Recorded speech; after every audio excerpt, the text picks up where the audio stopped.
The protagonist possesses a disposition that fluctuates between neutrality and malevolence when in good spirits, and descends into chaotic evil when feeling down. He is almost devoid of humanity, so those who dislike such a character should refrain from entering. Only after Chiyo's demise did he realize that the boisterous lad who incessantly proclaimed love and peace was the destined protagonist, a savior ordained by fate, while he himself was merely a stepping stone, a villain along the protagonist's journey. Being the protagonist, his cautious nature led him to overlook the threats posed by others. Being the protagonist, each of his lethal strikes ultimately proved futile. Being the protagonist, his subordinates were easily swayed to betray him. Now, having been reborn, Chiyo faced three choices. Like in his previous life, he could confront the protagonist head-on, attempting to eliminate him. Alternatively, he could forsake the role of the villain and become a righteous individual, seeking a path to survival. Lastly, he could join the protagonist group and contentedly play the role of a subordinate. Chiyo decisively overturned the three plans and rearranged them. He resolved to join the protagonist group as a righteous person and then devise a means to eliminate that insufferable protagonist. Chapter 1. The Rebirth of a Villain. I have been reborn. In a cramped rental apartment, Chiyo lay upon a hard bed, incredulously surveying his surroundings. The grayish-white walls, subpar furniture, a ceiling light cracked down the middle, and above the wardrobe, an old air conditioner, yellowing and buzzing, still striving to function. Everything felt both familiar and alien. In the past, he yearned to escape this reality at every moment. Yet now, this very moment stirred him to the point of trembling hands and watery eyes. A tragic and impotent life. Reflecting on his existence, Chiyo could only offer such an assessment. If time were to freeze before he turned 6, he might have been deemed a winner in life. Loving parents, a younger sister who was a year his junior and utterly adorable, and a family situation quite commendable. At this juncture, Chiyo could not foresee that his idyllic life was teetering at the edge of a precipice, a single step forward leading into an abyss. In the winter of his 6th year, his father's business collapsed, leading to substantial debts and a rapid decline in living conditions. Fortunately, his parents were still young, retaining the chance for a turnaround. The family tightened their belts, but just as they were on the verge of repaying the debts, his father, who had long endured sleepless nights, succumbed to a sudden cerebral hemorrhage. Upon receiving the news, his mother drove through a rainstorm, only to collide with a larger vehicle, resulting in her immediate death. In a single day, Chiyo lost 2 family members, leaving him with only his sister for companionship. Yet, fate had not yet finished with him. In Chiyo's first year of high school, his sister fell gravely ill. Despite his commendable academic performance, he resolutely abandoned his studies, seeking every possible means to earn money. However, despite his efforts, his sister's health continued to decline. Ultimately, 3 years after Chiyo dropped out, his sister, unwilling to be a burden any longer, chose to end her life. From that moment on, Chiyo became despondent, drifting through life in a haze. Until the day of his 24th birthday, when a global disaster irrevocably altered his existence. At noon that day, the apocalypse struck without warning. All firearms were rendered useless, and all communication devices failed. Over 90% of humanity was transformed into mindless, bloodthirsty zombies. Those who survived were introduced to a system known as apocalyptic game. People's physical conditions became quantifiable through numbers. Killing zombies yielded experience points, allowing for level advancement akin to a game.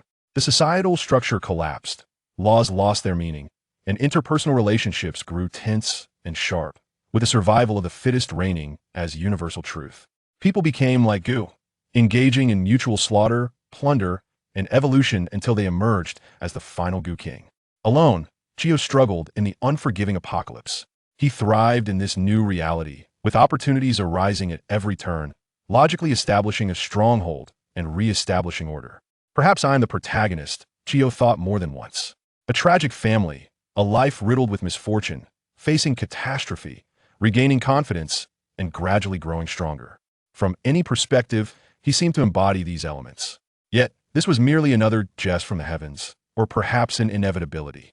How could a creature like him, one who scorns the weak, plunders lives, is devoid of humanity, and is cunningly deceitful, possibly be the protagonist? The true protagonist is someone else entirely, a fervent, kind-hearted young man named Lee Shoyun, who incessantly clamors for love and peace. He was merely a villain on the protagonist's path. Before the true protagonist, Chiyo retreated step by step until, ultimately, he met his end through the betrayal of his subordinates. Strangely, after his death, Chiyo's soul did not dissipate. Instead, it followed the protagonist group, witnessing the Shoyun establish the largest stronghold, allowing everyone to live in peace and stability. The demise of all villains, the protagonist's happiness, and the contentment of ordinary people. Wasn't this the standard conclusion of story? Yet why?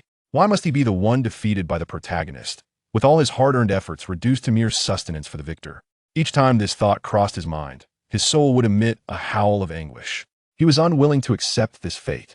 If it were truly a matter of being outmatched, he would have nothing to say. He would concede. But what gave that lad the right? Naive, foolish, and dim-witted. If not for the protagonist's halo, how could he continually escape from his grasp? Yet, no matter how unwilling, what could a departed soul do? Chiyo could only emit a hoarse curse like a toothless tiger, until the moment the protagonist's first child was born and the family basked in happiness. At that instant, Chiyo's soul began to fade.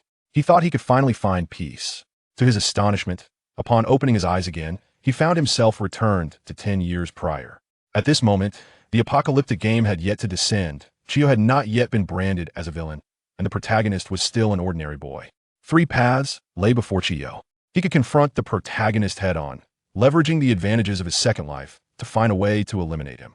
Alternatively, he could choose to abandon conflict, living as an ordinary person in search of peace. Lastly, he could join the protagonist group, becoming his subordinate in hopes of rising alongside him. The latter 2 options appeared appealing, yet the mere presence of the protagonist overshadowed them. What significance did the second life hold in the light of such brilliance? Perhaps he should join the protagonist group. A little voice within Chiyo began to murmur the benefits of aligning with the protagonist. As the voice quickened its pace, Chiyo's fists clenched tighter. Nonsense! Chiyo slammed his fist onto the bed, gritting his teeth, veins bulging on his forehead, and his bloodshot eyes brimming with a hatred so intense it seemed almost tangible.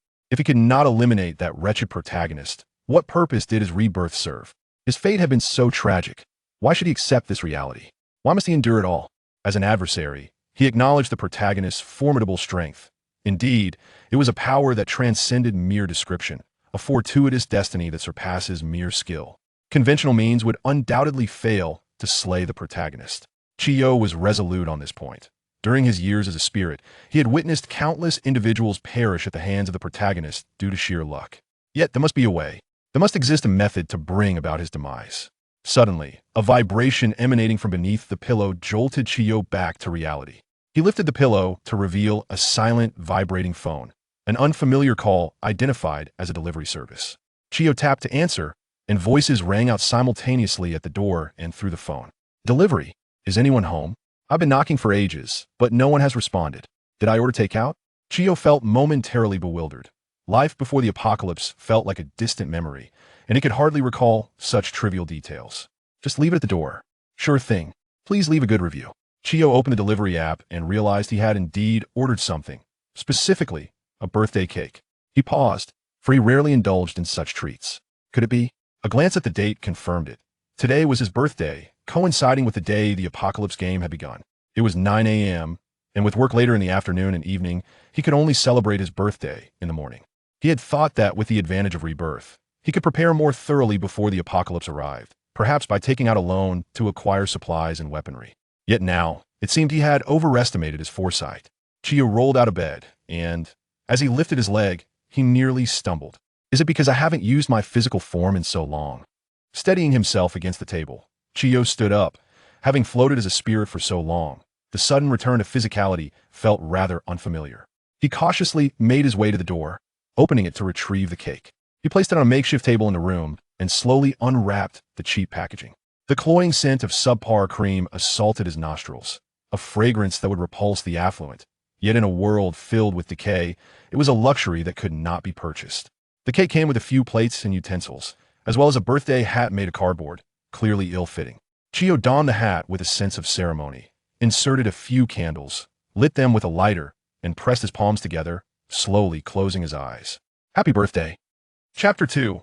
Riverside Shopping Plaza. Between the buildings, narrow alleyways are lined with an array of snack and fast food stalls, their entrances adorned with tables and chairs, further constricting the already tight passage. Motorcycles struggle to navigate through, let alone automobiles. The concrete and brick pavement, laid decades ago, has succumbed to various forms of decay, with nearby establishments carelessly disposing of kitchen waste at their doorsteps, filling the crevices. The sweltering weather accelerates the decomposition of these remnants, inviting swarms of mosquitoes. The alley bustles with a hurried stream of passers-by, each individual reluctant to linger, fearful of being tainted by the lingering stench of poverty and decay. This is the realm in which Chi-Yu has perpetually resided. Surveying the familiar surroundings, Chi-Yu cannot help but reflect upon the merits of corporeal existence. The wind caressing his face carries with it a mingling of foul odors, alongside the cacophonous din of shop announcements that locals have come to despise. Yet, this sensory onslaught instills within him a profound sense of aliveness. Having been granted a second chance at life, one might expect a desire to indulge. But time is not a luxury Chi-Yu possesses. The apocalyptic game is set to commence at noon, and it is now merely 9:20 a.m., leaving him with a scant 2 hours and 40 minutes to prepare. With a large backpack in tow, Chi-Yu makes his way to a diminutive convenience store in the urban village, barely worthy of being called a supermarket. Holding nearly 2,000 yuan, he intends to convert it all into supplies. In the impending apocalypse, while creatures like zombies may yield spoils that include food and potable water, the odds are far too slim.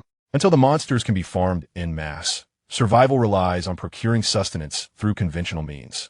In truth, if he truly wished to liquidate assets, even without time for a loan, Chi could sell his phone, computer, and other belongings at the small shops within the urban village. Though they might fetch a lower price, the immediacy of cash exchange is appealing. However, Chi is not inclined to pursue that route. What if the apocalypse does not arrive? Selling off all his possessions would jeopardize his ability to pay next month's rent should the end not come to pass.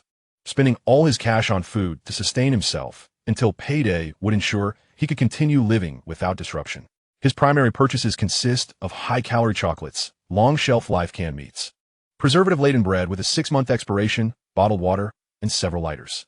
Chi-Yu expends 1,000 yuan on these provisions. He could afford more, but the limitations of a single backpack weigh heavily, and until he levels up, his physical strength remains akin to that of an ordinary person. Carrying supplies extensively poses a significant challenge to his physical condition, and for now, this is his limit. Not wishing to squander the remaining funds, Chi-Yu heads to a pharmacy to procure a variety of medications, cold remedies, fever reducers, antidiarrheal medicines, anti-inflammatory drugs, bandages, and alcohol swabs, all totaling over 900 yuan. With what little remains, he treats himself to a meal at a fast food restaurant, leaving him with a mere 16 yuan. He then hails a taxi. Driver, to Riverside Shopping Plaza, please. The apocalypse has descended, and the most advantageous beginning is in a place sparsely populated, where one is familiar with the terrain, armed with weapons and supplies, allowing for a gradual slaying of monsters, and swiftly elevating one's level to 2. However, Chi-Yu's destination is the largest luxury shopping center in Yangjiang, teeming with crowds, a place he has never visited before. The terrain is unfamiliar, the crowd is dense, and the space is flat and expansive. This undoubtedly contravenes every condition for an optimal start. Chi-Yu is not a fool. His actions are driven by necessity. The apocalypse is referred to as a game by some, not only due to the digitization of human attributes and the ability of zombies to drop equipment, but also due to many parallels with RPG games. For instance, there are dungeons and treasure chests.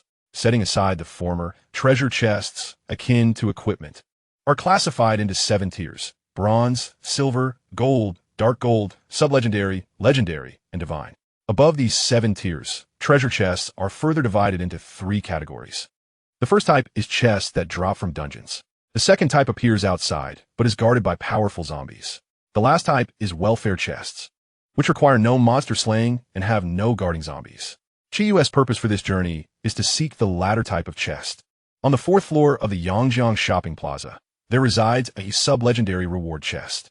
In his previous life, Chi-Yu arrived here a month after the onset of the apocalypse, unlocking from it a growth-capable sub-legendary weapon with no equipment requirements, a golden ring, and a skill book. To obtain a sub-legendary weapon at the onset of the apocalypse is akin to traversing back to ancient times armed with a submachine gun. Even amidst the throngs of people in the shopping plaza, the potential reward justifies Chi-Yu's risk. After all, even in rebirth, unforeseen discrepancies may arise. Should he delay a few days, the chest might be claimed by another, leaving him with no place to lament. The taxi swiftly arrived at the shopping center, and Chi-Yu tossed aside 14 yuan before purchasing a bottle of mineral water at the station, depleting his funds entirely. The individuals in the plaza were all adorned in fashionable attire, Their luxury items far beyond what Chiyu could afford even if he sold all his possessions. His appearance stood in stark contrast to this opulent world. However, none of the passers-by cast looks of disdain or contempt upon him. Chiyu's aura was simply too pronounced. Having navigated the trials of the apocalypse, dancing daily between life and death, and serving as a leader for several years, he had cultivated the demeanor of one in authority, marked by the weariness of experience that belied his age. This aura, combined with Chiyu's commendable looks, meant that even clad in tattered garments, others would likely perceive him as an artist engaged in performance art, at most expressing surprise rather than scorn. Chiyu followed the crowd into the towering edifice in the plaza, taking the escalator directly to the 4th floor. The 4th floor is entirely occupied by luxury boutiques, their prices exorbitant and their displays a dazzling array. Each store shares a similar layout, making it nearly impossible to discern which one houses the coveted treasure.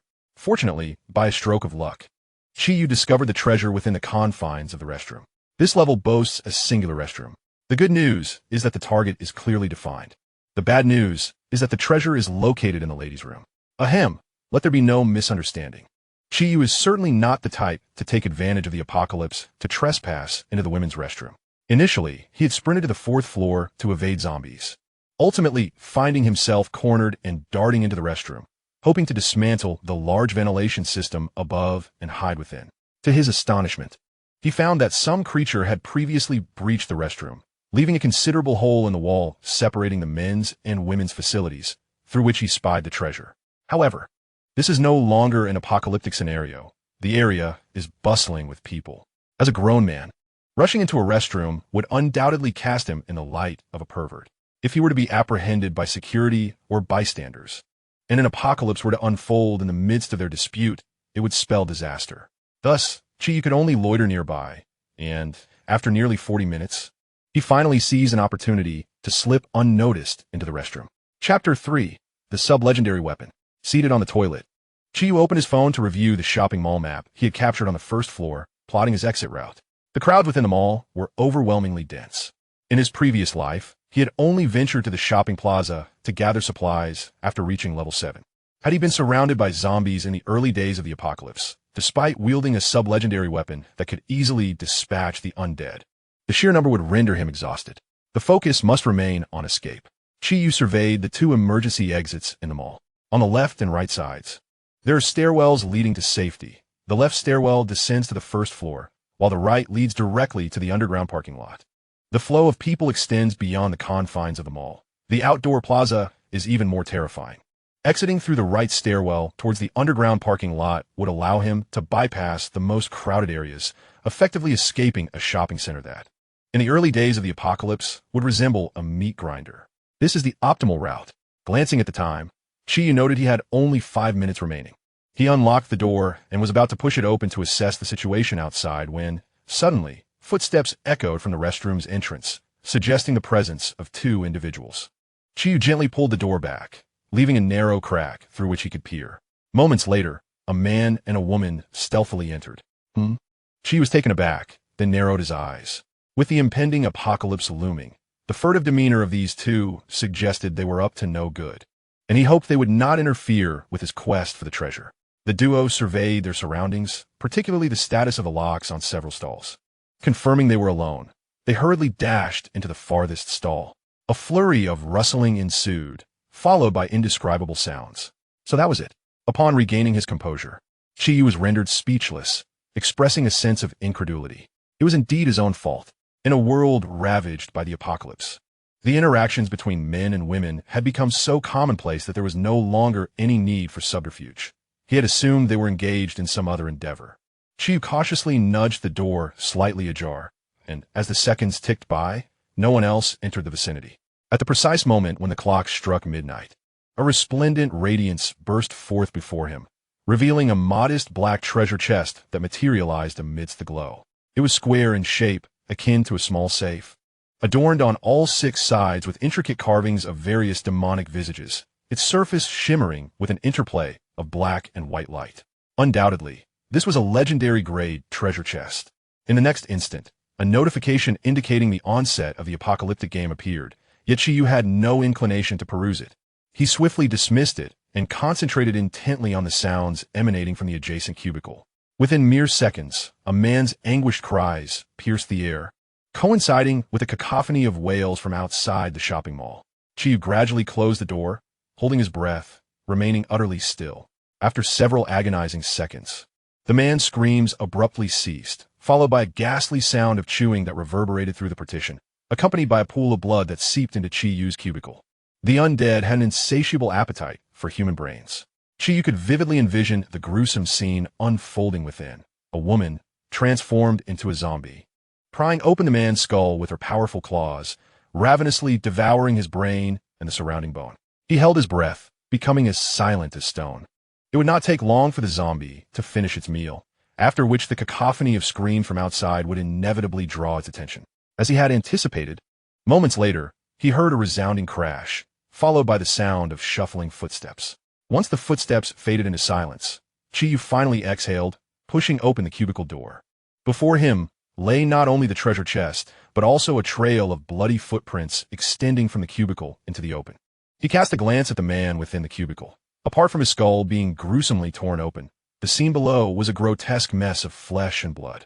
To encounter the zombification of his girlfriend while engaged in such an act, if the man were to be reborn with his memories intact, he would likely be haunted by psychological trauma for a lifetime. When the couple had entered the cubicle, Chiyu had already recognized the potential for their transformation into zombies. However, he could not have expelled them from the restroom earlier, as the apocalypse loomed just 5 minutes away. To reveal himself would have invited chaos and drawn more people, leading to utter disaster. There was no necessity for him to expose himself. The couple's fate could be categorized into 3 possibilities. Neither became a zombie, both transformed into zombies. Or one became a zombie while the other did not. If neither had transformed, they would undoubtedly be lured by the treasure chest, providing Chiyu with an effortless opportunity to eliminate them. The other 2 scenarios were of lesser concern. In a confined space, his safety could be compromised, but the unending screams from outside would surely lead the zombies away. Chiyu stepped forward to unlock the treasure chest. It was an unsealed chest, requiring neither time nor lock-picking skills. With a soft click, the chest opened, revealing 3 cards lying quietly within. As Chiyu extracted the cards, the chest transformed into particles of light and vanished. He examined the attributes of the cards. Weapon, Ice Jade, upgradable. Type, Meow Dao. Grade, sublegendary. Durability, 150-150. Attributes, all 4-dimensional attributes increased by 10. Special attribute, Frost Resistance 30, reducing the damage from frost-related attacks and associated negative statuses. Special Lineage 1, Power of Ice Crystals, capable of inflicting additional frost attribute damage upon enemies. Special Lineage 2, attacks ignore 10 armor. Special Lineage 3, after leaving combat, Ice Jade restores 5 durability per hour. Special Lineage 4, unopened. Special Lineage 5, unopened. Additional Skill 1, unopened. Additional Skill 2, unopened. Required kills for upgrade, 2,000.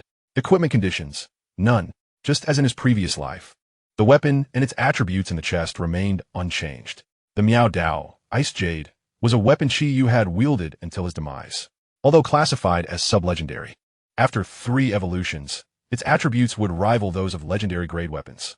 Furthermore, it would unlock a series of set tasks, and upon completion, a full set of sublegendary gear would compare favorably to scattered legendary equipment. However, this was not merely a stroke of luck for Chiyu. It was all part of the protagonist's narrative, a garment woven for him to wear. After Chiyu's death, this weapon would naturally fall into the protagonist's hands, becoming his cherished blade, until he acquired a more potent artifact. Ice Jade would eventually be gifted to one of the protagonist's consorts. In his previous life, Chiyu served as a mere stepping stone, honing the protagonist's skills, providing resources, weapons, and loyal subordinates, ultimately sacrificing his own life. Chiyu tore open the card, and a chilling aura swept through the surroundings. He reached into the luminous mass and withdrew a long sword, measuring 1 meter and 60 centimeters. The sword's hilt was adorned with a blue crystal, and as he removed the silver-blue scabbard, a blade covered in frost emerged, emanating an astonishing chill. Old friend, we meet again, Chiyu chuckled softly, glancing at the remaining 2 cards. As in his previous life, they consisted of a skill book and a piece of accessory equipment. Skill book, Frost Strike, non-upgradable. Casting element, Requires the wielder to possess a frost attribute weapon or wear an accessory with added frost attack attributes. Skill description: inflicts 300 additional frost attribute damage based on strength, with a chance to apply a freezing status. Cooldown: 60 seconds. Learning requirement: Blade Mastery LV7 or above. Accessory: Ring of Fallen Feathers. Grade: Golden. Attributes: Spirit 1. Skill: Featherfall. Reduces fall damage by 90. Cooldown of 10 minutes. Duration of 3 minutes. Equipment conditions: None. Chapter 4. Mastery of the Blade at maximum level. The Featherfall ring appears to be nothing more than a simple silver band adorned with a pair of diminutive wings. Its attributes so trivial that they might as well be non-existent. Yet, it is still rated as a golden level item, solely due to its supplementary skills. With the Featherfall ability, once one elevates their level and slightly enhances their physique, scaling several stories becomes a trivial task for Chiyu, who can leap at will, suffering only minor numbness in his feet. In the Apocalypse, this ability is nothing short of divine, especially to Chiyu, who has personally experienced the practicality of Featherfall, having been saved from peril on numerous occasions. He believes that classifying it as golden level is an understatement. It could very well be regarded as semi-legendary. After adorning the ring, Chiyu found himself unable to learn the skill book. However, as he prepared to stow the card in his pocket, a semi-ethereal module materialized before him. Detected learnable skill: Frost Strike. Would you like to learn it? Chiyu was taken aback. Learnable? How could this be possible? Learn, he uttered skeptically, only to be astonished as the card shattered into fragments of light that fused into his being. Immediately, the prompt module reappeared. Skill: Frost Strike has been learned. Incredulous, Chiyu's eyes widened in disbelief. This was utterly illogical. Wait. Suddenly, Chiyu recognized something significant. He silently invoked his personal panel and gazed at the displayed attributes. A smile crept across his lips, rapidly followed by a shuddering of his shoulders, which ultimately erupted into uncontrollable laughter.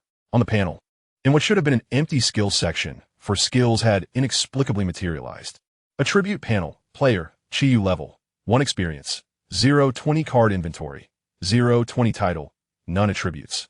Normal adult male average is 10, strength, 143, base 1310, agility, 11, base 1010, physique, 132, base 1210, spirit, 285, base 25101, free attribute points, 0 resistance. Frost resistance, 30 skills. Blade Mastery LV10, max level. Unarmed Combat Mastery LV7, Special Combat LV3, Lockpicking LV7, Frost Strike. In this life, the attribute panel reveals that compared to his previous life, his base attributes of strength, agility, and physique remain unchanged, while his mental prowess has more than doubled, perhaps a boon from having existed as a soul for several years in his former life. Coupled with the advantages of rebirth, the most striking change lies in the skills. These 4 skills are unmistakably those he possessed in his past life, their levels mirroring his previous experiences perfectly. He had not anticipated such a phenomenon, given that the apocalyptic game derives its data from the scanning of human bodies, including mental attributes. It stands to reason that players who had already mastered relevant skills prior to the game's commencement would naturally acquire those corresponding skills upon entering the game. For instance, a locksmith can acquire the skill of lock-picking, a boxer will gain combat proficiency, and a special forces operative will attain mastery in hand-to-hand combat and rigorous training. This is no secret. However, Chi was still taken aback by the realization that the skills he painstakingly honed in his previous life could be inherited in this one. Though one could argue that these skills are not active but rather passive abilities rooted in muscle memory and knowledge, it remains remarkable.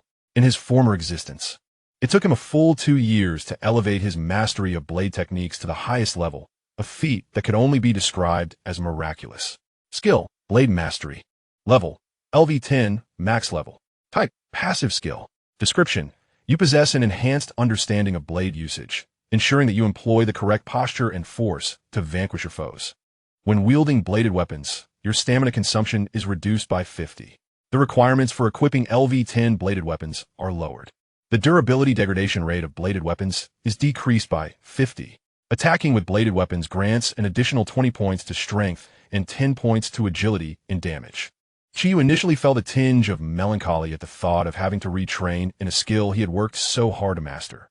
It felt akin to completing a grueling examination only to find himself back in the first year of high school. However, he soon realized that he had saved an immense amount of time and effort. And there's also the notification board that had just appeared. Chi recalled the message he had glimpsed while in the restroom stall, a brief explanation regarding the apocalyptic game. Having read it once before in his previous life, he had refrained from delving into it again, deciding instead to wait until the dust settled to see if there were any differences from his past experience. He pulled the notification board back into his line of sight. Welcome to the apocalyptic game. Congratulations to the players who have seen this notification. You have successfully escaped the first round of selection. Currently, 90 of all living beings have been transformed into zombies, with each type of organism uniformly reaching this percentage. So rest assured, the zombie virus can be transmitted through blood, bites, and saliva. Ordinary means cannot purify the virus. Water sources are also a conduit for the virus. Do not consume water from unverified origins. To aid your survival in this world, small insects like ants cannot carry the virus. Furthermore, to assist you in enduring, surviving players will receive a daily resource supply at midnight, 300 milliliters of water, and a 60g whole grain bread. Please safeguard your resources from being seized by other players. The zombie virus persists in the soil, making crop cultivation impossible. Explore the habits and weaknesses of zombies on your own. Defeating zombies will yield experience points. And upon leveling up, you can enhance your attributes. By silently invoking your personal panel, you may review your status. Zombies have a chance to drop cards, which may contain various supplies. Modern weaponry, encompassing firearms, electronics, communication devices, and vehicles, has all become ineffective. Zombies will evolve over time, with a probability of mutated variants emerging. The remaining rules are left for players to explore on their own. Finally, I wish everyone the best of luck in surviving until the end and hope you enjoy the experience. The announcement panel concluded here. Chi swiftly scanned through it, confirming that it bore no differences from his previous life, before promptly shutting it down. He emerged from the restroom, blade in hand, and, as he turned the corner, he collided head-on with a zombie. To be candid, despite having navigated the apocalypse for so many years, the sight of the most basic zombie still compelled Chi-Yu to utter a classic remark. There was no avoiding the urge to scoff at their appearance. Pallid skin, protruding black and purple veins, eyes clouded with darkened blood vessels, blackened gums, and their shambling gait. They resembled the quintessential low-level monsters depicted in films and zombie games. However, it is precisely these seemingly mundane creatures that inflict the most harm upon players, especially in the initial moments of the apocalypse. In those first few minutes, as everyone remains unprepared, friends, companions, family members, and even mere passers-by can instantaneously transform into zombies, launching an immediate assault on the living. Most are unable to react in time. Those whose brains are devoured die instantly, while those merely bitten suffer a far more agonizing fate, succumbing to the virus and joining the ranks of the undead. Moreover, those still driving vehicles face a sudden malfunction. With crashes into roadside greenery and walls being the least of their concerns, many veer into crowds, causing catastrophic casualties. Thus, while the announcement states that 90% of humanity has been transformed into zombies within mere minutes of the apocalypse's onset, this figure surges beyond 95%. By the end of the cataclysm, the actual number of survivors dwindles to perhaps 1 in 10,000, or even fewer. Roar! As Chi-Yu's thoughts swirled, the zombie before him let out a deafening screech and lunged forward. Yet before the echo of its howl could dissipate, a brilliant, icy shard streaked through the air, freezing the creature in its tracks. Chi-Yu sheathed his long knife and stepped past the zombie. A wave of chilling air erupting as crystalline blue lines spread from the creature's neck. With a resounding thud, the zombie's head fell to the ground, still caught in the throes of its scream. Chapter 5. Only fools would shout and yell. Screams, roars, and the growls of zombies intertwined, each crescendoing above the last, culminating in a cacophony of chaos. No one could discern the content of the cries. Instead, they were engulfed by the horrifying tumult, paralyzed by fear and compelled to join the screams. There were far too many of them. As a renowned tourist hotspot, the shopping mall attracted not only genuine luxury buyers, but also a ceaseless stream of social media influencers and men merely seeking to gaze upon attractive figures. The shopping center, comprised of 6 levels, witnesses a constant influx of over 7,000 patrons, and when accounting for the adjacent plaza, the numbers swell to the tens of thousands. The remarkably flat terrain, devoid of obstacles, leaves those who survive with no refuge, transforming the entire mall into a veritable buffet for the undead. Amidst the chaos of frightened screams and the relentless roars of zombies, there exists a sanctuary on the 4th floor, a space impervious to the grasp of the undead. A young man brandishes a longsword, reminiscent of a figure from a martial arts epic, striking down any creature, be it human or zombie, that dares to approach. With a dazzling flash of icy brilliance, the next moment, the intruder becomes a severed corpse. Slash, cleave, cut, chop, sever, hack, sweep, pierce. These are the basic yet essential techniques that Chi-Yu employs, enhanced by his mastery of the blade, rendering them more practical than even the most advanced swordplay. Experience points flood his vision. 2. Just 2 more zombies remain for his next level up. With a swift stroke, a line of icy blue extends from the top of a zombie's head down to its waist, then splits apart, cleaving the creature in 2. Chi-Yu twirls his longsword, stepping past the bisected corpse, as the frost covering the fresh wound gradually melts, releasing a torrent of thick black blood. This is the reason for Chi-Yu's profound admiration for the icy jade from his previous life. In addition to the icy jade, he had also acquired a weapon of semi-legendary status and a legendary longsword, while the latter two boasted superior attributes. The frosty power of the icy jade offered a critical advantage. It briefly froze wounds, sparing him from the foul zombie blood splattering onto him after dispatching the undead. Avoiding contamination from zombie blood is of utmost importance in a post-apocalyptic world. Beyond the grossness, the blood harbors a wealth of zombie viruses, a mere splash into the eyes. A slip into the mouth, or even a hand that inadvertently taints food can result in one becoming a zombie. Chi-Yu had witnessed the unfortunate fate of those who, with hands stained by zombie blood, absent-mindedly placed their fingers in their mouths while sleeping, only to realize too late the peril they courted. To prevent such calamities, it has become customary to bind one's hands or wear a clean mask while sleeping. A zombie lunges at him with a ferocious roar from the side. Chi-Yu sweeps his longsword upward, precisely severing its neck. Level up. The upgrade notification flashes momentarily, and he distinctly feels his body grow lighter. He refrains from hastily checking his data panel. He lacks the ability to pause time, and diverting his attention amidst the encirclement of zombies is tantamount to courting death. Yet, even without glancing at it, he knows what his statistics will reveal. Each level up enhances his 4 fundamental attributes by 5 points, additionally granting him 1 free attribute point, which he can allocate to amplify any attribute by 10 points. Chi did not hesitate and directly allocated his points to agility. The initial use of energy is rather negligible, a component that can be easily disregarded. Ordinarily, one should prioritize augmenting strength and constitution.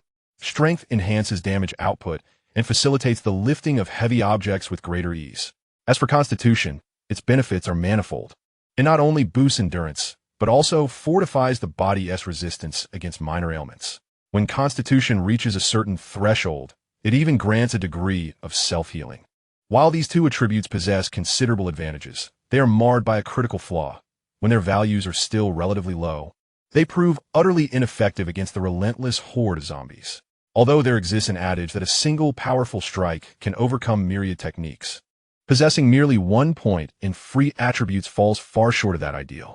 Moreover, in the presence of the ice jade, whether or not to allocate that solitary point to strength becomes moot. The enemy can still be dispatched with swiftness. Agility, however, is a different matter altogether. It not only accelerates Chi-Yu's blade-swinging speed, but also enhances his reflexes and mobility. As the saying goes, retreat is often the best strategy. After years of navigating the apocalypse, Chi-Yu harbored no qualms about preserving his life. Is it shameful to survive? Absolutely not. If he cannot defeat them, must he not flee? With a single point of free attribute allocated to agility, a warm surge emanated from his heart, coursing through his limbs, rendering his movements light and fluid. Suddenly, 3 zombies lunged at him from various angles, a situation that seemed almost certain to spell his doom. Yet, Chi merely lifted his foot, and in the blink of an eye, he appeared beside the zombie directly in front of him like a gust of wind. By the time its body crumpled to the ground, the remaining 2 zombies were still sluggishly approaching. He deftly evaded the attack from the zombie on his left, dispatched the one on his right with a swift strike, and then executed a horizontal slash that cleaved the left zombie in half. Ahead lay an iron door, a formidable obstacle. Casting a glance over his shoulder, he beheld a trail of carnage. In less than 5 minutes, he had battled his way through a surging tide of zombies from the restroom to the stairwell's entrance. Chi kicked the door with a forceful thrust. It was uncertain whether it was locked from the outset or if someone had secured it from within, but the iron door shuttered upon impact without yielding. Nevertheless, it mattered little. Chiyu raised the ice jade, its brilliant icy blue glow radiating along the blade. Frost strike. The ice jade descended with sudden ferocity. The combination of the blade's sharpness and the augmented strength rendered the iron door as fragile as tofu, cleaving it cleanly in two. With a cacophony of clattering metal, Chiyu stepped over the fallen door and entered the stairwell. The space was dimly lit, devoid of windows, illuminated only by a solitary bulb casting a faint yellow light. The apocalypse had merely commenced, and the power had not yet been completely severed. However, it would not be long before the entire city's electrical system fell into disarray. The mall stairwell was quite spacious, allowing 5 individuals to descend side by side without feeling cramped. A few stunned individuals lingered on the stairs, seemingly unable to comprehend how the once sturdy door had been so easily severed in half. The bewildered gazes of the onlookers trailed the movements of Chiyu until he was nearly out of sight around the stairwell. Suddenly, one individual jolted awake and, with a shrill voice, exclaimed, "You think you can leave after destroying this place?" Chiyu halted his steps and turned to face the person who had dared to shout at him. What gave this individual the audacity to confront him so boldly? Chiyu was curious about this phenomenon. Did they perceive him as an easy target? That seemed unlikely, considering he wielded a formidable blade. Was it sheer foolishness? Or perhaps the anger stemming from the destruction of their previously secure environment had clouded their judgment, causing them to act uncontrollably?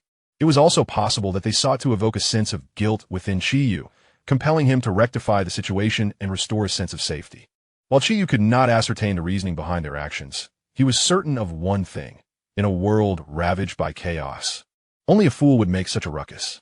He cast a glance toward the door and, without a backward glance, descended the stairs. "Stop right there," the individual shouted, attempting to rush down the stairs, but before they could even lift a leg, a grotesque visage suddenly loomed before them. As they fixated on Chiyu, a zombie emerged from the entrance, which had become a visual blind spot. The disordered environment of the mall further muffled the sound of the creature's approach, rendering it undetected. Death had long since arrived. "Ah!" The shrill scream pierced the air, eliciting a faint chuckle from Chiyu as he treaded over the anguished wails, continuing his descent down the staircase. Chapter 6: The Underground Parking Lot. The stairwell contained few zombies, as these creatures, drawn by sound, were distracted by the cacophony of screams outside, oblivious to the relative quiet of the staircase. With a growl, Chiyu successfully reached the underground parking lot. Before he could even push open the door, the clanging of metal and the growls of zombies reached his ears. He listened intently and confirmed that the source of the noise was still at a distance from the door. Thus he confidently pushed it open. The parking lot was exceptionally bright, the lights illuminating luxury cars that had now become mere heaps of scrap. In one corner of the lot, a dozen zombies encircled a sedan, within which 2 terrified faces were visible. The zombies furiously battered against the doors and windows, the immense force causing the vehicle to sway incessantly, yet the glass remained unscathed. Bulletproof glass, perhaps? Chiyu offered a polite smile to the 2 occupants, disregarding their pleas for help, and proceeded in another direction.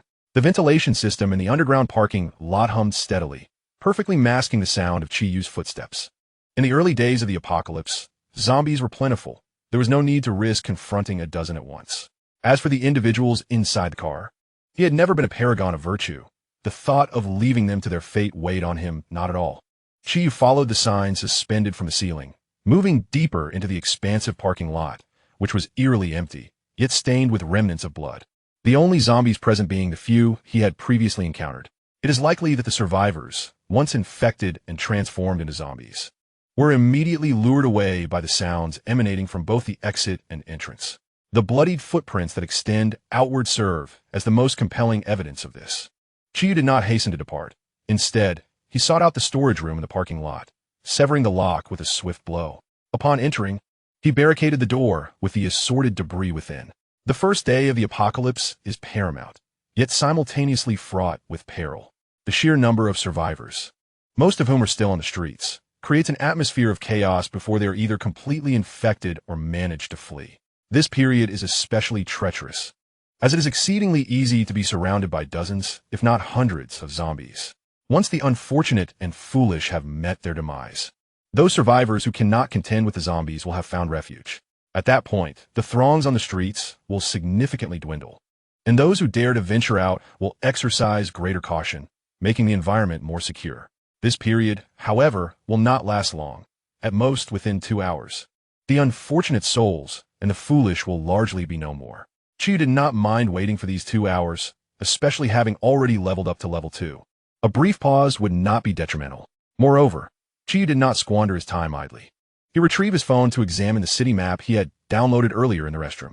Although his communication devices were damaged to the point of being unable to make calls, lacking signal and internet, the other functionalities of his phone remained intact. In his previous life, Chiyu had never left this city until his death, subsequently following the protagonist out. Thus, while this resulted in a limited understanding of the outside world, it afforded him an intimate knowledge of various resource points within the city. The significant treasure chests, major dungeon respawn points, and similar locations, all but those he had forgotten, were sufficient for him to achieve a considerable advantage. Before the protagonist's arrival, he aimed to bolster his own strength as much as possible through intelligence. Admittedly, he could not eliminate the protagonist due to the latter's aura, and thus, his focus this lifetime should be on how to counteract that aura. However, all of this must be predicated upon possessing formidable strength. Otherwise, even if he were to unravel the protagonist's aura, failing to match the protagonist's hard power would render him a fool. It is essential to remember that prior to losing the protagonist's aura, the latter was among the most developed individuals in this world. Chiyu contemplated the resource points on the map, deliberating on which to prioritize. What resource would prove most beneficial in the apocalypse? Food, water, equipment, skills? Indeed, all of these are crucial, yet in Chiyu's view, one consumable far surpasses the importance of these others, the zombie virus resistance potion. This type of consumable is abundant in the later stages, yet exceedingly precious in the early days. Its effect is straightforward, as suggested by its name. The zombie virus resistance potion grants the user immunity from the threat of the zombie virus. Whether one inadvertently consumes food tainted with the virus, drinks water contaminated with it, or is bitten or scratched by a zombie, there is no need to fear infection from the zombie virus. Furthermore, there exists a type of potion whose effect is to interrupt the infection prior to one's transformation into a zombie after being infected by the zombie virus. This potion grants resistance to the virus for a subsequent duration of 7 days. There are 3 methods to acquire the antidote for the zombie virus. The first method involves slaying zombies, which may yield cards, albeit with an exceedingly low probability. To illustrate, despite having dispatched a considerable number of zombies, only 2 cards were obtained. One represented a bottle of mineral water, and the other a half of a bun. The drop rate is indeed disheartening. The second method is through opening treasure chests, such as the aforementioned legendary chests, though a lower tier will suffice. Golden chests present a chance of containing the potion. The third method is to participate in designated dungeons. Coincidentally, the protagonist is aware of a dungeon that can yield such a potion, one that he had occupied for a significant period in his previous life, though it is somewhat distant, requiring at least 4 days to reach. In this post-apocalyptic world, devoid of transportation, one must contend with both slaying zombies and evading hordes, compounded by detours due to blocked paths. A daily progress of 10 kilometers towards the objective would be considered commendable. This particular dungeon lies nearly 60 kilometers from the shopping plaza, traversing the entirety of the riverside city. 4 days may suffice, especially with the anticipated increase in travel speed post-upgrade. However, such a considerable distance dedicated solely to exterminating zombies and travel seems rather wasteful. Along the way, there are several low-level treasure chests. Acquiring even one would be better than having nothing, as it could yield a collection of subpar equipment. After 20 minutes of route planning, he powered down his phone, retrieved bread and mineral water from his backpack in the darkness, and prepared to leave the parking lot, uncertain of when he might find a moment to catch his breath. Although he was neither thirsty nor hungry at the moment, it was prudent to replenish his energy in advance. Suddenly, a piercing scream echoed from outside, emanating from the direction of the entrance. It was likely a survivor cornered and fleeing into the underground parking lot. Alas, this was not a safe haven. More than 10 zombies lingered near the stairwell. As anticipated, 2 roars erupted from opposite directions, one from the stairway and another from the entrance. The protagonist envisioned the grim fate awaiting those who had just descended. Unexpectedly, those individuals appeared remarkably agile, evading capture by the zombies for several minutes, their footsteps hastening toward the storage room. He raised his right hand to brace himself against the door, just as a forceful push resonated from outside. However, bolstered by his enhanced strength and the accumulation of debris, the iron door of the storage room remained steadfast. The individuals outside, with no avenue for retreat, pounded frantically on the door, their cries filled with desperation. He, expressionless, held the door with one hand while consuming the bread with the other. Not until the final morsel was swallowed did silence envelop the world. Chapter 7, Level 2 Panel. After waiting in the storage room for an additional hour, Chiyu witnessed nearly 20 groups of individuals rush to the underground parking lot. While the number of zombies multiplied to such an extent that even wielding an ice jade would not suffice to escape. Fortunately, half an hour prior, the outside world gradually fell silent. Zombies, being mindless creatures attracted to sound, were drawn away by the cacophony that erupted on the streets the moment the shopping mall lost power and the ventilation system ceased to function. Chiyu moved the clutter blocking the door aside and gently pushed it open, revealing a large pool of blood at the entrance. Blood splattered across the floor, walls, and ceiling, with several chaotic handprints marring the door. There are no bodies on the ground, only a few dismembered arms and thighs. It appeared that the zombies had not consumed their brains, but had merely bitten off their limbs before transforming and crawling out of the parking lot, lured by the sounds. Chiyu had a profound understanding of the horror that zombies represented. In normal creatures, breaking limbs would result in excruciating pain and a complete loss of combat capability. The slaughter of their kind would instill fear, robbing them of their fighting spirit. However, zombies were different. Even if their limbs were shattered, they would howl and gnash their teeth at the nearest foe. Slaying all their companions would not deter the remaining zombies from continuing their assault. They were akin to the undead. How to swiftly eliminate a zombie was an essential lesson for all in this apocalyptic world. As Chiyu stepped onto the street, he beheld a scene littered with severed limbs and corpses, thick, black, viscous blood mingling with human blood. Cars lay wrecked, their wheels coated in a substance resembling muck. The streets were bereft of survivors, save for the zombies, which were scattered chaotically, drawn by unknown explosions. A thick cloud of black smoke shrouded the city above. In less than 2 hours since the onset of this apocalyptic game, the once thriving metropolis had fallen into utter ruin. And this was merely the beginning. Soon, the zombies would grow stronger, and the varieties of mutations would proliferate. The flesh and blood nests would engulf the entire city, teeming with mutated zombies capable of leaping dozens of meters and possessing raw strength of several tons, with their collision force reaching hundreds or even thousands of tons. Compared to that impending horror, the current scene was merely an appetizer.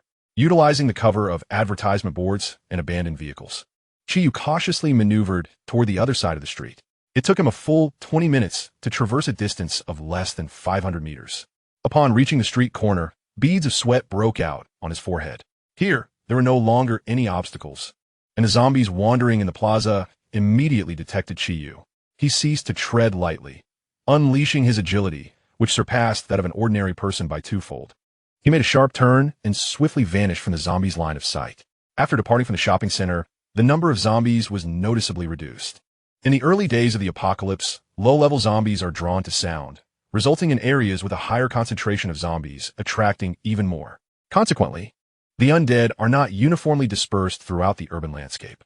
Instead, they tend to form tribal clusters, with substantial hordes occupying specific regions, while areas beyond these groups remain relatively safe. This phenomenon explains how some timid individuals can endure in the city for an extended period without leveling up. As Chiyu swiftly dispatched a zombie with a single blow, he surveyed the nearby shops and caught the gaze of several pairs of eyes. The moment they met his eyes, those individuals recoiled like frightened mice. Paying them no mind, Chiyu climbed through a shattered window into a small shop next door. In his previous life, he might have captured those people, as every individual and nightly supply count, if substantial, could yield considerable rewards. However, the circumstances had changed. He lacked a secure base, making such captures futile. Seated at a relatively clean table within the shop, Chiyu unwrapped a piece of chocolate and let it dissolve in his mouth while he accessed his personal panel. Player, Chiyu level, 2 experience, 48, 100 card backpack, 325, 5 additional slots available with each level up. Title, none basic attributes, including Ice Gem bonus strength, 20 agility, 28 constitution, 18 spirit, 34. Note, decimal points rounded to 2 places are not displayed. Free attribute points, 0 resistance, frost resistance, 30 skills. Equipment, Ice Gem sublegendary. Featherfall ring, golden level. he needed to defeat 26 more zombies to level up. Glancing at the time, he noted it was 4:10 p.m. The world would descend into darkness promptly at 6 p.m., remaining so until 6 a.m. the following day. While the duration of day and night varies according to the planet's geographical locations, a consistent 12 hours of daylight and 12 hours of darkness is maintained. Even in the polar regions, an absurdity of the apocalypse that seems to have gone unnoticed. During the night, zombies experience a collective increase of 50% in their attributes. The baseline stats for zombies on the first day are all set at 10 points, which, when enhanced by 50%, rise to 15 points. For Chi Yu at this stage, this is not a concern. However, he has no intention of hunting during the night. The darkness not only amplifies the zombie's attributes, but also severely diminishes human visibility and sensory perception. Furthermore, he requires rest. To expedite his leveling on the first day, risking late-night hunts would leave him utterly exhausted by the following morning, forcing him to seek shelter for sleep before venturing out again into the gloom, an utterly foolish endeavor. Before 6 o'clock, his goal is to elevate his level to 3 and find a safe haven. Only then can he consider the day's mission accomplished. Chi Yu swallowed the bitter chocolate and took a sip of water before departing from the shop, burdened with the remaining supplies. The onlookers from the nearby shops gazed at Chi Yu with eager anticipation. A few seemed on the verge of speaking, but ultimately retreated into silence. As Chi Yu crossed the street, he noted that the other side bore a similar scarcity of zombies, scattered about were a mere dozen, divided into small groups. Observing them without pretense, Chi Yu dragged his icy jade weapon and charged toward the nearest trio of zombies. The zombies abruptly turned, howling as they lunged forward. Though their movements were swift, to Chi Yu, endowed with 34 points of spirit and 28 points of agility, they appeared to move in slow motion. He even had the leisure to adjust the trajectory of his strike. At the precise moment it was aligned, a surge of strength and frost erupted forth.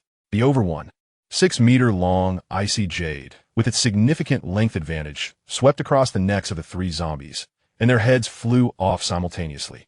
Chapter 8. Seeking Death. Combining the characteristics of both firearms and bladed weapons, the dual-handed versatility and the sleek, unburdensome blade of the Meow knife allow the wielder to launch an attack from a position of absolute safety. This is the Meow knife, and it is Chi Yu's favored cold weapon. With the 3 zombies dispatched, he acquired 6 experience points and discovered a card. Without inspecting its nature, he touched the glowing orb emanating from the corpses, retrieved the card, and placed it into his card pouch before rushing toward the remaining zombies. Beneath the frost of the icy jade, there was no need to evade the splattering tainted blood from the zombies' wounds, thus conserving precious energy. In no time, the zombies on the street were cleared away. Including those from earlier, he had amassed a total of 2 cards. This time, fortune smiled upon Chi Yu, as one card contained a box of biscuits, while the other held a case of mineral water. Although still merely food and water, it was certainly a more substantial quantity than mere bottles. Upon reaching another street, he encountered only 3 scattered zombies. After effortlessly dispatching them, he moved on to the next street, where the count dwindled to 2 zombies, and further on to a street with 3. Chi Yu couldn't help but sigh. In his past life, spotting only a handful of zombies on a street would have been a cause for celebration, signifying safety. However, now, in his quest for advancement, such a scant number was hardly sufficient. Of course, there were locations teeming with zombies like shopping malls, but with his current level, venturing into such places would be tantamount to courting death. With the tip of his blade, Chi Yu turned over a zombie's wrist, glancing at the watch it wore. The hour hand nearing 5 o'clock. Though the subsequent streets had fewer zombies, the first street boasted a greater number. If he could eliminate a few more zombies, he would be able to level up. On his way to find shelter, he could casually dispatch a few without needing to search specifically for them. In this post-apocalyptic world, the criteria for suitable shelter require several considerations. The first is the building's height. It should neither be too high nor too low. The height is precarious. Should an unforeseen incident occur, an escape would prove inconvenient. Conversely, if too low, the wandering zombies in the streets could easily encroach upon you at night. Generally speaking, the 4th or 5th floor is considered optimal. However, with the Featherfall ring in his possession, Chi Yu could elevate his safety to higher levels, reducing fall damage by 90%. Coupled with his enhanced physique, he could effortlessly leap from the 10th floor. Additionally, it is advisable to avoid buildings near the street and to steer clear of shopping malls, which tend to attract more zombies.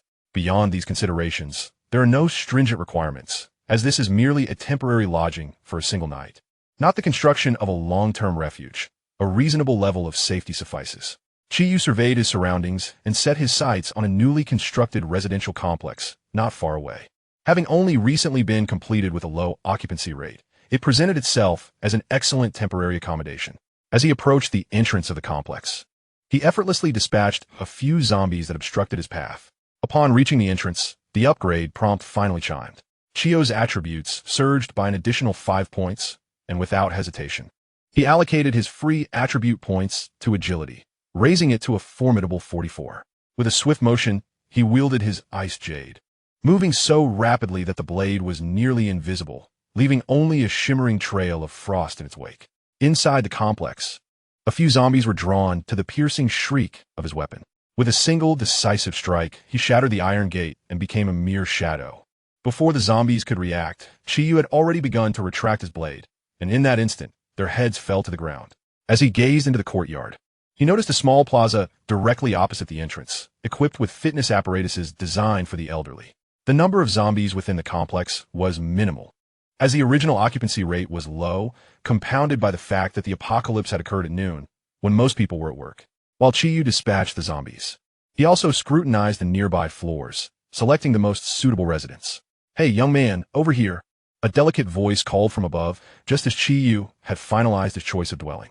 Instinctively, he looked up to the fourth-floor balcony, where a woman clad in a flimsy camisole stood, her beauty striking and her figure commendable. Upon noticing Chiyu's gaze, she immediately offered a seductive smile, her hand resting on her waist as she tugged at her already revealing attire to expose more of her alabaster skin. "Could you perhaps save me? I'm open to anything you desire." As she uttered these words, a surge of frustration coursed through her. Her luck had been rather unfortunate. Employed for the night shift, she had been soundly asleep when the apocalypse began. Although the announcement of the cataclysmic game indicated that it would intrude upon dreams, awakening the unsuspecting, she had merely assumed it was a nightmare when she awoke to find the notice vanished, drifting back into slumber in a daze. Awakened by the relentless pounding of the undead at her door, she peered through the peephole to witness her neighbor, once vibrant, now a hollow shell, ravaged by the grotesque horrors of the apocalypse. It dawned on her that the ominous notification she had received was not merely a figment of her imagination. Time had slipped away from her grasp. Her pantry lay bare, devoid of sustenance, and her attempts at dieting had left her without even the slightest indulgence. While the tap still offered water, the warning had declared that it was tainted with the very virus that turned the living into the monstrous. The absence of food and clean water would have been manageable under normal circumstances. Yet the relentless battering of the door by the zombies outside made her question how long her defenses could endure. She had once entertained the notion of escaping through the window, fashioning ropes from curtains and mattresses, but the grim sight of a neighbor attempting the same, only to fall and attract a horde of the ravenous dead, extinguished that hope entirely. Just as despair threatened to consume her, a man entered the community, a figure armed with a striking azure blade, effortlessly dispatching the encroaching undead. If only he would offer his assistance. She believed he could be her salvation. Yet why would he? Acts of heroism were rare, mere flashes of nobility in a world gone mad. The only asset she possessed was her body, which had once been a vessel of wealth. In a desperate gamble, she donned revealing attire and called out to the departing figure, Chiyu. Aware of the inherent risks, she understood that even if he chose to rescue her, there was no guarantee he was not a predator lurking beneath a facade of gallantry. Nonetheless, she had to take the chance. Better to wager her life on a flicker of hope than to watch him walk away, sealing her fate in the grasp of death. "Please, kind sir, I am truly frightened. Could you possibly come to my aid?" she implored, accentuating her curves, her eyes filled with desperation. Chapter 9. The first night to her astonishment. Her most potent weapon, her exquisite beauty and alluring form, elicited only a fleeting glance from Chiyu, his gaze quickly retreating, marred by disdain. She had never before been subjected to such a piercing look, a sensation that stung deeply. As he turned away without a second thought, she struggled to suppress her indignation and called out once more in a sweet, pleading tone. Yet, not only did he fail to respond, but his steps continued to carry him further from her. Rage bubbled within her, distorting her once delicate features. In a fit of fury, she glanced around, seizing the alarm clock from her bedside table, setting it with a determined hand before launching it toward Chiyu's retreating form. "If you choose not to save me, then let us all perish." The alarm rang out, its shrill notes echoing through the desolate community, summoning a swarm of the undead in response to her desperate act. As Chiyu's footsteps ceased, he glanced at the alarm clock that lay on the ground, its battery having tumbled out, silencing its chime. However, it was too late. Nearly 30 zombies emerged from every corner, presenting little threat to Chiyu, who had recently leveled up. He raised his head, meeting the woman's gaze filled with hatred. She mouthed, her eyes locked onto his. She then summoned a chair to witness Chiyu's imminent demise at the hands of the undead. Yet, in a matter of seconds, when she redirected her gaze below, Chiyu had vanished without a trace. Where'd he go? The woman looked around frantically, her eyes scanning the area. But apart from the grotesque zombies, there were no other signs of life. Thud! At that moment, a muffled sound erupted beneath her, and she turned toward the source, catching a glimpse of a blur darting swiftly between the two balconies. Before she could react, the figure abruptly halted before her. Upon recognizing Chiyu's face, the woman let out a piercing scream, collapsing in fear and scrambling backward. However, a tremendous force erupted from behind her head, yanking her back as her hair was torn from her scalp. Chiyu leaned in slightly, his smile gentle. Do you wish to kill me? The woman felt as if her scalp were about to be ripped apart, tears streaming down her face. She attempted to struggle, but was met with a heavy punch from Chiyu, which sent her nasal prosthetic flying. This time, her features were genuinely distorted. My nose, she cried, tears and blood streaming down her face, her throat constricted as she emitted heart-wrenching screams. You wish to kill me? Chiyu maintained his serene demeanor, resembling a gentle neighbor greeting her on a morning stroll, albeit disregarding the woman's anguished cries nearby. I was wrong. I will never dare again. The woman cried desperately, a yellow liquid trickling down her thigh, dripping onto the floor and filling the small balcony with a foul odor. Chiyu, disgusted, released his grip, and the woman, ignoring the filth beneath her, fervently bowed to Chiyu in repentance. Rest assured, I shall not strike you. His words halted her frantic gestures, a mix of relief and disbelief washing over her. She could hardly fathom that Chiyu would spare her so easily. However, Chiyu's smile grew even gentler. Yet his next words transformed him into a figure of malevolence in her eyes. But they may not be so forgiving. He seized her hair once more, flinging her out the window. The woman traced an elegant parabola through the air, her shrill screams echoing as she plummeted into the throng of zombies below. At a height of the 4th floor, barring an unfortunate twist of fate, while fractures were inevitable, death would not come immediately. A woman lay in a pool of blood, her legs bent unnaturally in the opposite direction. A small portion of her chest caved in, and her ribs seemingly pierced in her lungs, emitting only raspy gasps from her throat. The ghastly moans of the zombies engulfed her cries of despair, unrelenting in their pursuit of the fallen. At 5:31, Chiyu leaned against the window railing, his gaze fixed on the woman being devoured by the undead, while his peripheral vision caught sight of the clock within the room. There were still 29 minutes until nightfall, he calculated. There was still time. Activating the ring of Featherfall, Chiyu leaped from the 4th floor.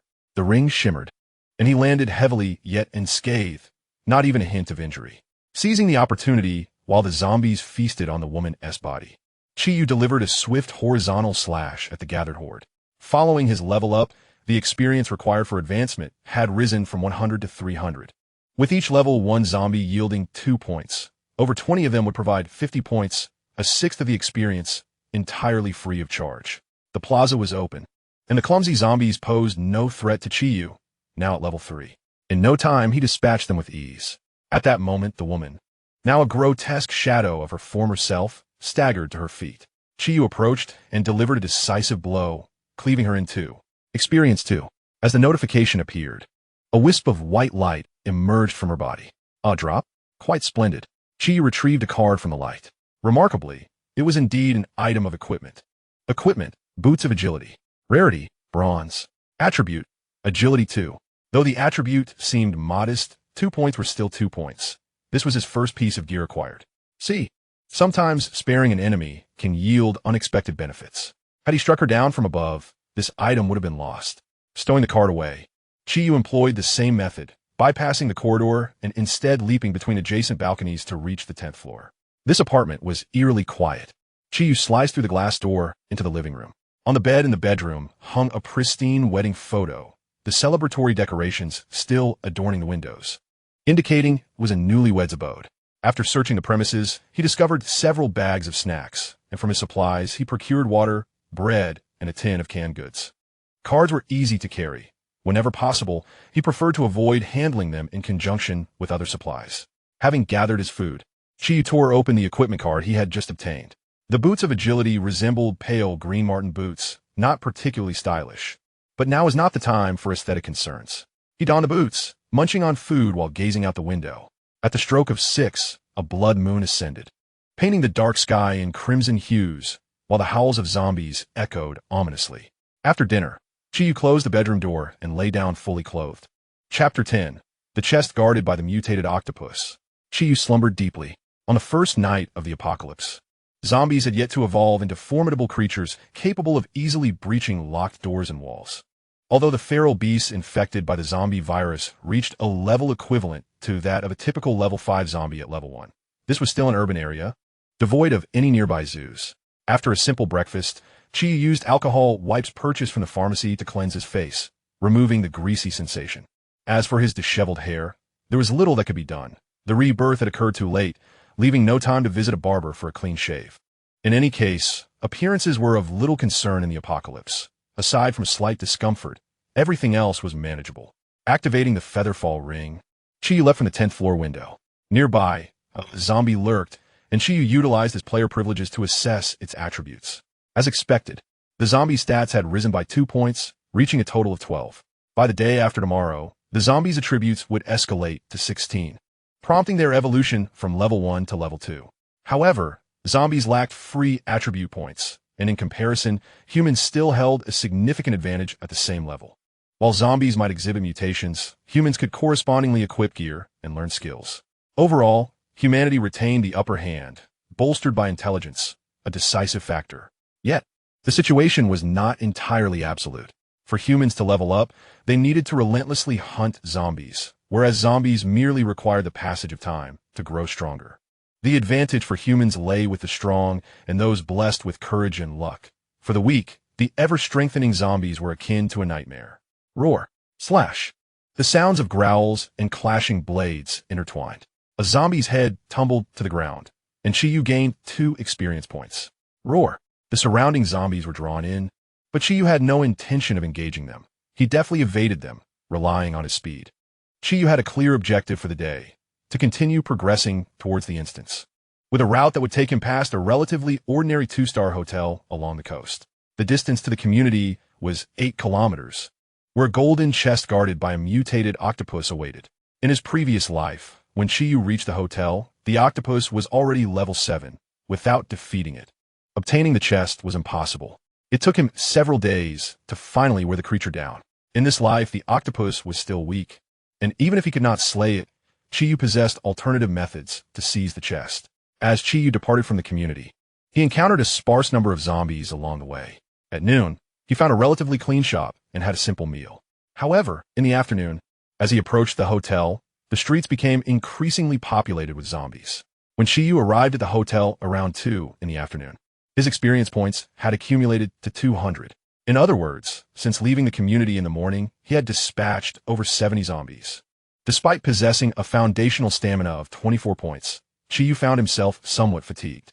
The hotel, being a location with a significant flow of visitors, was teeming with zombies both inside the lobby and in the surrounding streets, making it a medium-sized gathering point for the undead. Therefore, prior to entering, Chiyu opted to rest for half an hour nearby. Having restored his strength and confirmed the absence of other survivors, he placed his backpack on the ceiling of a nearby shop. The ensuing actions required a high degree of agility, and the backpack, along with its contents, would prove to be a cumbersome burden. With his supplies concealed, Chiyu did not dawdle, as darkness would soon descend once more. He refrained from using the front entrance. He was not reckless enough to take such a risk. A cursory glance revealed at least a few thousand zombies in the vicinity of the hotel. Entering through the front would be exhausting, if not fatal. Ideally, Chiyu would have preferred to infiltrate the upper floors, based on his experience. The best approach would have been to leave from a nearby residential building, perhaps from the 20th floor. Even if the distance was 30 to 40 meters, he could utilize inertia to land on around the 10th floor of the hotel. Unfortunately, there were no other residential buildings within 100 meters of the hotel. The nearest one was 300 meters away, rendering such a jump impractical. Chi-Yu circled to the back entrance, where the number of zombies was similarly substantial. He crouched down and stealthily maneuvered a short distance to the hotel's right front, where the presence of zombies was minimal. The hotel itself was structured with a 2-story high lobby, which jutted out, with the rooms situated above. The protruding section of the lobby served as a large terrace on the 3rd floor, furnished with dining tables to create an outdoor dining area. The exterior of the lobby was not a flat wall. It was adorned with numerous decorative carvings for aesthetic appeal. Stepping back a few paces, Chi-Yu suddenly accelerated, leaping high, using his right leg to push off the wall, propelling himself upward once more. He then swung horizontally, driving his blade into the wall, leaving him suspended in midair. The zombies below, alerted by the commotion, gathered around, but it was too late. Chi-Yu's entire weight hung upon the blade, which, being made of ice, held firm. A regular weapon would have splintered under such strain. With a determined effort, Chi-Yu hoisted his body upward, grasping the decorative feature above with his left hand.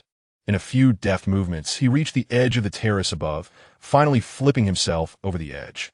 No sooner had he landed than he found himself face to face with a zombie, mere meters apart. Before the zombie stood a disemboweled corpse, its head still intact, likely to transform shortly. With a roar, the zombie unleashed a guttural sound, spitting fragments of flesh. Chi-Yu deftly evaded the attack and countered with a swift strike. The remaining zombies on the terrace, drawn by the commotion, charged toward him with furious cries. As Chi-Yu flicked the ice jade, his right hand transformed into a mere illusion, wielding the ice jade with an impenetrable finesse. The zombies were all intercepted a meter away from him. As he moved like a meat grinder, leaving a trail of dismembered flesh in his wake as he stepped into the 3rd floor hall. The 3rd floor served as a resting area, yet the number of zombies was not particularly high. After all, the apocalypse had descended at noon, and most of the hotel guests were out exploring the city, returning only in the evening. Thus, the hotel harbored relatively few zombies. The multitude in the hall and the nearby streets was merely a consequence of the gathering point's nature. Ascending the stairs to the 4th floor, Chi-Yu encountered 5 zombies in the corridor, 2 of which were donned in uniforms, while the remaining 3 included 2 in pajamas and 1 completely unclothed. Perhaps they had transformed into zombies after sleeping through the morning. Chi-Yu dispatched them with ease, but chose not to proceed further. Instead, he knocked on the intact door adjacent to him. "Are there any survivors inside? I am a rescue worker dispatched by the government. Please respond promptly." Methodically, he knocked on each door in succession, tirelessly reiterating his message. However, by the time he had knocked on the last door, silence reigned. Only 2 doors had shown signs of movement behind them, revealing unmistakably that zombies lurked within. Chapter 11. Gathering Bait. Chi-Yu's objective was quite straightforward. He needed to locate a few survivors. Although he could have bypassed knocking and simply broken down the doors to search for survivors, he refrained from such actions until he found a treasure chest. He required living survivors, as bringing them upstairs before amassing a sufficient number would demand additional effort to ensure their safety. If he were to accidentally break a survivor's limbs, their piercing screams would undoubtedly attract more zombies. While knocking them unconscious was feasible, a miscalculation in force could result in a fatal blow. It was prudent to adopt a gentler approach for the time being. Upon reaching the 5th floor, Chi-Yu noted a slight decrease in the number of zombies compared to the 4th. Only 2 lingered in the corridor. After dealing with them, he proceeded to replicate his previous actions on the 4th floor. When he knocked on the 3rd door, he keenly detected a faint sound from within. If it were a zombie, the noise would not be so minimal. It resembled someone hesitating behind the door, contemplating whether to open it. After all, for a normal person, opening the door to a stranger could be a perilous decision. "I am a rescue worker. If there are any survivors in the room, please open the door immediately. The next search will not occur for another month," Chi-Yu declared, and without waiting for a response, he approached another door. Just as he was about to knock, a crisp sound echoed, and the door creaked open. A smile crept onto Chi-Yu's face as he turned around.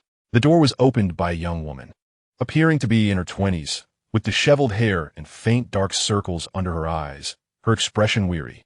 It seemed she had endured a sleepless night. However, this is quite normal. Those who can sleep soundly through the night are either audacious individuals like Chi-Yu, or they are utterly foolish. For ordinary people, insomnia is a common plight. Perhaps this is why the girl realizes that if rescue is not forthcoming, she cannot hold on much longer, and it might be better to take a risk. Chi-Yu's thoughts were not misplaced. This girl had been dieting for an extended period, rendering her physically weak. Aside from her mental acuity rated at 11, her other attributes were dishearteningly low. Her constitution merely 5, with strength and agility both languishing at 4. It was clear that even the most basic of zombies would be insurmountable foes for her. Remaining in her current location would undoubtedly lead to death. Venturing out, however, might offer a glimmer of hope. Of course, the decision that spurred the girl to emerge was significantly influenced by Chi-Yu's appearance. While he may not possess a breathtaking handsomeness, he could certainly be described as handsome, even as an antagonist. He did not embody the archetype of a villain with a menacing demeanor. He had the ability to conceal his coldness and project an aura of genteel charm, which was deeply deceptive. Otherwise, had he sported a brutish visage, it would have been evident he was no hero, and the girl would have never dared to open the door. "Hello," the girl stammered, unsure of what to say. Chi-Yu, in a benevolent tone, inquired, "May I ask if there are any other survivors in your room?" "No, there's no one else. It's just me," she replied softly.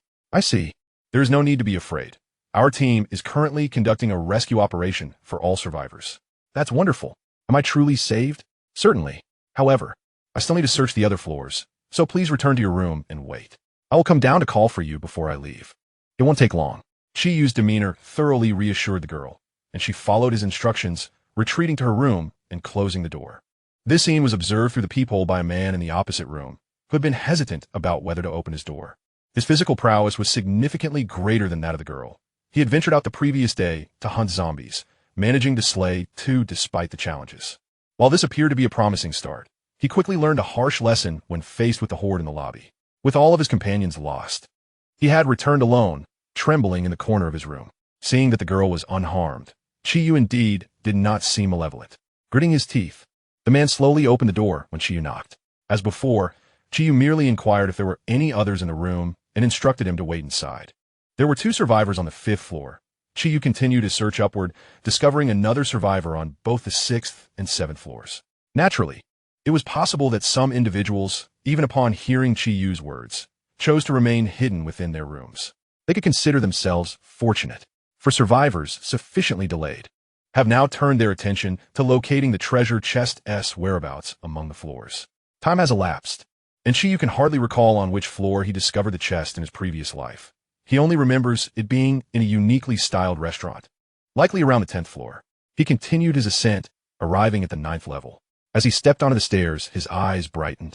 This level was no longer composed of lodging rooms, but rather a lounge and dining area. He had finally found it.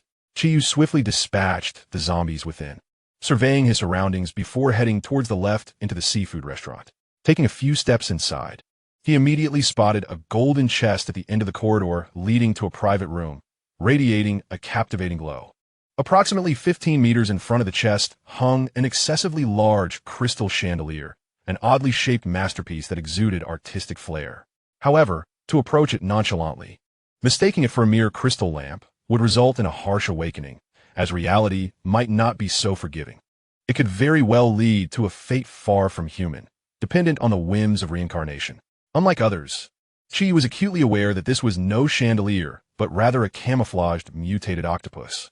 While its attributes were unremarkable, it possessed a plethora of skills and formidable self-healing capabilities, compounded by its 4 mutated, massive tentacles that had once caused Chi considerable trouble, leading him to contemplate abandoning the treasure chest on multiple occasions.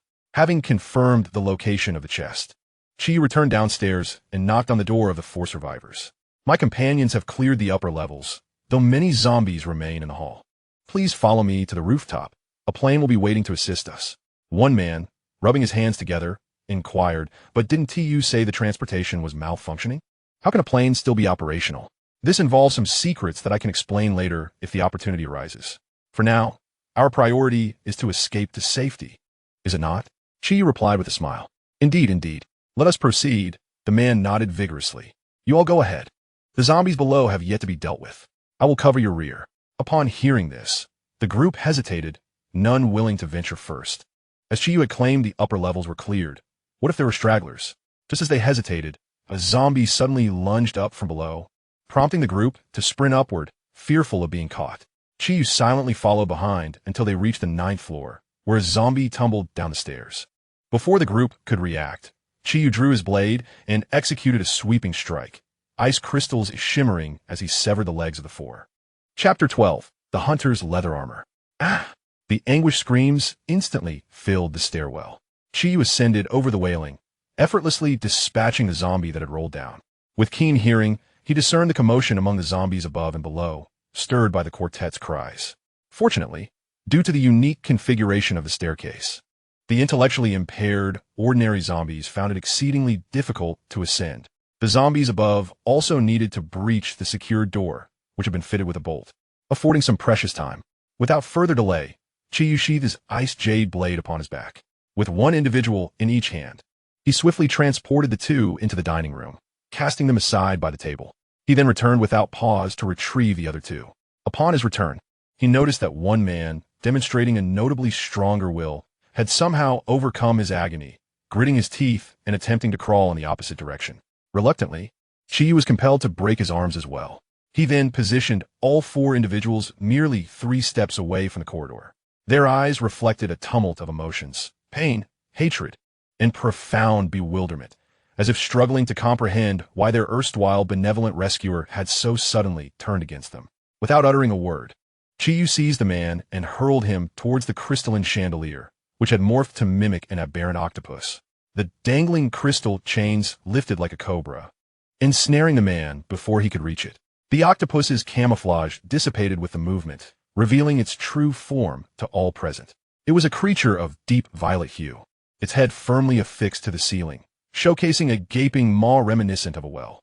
For tentacles, approximately 50 centimeters in length, encircled the mouth, while the remaining 4, augmented by the zombie virus, extended to 5 meters in length and a meter in girth, adorned with rings of venomous fangs.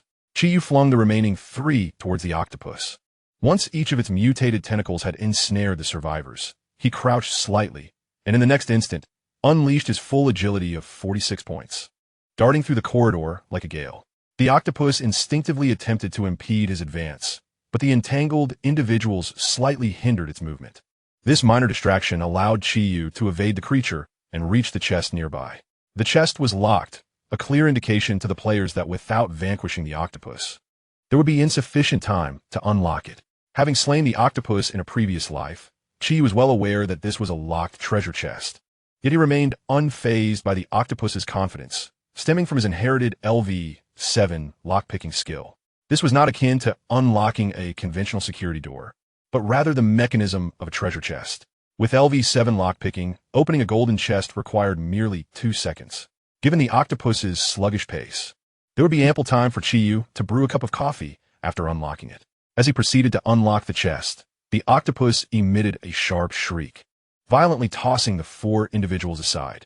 Although it did not consume them, the venomous fangs of the tentacles inflicted grievous wounds, causing the afflicted to rapidly deteriorate.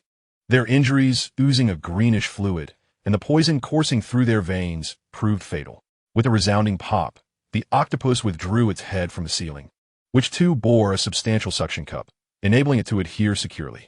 It swiftly descended to the ground, shrieking as it charged towards Chi. As the treasure chest swung open, Chi did not spare a glance at its contents, swiftly collecting all the cards into his backpack. With a few swift strikes against the soundproof wall to his left, he delivered a powerful kick, creating a substantial breach. A whoosh echoed behind him, prompting Chi to roll into the private room and dart to the window, leaping out without hesitation, leaving behind the furious octopus raging within the towering building. Featherfall, light radiated from the ring, enveloping Chi as he descended gracefully onto the terrace of the 3rd floor. Without pause, he sprinted to the edge of the terrace and leaped into the street teeming with zombies, wielding his icy jade to carve a path, swiftly vanishing into the alleyways. At that moment, the irate octopus finally managed to crawl onto the terrace, its target lost, and it could only unleash its fury upon the gathering zombies. Chi took a circuitous route, quietly returning to a shop near the hotel to retrieve the supplies stored atop the ceiling. Despite his recent spree of zombie slaying yielding numerous resource cards, who could ever have too many supplies, especially when among them were several precious medicinal items? Huddled in a corner of the shop, Chi pulled out a bottle of water from his backpack and drank it thoroughly, letting out a sigh of relief before examining the cards he had obtained from the golden treasure chest. There were 2 cards in total. Hunter's Leather Armor. Type, upper body. Grade gold. Durability, 130/130. Attribute, Constitution 20. Physical resistance 3. Special attribute. For every enemy slain, gain 2 points in Constitution for 300 seconds, stacking up to 5 layers. When fully stacked, it grants an additional 2 points in physical resistance. Equipment requirement, level 5. A splendid find indeed.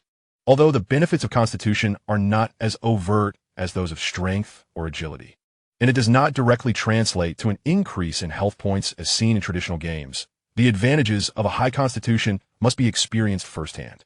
It encompasses various aspects related to the physical body, including defensive capabilities, endurance, recovery, and resistance to ailments. Chiyu had initially hesitated about whether to allocate his free attribute points to Constitution upon leveling up in order to mitigate the risk of falling ill for various reasons. Although he possessed medications, he preferred to avoid wasting them on illnesses, not wanting to suffer from adverse conditions. His previous concern was that increasing Constitution might slightly compromise his strength. However, that worry had dissipated. His agility was already sufficient, and with the armor boosting his Constitution, he could simply focus on augmenting his strength with future upgrades. Stowing away the leather armor, Chiyu turned his attention to the second card. Skill book, Energy Bolt.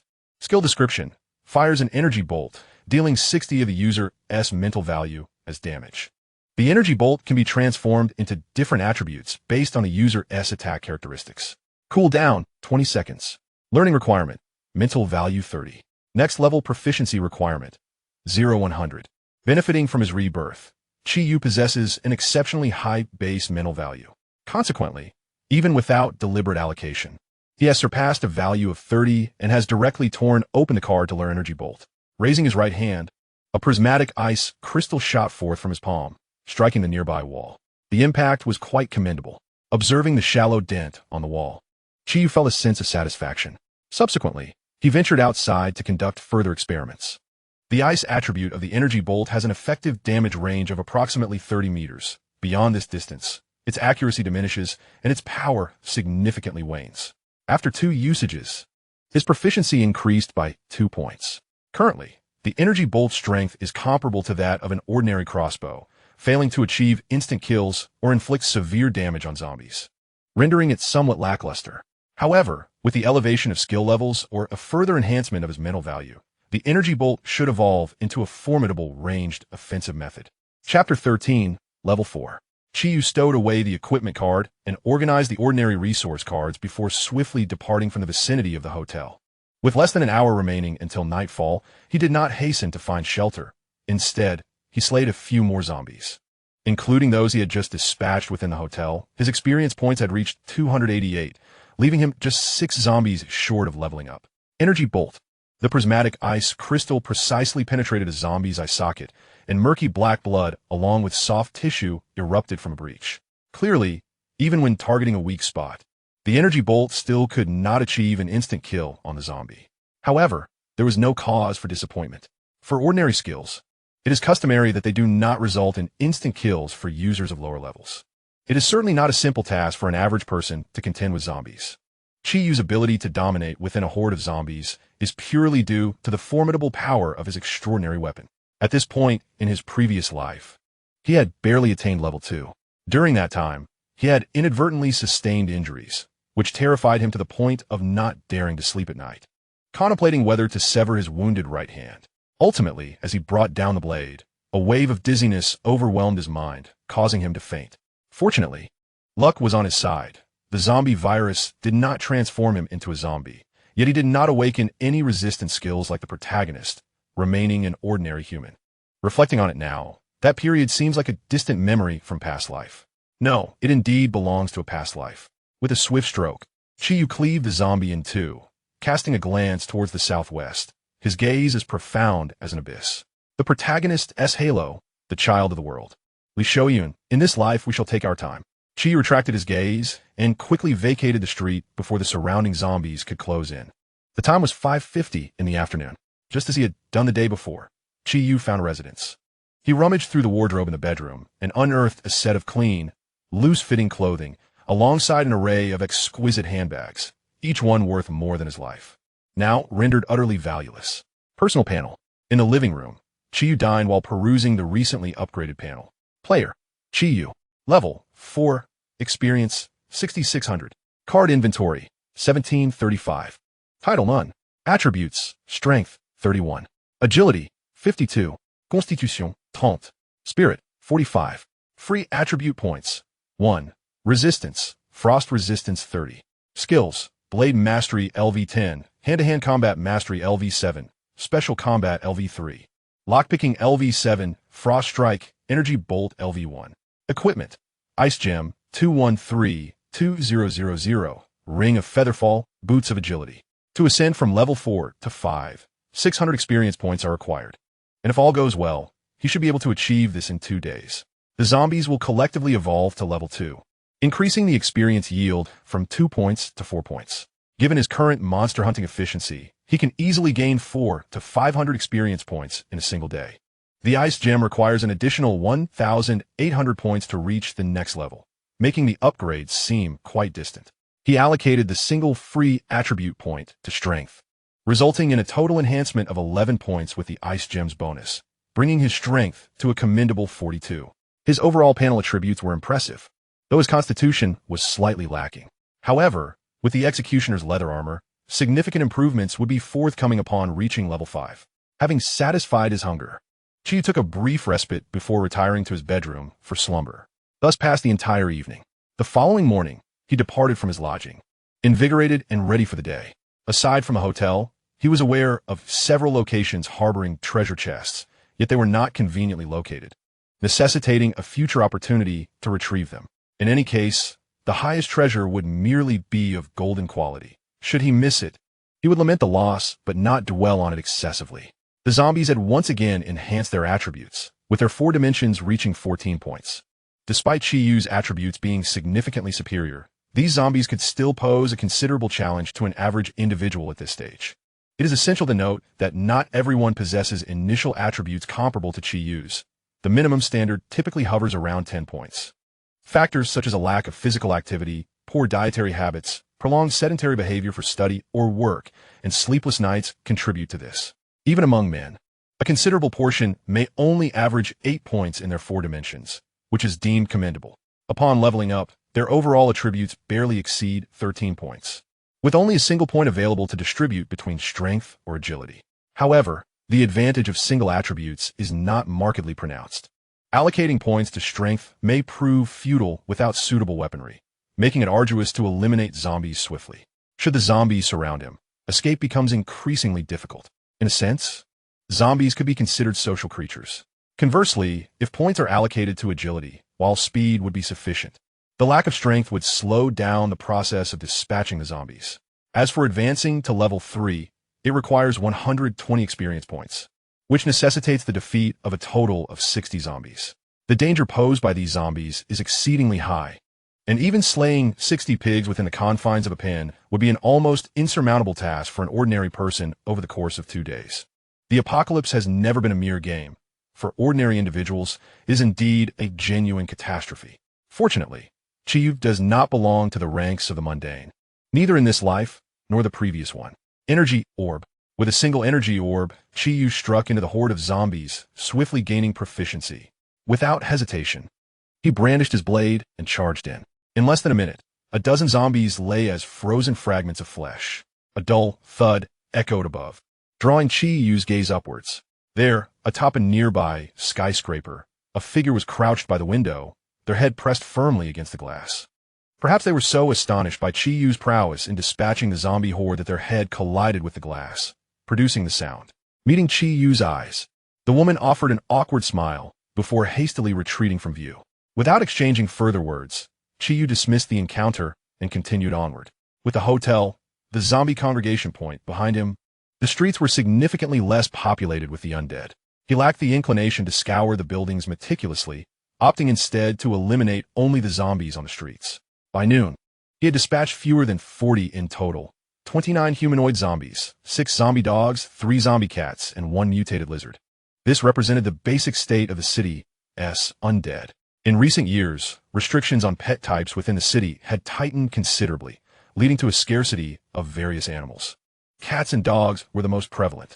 Among them, the 3 zombie cats proved the most troublesome. Though their strength was limited, their agility was remarkable, and their small stature allowed them to leap about, requiring Chi-Yu to expend some effort to subdue them. Despite the relatively low number of zombies, the drop rate was notably high. For ordinary cards, 2 equipment cards, and 1 skill card.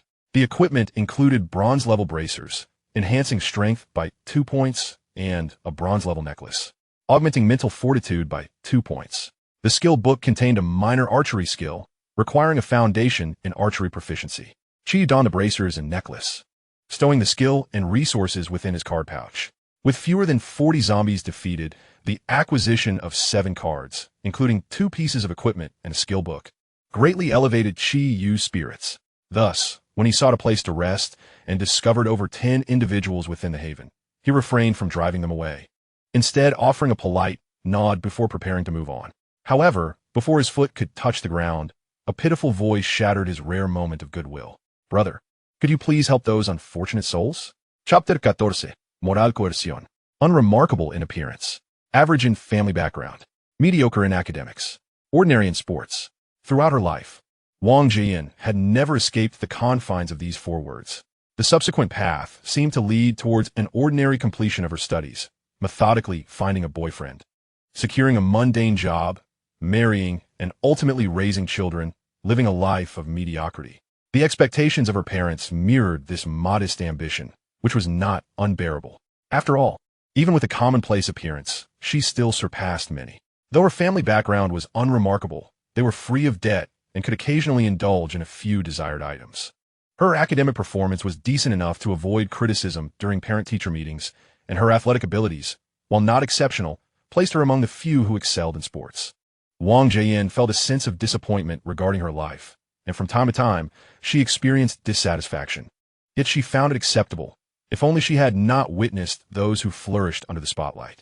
The prodigy of Go in elementary school, the unreciprocated crush in junior high, with a boy who barely spoke to her relentlessly pursued another beautiful girl, never casting a glance back at her even after his failures. As high school commenced, the intense academic pressure bore down on the ordinary students, who squeezed every last moment of rest and sleep, while the geniuses effortlessly claimed gold medals in competitions. Attending a prestigious university with affluent roommates only heightened her feelings of inadequacy. Yet, she found herself without a means to struggle against this reality. It was not a matter of her lack of effort. Rather, her attempts barely allowed her to maintain a level of normalcy. Wow, Yin Yin, I noticed you've been eating so little lately. It turns out you've been saving money to feed them. How kind of you. Just as Wang Jian resigned herself to a life of mediocrity, she experienced her first taste of praise.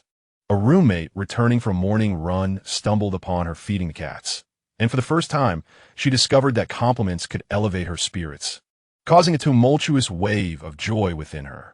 Even though her true motivation for saving money was to purchase an expensive bracelet, one that had been the subject of much discussion among classmates but ultimately remained unpurchased, the cat treats she used to feed the school's feline residents were brought by another girl who had been called away mid-task.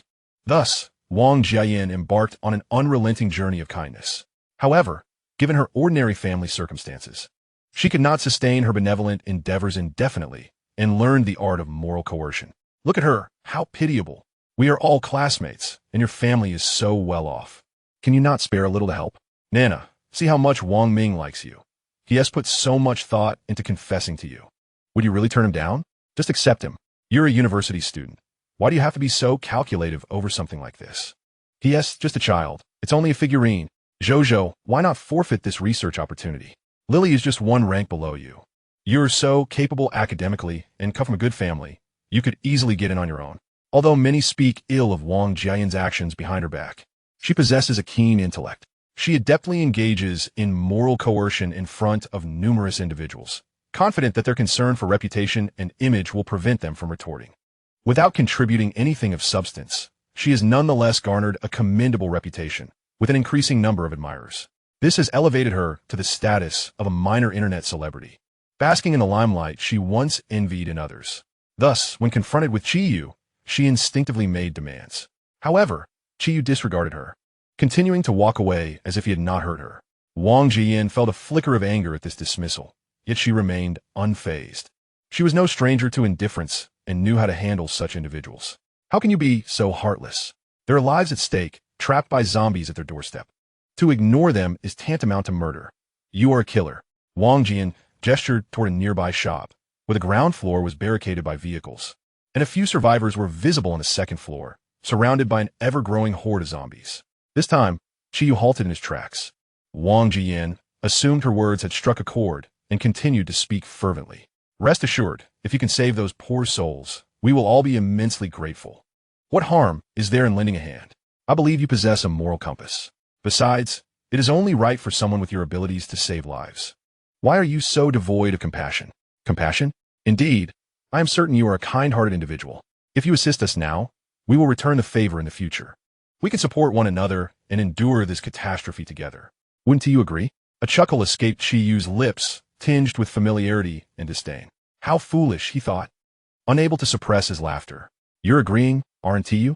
I knew you were a good person, Wang Jian exclaimed, her chest swelling with excitement. She envisioned the gratitude of those she would rescue, the life debt they would owe her, and perhaps even the admiration of the two handsome men among the survivors, who might vie for her affection. Lost in her exhilaration, she spoke with increasing fervor, oblivious to Qiyu's frigid gaze and the palpable murderous intent that chilled the air around them. Suddenly, a hand clamped down on her head. With a violent rush of weightlessness, an excruciating pain erupted as if her skull had shattered. Blood gushed from her nose, which had crumpled, and shattered teeth lodged painfully in her throat. With your talk of compassion and good versus evil, you remind me of a particularly vexing fool. Qiyu seized Wang Jian by her hair, yanking her upward with a force that snapped strands. Yet she felt no pain from her scalp being torn, for the agony of her face smashing against the ground had eclipsed all else. The incident unfolded abruptly, leaving no one with the capacity to react until Qiyu hoisted the blood-soaked Wang Jian, prompting a single instinctive scream from the crowd. In response, a diamond-shaped ice lance pierced through the throat of the source of the sound. The chilling command echoed through the room. Move, and you shall perish. The air was thick with menace, compelling the onlookers to seal their lips tightly, fearful that even the slightest sound might provoke the demon before them. Yet, contrary to their desires, their teeth chattered incessantly in terror. Qiyu yanked at Wang Jian's hair, disregarding her anguished cries and moans, and discarded her at the shop's entrance. He swiftly dispatched a zombie drawn in by the noise, then placed his foot upon Wang Jian's deformed head. Let's play a game, shall we? Oh, and you must participate too. Qiyu surveyed the crowd, and under his intimidation, not a single soul dared utter a dissenting word. The game was dubbed the kind choice. With a simple rule, only one of you can survive. Should you choose to save yourself, I shall execute them all. Should you opt for their survival, I will shatter your limbs and cast you into the horde of the undead. As Qiyu observed the trembling Wang Jian, a slight smirk graced his lips. I shall grant you 1 minute to decide, my dear, benevolent classmate. Chapter 15. Alas, my mood is foul. Qiyu's voice was soft, almost mirroring the cheerfulness in his expression, hinting at a sinister mirth.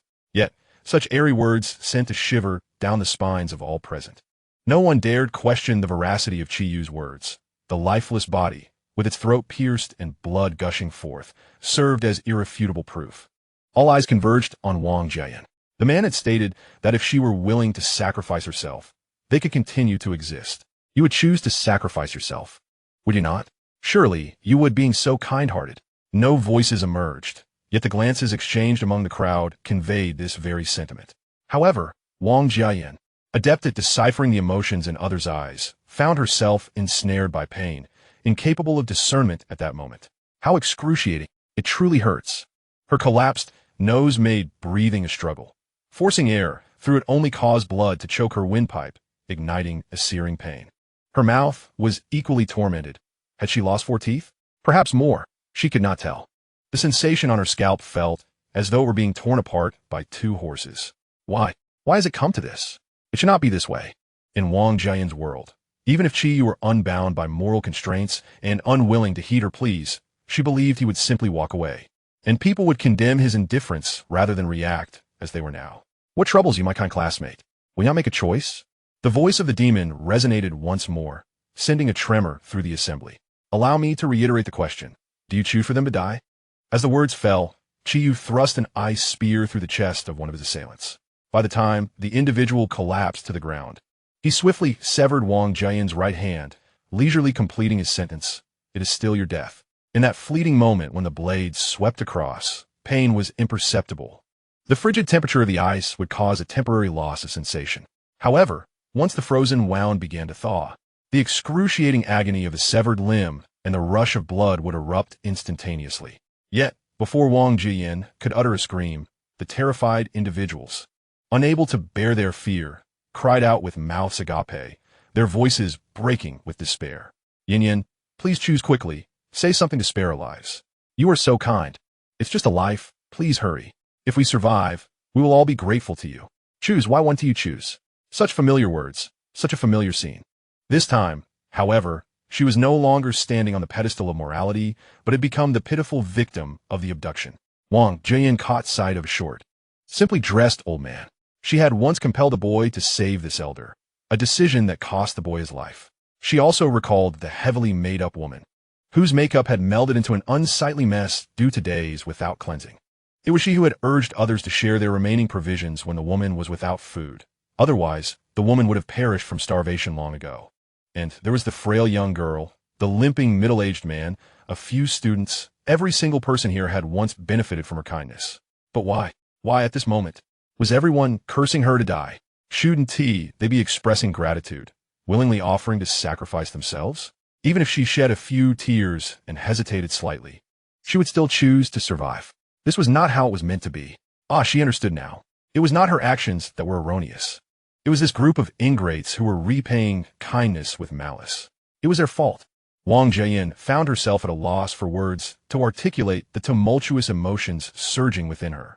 Yet the overwhelming blow was sufficient to make her forget her physical pain and the bitter curses that echoed around her. You ungrateful beasts! It was I who saved you. You not only failed to repay my kindness, but dared to utter such words. Without me, you would have perished long ago. So your choice is to kill them? Qiyu inquired at the opportune moment. Before Wang Jiyin could respond, the remaining individuals grew frantic. Bullshit. I beg you to save me. Without you, I would have been just fine. Brother, this matter has nothing to do with us. If you must kill someone, let it be that wretched woman. Yes, it's all her fault. She's the one who stopped you. We didn't say anything. Wang Jiyin, Yin Yin, please do us this favor. You're already in such a state. You cannot possibly live well. Aren't you kind? Show your compassion one last time. Just die, we beg you, just die. Each word struck Wang Jian's heart like a cold dagger.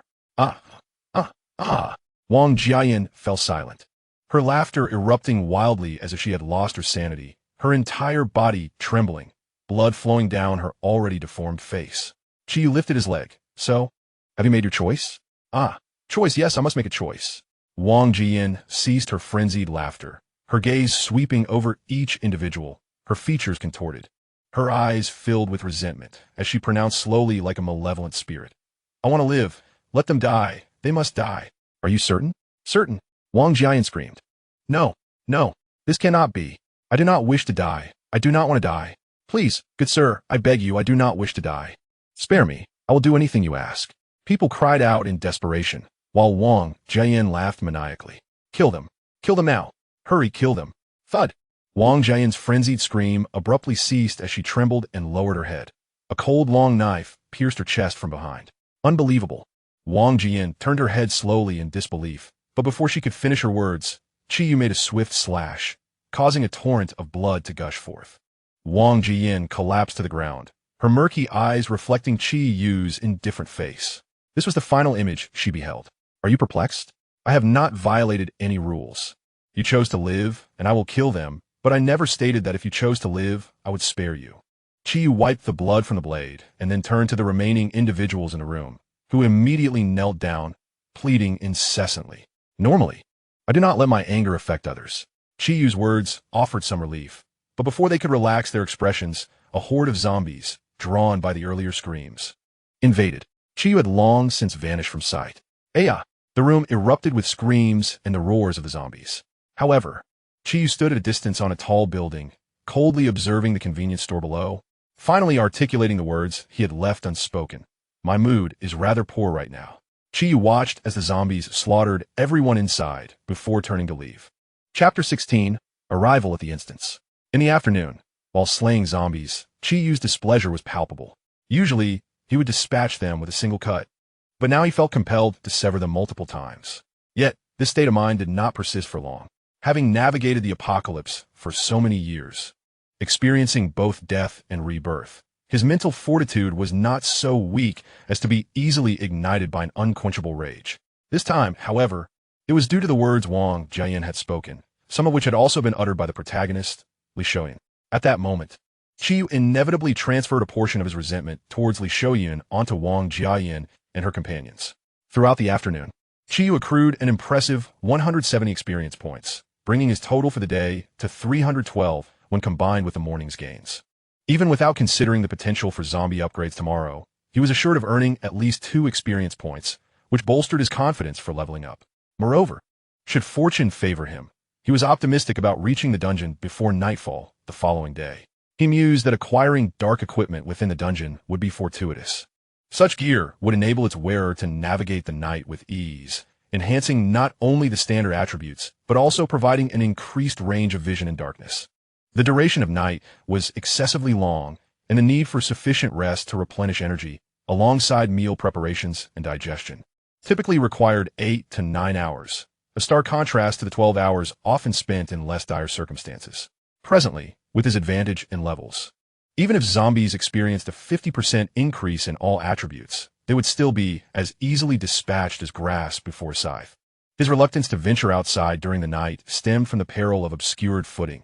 A stumble or an encounter with lurking zombie cats could yield a sudden attack, leaving little room for reaction.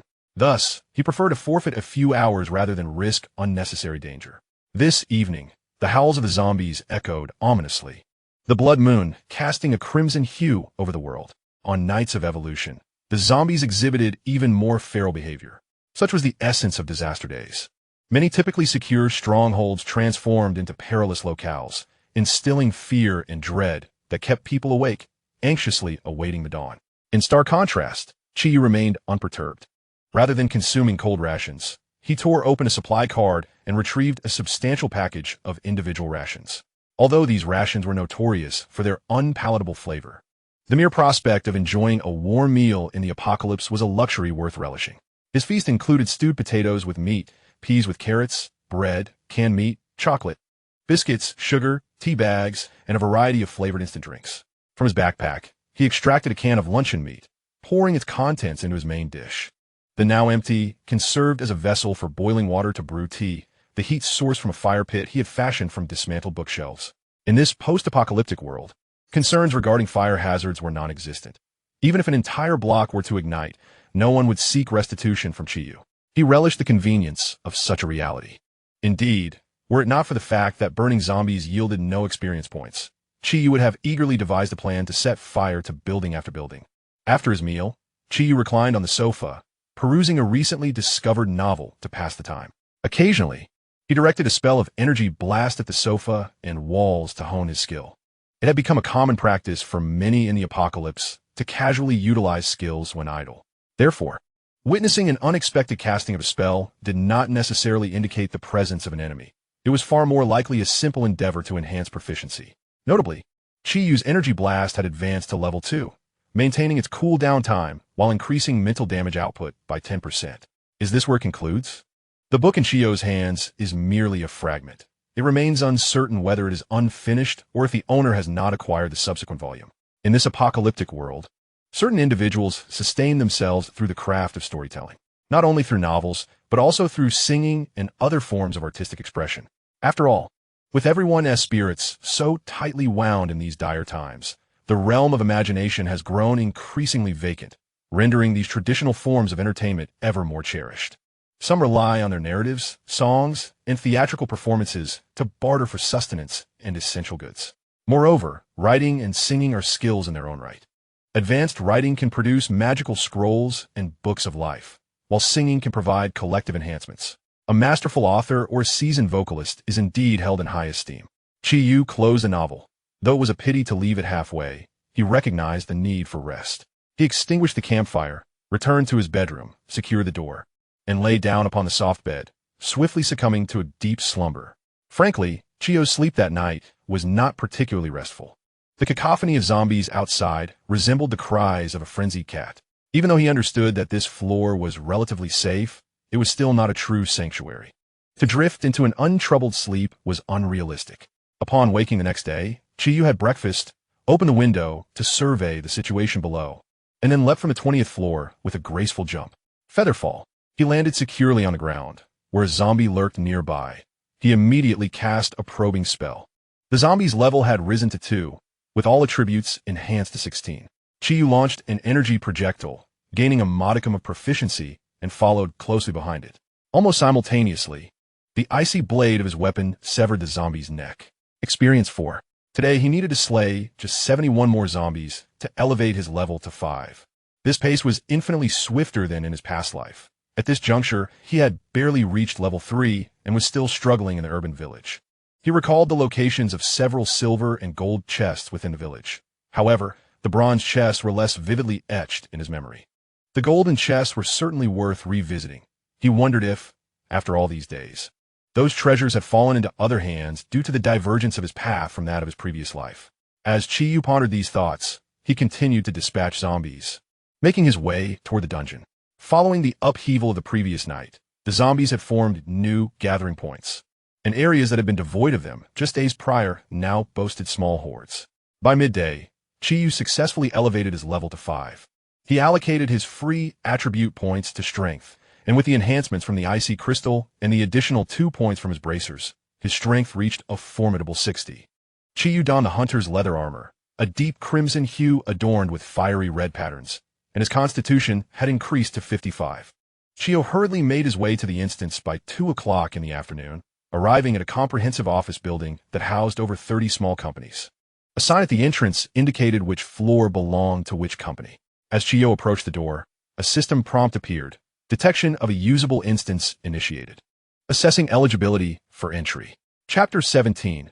A unique method to clear the instance. Insufficient number of participants detected. Entry into the instance is denied. Please gather at least 5 members within 120 minutes, including at least 1 level 4 player. Notice, the instance can only be accessed once per day. It refreshes at 000 hours. Ensure you gather members before others enter the instance. The system notifications continued to emerge. Similar to his past life, a minimum of 5 people was required to enter the instance. The instance could only be accessed once a day. It was not that everyone could enter daily, but rather that the instance opened only once. If others entered first, even if that team failed to clear the instance, Chiyu would have to wait until the next day. For a considerable time in his previous life, Chiyu had resided near the instance, establishing a small stronghold and monopolizing it, trading the potions obtained within for numerous resources. Ultimately, he relinquished control not because the potions had lost their value, but due to the ire his monopolization incited, culminating in his expulsion at the hands of the protagonist. This marked the first confrontation between Chiyu and the protagonist, Li Shouyun. From Li Shouyun's perspective, arriving in an unfamiliar city and uniting with others to defeat the local tyrant, thus gaining respect and abundant resources, certainly felt exhilarating. This thought ignited a surge of anger within Chiyu. Perhaps it was due to the humiliation of his previous demise.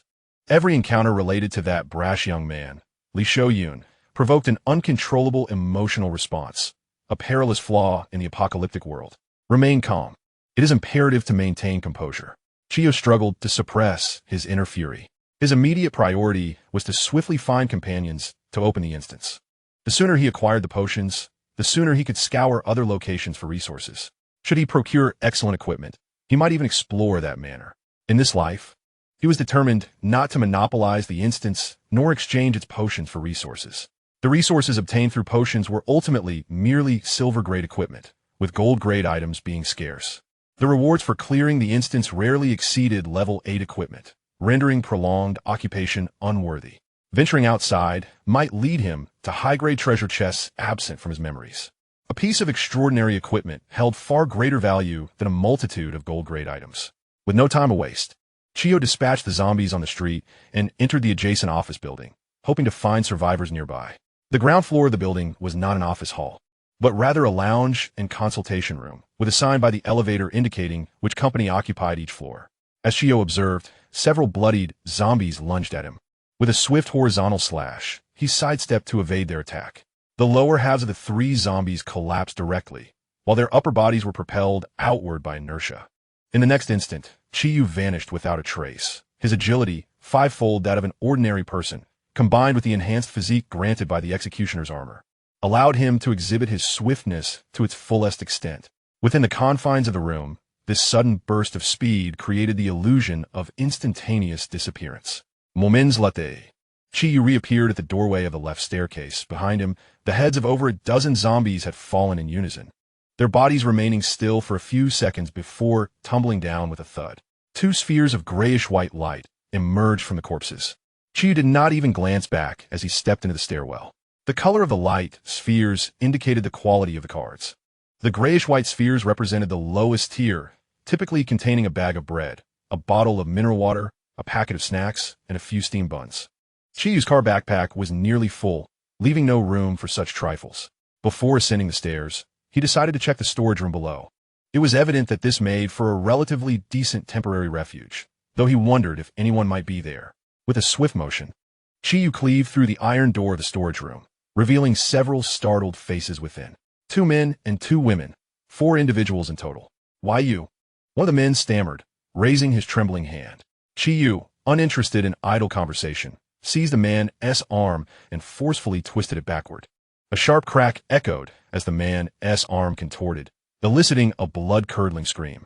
Chi-Yu swiftly incapacitated the man's limbs, and the remaining 3, now awakened by the cries, attempted to flee, but the sole exit of the storage room was firmly blocked by Chi-Yu. "Go, D," shouted another man, emboldened by desperation, though his courage proved futile. Chi-Yu dispatched him with the same efficiency as he had the previous man. The 2 remaining women were met with no mercy. He coldly rendered their limbs useless as well. Chi-Yu sheathed his blade, grasping each woman by the ankle, dragging them step by step to the entrance of the instance, and unceremoniously tossing them at the threshold. He then returned to the storage room to retrieve the 2 men in a similar manner. Detected the required number of individuals for instance activation. "Would you like to enter the instance?" "Enter. Instance. Survivors of the office building initiated. Please eliminate 300 zombies within the office building in 6 hours."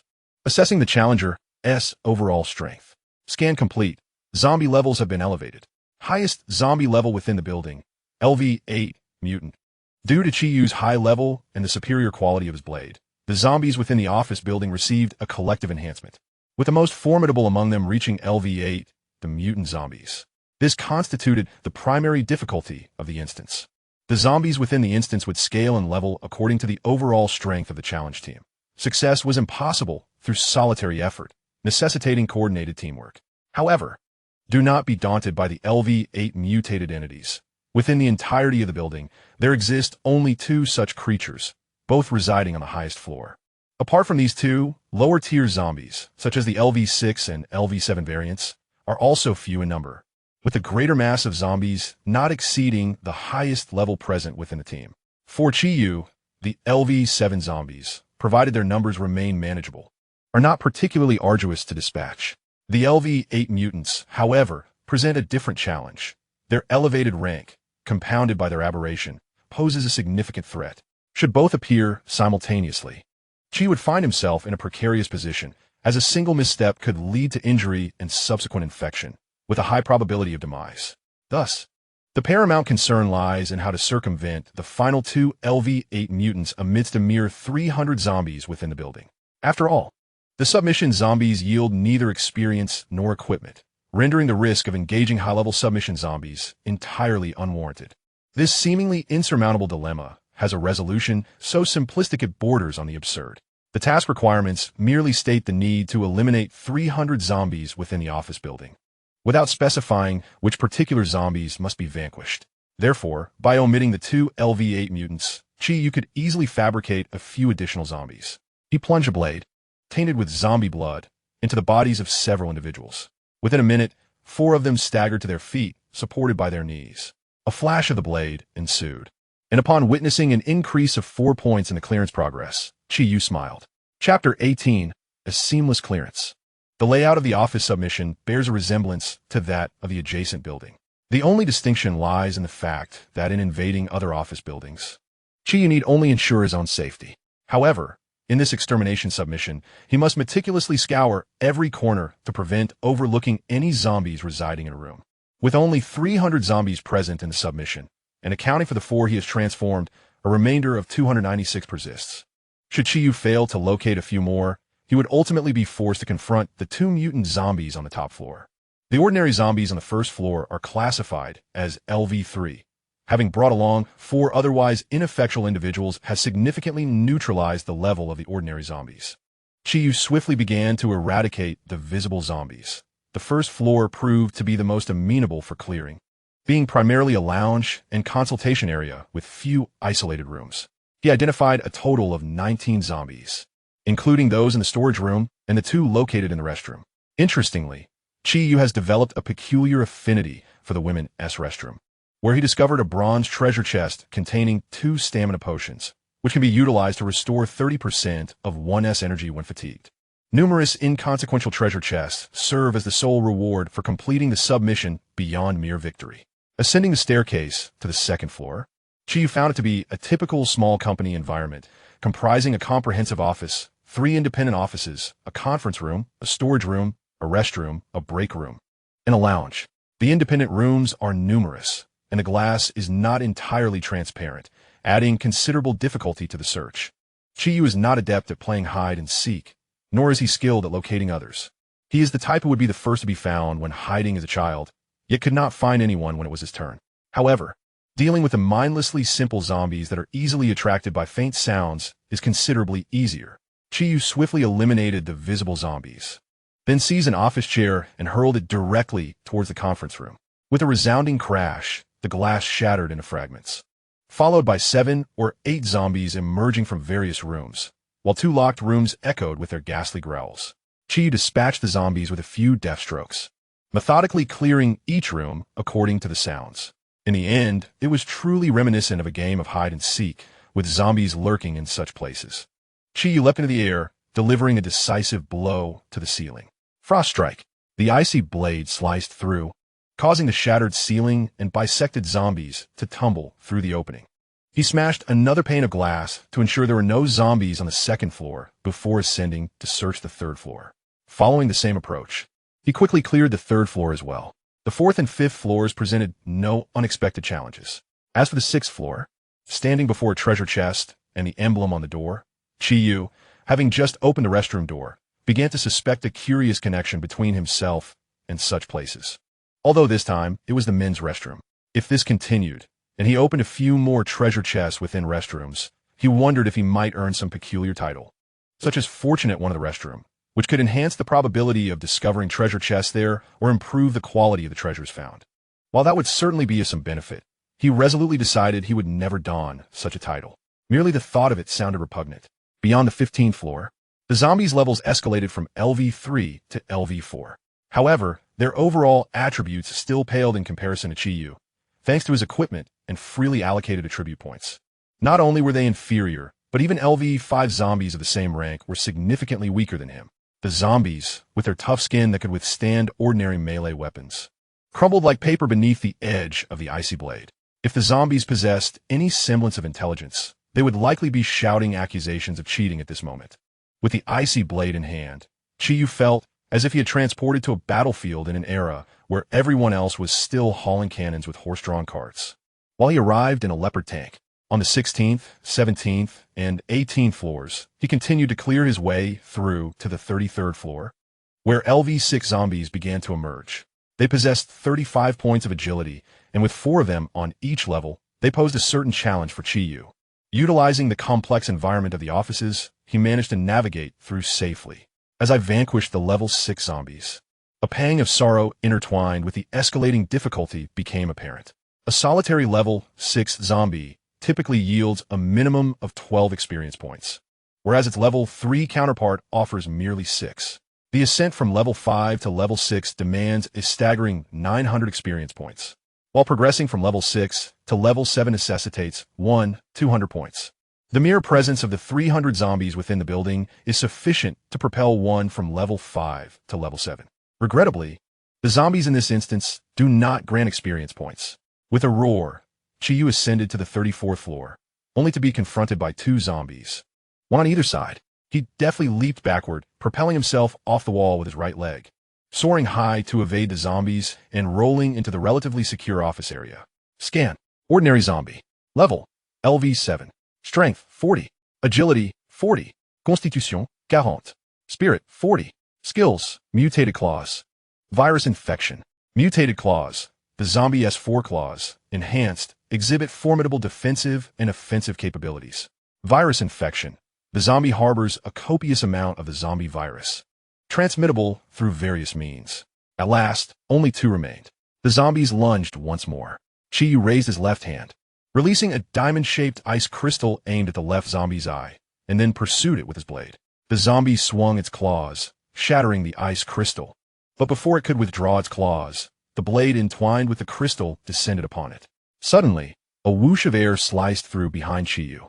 He had no choice but to abandon his assault on the zombies, crouching low as a claw covered in grayish-white chitinous armor swept past him. Remaining on the ground, he executed a sweeping kick, utilizing the 60 points of strength and 55 points of constitution that endowed his physique, effortlessly toppling the level 7 zombie. Chiyu's prowess extended beyond mere swordsmanship. The 2 martial skills he had honed over time were equally formidable. With a growl, the remaining zombie lunged at Chiyu's head. Unperturbed, he thrust his long blade upward, piercing the zombie's claw with the ice crystal.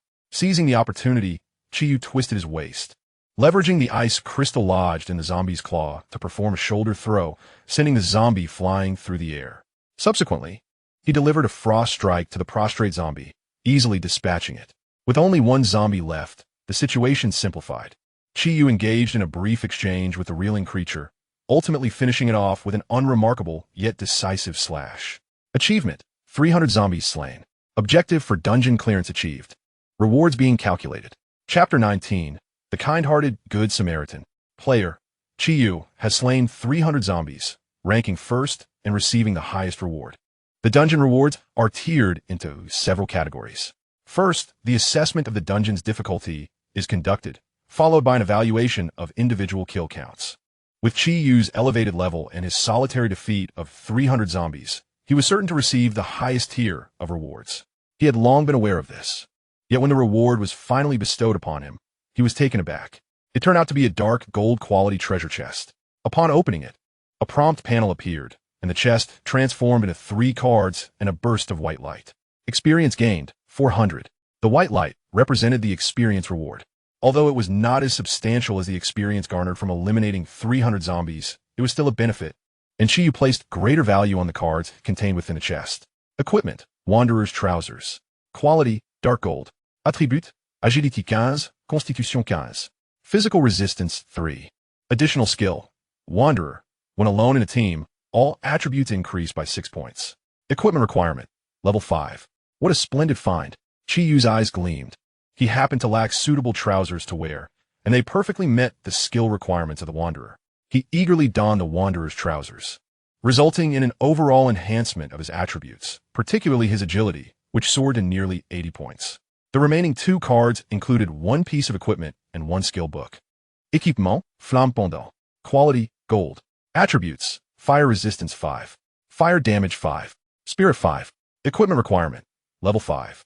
Skill: Crushing Slash. Description: in the next 3 attacks, an additional damage of 50 strength points is applied. Learning requirement: Proficiency in melee weapons at level 3 or above, strength exceeding 40 points.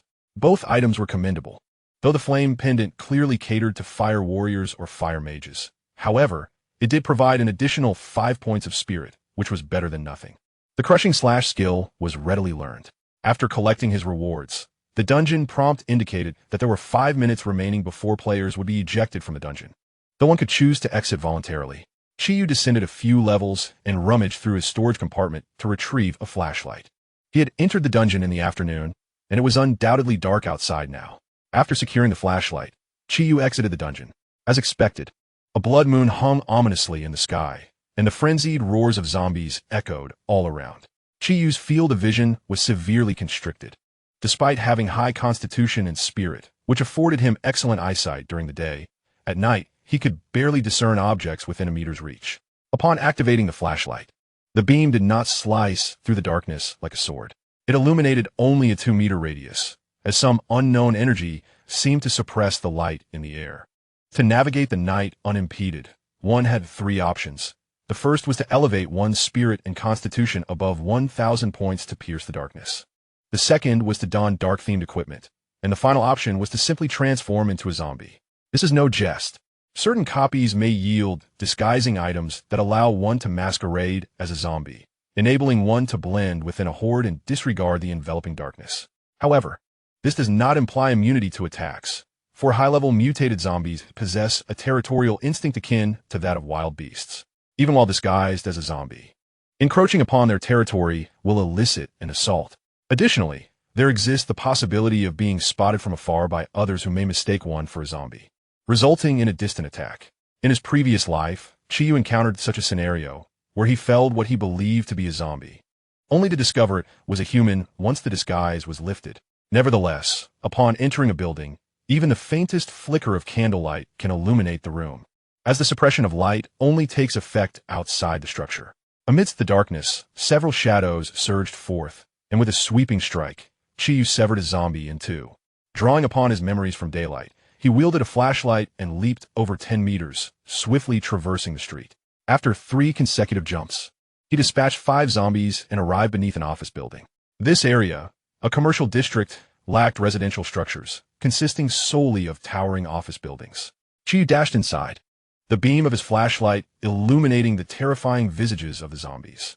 He refrained from engaging in combat, quickly clearing a path as he ascended the stairwell. He raced up to the 15th floor, where the number of zombies had significantly diminished. The clumsy zombies below struggled to ascend, and the shattered tempered glass windows served as evidence of the chaos. Attracted by noise, the zombies had crashed through the glass, plummeting downwards. Chiyu spread the shards of glass along the stairwell. Should any zombies intrude at night, the sound of crunching glass would rouse him immediately. Having completed this precautionary measure, Chiyu proceeded to the lounge on this floor, where a sofa awaited, offering a modicum of comfort for rest. He knocked on the door to the lounge, confirming the absence of zombies within. However, the moment he opened the door, a gust of wind swept in from the side, prompting Chiyu to retreat a half step. Drawing his blade, Ice Jade, to sever the baseball bat colliding with the wall, its edge poised against the intruder's neck. A mere inch closer would have resulted in a fatal separation of head from body. "I am so sorry. I mistook you for a zombie," the man stammered, his teeth chattering in fear. Chiyu's gaze swept across the spacious lounge, revealing a total of 6 individuals. Between players, unless one possesses extraordinary skills, they cannot discern levels or information about one another, yet they can analyze the situation through aura and expressions. To Chiyu's assessment, these individuals had likely been hiding here since the onset of the apocalypse, their levels remaining stagnant. It is uncertain whether to deem their fortune as fortunate or unfortunate. While they might be considered unlucky for encountering Chiyu, they had managed to survive within the perilous office building for 4 or 5 days. Contemplating this, Chiyu sheathed Ice Jade, his expression softening into a gentle smile. "It is quite all right. I did not anticipate there would be others inside, and you were merely acting in self-defense." Upon encountering Chiyu, who appeared far more amiable than anticipated, a palpable sense of relief washed over the group. Their tension dissipated, and almost immediately, the stomachs of 3 individuals began to audibly protest their hunger. Chiyu's eyelids fluttered. Should their bellies grumble in the dead of night, it might inadvertently attract the attention of zombies. While he himself harbored no fear of the undead, these individuals were another matter entirely. If a zombie were to bite one of them, he would be left to painstakingly search for survivors the following day. Compared to the isolated residential areas, the number of survivors in public office spaces was woefully scant. Reflecting on this, Chiyu produced a card, stating it would be unwise to go hungry. "If you don't mind, please make use of this." "What is this?" they inquired, as they had never encountered zombies nor obtained such a card, rendering them unable to recognize its significance. It was only upon receiving it and perusing its contents that they grasped the preciousness of what Chiyu had offered. "This? How can we accept this? It is nothing. In this apocalyptic world, we ought to assist one another. I shall find a different place to occupy, so as not to intrude upon you." Without waiting for their protests, Chiyu exited the room and ascended to a higher floor. Meanwhile, the remaining individuals gathered to inquire about the nature of the gift he had bestowed. "It contains half a box of bread and a case of mineral water. My heavens, he casually bestowed upon us such invaluable supplies. I cannot fathom how many zombies he must have vanquished to be this generous. We should extend an invitation for him to spend the night in the lounge. Perhaps he does not trust us. If we invite him, he is likely to decline." Whether he chooses to stay or not is a separate matter from our invitation, they murmured among themselves. Ultimately, it was the man holding the supply card who voiced the sentiments of all present. Truly, we have encountered a kind-hearted individual. Chapter 20. Not foolish, but compelled to be so. The following day, after a simple breakfast, Chiyu returned to the 15th floor and knocked on the door of the lounge. Hello, I am the person who visited last night. May I request permission to enter? Grateful for the supplies he had provided the previous evening, the occupants quickly opened the door. Welcome, welcome. We did not properly thank you yesterday. They ushered Chiyu inside. Upon gazing at his youthful and handsome visage, they were taken aback. The previous night, shrouded in darkness and illuminated only by a flashlight, they had failed to discern his features. They had imagined that someone brave enough to venture out like Chiyu would possess a more rugged appearance. Instead, they were met with the countenance of a gentle, neighborly brother. Have you been hiding here since the onset of the apocalypse? Chiyu inquired, feigning curiosity as he settled onto the sofa in the lounge. We initially took refuge on the 18th floor. After the apocalypse began, we considered fleeing, but the zombies below were overwhelming. They bit our colleagues, and we abandoned our escape, forced to remain hidden here. Unfortunately, we fled in such haste that we brought little in the way of supplies. The owner of this company is terribly stingy. There is nothing to eat in this lounge. As he recounted their plight, the man clenched his teeth in frustration. The lack of employee benefits is truly disheartening. What are your plans moving forward? I intend to leave immediately, and if you wish, I can take you with me, Chiyu remarked. Upon hearing this, the expressions of the others flickered. Chiyu's kindness was rather overt, surpassing the bounds of normalcy. They were seasoned veterans in the workplace and society, aware that the goodwill of strangers often harbored ulterior motives, frequently signifying traps. I understand your concerns, but you possess nothing that I require, Chiyu said with a smile, gesturing towards his own face. If the two ladies are apprehensive about my intentions, you should be able to discern that prior to the apocalypse, I was not lacking in female companionship. There is no need for deception in such a manner. That was indeed true. I lead a team that occupies a food processing plant, thus we are not in want of sustenance. Our captain, albeit overly benevolent, insists we rescue others. For each individual we bring back, I receive additional supplies. I do not fully comprehend his rationale, but it is the established protocol. We both stand to gain from this arrangement. I offer you safety, and in return, you provide me with resources, Chiyu patiently explained. This time, the others exhibited less wariness and more hesitation. Setting aside Chiyu's reasoning, a crucial statement he made resonated. Indeed, they lacked what he sought. They had no resources to offer, no treasures to present. As for currency, it held no value in this new world. The only possession of significance was their very lives. They were well aware of the dire situation below. They understood the terror of the undead all too well. This floor was nearly devoid of food, and the meager nightly supplies were insufficient to sustain a person for an entire day, resulting in an ongoing cycle of despair. This scarcity of food and water, coupled with constant crises, instilled a perpetual state of anxiety, rendering even a restful night's sleep a luxury. Hunger, thirst, exhaustion, and mental strain combined could drive one to madness. In such dire circumstances, the glimmer of hope for survival often leads individuals to grasp at any opportunity, resulting in seemingly foolish decisions. Much like the 5 individuals now preparing to leave with Chiyu. The 6th, who had been hesitating, observed the others' resolve and, upon realizing the peril of remaining alone in the office building, decided to join Chiyu as well. Let us not delay. Our stronghold is somewhat distant. Follow me, Chiyu stated. Although he had conducted a basic clearing of the lower floors the previous night, establishing a route, many zombies still roamed each level. Fortunately, with the enhancement of various equipment, Chiyu's level 5 attributes were on par with those of level 8 players, making the protection of the 6 individuals a manageable task. 6 individuals aligned closely against the wall, descending carefully to facilitate Chiyu's passage for the ongoing cleanup. Observing Chiyu as he relentlessly assaulted the horde of zombies with an intensity akin to a sudden downpour, the group was left in awe. They had anticipated his formidable prowess, yet they were utterly astonished by the magnitude of his strength. The 2 women among them, in particular, felt their cheeks flush with embarrassment. His striking features, gentle demeanor, and formidable abilities, compounded by the adrenaline of their perilous situation, stirred emotions that were far from exaggerated. After nearly 20 minutes, the group safely reached the ground floor. During this endeavor, Chiyu accumulated over 160 experience points, bringing his total including last night's gains and those from the instance, to nearly 700, ensuring a steady path to leveling up should he successfully clear the dungeon once more. Furthermore, the level of his energy projectile increased, enhancing its damage by 10% in mental attributes. As they traversed the street and approached the dungeon entrance, a prompt appeared before each member. Detected available dungeon entry. Would you like to proceed?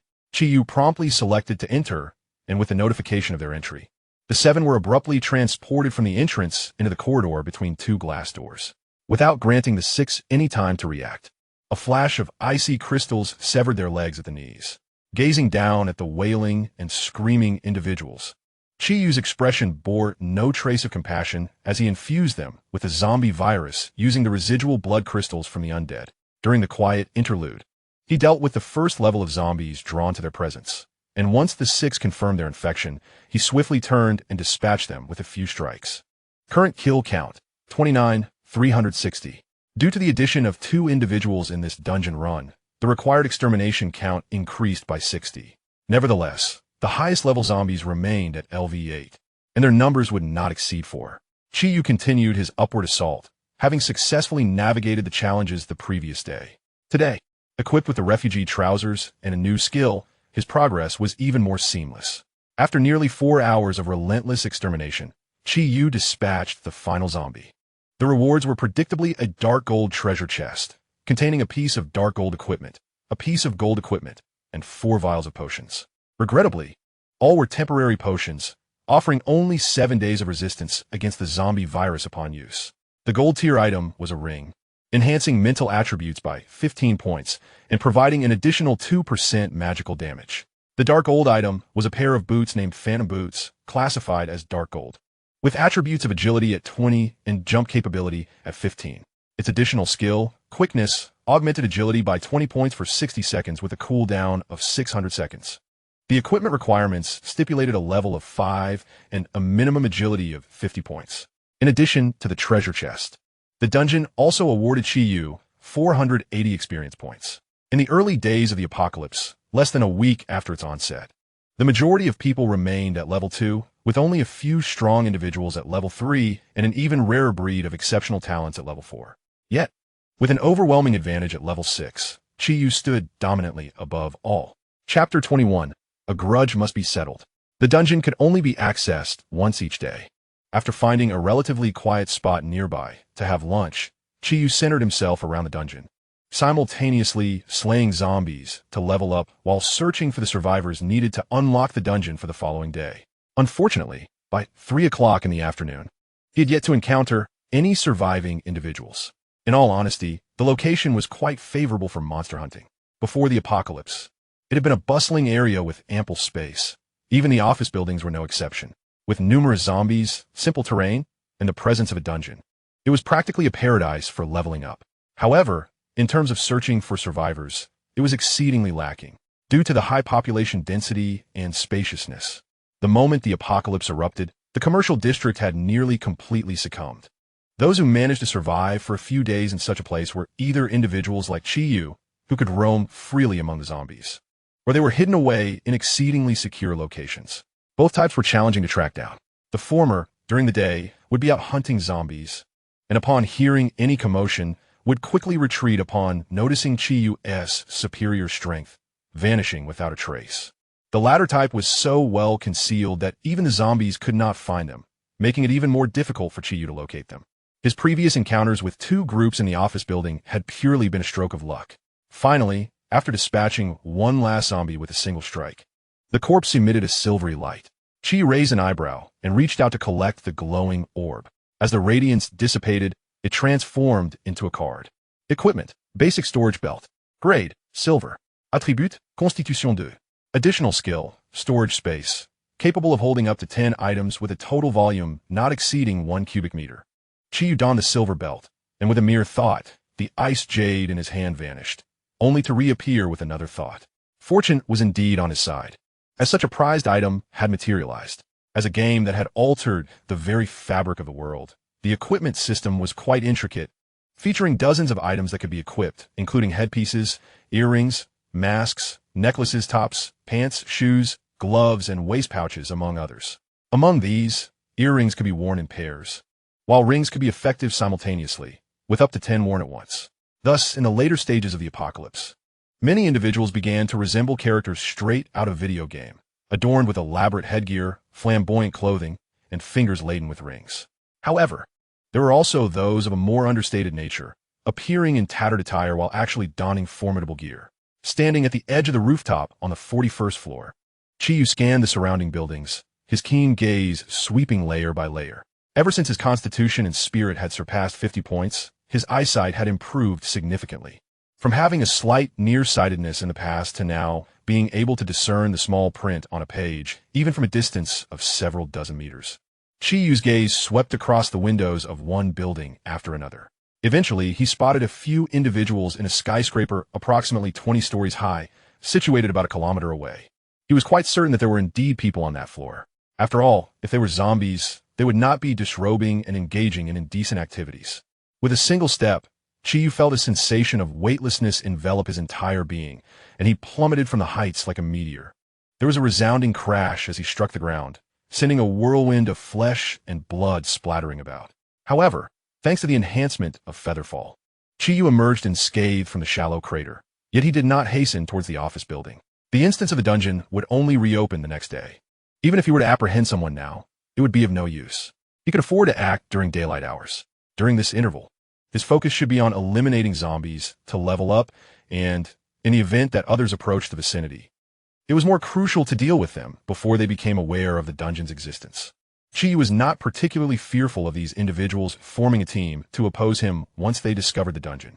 Presently, he was at level 6, equipped with a legendary weapon, adorned in golden and dark gold gear. In a scenario where firearms and vehicles were rendered ineffective, facing a group of other players wielding makeshift weapons of low caliber would not merely be a matter of confrontation. The mere comparison of their capabilities was an affront to Chiyu. His true concern lay within the mechanics of the dungeon. With only one entry permitted each day, if someone were to discover the dungeon and seize the opportunity before him, it would cost him an entire day of progress. This was the drawback of operating without a team. Had Chiyu possessed companions, they could have taken turns monitoring the dungeon, sparing him the need to remain vigilant at all times. This was, after all, the primary motivation behind forming a faction in his previous life. Undertaking all responsibilities alone would inevitably lead to exhaustion, whereas having subordinates would alleviate much of the tedious burden. However, drawing from the lessons of his past life, Chi resolved to remain a lone wolf, despite the inconvenience. The trio of Bald Eagle, Scardly, and Drumstick were among the most capable of his former subordinates. As henchmen to the antagonist, these three were hardly paragons of virtue before the apocalypse. Bald Eagle was a brawler from a bar in the Jianyan River area. Scardly, having once dabbled in the underworld, ended up incarcerated and emerged as an aimless drifter. As for Drumstick, his moniker spoke volumes. A petty thief who had made a home in prison, he had whimsically dubbed himself after the Drumstick, though in certain circles he was also known as Skinny Monkey, with none aware of his true name. These three were hardly virtuous before the apocalypse, and in the aftermath, they became embodiments of malevolence. Who could have imagined that such individuals would ultimately be swayed by the protagonist, turning the tables on Chiyu? It is undeniable that this phenomenon may very well be the essence of the protagonist's halo. Even the grasshoppers on a single rope can incite internal strife. Contemplating these three individuals, an inevitable surge of indignation welled up within Chiyu. Were it not for these three wretches, he could have at least sacrificed 2 members of the protagonist group to shield himself, thus avoiding a futile demise. The sole source of solace for Chiyu was the unwavering loyalty of his most trusted subordinate, who fought valiantly to retrieve his body for burial, sparing him from a fate of being devoured by zombies. As for whether his subordinate survived after the burial or fell victim to the onslaught of those 3 brutes, Chiyu remained oblivious. He had transformed into a spirit, following the protagonist, although much of his focus in this lifetime was dedicated to the protagonist group. Once he acquired the potion in a few days and retrieved the legendary treasure chest from the manor, there would be no more pressing matters at hand. Without a doubt, he intended to revisit the location where he first encountered those individuals in his past life. Magnanimity had never been Chiyu's modus operandi. Moreover, true vengeance lies in indifference. It is unwise to harbor hatred for petty individuals over trivial matters, wasting one's energy. Nonsense. What a facade of sanctity. If he does not eliminate these 3 and avenge himself, He shall not bear the surname Chi, ruthless and malicious, narrow-minded and vengeful. He embodies the essence of retribution. This is the true Chi Yu, a man who never forgets a grievance, even if he cannot exact revenge at the moment. He will devise every possible means to ensure that no one who has wronged him escapes unscathed. Chapter 22. The Advancement of Ice Jade. By nightfall, Chi Yu's experience points had significantly increased once more, with the zombies yielding a total of 7 cards, 5 resource cards, a skill book, and a piece of equipment. It was not that the zombies had a high drop rate, but rather that the number he had slain was considerable. The equipment amounted to nothing more than a pair of bronze shoes, utterly useless. The skill remained arrow-related, similarly lacking in utility. It seemed a waste to discard it. So he temporarily placed it into his backpack. Chi Yu casually sought refuge in a high-rise office building for the night, and the following morning, he promptly made his way to the office building where he had discovered survivors the day before. It is worth mentioning that after the previous night, the zombies had leveled up to LV3, with their attributes increasing to 20 points. On the 19th floor of the office building, Chi Yu encountered 9 survivors. To eliminate them all at once would be a waste. Chi Yu pondered whether he could deceive a portion of them first. But the 9 displayed an extraordinary level of vigilance. With no other option, Chi Yu regrettably had to dispatch 3 of them on the spot, compelling the remaining 6 to proceed to the dungeon. The distance to the dungeon was considerable, making it impossible to incapacitate these individuals and transport them by hand to the entrance.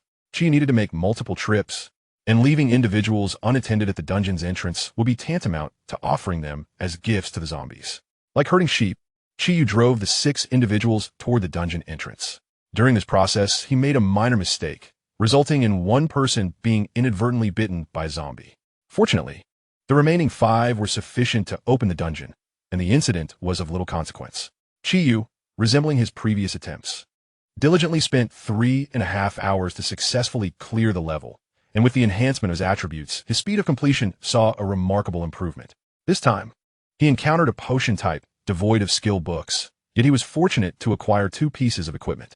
The first was a level 5 dark golden boots, which, in contrast to the speed-focused Phantom, prioritized defense, augmenting his vitality and temporarily enhancing his physical resistance. While this did not align perfectly with Chi Yu's typical style, he had already devised a plan for the boot's utility. The second piece of equipment, a level 7 golden ring, brought him considerable delight. It collectively enhanced his 4 attributes by 2 points. Its additional skill granted an extra 10 damage to the next attack after every 5 strikes, calculated from a sum of strength and spirit. However, what truly astonished Chi Yu lay in the final attribute, Dark Vision 2. This was a piece of dark equipment. Each point of dark vision represented a meter of visibility. Should he manage to acquire another piece with 2 points of dark vision, a total of 4 points, combined with his existing 1 point, would afford him a 5-meter visibility range, enabling him to traverse the night unimpeded. Moreover, he possessed an antiviral potion type, albeit time-limited, which would allow him to navigate the darkness without the immediate concern of sustaining harm, provided he did not suffer fatal or grave injuries. Given Chi Yu's current attributes, a zombie ambush could potentially inflict damage, yet would be far from lethal. As for tonight, he decided against venturing out. A 3-meter range felt insufficiently secure. While he was untroubled by ordinary zombies, he harbored a deep-seated fear of the mutated zombie animals. The individual attributes of these beasts already surpassed those of humans, and when elevated to level 3, coupled with a 50 increase during the night, they posed a significant threat. Should Chi Yu possess only a 3-meter visibility range, any delayed reaction could result in severe injury.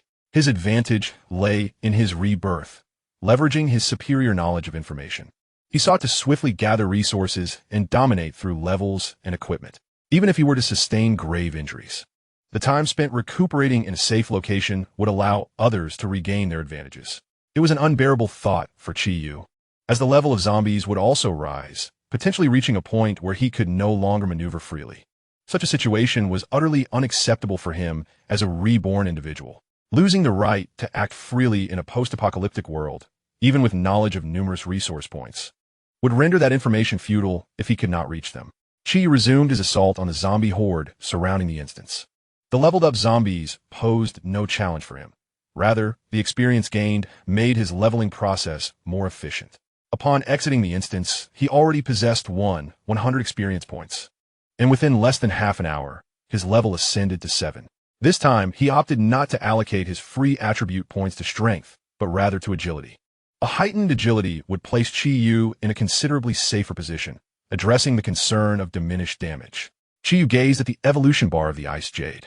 Within the confines of the dungeon, the monsters, though devoid of experience points and card drops, still allowed Ice Jade to siphon their souls.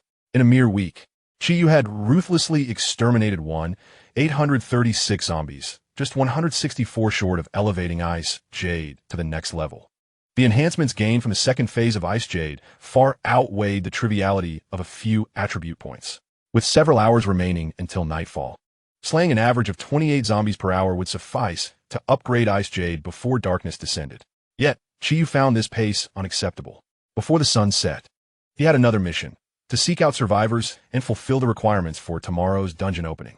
While it was possible to hunt zombies concurrently with his search for survivors, ensuring their safety was paramount. Thus, Chi-Yu proceeded with caution, striving to avoid drawing the attention of the undead. Should he prioritize his advancement or focus solely on locating survivors? Without a moment's hesitation, Chi-Yu had his answer. He took a deep breath, tilted his head slightly back, and let out a thunderous roar. Instantly, the surrounding area erupted with the responses of zombies, the nearby office buildings echoing with a cacophony of thuds as countless zombies clawed frantically at the tempered glass. Chi-Yu cast his gaze toward the far end of the street, where a horde of zombies surged forth like a relentless tide. Confirming the absence of mutated zombies within the throng, he consumed a potion, ensuring that even if he were to sustain an injury amidst the swarm, he need not worry. Although confidence in his invulnerability was high, prudence was never unwarranted. With Ice Jade in hand, Chi-Yu charged into the mass of zombies like a tempest. In an instant, countless limbs were sent flying, raining down upon the ground like hail. Experience 6. Experience 6. Experience 6. The notifications flashed incessantly as one zombie after another fell, transforming into experience points and souls claimed by Ice Jade. Ultimately, as Ice Jade's blade cleaved through a zombie's neck, a chilling aura enveloped the blade, causing the air around it to crystallize with frost. Notification: your weapon, Ice Jade, has evolved. Congratulations, you have attained the title of Zombie Slayer. Chapter 23, Zombie Slayer. Weapon, Ice Jade, Phase 2. Type Meow Knife. Rarity, Sub-Legendary. Durability, 189, 200. Attributes. All 4 attributes increased by 15. Special attribute, Frost Resistance 30. Reduces damage taken from frost attacks and associated negative effects. Special Trait 1. Frost Power. Inflicts an additional 70 frost damage upon attack, with a 5 chance to freeze the enemy. Special Trait 2. Attacks ignore 15 armor. Special Attribute 3.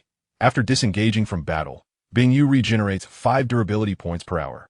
Special Attribute 4. A 5 chance to trigger double critical damage. Special Attribute 5. Not activated. Additional Skill 1. Frigid Slash. Frigid Slash unleashes a frost sword aura extending 5 meters, inflicting triple the strength value damage to enemies, lasting 5 seconds, with a cooldown of 5 minutes. Additional Skill 2. Not activated. Required kills for upgrade, 4,000. Equipment conditions, none. Title, Zombie Slayer. Attributes, 4-dimensional value 5. Experience gained from killing zombies increased by 2 points. Zombie drop rate increased by 2. Description, awarded to the first player globally to slay 2,000 zombies. A valuable item. Chi-Yu's eyes sparkled with intrigue. Although the attributes of the Zombie Slayer title seemed unimpressive, granting only 2 points of experience and a mere 2 increase in drop rate, one must consider how much experience the zombies could provide. If each zombie offered dozens of experience points, the title's contribution of 2 points will be negligible. However, zombies yielded only single-digit experience. Level 3 zombies grant 6 experience points, while level 4 zombies provide merely 8. This can be seen as allowing Chi-Yu to gain experience points across levels. Moreover, regarding experience points, prior to level 5, each level increase in zombies results in a 2-point increase in experience. After level 5, each level up yields 4 points, and beyond level 10, it becomes 6 points. Every 5 levels constitutes a threshold, and crossing each threshold grants an additional 2 experience points. Additionally, killing mutated zombies and mutated animals results in a corresponding increase in experience points. As for the drop rate, while there is no explicit mention of the drop rate for ordinary zombies, Based on Chi-Yu's analysis and conjectures over the years, it is typically around 5. This implies that, on average, 1 card can be obtained from every 20 zombies. However, Chi-Yu's luck tends to be somewhat better than the average person's, as the antagonist often enjoys a higher priority than mere side characters or cannon fodder. His drop rate hovers around 8, making the additional increase of 2 somewhat beneficial. Chi-Yu donned the title. Following his advancement, Bing-Yu's 4-dimensional attributes rose by 5, durability increased by 50 points, and the power of ice crystals evolved into the power of frost, ignoring 5 points of armor, while additionally activating 1 attribute and 1 additional skill. The next upgrade requires the slaying of another 4,000 zombies. At his current pace, it would take approximately half a month. Chi-Yu swiftly dispatched the nearby zombies, lingering no longer, activating the agility boost of the phantom boots, and quickly vanished at the end of the street. Throughout the entire afternoon, Chi-Yu unfortunately did not encounter any survivor teams.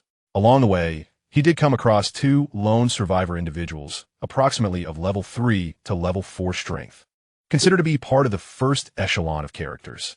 Chi-Yu refrained from executing a lethal strike, despite the ease of the task, as it bore no significant advantage. His inventory was already brimming, rendering him devoid of any need for supplies. The equipment donned by the 2 individuals was utterly inconsequential, unworthy of a glance from him. The effort involved in dispatching them was not justified. He deemed it far more productive to eliminate a few more zombies instead. As night fell, Chi-Yu returned to the vicinity of the dungeon and sought refuge in a high-rise. The following day, he broadened his search area, slaying nearly 300 zombies throughout the day, which resulted in an experience boost of over 2,000 points, leading to yet another level up, though he still had not encountered any survivors. On the 3rd day, he finally stumbled upon several groups of survivors situated 3 kilometers from the dungeon. The considerable distance made it challenging to deceive the survivors into approaching him. Consequently, Chi-Yu resorted to his usual method. He incapacitated them by breaking their limbs and transported them 2 by 2 to the dungeon's entrance, while also relocating a reasonably sturdy vehicle to the site. This way, he could place the previous 2 individuals inside the vehicle during subsequent transports, thereby enhancing their safety to some extent. Employing this approach, Chi-Yu successfully completed 2 dungeon runs over the next 2 days. During the 2nd run, however, his vehicle was overturned multiple times by zombies, shattering the glass and resulting in the infection of the 2 individuals inside, forcing him to undertake additional runs. Unlike the earlier difficulties in locating survivors, Chi-Yu encountered fortunate circumstances during these 2 dungeon explorations. The first run yielded a dark gold pendant and a golden ring with the attribute of Night Vision 3. Équipement, de survivalfantasy. Rank, dark gold. Attributes, Spirit 10.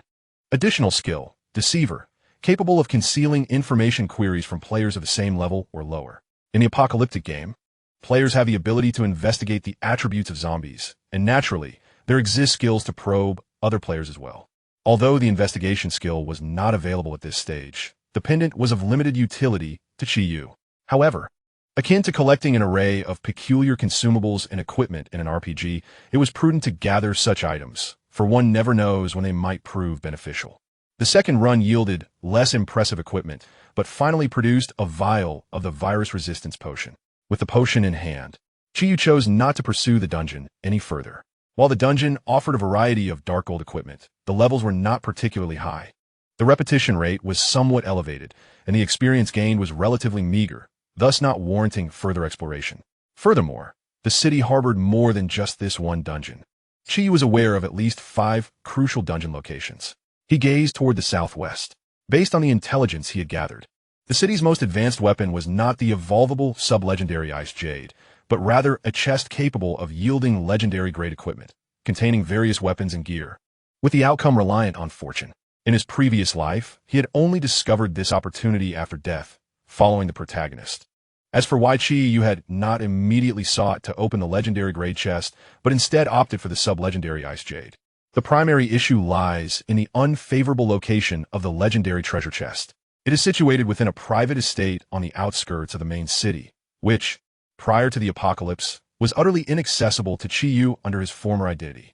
As for lurking nearby and waiting for the right moment to enter when the apocalypse struck, it is worth noting that even if Chi had not utilized the Ice Jade to amplify his advantages, he would have struggled to defeat ordinary zombies.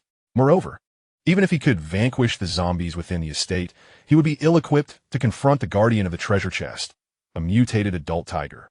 Indeed, a tiger. This private estate harbors numerous wild animals forbidden by law in many countries, not as pets, but as sources of sustenance. Even a beast like a tiger, with a mere level 1 in comprehensive attributes, would surpass an ordinary human without equipment at level 5. Attempting to snatch food from the tiger's jaws would be akin to courting death. However, the circumstances have changed. Chiyu is now at level 9, adorned with luxurious equipment, and possesses attributes that overwhelmingly surpass those of other players and zombies. It presents a splendid opportunity to seize the treasure chest. Chapter 24, Zombie Tiger. Personal Profile. Player, Chiyu. Level 9. Experience, 1, 522,000. Card Inventory, 6060. Title, Zombie Slayer. Attributes, Strength, 121. Agility, 146. Constitution, 116. Spirit, 119. Free attribute points, 0. Resistances, Frost Resistance, 30. Physical Resistance, 6. Skills, Blade Mastery LV10, Maxed. Hand-to-hand Combat Mastery LV7, Special Combat LV3. Equipped Gear, Ice Jade, Stage 2, Hunter's Leather Armor. Ring of Featherfall, Outcast Trousers, Phantom Boots, Basic Storage Belt, Heavy Injury Ring, Disguiser's Pendant, Spirit Ring, Dark Ring. Maximum Attribute, 146, Minimum Attribute, 116. Presenting such a profile, one might easily believe him to be at level 15, not merely level 9. With a piece of Stage 2 semi-legendary equipment for dark gold items, and several pieces of gold, Chiyu's gear is extravagantly opulent, not to mention the additional dark gold items in his card inventory that he cannot even utilize. The estate lies nearly 80 kilometers from Chiyu, a distance he could traverse on foot in less than an hour, given his current capabilities. With 146 agility, his speed is 14 times that of an ordinary person. As he sprints with all his might, the rush of wind fills his ears. Zombies roam the streets, and a fleeting shadow sweeps past them, only for the zombies to let out their guttural howls once the shadow vanishes at the end of the street. An hour later, Chiyu halts in a thicket, standing upon a sturdy branch, gazing at the estate not far away. In less than half a month, what was once an opulent estate now appears desolate.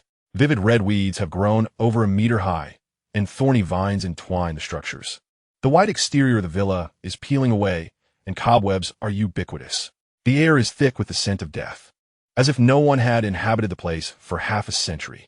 Beneath the seemingly tranquil exterior lies a veritable maelstrom of peril. Suddenly, a sharp sound sliced through the air as a massive python, adorned with a myriad of delicate scales and measuring several meters in length, catapulted down from the trees behind.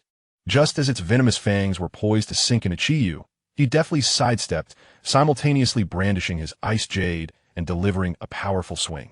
Bolstered by the python's descent, the ice jade cleaved through the serpent with ease, transforming it into 2 frozen poles embedded in the ground.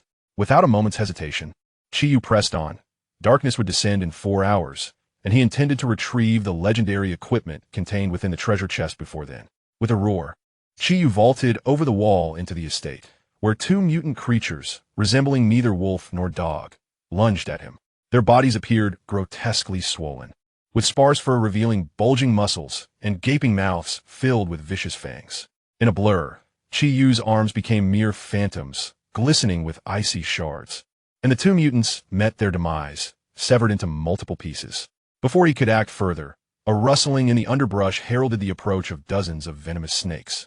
Converging from all directions, Chiyu chose not to engage. Instead, he leapt several meters into the air, swiftly clearing the foliage and landing upon a small plaza paved with stone. Arrayed before him were various luxurious vehicles, their license plates from numerous provinces, indicating that only the affluent could enter such a state.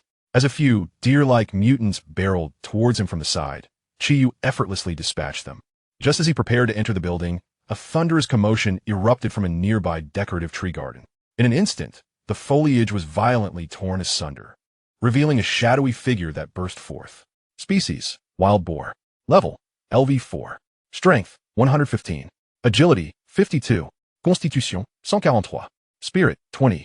Skill, Savage Charge. The next charge type attack gains a 30-point boost to strength. Chiyu's eyelid twitched, not from fear, but from an acknowledgement of nature's raw power. Although this creature was of a lower level and lacked equipment, its constitution surpassed that of Chi-Yu, who was clad in high-tier gear at LV9. Thankfully, its agility was low and it lacked intelligence. Chi-Yu easily dodged the wild boar's charge and aimed a strike at its neck. For the first time, the Ice Jade did not sever the target's head cleanly. Instead, it encountered resistance halfway through the cut. Though the Ice Jade was a sub-legendary weapon, it had not yet evolved to its final form. Coupled with Chi-Yu's relatively modest strength, it was not surprising that a mere swing could not vanquish such a robust foe outright. Frost Strike. The blade of the Ice Jade erupted with chilling energy, instantly cleaving through the boar's head, which then tumbled to the ground while the body continued its forward momentum. Experience gained, 18. After deducting the 2 points from the title bonus, the LV4 Wild Boar yielded 16 experience points, double that of an ordinary LV4 zombie, and dropped a silver grade upper garment. Equipment, barbaric chestplate. Rarity, silver. Attribute, Constitution 8. Physical resistance 5. Equipment requirement, level 4. Chi discarded a seemingly useless card from his backpack and subsequently stowed away the chestplate card. He had already devised a plan for the disposal of these redundant gear and skill books.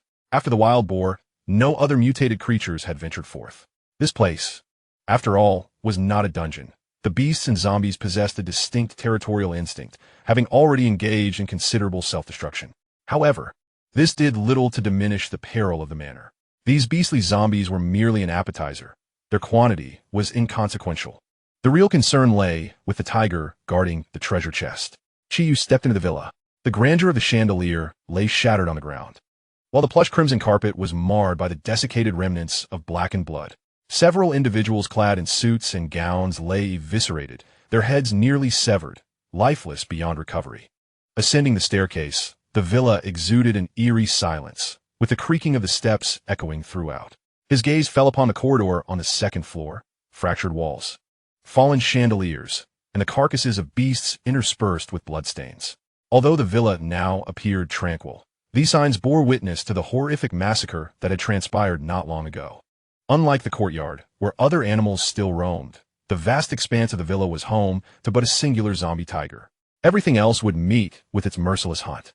As he ascended to the fourth floor, a series of soul-shaking growls gradually permeated the air. Chi-Yu steeled himself. Upon reaching the fifth floor, at the second archway of the right corridor, emerged an extraordinarily beautiful creature.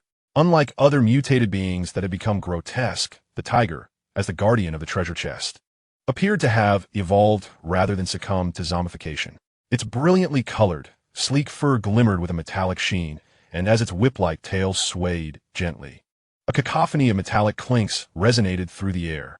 Beneath its muscular yet not bloated physique were 4 robust, powerful legs, each ending in razor-sharp claws resembling daggers, nearly the size of an average human head. The tiger's piercing gaze fixated on Chi-Yu, and it threw back its head to unleash a soul-stirring, ferocious roar. Species, tiger. Level, 6, strength, 178. Agility, 123. Constitution, 194. Spirit, 100. Skills, metallic fur, increases physical resistance by 15. Dreadful roar, emits a soul-shattering roar that diminishes the attributes of enemies, with the specific reduction values correlated to the target's spirit.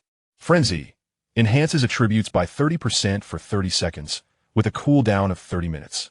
Heavy Claw, 5 chance to deliver a critical strike with a strength value of 150. Chapter 25, The Elven King's Longbow of Kalyas. A panel of terrifying magnitude. Even though Chi-Yu is adorned with luxurious equipment that others would scarcely dare to imagine, and his level surpasses that of a tiger by 4 ranks, the manifestation of his panel data still pales in comparison to that of the beast. Alas, the inherent physical disparity between humans and wild predators is simply too vast. However, the panel is by no means the sole metric to gauge one's strength. To assess a person's might solely through the 4 dimensions of the panel is a rather novice approach. Take Chi-Yu as an example. Despite his strength being merely 121 points, the true potency of his strikes far exceeds this figure. The maximum proficiency in blade mastery grants an additional 20 points of strength and 10 points of agility as damage. The Ice Jade has a 5 chance to trigger double critical damage. The Frigid Slash adds triple strength damage, while the Frost Strike contributes another triple strength damage. The Crushing Slash bestows an additional 50 points of strength damage. Of these three skills, both the Frigid Slash and Crushing Slash are status-type skills that can be seamlessly employed alongside the Frost Strike.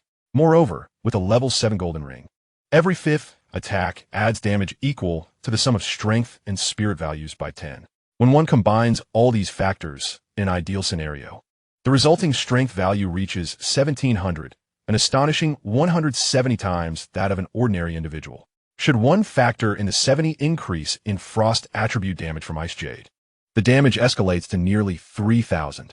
The maximum damage you can inflict surpasses the panel's representation by more than 20-fold. This is where the true terror of players lies. Players do not level up as swiftly as zombies. They might initially outpace the undead, yet as time progresses, the challenges of leveling up become increasingly formidable, often resulting in humans lagging behind zombies by 20 or 30 levels. However, many would prefer to encounter a mutated zombie 30 levels above them rather than a well-equipped, skillful rogue of equal level. As a man and a tiger scrutinize each other, the atmosphere grows increasingly oppressive, making it hard to breathe. In the next moment, both parties spring into action, closing the distance of several dozen meters in an instant. Roar! The zombie tiger raises its bared, white claws, leveraging its momentum and weight. With over 5 tons of force concentrated in claws larger than a human head, should it land a solid blow, even the most resilient body would likely burst like a watermelon. Rapide. The phantom boots shine brightly, and Chiyu's speed surges as he sidesteps and bends low, evading the claw strike in an astonishing manner.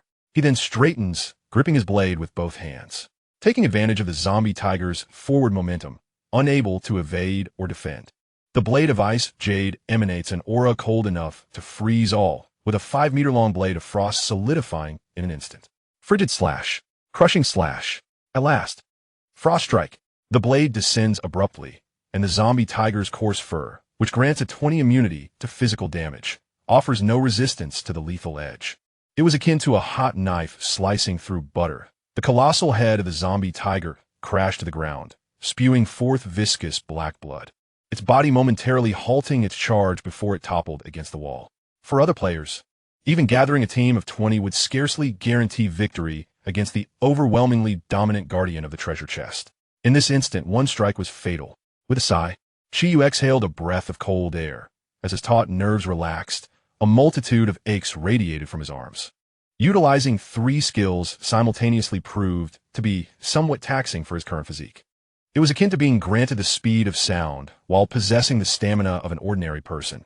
Should one attempt to sprint at full capacity, the body would inevitably collapse under the strain. Fortunately, Chiyu's physical attributes were adequate enough to prevent him from suffering any severe repercussions, merely enduring a fleeting pain. The zombie tiger awarded him 100 experience points, a considerable boon. Additionally, it dropped a pair of golden gloves. Equipment: Tiger Claw Gloves. Grade Gold. Attributes: Strength 20.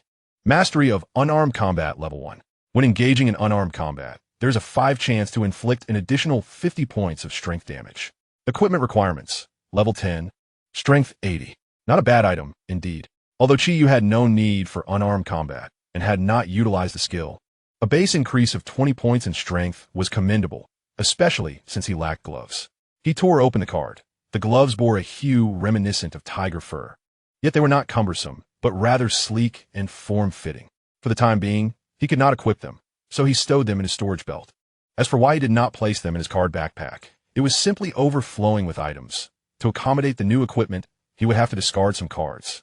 This was a disadvantage of lacking a stronghold. Had he possessed a secure and stable base, he could have stored everything except the most valuable cards there, alleviating the burden of carrying them all. Chiyu stepped into the room from which the tiger had emerged, where a treasure chest floated, shimmering with a golden light, its front adorned with the carving of a sword and its back engraved with armor. It was the legendary chest from his memories. Chiyu approached and chose to open it.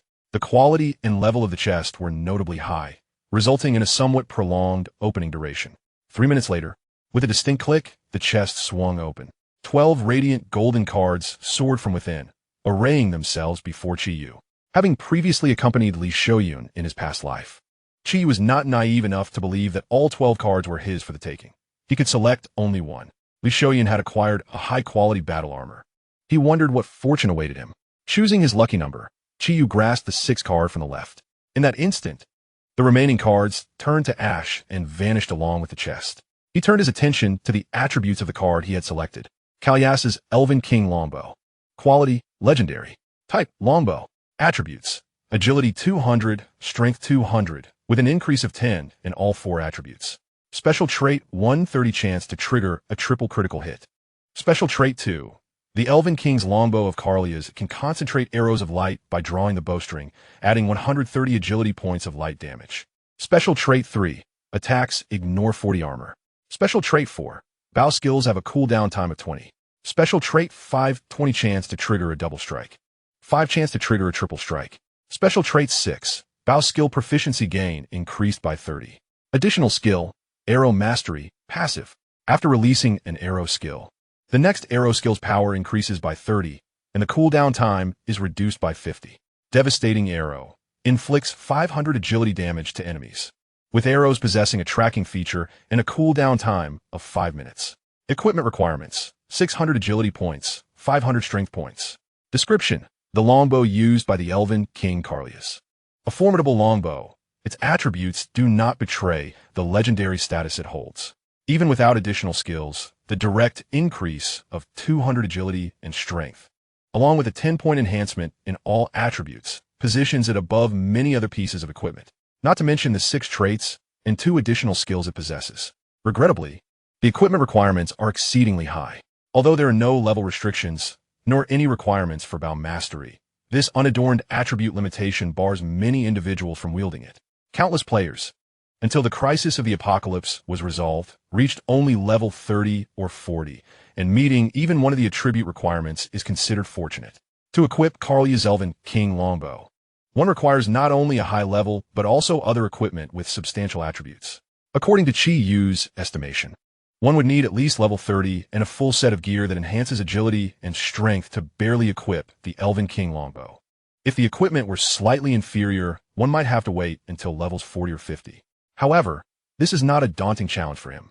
The real flaw lies in Chi Yu's unfamiliarity with using a bow. Yet, given its legendary caliber, he cannot afford to discard it merely due to discomfort, as he is not affluent enough for such extravagance. He must seize opportunities to practice archery, for if no superior weapon presents itself in the future, he might as well utilize this one. After all, it is a ranged weapon, if mastered. The combination of close-range Ice Jade and the long-range Elven King Bow could prove quite advantageous. Chi Yu placed the King Bow card into his backpack. Having secured the most essential supplies, it was now time for others.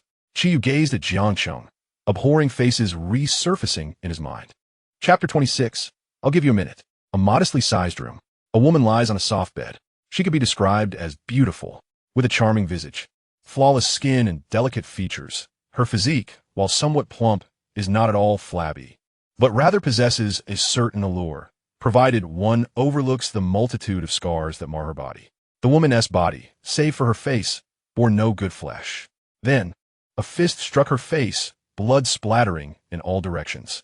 She shuddered, yet her countenance revealed no trace of anguish. In comparison to the torment she had endured, this blow was trivial. Her eyes were open, yet she appeared devoid of consciousness. Perhaps this is what it means to be a mere shell of one's former self. The man gradually lowered his fist, sticky strands of blood clinging to his knuckles. A wave of ecstasy coursed through him, unfurling every pore. It was sheer delight. The once haughty young lady, who had looked down upon him with disdain and arrogance, now lay beneath him like a lifeless swine. And then there was you. The man seized the woman's head, forcefully turning her face towards another occupant of the room, a young man ensnared within a cage, the lady's betrothed.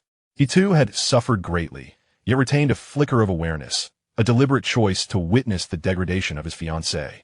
He felt an overwhelming sense of gratitude for this apocalyptic era. Without it, how could he, the most ordinary of enforcers in the nightlife, have ever dreamed of a day when he would turn the tables on his former masters? Regrettably, the woman had been subjected to such relentless torment that she had become a mere, unresponsive lump. Otherwise, he might have simply ended her life here and now. After all, there were others to capture, and though they did not scorn him, it was only natural that the strong dictated the fates of the weak. He had adhered to this creed throughout his existence, and now that he found himself among the powerful, it was only fitting that he continue to uphold this principle. Just as he was about to unleash another heavy blow aimed at the woman's eyes, the door was flung open with force. Eagle trouble. A young man with a buzz cut burst in, his sudden intrusion and frantic cries nearly causing the man to falter in his grim task. A surge of anger ignited within him, yet he understood that the young man would not have dared to enter so recklessly without urgent cause. He slapped the woman hard, rising from the bed, dressed only in his garments. "Speak quickly." As he observed the stammering youth, the fire within the eagle intensified. There, S1. Before the young man could finish his thought, dazzling icicles fell from above, cleaving him in two, revealing the figure of Chi-Yu standing behind him. His frigid gaze fixed on the eagle, a smile devoid of warmth slowly spreading across his face. The eagle's eyelids twitched. He could sense that Chi-Yu was undoubtedly a formidable adversary. This was dire. His equipment lay on the bedside, and the clothes in his hand were nothing but ordinary. Devoid of equipment and weapons, there could scarcely be a more dire predicament. Moreover, from the depths of his adversary's eyes, he perceived an overwhelming tide of animosity. But why? He had no acquaintance with Chi-Yu, let alone any reason to offend him. Could it be due to that woman and that wretched creature? Apart from the two individuals currently suffering under his tyranny, the vulture could conceive of no other rationale. With this thought, he seized the woman and positioned her before him, gripping her throat with a vice-like hand. The dire state of these two already rendered any resolution impossible. Since this young man had come for their sake, perhaps by holding the woman's life as leverage, he might yet salvage a sliver of hope. Yet in a shocking instant, a shard of ice pierced through the woman's skull, blood gushing forth and instantly staining the bed crimson. The vulture was rendered speechless. What was happening? Why? How could this young man so callously extinguish a life? Wasn't he here for these two? Chi-Yu approached slowly, silent yet menacing. "Young brother, let us discuss this calmly. Have I wronged you in any way? Is there something here that you desire? Speak, and I shall assist you." As he spoke, the vulture calculated the distance between them. Having elevated his level to 4 the previous day, he had allocated 2 of his 3 attribute points to agility and acquired a hand-to-hand combat skill. Although unarmed, he was not without the means to fight back. If only he could close the distance. He felt confident in his ability to counter Chi-Yu's attack. Feigning a posture of helplessness, he urged himself inwardly to draw closer, closer still. At last, Chi-Yu stood at the bedside, a distance so close that he would scarcely need a second. In a sudden eruption, the vulture struck, his right hand enveloped in a fierce current of energy. However, before his hand could descend, a sharp crack resonated in his ears, his vision blurred, and blood along with teeth erupted from his mouth. The sheer force propelled the vulture from the bed, crashing against the wall with a resounding thud. What had transpired? His mind was a whirl, struggling to recollect the sequence of events. Had he been struck? By a fist? Or a palm? How had he been struck? Did Chi raise his hand? He was utterly oblivious. He had seen nothing, felt nothing, save for a sudden, crushing blow to his face that sent him flying. He landed with a thud. A pair of boots came into view. Gradually, the vulture's gaze ascended to meet Chi-Yu's icy eyes. This was an indomitable force, one he could never hope to challenge. "What is it that you seek? Why are you doing this? If it is resources you desire, I can provide you with everything. I beg you, spare my life. If it is resources you seek, then I shall kill you, for all that is here belongs to me." The icy words of Chi-Yu abruptly silenced the vulture's pleas. The creature resembled a duck with its beak agape, yet no sound emerged, a comical sight indeed. One that could hardly be reconciled with the fierce individual who had just threatened him in bed. "Do you know, I have been struggling to rein in my emotions lately. Constantly on the verge of anger. I suspect it has something to do with that scoundrelly Shoyun, yet I cannot locate him. My fury has nowhere to be unleashed, and suppressing it will undoubtedly lead to dire consequences. Surely, you can empathize, akin to the overwhelming desire of passion. Yes, indeed, you are correct." The vulture could not fathom Chi-Yu's words, having no knowledge of Li Shoyun, but that did not hinder him from nodding in agreement. A faint smile graced Chi-Yu's lips, exuding a warmth that prompted the vulture to mirror his expression. Could it be that survival was within reach? The answer, of course, was negative. Chi-Yu flipped the icy jade, striking the vulture's leg with the blade's back, causing his calf to twist grotesquely. The vulture's face flushed crimson, a wretched cry erupting alongside his tears. "I had initially intended to end your life with a single stroke, but that would not suffice to relieve my frustrations. So I have altered my approach. Chi positioned the blade against the vulture's neck. The bone-chilling cold seeping into his skin silenced his cries.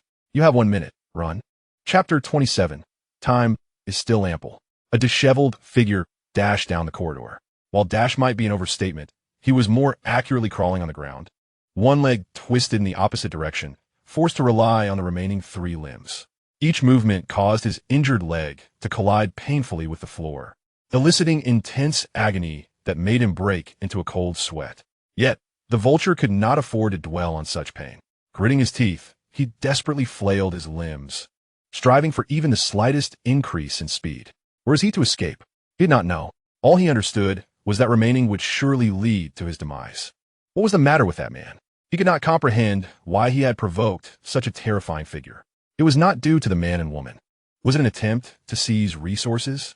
No. With Chi-Yu's strength, acquiring resources would require no such elaborate effort. Was it a vendetta from before the apocalypse? Was he the unfortunate child of the individual whose legs Chi-Yu had shattered in a drunken rage? He had heard rumors of a child in high school, and the years had passed, making the age plausible. Or was he a relative of the man who had competed for a woman, only to be beaten into renal failure? Perhaps that student? Or the friend of that young lady from 2 years ago? He was unsure. He could not fathom. He had wronged far too many individuals. Most importantly, where were the others? What were the people in the stronghold? Could it be that they had all been slaughtered? The vulture could hardly believe such a notion. Indeed, Chi-Yu had brazenly entered the room wielding his long blade. As night approaches, everyone retreats to their chambers to attend to their own affairs. It is likely that Chi-Yu encountered but a handful of adversaries on his journey. But why? Why is it that the stronghold is enveloped in such an eerie silence? The bald eagle silently roars within, navigating around a corner. Then, the answer presents itself. A robust arm materializes before him, adorned with tattoos that he recognizes. The owner of this arm is the mightiest individual within the stronghold, possessing a level of prowess that allows him to traverse through hordes of zombies with ease.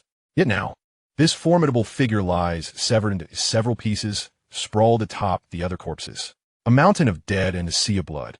If one were to encapsulate this scene in a single phrase, these 4 characters would suffice. Over 30 bodies are strewn across the corridor, like grotesque decorations on a carpet. It is not merely a matter of being slain. Within this stronghold, there are fundamentally no virtuous souls, and as a member of the dregs, the bald eagle is acutely aware that when faced with an insurmountable foe, the collective would not stand their ground, but rather opt for flight at the first opportunity. Yet, these individuals fail to escape even 20 meters down the corridor. What a terrifying speed and efficiency in slaughter. One must understand that post-evolution, covering 20 meters would take them less than a second, yet still, they could not evade the blade of Chi-Yu. However, now is not the time for such contemplations. He must flee. He absolutely must escape. After finally relishing in the power over those who once dominated, how could he perish in such a place? The relentless echo of footsteps, like a death knell, shatters the bald eagle's composure. He bites his lip fiercely, blood gushing from between his teeth, his features contorted in distress. Tears and snot smearing his face. Truly a pitiful sight. Chi-Yu, leisurely trailing behind, muses on this. Trash is simply trash. If he were a person of substance, even when facing death, he should exhibit some semblance of dignity, rather than resemble a crippled, dying dog in such a state. To this day, he remains perplexed as to why he fell victim to the treachery of such wretches. How could he have been so oblivious? He is not an arrogant fool. Were the performances of these 3 too convincing? If they indeed possessed such skill, Chi would not hold them in such contempt. In his previous life, had it not been for a genuine shortage of manpower, compounded by the fact that only they were willing to go to any lengths to execute commands, he would never have accepted these worthless individuals as subordinates. Thus, Chi has never harbored complete trust in them, yet in the final moments he found himself, as if his mind were clouded, foolishly placing his trust in these 3. Could this be the power of the protagonist's halo? Not only does it bring forth personal adventures, but also lowers the intelligence of foes. If that is indeed the case, it would necessitate a serious reconsideration of future strategies. After all, even the most flawless strategy necessitates the wisdom of its executor. If the intellect of both the executor and the planner plummets, even the most impeccable plan is destined to fail.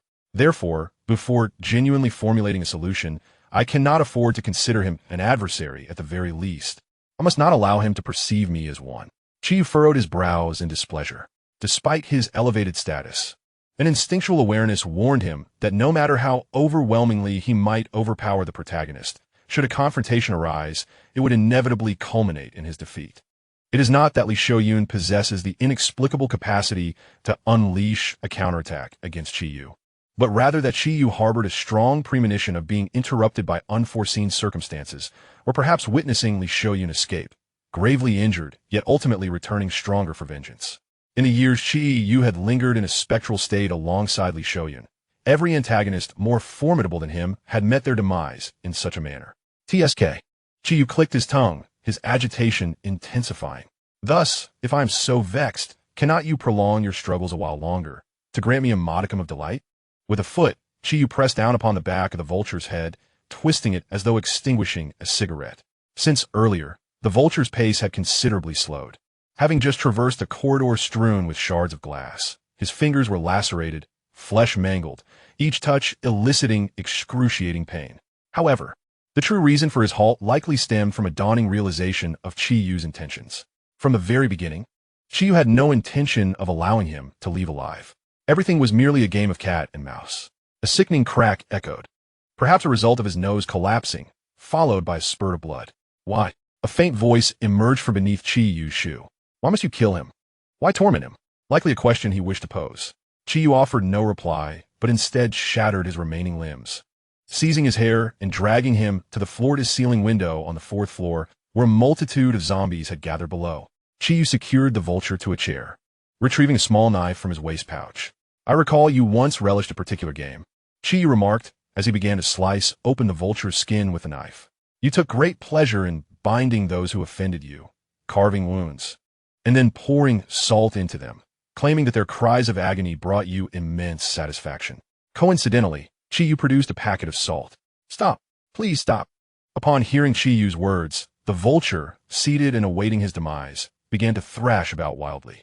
Yet, aside from causing more blood to spurt forth, his struggles proved futile. Snot and tears streamed down in terror, and simultaneously, a foul odor accompanied a pooling liquid upon the chair. With an hour remaining until dusk, we still have ample time together. If you cannot endure this much, it could prove quite troublesome. As the words fell, the white crystalline substance poured forth like a torrential downpour, drenching the mangled form of the vulture in a gruesome spectacle. In the next moment, a desperate scream shattered the stillness of the desolate stronghold. Chapter 28, The Demon Mask. The torment did not persist until nightfall as Qiyu had suggested. The reason was not that the vulture could no longer endure, nor that Qiyu's methods were ineffective, leading to an untimely demise. Even with a physique of merely 20 or 30 points, one may not achieve superhuman status. Yet as long as no fatal injury is sustained, their vitality remains remarkably resilient. In a past life, Qiyu had captured a member of the protagonist group. In pursuit of information, he inflicted daily lacerations for over a month without bringing about death. While there was an element of Qiyu deliberately preserving the individual's life, one cannot deny the formidable vitality bestowed by a robust physique. The reason Qiyu spared the vulture was primarily due to the unfortunate loss of bodily control that occurred midway through the torment. This wretched creature could not even manage to contain his own excretions. Disgusted, Qiyu kicked the stool, sending both the man and the seat tumbling down the stairs, where he watched in grim satisfaction as the zombies devoured him whole. In the ensuing time, Qiyu did not hasten to depart, but instead conducted a thorough search within the stronghold. It must be said, despite the low levels of these individuals, their provisions were surprisingly ample. Naturally, Qiyu had little interest in such trivialities, for he lacked for nothing. What he truly sought were equipment and gear. While his own equipment was quite commendable, the likelihood of these individuals possessing high-quality gear was minimal. However, it was not only dark gold equipment that held value for him. Many of his equipment slots remained vacant. For instance, he had spaces for headgear, pendants, facial masks, rings, and so forth. Even if the equipment of these individuals was subpar, any enhancement to attributes was worthwhile, and searching would not consume too much time. After all, taking equipment for free was a wise choice. In a matter of minutes, Qiyu uncovered 6 useful items within the stronghold. One was a pendant of silver quality hanging from his waist, which granted an increase of 5 points to mental acuity and reduced damage from ranged attacks by 2%. He also found a bronze-level bow and 2 quivers, each capable of holding 40 bronze arrows. This was fortuitous, as he had been preparing to practice archery with his legendary Elven King Esbao, thus saving him a trip to the archery range. Additionally, there were 2 rings and a full-face mask. The rings were of bronze quality, one enhancing strength by 2 points and the other agility by the same amount. The mask, however, was surprisingly of high quality. Equipment: Demon Mask. Quality: Gold. Attributes: Mental Acuity 5. Additional skill: Absorption. Attacking enemies allows for slight recovery of the holder's health. While a mere 5-point increase in mental acuity may seem negligible, the emphasis lies in the additional skill. In a lexicon of the game, this represents equipment with vampiric properties. Such characteristics typically manifest only in sets, legendary items, or artifacts, making its appearance on gold-quality gear exceedingly rare. The mask is enveloped in an enigmatic black hue, adorned with several crimson streaks, reminiscent of blood coursing through its surface. At the corners of the mask's mouth, 2 small fangs protrude, while a diamond-shaped gem embedded in the forehead resembles the malevolent pupil of a fearsome demon, rendering the entire visage particularly terrifying. Chiyu donned the mask, which perfectly obscured his entire face. He approached the shattered floor-to-ceiling window, the sky now cloaked in darkness. The blood moon casting a red hue upon the world, accompanied by the cacophony of zombie howls rising and falling. Chi was equipped with 2 pieces of dark gear, sufficient for navigating the night despite the obscured visibility beyond 5 meters. The zombies were only at level 5, with a total attribute score of 30 points, which, enhanced by the night, surged to 45 points, posing no significant threat. Chi casually kicked a shard of glass down, listening to the zombies' anguished cries below, and pinpointed a still location. He made a small incision on his arm with a knife and leaped down. From a 4th floor, given Chi Yu's current physique, there was no need to employ the featherfall skill. Upon landing, he executed a sweeping strike, dispatching 2 nearby zombies with ease. A roar erupted from his right. Chi Yu swung his blade, conjuring 2 diamond-shaped ice crystals that shot forth. The energy projectile had reached level 5, which not only increased its mental damage, but also reduced the cooldown time by 3 seconds and augmented the number of ice crystals produced. Experience 12. Experience 12.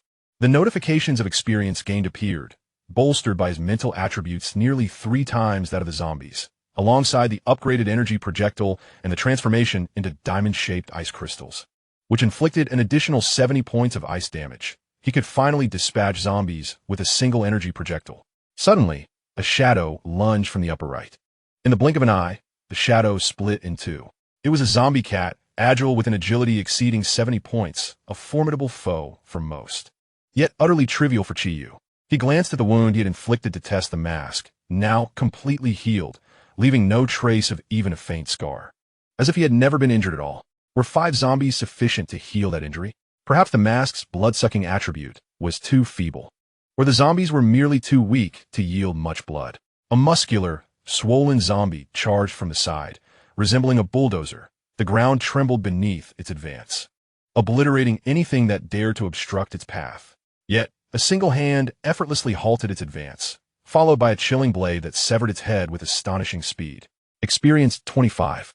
With the zombies now at level 5, a few mutated variants began to emerge, though currently, they only exhibited basic physical aberrations such as enhanced musculature, greater strength, and the emergence of claws. These foundational mutated zombies were slightly weaker than their beastly counterparts of the same level. In the ensuing moments, Chi Yu plunged into the chaotic throng of zombies, unleashing a relentless slaughter. Beneath the frenzied roars of the undead, the nearby survivors trembled in fear, unable to perceive the external turmoil or comprehend the events unfolding outside. They could only huddle closer together, fervently praying for divine protection. Chi Yu's massacre persisted for 3 hours, after which he casually sought refuge in a nearby building, utilizing the balcony to nimbly ascend into an upper-level room. As he dined, he reflected upon the fierce battle he had just endured. The 5-meter visibility range proved somewhat taxing, as the number of zombies surged.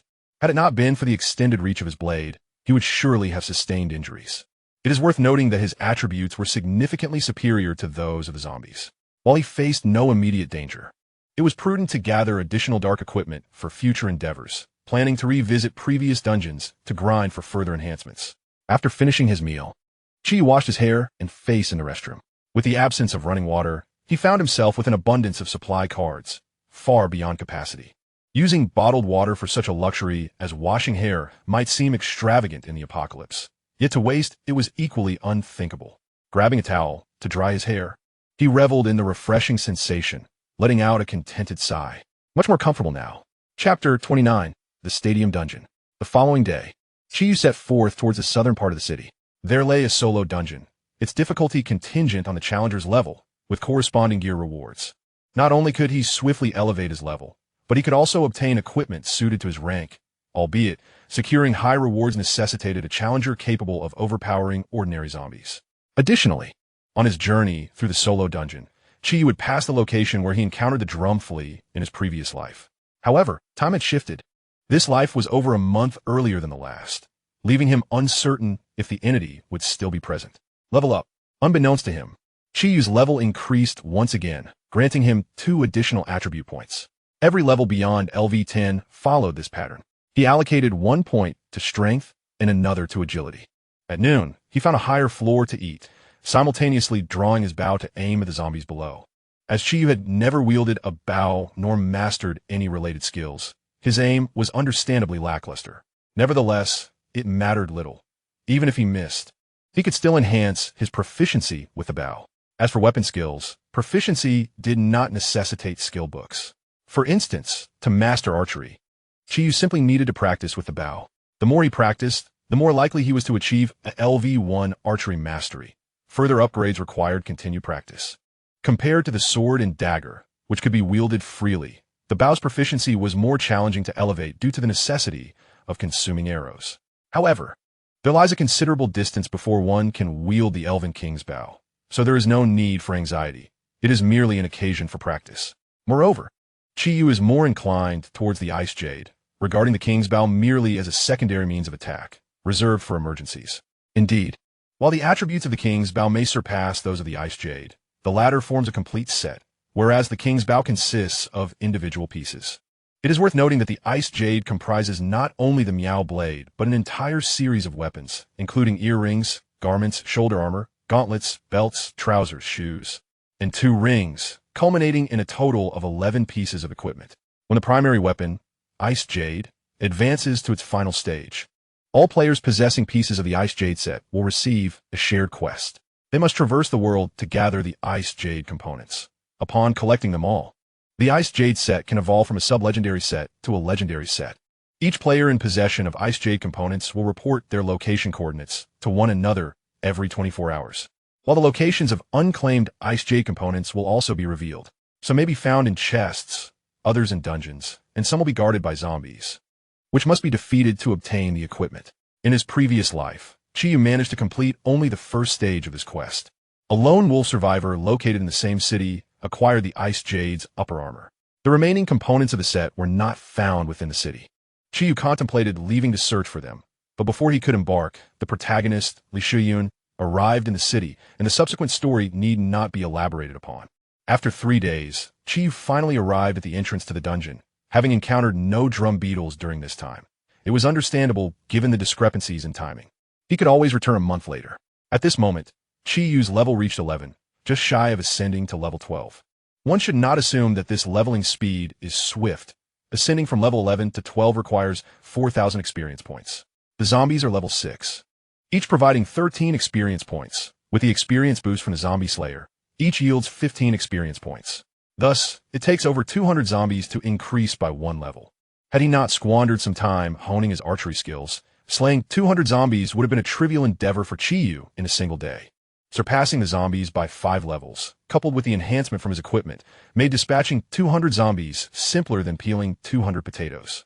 Upon reaching the entrance to the gymnasium, the system prompt immediately appeared. Challenge dungeon triggered. Do you wish to enter? He chose to enter. This dungeon is a challenge dungeon. The initial level of zombies aligns with the lowest level in the outside world. The dungeon comprises 10 rounds. Each round features 30 zombies. The level of zombies increases by 1 each round. Completing a round allows for the option to exit the dungeon and settle rewards, should you choose to continue the challenge. Rewards accumulate and quality improves. For each round completed, an additional reward of 15% of the maximum experience points for the current level is granted. Zombies within the dungeon do not provide experience points and do not drop cards. The dungeon can be accessed once every 3 days per individual. Individuals above level 30 are prohibited from entering this dungeon. Shall we proceed with the entry? Proceeding. The rules of the dungeon, which Shiyu had encountered more than once in his previous life, led him to choose to enter without hesitation. Inside the dungeon lay a remarkably expansive outdoor football field, surrounded by a dense throng of zombies standing in the spectator stands. Positioned at the very center of the field, Shiyu felt akin to a condemned prisoner in an arena with the zombies as an audience. During the challenge, leaving the football field is not permitted. Otherwise, it is deemed a failure, and all rewards will be forfeited. Challenge commencing. With a resonant hum, the scoreboard of the football field illuminated, displaying the wave count on the left and the remaining number of zombies on the right. 30 beams of white light descended from the sky, bestowing the zombies with the ability to move. They emitted ferocious roars and surged into the football field. The display of ferocity was impressive, yet utterly futile. Shiyu often leveled up amid hordes of hundreds of zombies on the streets. 30 level 6 ordinary zombies were hardly even an appetizer. As the zombies charged, Shiyu advanced rather than retreating, approaching the horde like a tempest. From within this storm, a glimmer of icy brilliance erupted. The 2 foremost zombies were instantly cleaved in half. Shiyu executed a whip kick, accompanied by a thunderous crash, sending a spray of blood mist into the air as a zombie was hurled into its brethren, toppling several others. Without pause, Shiyu followed up by dispatching the remaining standing zombies, wielding his blade like a whack-a-mole, decapitating each zombie that dared to rise. In mere moments, all 30 zombies were vanquished, and the system notification appeared. You have acquired a bronze treasure chest and 15% experience points. Shall we proceed to settlement? No. Continue the challenge. Round 2 of the challenge beginning. A new wave of zombies flooded into the arena. Level 7 zombies with 40 points in all attributes. To Shiyu, they posed no greater threat than their level 6 counterparts. In truth, even the highest level zombies within the dungeon, those at level 16, had attributes totaling only 85 points. As long as there were no massive mutated variants, he would encounter no difficulties. The second, third, and fourth round were all completed with ease, extending to the 9th round without incident. At this juncture, his rewards had amassed to 135 experience points, alongside 1 piece of dark gold equipment, 1 piece of golden equipment, and 2 skill books. Should he complete the 10th round, it was conceivable that he might acquire 2 pieces of dark gold equipment or an ordinary set of sub-legendary items. Chapter 30. Hell has no door. You come of your own accord. However, rather than desiring higher-tier sub-legendary items, Shiyu found himself yearning for a dark gold set. The distinctions between sub-legendary items were significant. For instance, Ice Jade represented the pinnacle of sub-legendary equipment, boasting not only formidable individual attributes, but also functioning as a set. Collecting a specific quantity would yield additional attribute boosts, and gathering the entire set could even evolve it into a legendary ensemble. Although the ordinary semi-legendary scattered equipment boasts superior attributes compared to the same tier of dark golden gear, should the latter form a set, its priority surpasses that of the semi-legendary fragments. The challenge continues. A radiant light descends, summoning 30 of the most formidable zombies to the battlefield, including 10 mutated ones. Mutated zombie. Level, 16 attributes. Strength, 120 agility, 120 constitution, 120 intelligence, 120 skills. Tenacious Claw. Inflicts 50% of strength as additional damage upon claw attacks. Resilient Skin. Absorbs 50 points of damage. Accelerated Healing. Speeds up self-recovery. Gazing at the glimmering claws of the mutated zombies, one realizes that if besieged, the situation could turn dire. Frigid Slash. Crushing Strike. Haste. With a swift succession, Shiyu activated 3 skills, suddenly appearing a step ahead of the horde. Utilizing the additional strength to unleash a triple strike, instantly clearing a vast area. 16 zombies were cleaved in 2, and as the frost melted, the foul black blood gushed forth like a torrential downpour. Having already vacated the scene, Shiyu rushed towards another cluster of zombies. If outsiders were to learn that someone could wreak havoc among zombies with attributes exceeding 100, they would undoubtedly deem it a mere daydream. Yet this surreal spectacle, typically confined to the realm of dreams, was unfolding in stark reality. No setbacks, no surprises. Chiyu's advanced development quashed all dangers in their cradle, ensuring a triumphant passage through the dungeon with an absolute show of dominance. Rewards are being calculated. Please hold on. Reward calculation complete. Dispensing now. You have received 105% of the maximum experience points. The awarding of experience propelled Chi-Yu to ascend 2 levels instantaneously. He was already on the brink of leveling up, although the 105% was based on the experience pool for level 11. The overflow was sufficient to fill the entire experience pool for level 12. With 4 points of free attributes, Chi-Yu allocated 2 points to strength, 1 point to agility, and 1 point to constitution. Congratulations, you have obtained the equipment, Codal Shadow Cloak and the Ring of Severe Wounds. Equipment, Codal Shadow Cloak Grade, Dark Gold, Set Component, Attributes, Agility 40, Strength 20 Special Attribute, Stealth Skill 1 Set Attribute, 19% chance to trigger double critical hits. Equipment requirements, LV 12, Agility 150 Description, the cloak worn by the Master Assassin Codal. Equipment, Ring of Severe Wounds Grade, Dark Gold Attributes, Strength 15, Agility 15 Additional Skill, increases physical attack damage by 5. Equipment requirements, LV 10 while not acquiring semi-legendary gear. Receiving a Dark Gold set component and a standard Dark Gold scattered item is still commendable. The stealth ability granted by the Cloak of Codal appears in Chi-Yu's skill bar. As it is an ability conferred by equipment, Chi-Yu cannot upgrade this skill, and it will vanish upon removing the gear, unless he acquires a stealth skill book in the future. The nature of the stealth ability is not akin to mere invisibility. Rather, it diminishes his presence, allowing zombies and others to overlook him. Correspondingly, players may also obtain skills such as detection or passives like absolute focus to counter stealth abilities. Beyond the 2 pieces of equipment, the rewards also include 2 commendable skills. Skill, Intent Tracking. Description, upon attacking an enemy or being attacked, it will continuously lock onto the enemy's position for a duration of 120 seconds, with a cooldown of 10 minutes, activating automatically when attacked. Skill, Exquisite Arrow Crafting. Description, requires wood or bone materials, enhancing damage by 10 upon attack. After learning the 2 skills, Chi-Yu exited the dungeon. Regrettably, the dungeon can only be entered once every 3 days. Otherwise, with his efficiency, he could swiftly elevate his skills to level 30 and equip himself with matching Dark Gold grade gear.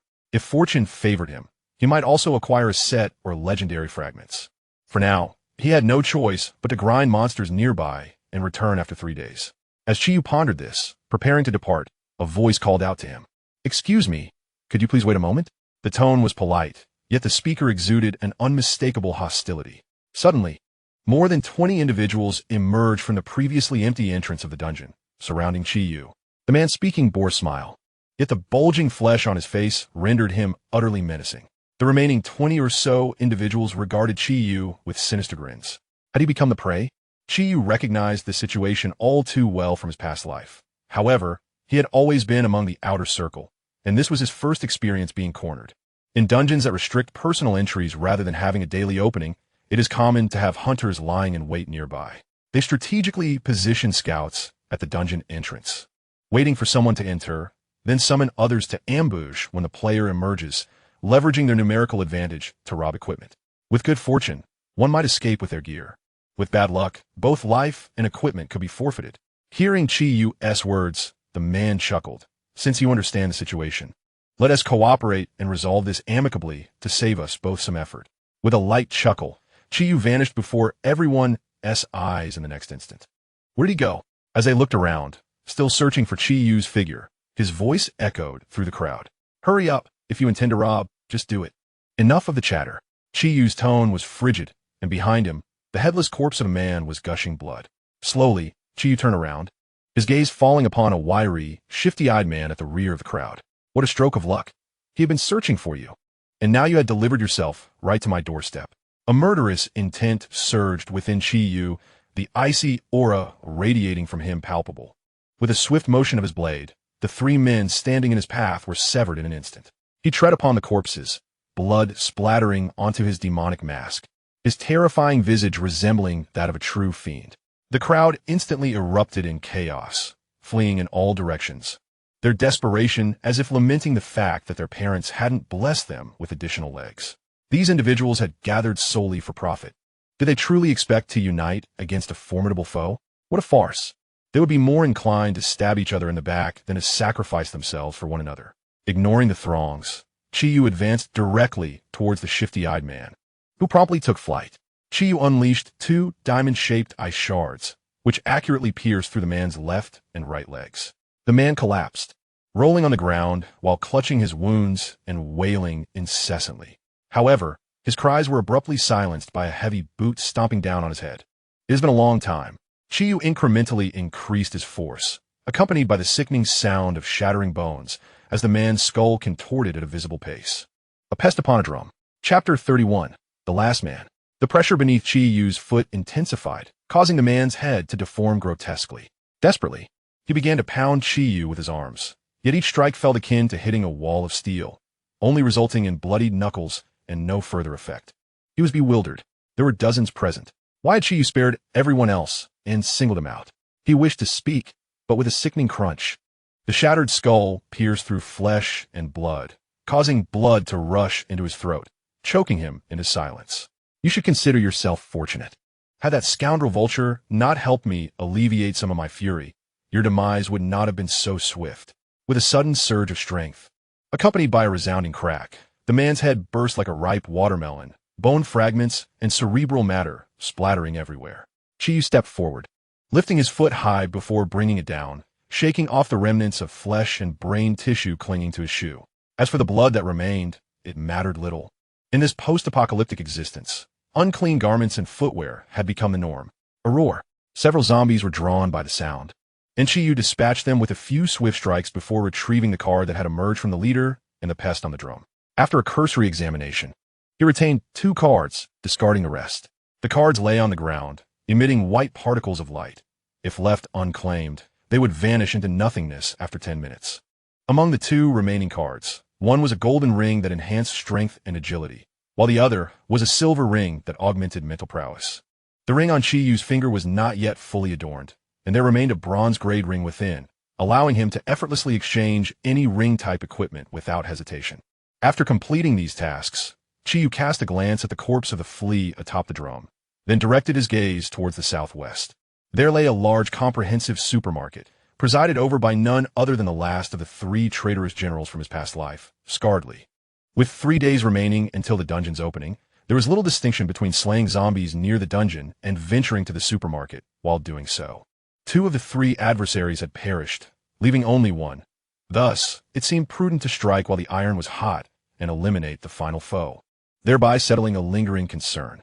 Over the following day and a half, apart from a 7-hour respite for sleep, Chi Yu devoted the remainder of his time to traversing the terrain and vanquishing the undead.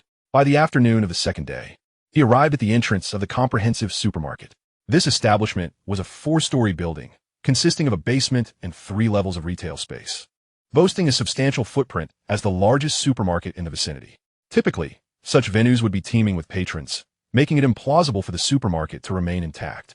However, merely a week prior to the outbreak of the apocalypse, the owner had temporarily shuttered the doors for undisclosed reasons, a notice still affixed to the glass. The merchandise had yet to be cleared out, thus granting Scarred Lee and his cohorts an opportunity. As for the supermarket's safety in the aftermath of the apocalypse, 2 primary factors contributed to its fortitude. The owner had evidently faced some ordeal, as the glass throughout the supermarket was constructed of the highest grade of civilian bulletproof glass, affording it formidable protection. The second factor was Scarred Lee and his ilk. Far from being inept, these antagonists, whether it be the bald eagle, the flea atop the drum, or Scarred Lee himself, had seized the initial opportunities presented by the apocalypse, rapidly enhancing their strength, expanding their influence, or fortifying themselves. They possessed sufficient means for self-preservation in this new world. By day, they would clear the area of zombies, and by night, maintain a low profile. Coupled with the resilience of the supermarket's bulletproof glass, safeguarding the establishment in the early days of the apocalypse was not a formidable challenge. "Dear friend, please hold for a moment," a courteous voice called out, halting Chi Yu in his tracks. A man, approximately 30 years of age and wielding a short blade, emerged from behind cover. "Do not proceed further. This area is already under our control. Should you find yourself in need of food and water, you may exchange weapons, equipment, or other consumables." The man's demeanor was notably polite, yet this was not indicative of his inherent goodness. His amiable manner was contingent upon Chi Yu's strength. While it was impossible to gauge Chi Yu's level as one would with a zombie, the sight of him traversing the desolate world alone spoke volumes. Moreover, His impressive equipment suggested he was not to be underestimated. During the day, as individuals ventured out to scavenge for supplies, manpower was sorely lacking. Thus, it was preferable to avoid conflict whenever possible. Despite the abundance of goods in the supermarket, even the most plentiful resources will eventually be depleted. One would not be so foolish as to wait idly for such a fate. May I inquire if Brotherly is present? I am his friend. When we were scattered by the zombies, he mentioned I could find him here, said Chi-Yu with a smile. Brotherly-'s friend? The man eyed Chi-Yu with suspicion, uncertain whether to believe his words. He replied cautiously, please wait a moment. Understand that this is for safety reasons. I will send someone inside to call for Brotherly. If your identity checks out, we would be more than happy to welcome you. Is Brotherly not out hunting zombies today? Please hold on. The man turned to summon someone to confirm with Scarface Lee, but before he could utter a word, a sharp ice spike pierced through his skull. Chi-Yu stepped over the flowing blood, arriving at the door. He slashed with a knife, then forcefully kicked, shattering the hard glass door into countless shards that rained into the room like hail. The occupants on the first floor of the supermarket were momentarily stunned. The sudden shattering of the security glass exceeded their understanding. In the profound silence, Chi-Yu stepped into the supermarket, surveying the area, but Scarface Lee was not on the first floor. He ascended the staircase to the right. As he passed by a man, the individual snapped back to reality and instinctively raised his hand, uncertain whether to grasp Chi-Yu or to attack him. However, before the man's hand could descend, something seemed to flash through the air, and then his hand broke at the wrist with a sickening crack, falling to the ground with a thud. The man stared blankly at his severed wrist, still processing what had occurred, but as the frost on the wound melted away, an intense pain erupted, resulting in a heart-wrenching scream. What's going on down there? A coarse voice called out. A bare-chested man with a shaved head and a grotesque scar on his face descended the stairs in anger, his facial expression contorting as if a living centipede were crawling across his visage. Upon seeing the man, Chi-Yu smiled. Found you, Scarface Lee. Chapter 32, The Zhou Siblings. A note at the outset. In the following 5 chapters, there will be a segment concerning the protagonist repaying past kindnesses. If this does not appeal to you, feel free to skip it. However, I encourage you to read the conclusion of Chapter 35, where a significant skill relevant throughout the text is revealed. Thereafter follows a narrative on gratitude. During this period, many readers have expressed concerns regarding this section. But should not the antagonist also acknowledge past kindness? I believe even a dog knows how to show gratitude. The protagonist should not be less noble than a dog. Moreover, an entity that disregards everything, solely intent on destruction and devoid of any emotion, is truly a villain? I perceive such a being more akin to a primitive organism. A robust man, wielding a long steel rod, took a circuitous route to the vicinity of the supermarket. In his grasp was a level 5 silver primary weapon. Although its quality was somewhat mediocre, the mere ability to equip such a tier of equipment indicated that the man was at least a level 5 player. A commendable level for an ordinary individual. Indeed, this man was known as Zhou Dafei, a level 6 player. Yet, despite his elevated status, a grave expression clouded his features as he gazed at the supermarket in the distance. Within that seemingly ordinary establishment resided a level 6 powerhouse and 2 level 5 strongmen. Their defensive strength formidable enough to be likened to an impregnable fortress. Under normal circumstances, to ensure safety, one would certainly circumvent this location. However, despite the abundance of resources within, he was compelled to launch an assault for a pressing reason. 3 days prior, the leader known as Scarface Lee, along with his cohorts, had ambushed him and his sister, seeking to seize his equipment. Though he managed to escape, the indignation lingered in his heart. After 3 days of observation, Zhou Dafei had ascertained that during the day, the occupants of the stronghold would venture out to hunt zombies. Typically, only one level 5 strongman remained, or Scarface Lee himself. A fellow level 6 player would stand guard. Zhou Dafei believed he could easily eliminate Scarface Lee alone, while his level 5 sister could handle the remaining minions. Even if they could not vanquish many foes, incinerating the resources within the supermarket would suffice to vex those despicable scoundrels. Brother, something feels amiss, suddenly spoke the young woman beside him. She appeared to be in her late teens, clad in leather armor, her short hair tousled, and her skin a healthy, sun-kissed hue, with well-defined muscle contours evident on her exposed arms. Although the two bore little resemblance to each other, she was indeed Zhou Dafei's biological sister, Zhou Yan. Zhou Yan had previously expressed dissatisfaction with her name, longing for something more melodious. Yet, In moments like these, she felt grateful to refrain from voicing her concerns, as the alternative, according to her parents' taste, might have been something like Zhou Dahua, leaving her with no tears to shed. It seems we've encountered other adversaries, she remarked, her gaze fixated on the lifeless body at the supermarket entrance. They recognized the individual, a level 4 adept skilled with a dagger, possessing an acute combat sense. Even Zhou Yan, who held an advantage in levels, would find it quite challenging to secure victory against him, with no guarantee of success. Yet now, the body lay starkly displayed at the entrance, leaving her in shock. The state of the corpse did not suggest the work of zombies. It remained largely intact, implying that someone had invaded the supermarket. It appeared Scarface Lee had crossed paths with yet another foe. Though Zhou Yan's assertion was speculative, her tone exuded certainty. This was a reasonable deduction. Given Scarface Lee and his associates' modus operandi, it was entirely plausible that they had provoked someone else, leading to trouble. Their own arrival here was merely a matter of timing. Shall we investigate further or retreat? Zhou Dafei pondered, a sense of hesitation beginning to take root. The audacious intrusion of the mysterious adversaries into the supermarket signifies that their combat prowess is formidable enough to not fear the notorious Scardley. Presently, the situation within the supermarket remains uncertain. It is unclear whether the battle has concluded, nor which party has emerged victorious. While there exists a possibility that Scardley is gravely injured and recuperating, retreating would squander an excellent opportunity for a decisive strike. Nevertheless, in the face of ambiguity, opting for withdrawal seems the wiser course. Were Zhou Dafei alone, he would undoubtedly choose to charge in and assess the situation. However, with his sister Zhou Yan at his side, he must prioritize her safety, a promise made to their deceased parents. Suddenly, just as they prepared to retreat, a sharp crack of shattering glass pierced the air, followed by a shadow plummeting from above, crashing heavily to the ground. As they focused intently, despite the grotesque state of the figure, the distinct scar upon his face and the manner in which he was unceremoniously ejected from the supermarket led them to believe that this was indeed Scardley. Though it was somewhat hard to accept, this wretched mass of flesh was undeniably human. His limbs twisted grotesquely, resembling a trident tenuously connected by mere flesh. His cheeks were hollowed deeply, and from his slightly parted lips, it was evident that all his teeth had been savagely extracted. His chest bore the marks of some weapon's cruel slicing, the skin rolling back to reveal charred muscle beneath, the scent oddly savory, as if seasoned with salt. His hair had been deliberately ignited, clinging to a scalp marred by blisters. A toothbrush had been thrust into his left eye, penetrating his brain, with cerebral matter and spinal fluid surging forth. Lastly, the remnants of shattered glass were embedded in his body, making him resemble a porcupine of sorts.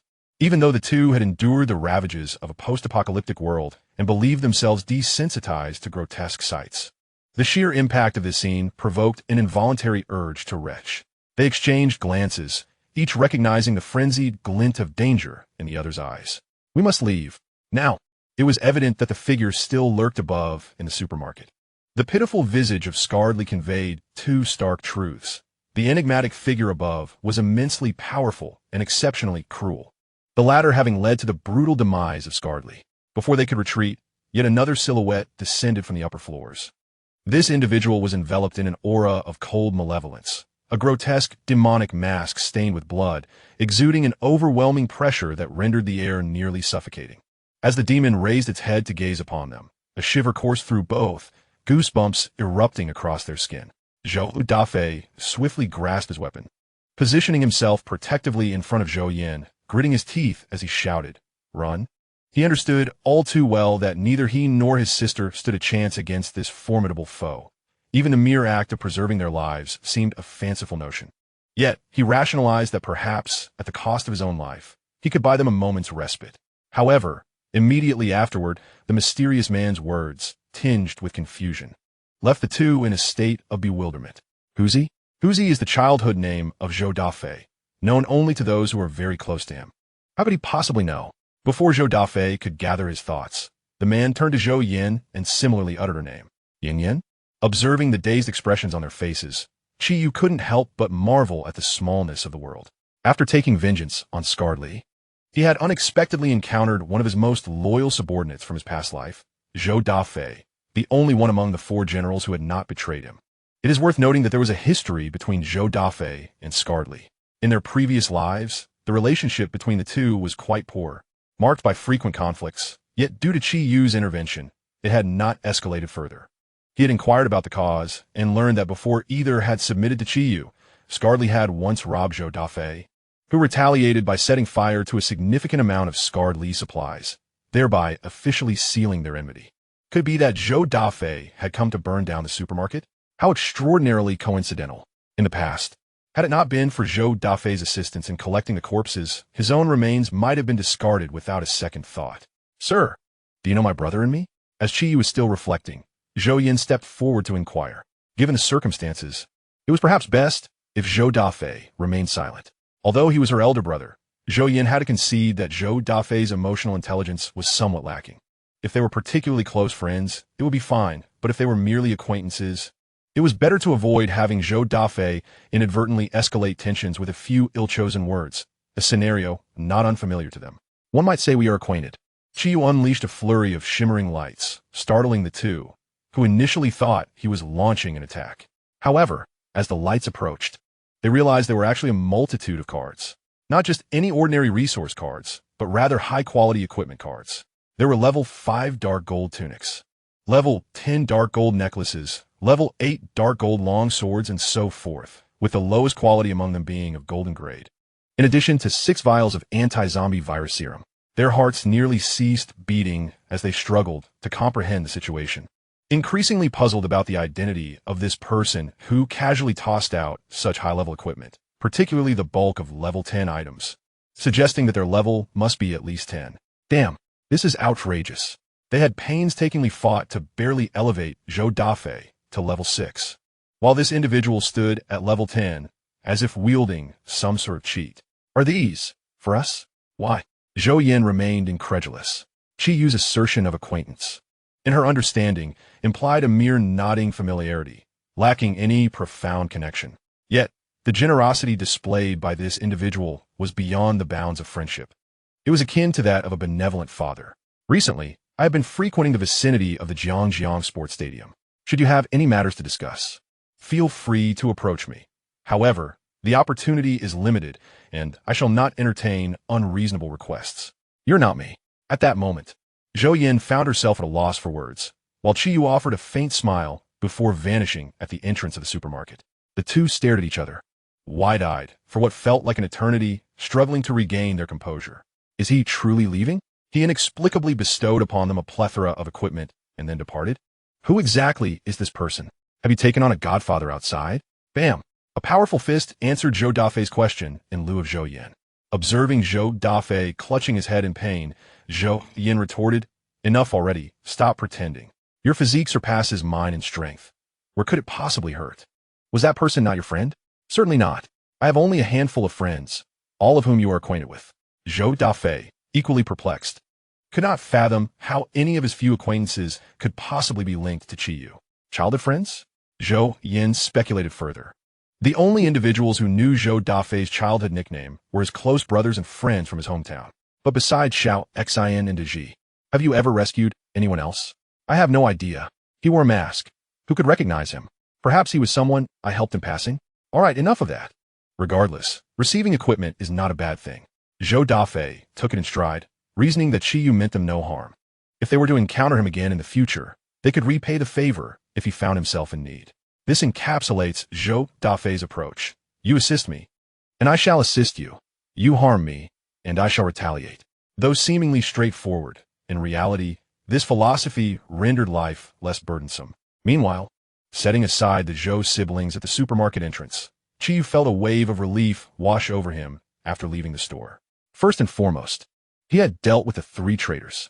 Additionally, he had repaid Zhou Dafei's kindness. Since his resurrection, these 2 matters had weighed heavily on Qi Yu's mind. Now, with these issues resolved, his restless soul found a semblance of peace. Loyalty is indeed worthy of recognition, especially considering he had also aided in the retrieval of their remains. Bestowing some trivial items upon them was inconsequential. However, he would not take the Zhou siblings on a prolonged journey. While their prowess ranked them among the elite of ordinary individuals, they were merely a burden to Qi Yu. After spending a day and a half, Qi Yu returned to the Jiangjiang Sports Stadium just in time for the second opening of the dungeon. During this interval, The base level of the zombies had escalated to LV7, and the final batch of LV17 mutated zombies within the dungeon posed significant challenges for him. Despite possessing a commendable array of equipment, a considerable portion remained at LV5 dark gold level, which was only comparable to LV15 silver gear, far from exceptional. Moreover, Chiyu had not focused on leveling up in recent days, and facing a multitude of mutated zombies exceeding his own level was understandably taxing. Fortunately, the final copy was completed without any significant peril. As for the wound inflicted by claws upon his chest, the vampiric properties of the mask allowed him to heal after slaying a dozen zombies outside. The rewards for this successful endeavor included experience points, 2 pieces of level 15 dark gold gear, and a skill book. The gear consisted of a tunic and shoulder armor, while the skill, named sniping, granted an additional 10% damage on attacks exceeding 200 meters. Chiyu's level ascended to 15, allowing him to don the new equipment, thus officially surpassing 200 in both strength and agility.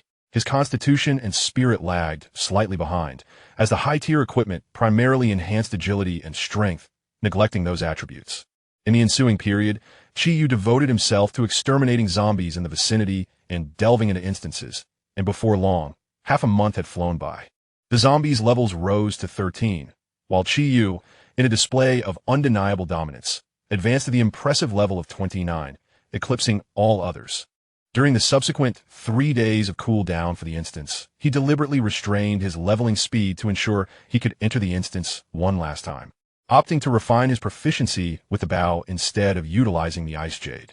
It is worth mentioning that during this time, the Ice Jade progressed to the 3rd stage, with one more advancement required to unlock a legendary quest. Weapon, Ice Jade, Stage 3, Type, Meow Dao rank, Sublegendary durability, 250 attributes. All 4-dimensional attributes enhanced by 15 special attributes. Frost resistance 30, reduces ice damage taken and associated negative effects. Special affix 1. Frost power, adds 90% of attack damage as frost damage, with an 8% chance to freeze the enemy. Special affix 2, ignores 20 armor on attack. Special affix 3, after disengaging from combat, the Ice Jade restores 5 durability per hour. Special affix 4, 8% chance to trigger double critical damage. Special affix 5, reduces cooldown of sword skills by 15. Additional skill 1, Frigid Slash, unleashes a 5-meter frost sword energy, dealing triple strength damage to the enemy for 5 seconds, with a cooldown of 5 minutes. Additional skill 2, not yet unlocked. Required kills for leveling, 5,000. Equipment requirements, none. The 3rd stage, Ice Jade, excluding its basic attributes, is already remarkably close to legendary weapon status in terms of affixes and skills. 3 days later, Chiyu stowed his longbow and, wielding the Ice Jade, approached the vicinity of the gymnasium. Just as he was about to head towards the instance entrance, he suddenly heard a familiar voice emanating from ahead. Chapter 34, Clearing the Field. At the entrance of the instance, Zhou Dafei and Zhou Yin glared angrily at the dozens of players on the opposite side. Just moments ago, they had encountered a common occurrence within the realm of online gaming, field clearing. In the gaming world, to monopolize certain resource points or optimal monster grinding locations, guild players would rally their entire guild to expel individual players. Before the apocalypse, Zhou Dafei had engaged in online gaming. Yet he never anticipated the day would come when he would confront such dire circumstances in reality. It has been 20 days since Chiyu offered them assistance. They had procured a substantial amount of supplies from the supermarket, and their subsequent days were spent in the usual grind of monster hunting and leveling up. 3 days ago, the duo discovered a level 25 dark gold bracelet in a wild treasure chest. Given their current levels, they realized it would be a long wait before they could equip it, leading them to consider returning to Chiyu, who had previously aided them. Although presenting a single item as a token of gratitude seemed modest compared to the 20 or so pieces of equipment Chiyu had provided, it was the thought that counted, and they had little else of value to offer. Coincidentally, Chiyu had mentioned he would be in the vicinity of the stadium for the next month, so the two made their way from another district of the city. Upon arriving at the entrance of the dungeon, they understood why Chiyu had been frequenting this area recently. After searching for him without success, they reasoned that since the dungeon cycle was 3 days, Chiyu would likely return within that time frame. They decided to kill time by fighting zombies in the area and even attempted to clear a dungeon, managing to conquer only the 2nd level, which yielded 2 bronze items as rewards. However, upon exiting the dungeon, They encountered a team of over 50 players preparing to clear the area. Had it merely been a straightforward clearing, they would have had no qualms about yielding, as they did not expect to survive the dungeon. And engaging in conflict with another group would have been ill-advised. As they prepared to leave and continue waiting for Chiyu, the clearing team suddenly altered their intentions. They demanded that the Zhou siblings remove all their equipment before departing. The siblings were acutely aware that there had never been an option to safely leave without surrendering their gear. Doing so would willingly diminish their strength, and death would inevitably follow. In an online game, such a brutal approach to clearing would be uncommon. Guild players typically only force casual players out of an area. A mass slaughter of casual players would quickly incite public outrage, especially with rival guilds ready to exploit the situation, which would result in substantial backlash against the offending guild. However, such concerns did not exist in reality. When a person was killed, they truly perished, unlike in games where one could respawn and expose wrongdoing through various social channels. The irrevocable nature of death in the real world rendered clearing significantly more violent and direct. Had it not been for the Zhou siblings' impressive gear, which indicated considerable strength, the clearing team would likely have opted for immediate execution instead of attempting to coax them into disarming. Friends, do you truly wish to engage us? Zhou Yan surveyed the surroundings, searching for a relatively weak point. Both she and her brother were equipped with dark gold and golden gear provided by Chiyu, granting them attributes significantly superior to those of their peers of the same level, although it was improbable that they could defeat dozens of opponents. Carving out a path to safety remained a possibility. A man with a small mustache chuckled, his gaze lingering on Zhou Yan. We do not wish to resort to violence. But look at how many brothers we have. We need to eat. Leave your equipment, and you may go. His eyes glistened with a sticky desire as he admired Zhou Yan's healthy and beautiful physique. Once she had removed her gear, he would be the first to pounce. He could not afford to be slow this time. Previously, his hesitation had left the prey in a disarray, devoid of any allure or thrill. Licking his lips, he felt a surge of excitement. Brother, it seems leaving smoothly is impossible. We must take a risk, Zhou Yan whispered, lowering her head. Indeed, Zhou Dafei responded softly, tightening his grip on a level 10 Golden Wolf Fawn Club given to him by Chiyu. Zhou Yan lifted her head, meeting the man's unsettling gaze. Can you guarantee that my brother and I can leave safely once we have removed our equipment? Of course, dear sister. You must trust our integrity. Very well. Zhou Yan pretended to place her hand on her leather armor, slowly starting to remove it. Seizing the moment while everyone was focused on her, Zhou Dafei launched a fierce attack. By the time Chiyu arrived, the battle had raged on for quite some time. The situation for Zhou Dafei and Zhou Yan had deteriorated significantly. Although their equipment and attributes were superior, the overwhelming numbers of their foes were insurmountable. Even if they managed to slay a few, 50 remained. Damn it, I will definitely make you pay dearly for this, Zhou Yan spat, having just fought fiercely to eliminate another adversary. I hope you can still talk tough in a moment, the man retorted, anger turning into a mocking grin. The encirclement tightened, and Zhou Yan soon found her back against the wall. Brother, it seems we cannot escape this time, she said with a bitter smile. I will fight a bit longer. You take the chance to flee, Zhou Dafei insisted, spitting blood defiantly. Yet, reality was not so forgiving. Under the relentless assault, their circumstances grew increasingly dire. Zhou Yan's arm was struck again, severely hampering her movements. Taking a deep breath, she poised the blade against her own throat. Even in death, she resolved to choose her own fate. Just as Zhou Yan prepared to end her own life, a fleeting shadow darted past, launching several round objects into the air. What is happening? Panic gripped the crowd, but before they could react, several more were cleaved in two. Chiyu weaved through the throng, relishing the moment. It felt as though a max-level player had accidentally entered a novice village. For him, each adversary fell with a single strike, and with the chilling slash allowing his blade to extend 5 meters, within mere seconds, more than half of them had succumbed to his lethal prowess. The Zhou siblings were utterly bewildered, initially believing they were destined for a fatal conclusion. Yet, they were taken aback by the dramatic turn of events. They struggled to comprehend what was transpiring, merely witnessing one after another being gruesomely dispatched. Many attempted to flee, but their speed was woefully inadequate compared to the swift blade. The distinction between confronting danger head-on and retreating was merely a matter of being dismembered from the front or the back. Brother, it can't possibly be him, Zhou Yan suddenly realized. The only individual capable of unleashing such carnage amidst the crowd. Aside from the one who had breached the supermarket and casually wielded over 20 precious items, was Chiyu. As expected, when the last victim was eviscerated, the familiar visage of the demonic mask came into view. Chapter 35, the God Tier Skill Book.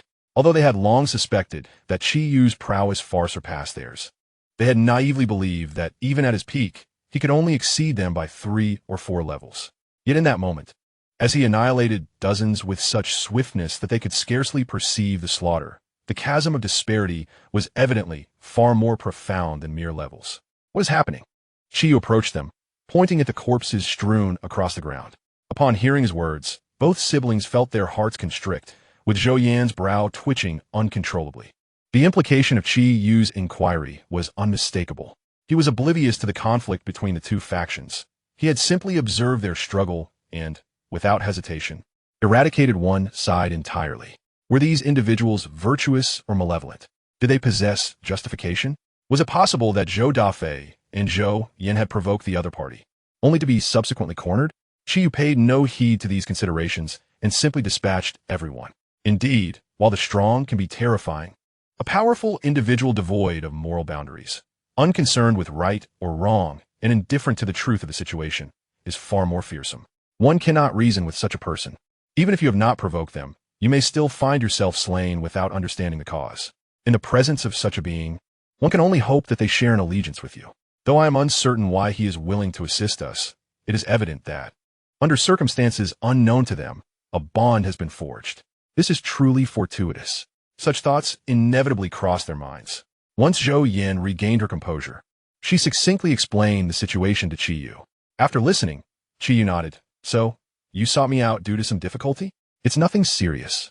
My brother and I opened a treasure chest outside and obtained an item we cannot currently utilize, so we thought to offer it to you as a token of gratitude.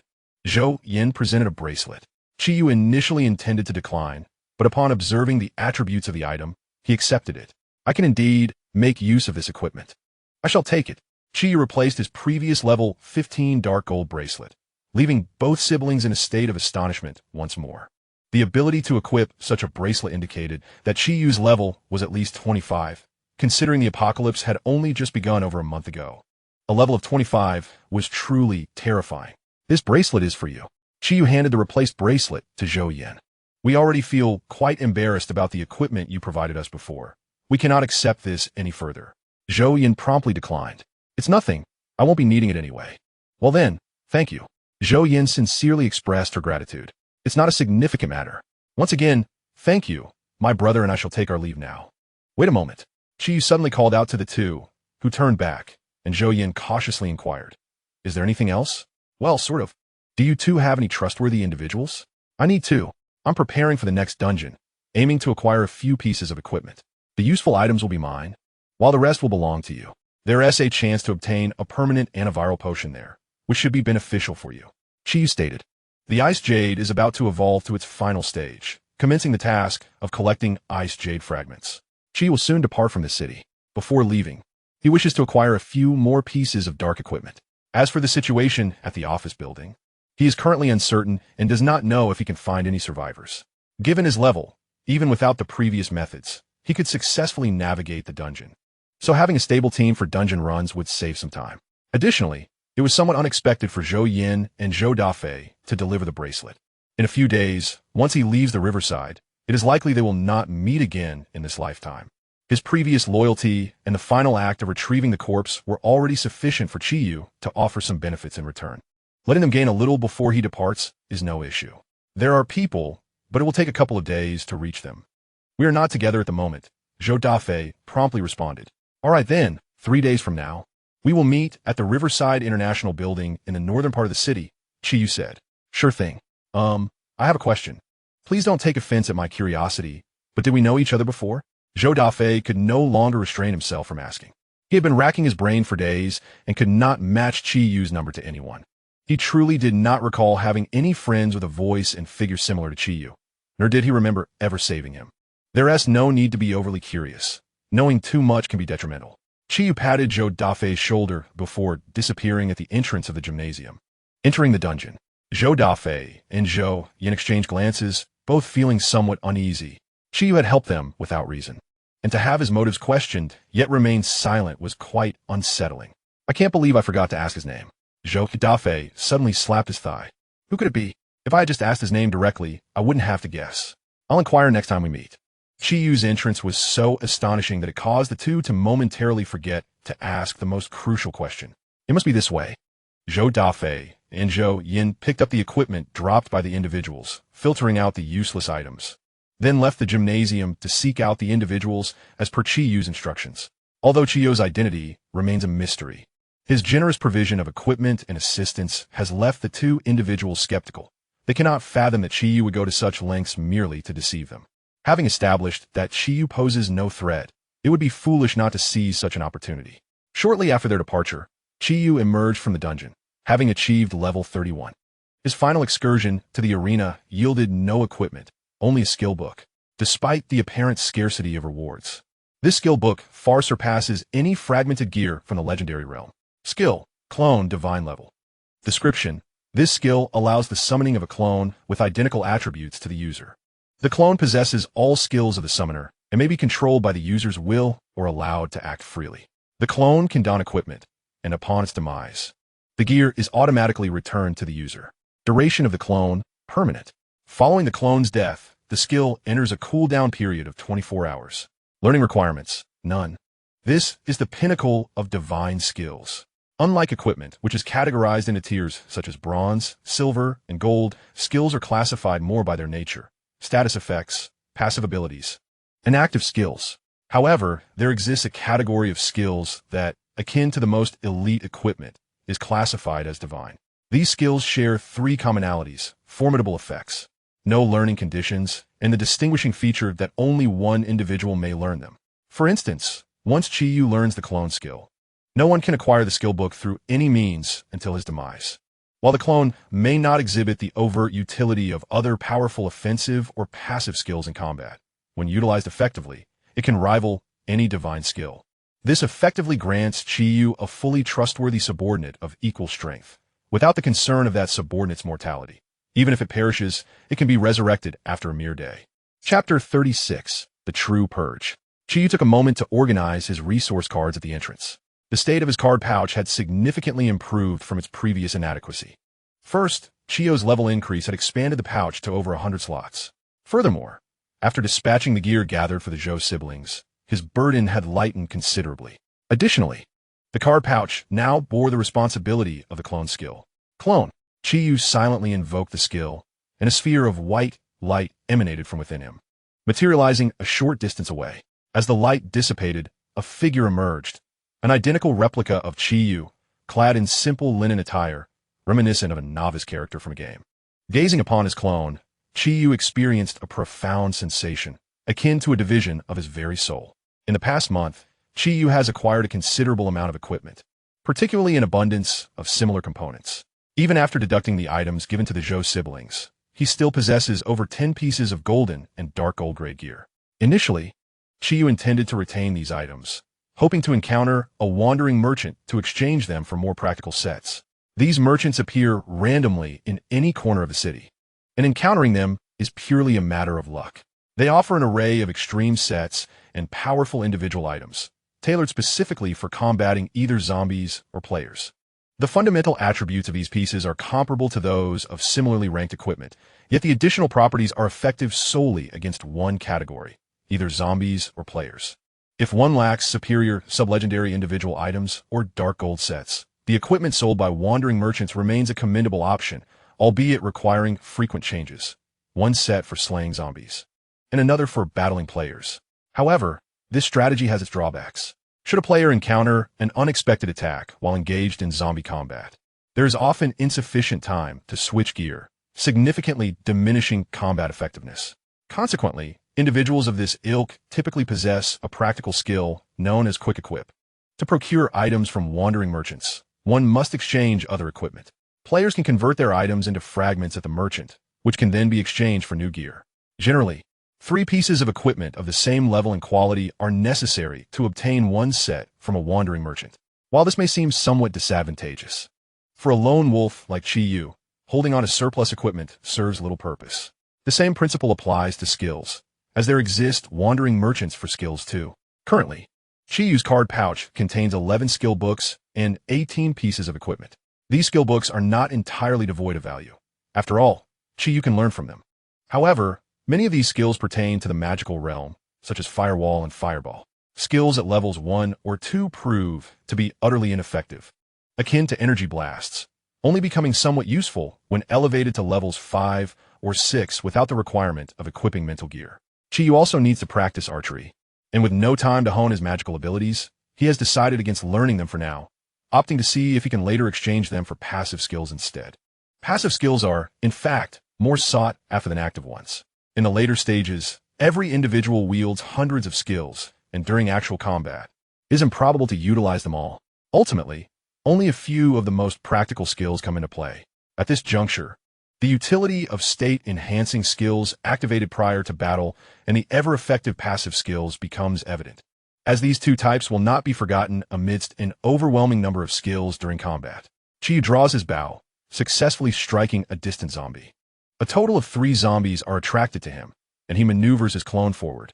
However, due to his unfamiliarity with controlling the clone, any movement made by it is mirrored by him. Coupled with the clone's inferior equipment, he finds himself flustered and is quickly caught by several zombies. At long last, after a grueling struggle, the zombie lay vanquished, its blood spilling profusely, while Chiyu stood nearby, drenched in sweat. He felt utterly exhausted, 100 times more so than if he had faced the zombie himself. The aspiration to achieve a harmonious synergy, where 2 minds unite and their combat prowess multiplies beyond mere addition, seemed a distant dream. Dismiss. Chiyu called back his doppelganger, eager to ascertain the nature of the equipment return. In an instant, the doppelganger transformed into particles of light and vanished, revealing a prompt before Chiyu's eyes. Doppelganger has returned 9 pieces of equipment, now stored in temporary space. Upon next summoning, the doppelganger will automatically don the equipment. Astonished, Chiyu couldn't help but be taken aback. Despite his extensive experience, he had not anticipated the existence of such a temporary space, let alone the automatic equipping feature. This truly exemplified a remarkable skill. With the doppelganger in cooldown, Chiyu wasted no time and set off towards the office building dungeon, slaying zombies along the way to level up, striving to evolve the Ice Jade to its final stage and unlock the quest for the Ice Jade set. As soon as the cooldown concluded, he summoned the doppelganger once more, focusing on refining their coordination. Training alongside the doppelganger resembled a form of ambidextrous combat. While the specifics differed, the core principle remained the same, heavily reliant on innate talent. Chiyu pondered how long it would take to master this skill. Before reaching the office building dungeon, Chiyu retracted his doppelganger, as his control over it remained somewhat unrefined. It was prudent to conceal this trump card from prying eyes. Better to remain discreet until he had perfected it. The area surrounding the office building, once desolate a month prior, now bustled with numerous survivors, divided into 4 groups, each wary of the others. Unlike the gym dungeon, which anyone could access once, entry to the office building dungeon required a team, forcing others to wait until the following day. With more people present, disputes were inevitable. Scanning the vicinity, Chiyu spotted the Zhou siblings along with 2 young men he recognized. In his previous life, these men had also been under his command, managed by Zhou Dafei. Their paths had seldom crossed beyond that, but due to Zhou Dafei's influence, they had remained loyal to Chiyu. Assisting them in clearing dungeons posed no significant issue. With a leap, Chiyu descended from the towering building, landing gracefully before the group. His dramatic entrance immediately captured everyone's attention. The sound suggested he had leaped from at least the 20th floor. What manner of extraordinary physique could accomplish such a feat? A sense of unease rippled through the crowd as they vied for control over the dungeon. The Zhou siblings, already formidable, now faced intensified competition with Chiyu's arrival. However, upon seeing him, the Zhou siblings finally let out a sigh of relief. The 2 individuals who encountered Chiyu for the first time were initially filled with skepticism. After all, everything they knew about Chiyu had been relayed by the Zhou siblings. Although they held great trust in the Zhou siblings, nothing could compare to the impact of witnessing the reality firsthand. Has anyone ventured into the instance today? Chiyu inquired. Not yet. We're currently discussing the order of entry. Zhou Dafei replied. These individuals are formidable. Several possess levels surpassing both my brother and me, Zhou Yan remarked, a hint of apprehension in her voice. Unlike those who had blocked the Zhou siblings at the entrance of the sports arena instance, the individuals at the office building instance were evidently better equipped. However, With a high-level powerhouse like Chi Yu present, the priority for the instance would undoubtedly lean in their favor. Although they could not engage in constant farming, securing eligibility was assured. Are you familiar with these people? Chi Yu suddenly asked, quite out of context. Zhou Dafei answered honestly, no, this is our first encounter. That's good, Chi Yu remarked, and before his words had fully dissipated, he vanished like a fleeting shadow. Meanwhile, on the other side, several heads soared into the air. Chapter 37. The frantic duo until Chi Yu had dispatched all adversaries. Zhou Dafei and the others remained rooted in place. However, compared to the subsequent two individuals, the Zhou siblings, having witnessed Chi Yu silently eliminate dozens, recovered from their shock more swiftly. As for the remaining two, it was only when Chi Yu returned, holding the equipment cards, that they snapped back to reality. Gazing at the fallen bodies and rolling heads nearby, they could not help but feel their eyelids twitch uncontrollably. What on earth has Zhou Dafei brought in? A lunatic? This is nothing short of madness. The moment they locked eyes with Chi Yu, a chilling tremor surged through their spines, instantly freezing their limbs. The instinct to flee surged within them, as reason screamed and their bodies trembled. Examine these pieces of equipment. See if there's anything you can utilize. If not, discard them. We are entering the instance, Chi Yu instructed, tossing the cards to Zhou Dafei for sorting. And those people? Oh, them? No need for them in the instance, Chi Yu stated matter-of-factly. With his rising level, conquering the office building instance no longer required the previous method of utilizing others as bait to bypass the mutated zombies on the top floor. Thus leaving no survivors was deemed unnecessary. The two opened their mouths, yet fell silent, unsure of what to say. In truth, Chi was momentarily misled by habit. In his past life, the four individuals had also known the strategy of using unfortunate souls to clear instances. Chi Yu instinctively thought they were questioning why he did not leave any alive, but upon realizing his mistake, he felt no inclination to elaborate further. Zhou Dafei sorted the cards, retaining a few and passing some to the two, then turned to Chi Yu and said, "It's done. Then let us proceed." Chi Yu, accompanied by a few companions, arrived at the entrance of the dungeon.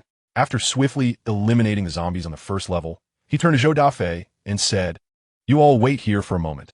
I shall ascend to clear it myself. I will take any dark equipment and skill books that prove useful, and the rest shall be yours." Typically, the division of loot from dungeons is discussed prior to entry, unless it involves a single faction or team. In such cases, a fixed allocation method is employed. However, Chi found no need for such complexities. To be candid, even if he were to claim all the equipment, Zhou Dafei and his companions would not dare to voice their objections. As Chi Yu ascended, the two men immediately surrounded Zhou Dafei. "Brother, who is this person? Goodness, this is utterly insane," one exclaimed. "Are you certain he is trustworthy? We've been brothers for over 20 years, yet I've never heard you mention him. Did you meet him during the apocalypse? A friend you just made? Are you absolutely sure there is no danger?" A barrage of questions left Zhou Dafei momentarily dazed. He scratched his head and replied with a gruff voice, "I don't know." The two, nearly tripping over their own tongues, struggled to articulate their thoughts, their words finally escaping in a comical, croaky manner akin to a duck's quack. After a brief silence, they suddenly lunged forward. One gripped Zhou Dafei by the neck while the other pressed down on his shoulders, shaking him fervently. "You don't know. What does that even mean? You called us here. We came. And now you tell us you're uncertain about this person's reliability." Their eyes glistened with frustration. "Damn it. Dozens of people were just slaughtered, and you didn't even give us a heads up. The only hope we had was that Chi Yu, being familiar with you, would ensure our safety, and now this thick-headed fool claims he doesn't know? That is utterly terrifying." "No, listen to me," Zhou Dafei interjected. "I'm not saying I don't know if he's reliable. I simply don't know if he is my friend. I haven't matched the names yet." As his words fell silent, the world around them descended into chaos once more. In that moment, both men harbored thoughts of wanting to eliminate Zhou Dafei. This was no longer merely a question of trustworthiness. How could he not even ascertain whether this individual was a friend? Acting like a fool, he followed whatever was said without question. If Chi Yu were a benevolent soul, it might have been one thing. But the reality was he was a demon capable of slaughtering dozens without a flicker of an eye. "Are you insane? Do you wish to throw your life away? Don't drag us into this. We still want to live." Zhou Yin observed from the side, choosing not to intervene. She understood their feelings. If she were in their position, she too would be driven to madness. After all, given Zhou Dafei's resilience, a few firm grips would hardly suffice to harm him. So, why not let them shake him a bit? Calm down for a moment. My brother and I are indeed not on the same page right now, but upon reflection, do we truly possess such remarkable value to warrant such elaborate efforts from each other? Zhou Yin recounted the entire sequence of events leading up to her encounter with Qi Yu, including the occurrences at the entrance of the gymnasium dungeon. Upon hearing this, the two gradually regained their composure. Indeed, while the reasoning may sound unsettling, a careful assessment reveals that none of them truly merit Qi Yu's considerable endeavors to forge a closer relationship. So, who exactly is this individual? Knowing your childhood nickname? Are they a childhood friend or a relative? That shouldn't be the case. If they were a relative, I would surely know them. Have you saved him? I was unaware that you had rescued anyone else. While unease dissipated, another question emerged. Who on earth is this person?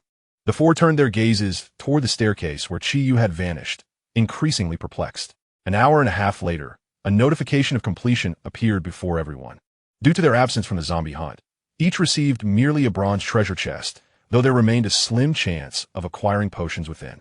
As they opened the chests, each contained bronze equipment.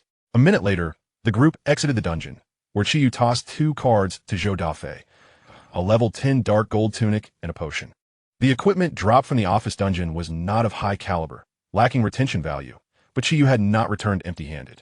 He had obtained a passive skill book titled Weakness Insight, enabling him to discern enemy vulnerabilities more swiftly while inflicting additional damage. For instance, the zombies exhibited a faint red glow around their necks and brains, while human targets revealed even more: eyes, throats, temples, major arteries, and vital organs. Dark equipment and skill books were Qi Yu's aspirations. As a side note, he preferred rings among the dark equipment, although he currently adorned 10 rings. 4 of them were of little worth. In contrast, besides the demon mask, the remaining gear was at least level 20 dark gold. The prospect of sacrificing 2 points of dark vision for a significantly lower tier of equipment seemed rather unwise. Chapter 38. The legendary quest begins. Over the following week, Qi led the group into dungeons daily, while outside, they engaged in monster farming. The next day, Zhou Dafei and the others could no longer contain their curiosity and inquired about Qi Yu's name. Considering various factors, Qi Yu refrained from revealing his full name, merely disclosing his surname. Consequently, they began to refer to him as Brother Qi despite being younger than the others. Save for Zhou Yin, he was dubbed Brother Qi. Brother Qi, I just acquired a potion, exclaimed the leaner of the two with excitement. In this narrative, he is devoid of permanent potions. Throughout this period, he has solely relied on the temporary ones. To be candid, it feels akin to the times before the existence of any potions. Their absence was merely accepted, and one could only exercise caution. However, ever since experiencing the liberation from the dread of the zombie virus through the use of temporary potions, returning to a life of trepidation has become an impossibility. Thus, it is time for us to part ways. Qi Yu has nearly gathered all the necessary equipment and skill books, rendering any further stay unnecessary. Within the span of 7 days, Qi Yu has acquired 3 useful skill books, along with 2 rings that enhance dark vision. Of the skill books, 2 are passive and 1 is active. One passive skill augments perception range, while the other increases agility by 30 points. The active skill, named Spider Climb, enables Qi Yu to traverse and remain on vertical surfaces freely for a duration of 3 minutes. Additionally, he has retained several skill books, considering the possibility of encountering a skill merchant in the future. Furthermore, he has obtained 2 pieces of dark equipment, a tunic and a mask. Currently, Qi Yu dons a mask with vampiric attributes, while his tunic is a level 28 piece of dark gold equipment, making a replacement unworthy. Instead of bestowing it upon Zhou Dafei, he has equipped it to his doppelganger. Brother Qi, I sincerely appreciate your care during this time. Your friendship is etched in my heart. Although, given your strength, we may not be of significant consequence. Should you ever find a need, feel free to call upon me. Zhou Dafei stated earnestly. He did not attempt to retain Qi Yu, acknowledging that while it had been a pleasure to level up under his guidance, he was immensely grateful for Qi Yu's support thus far. To insist on his continued presence would be ungrateful. If the need arises, I shall, Qi Yu replied, patting Zhou Dafei on the shoulder. After taking a couple of steps, he suddenly recalled something and turned back. By the way, if it's convenient, it would be prudent for you to leave this city within 3 months and seek a new place to reside. May I inquire as to why? Zhou Dafei asked. In 3 months, this place will witness perilous events. It would be wise to vacate if at all possible. In just over 3 months, the main cast will be arriving. Although Zhou Dafei had refrained from joining a criminal organization due to Qi Yu's influence, he was, after all, one of the minor antagonists from past life. It was uncertain whether some fortuitous circumstance might lead him to conflict with the protagonists, potentially resulting in dire consequences. Understood. Thank you, Brother Qi, Zhou Dafei nodded. Qi Yu then leapt a few floors up, vanishing from sight. Now that no one is guiding us, we must find a place to level up.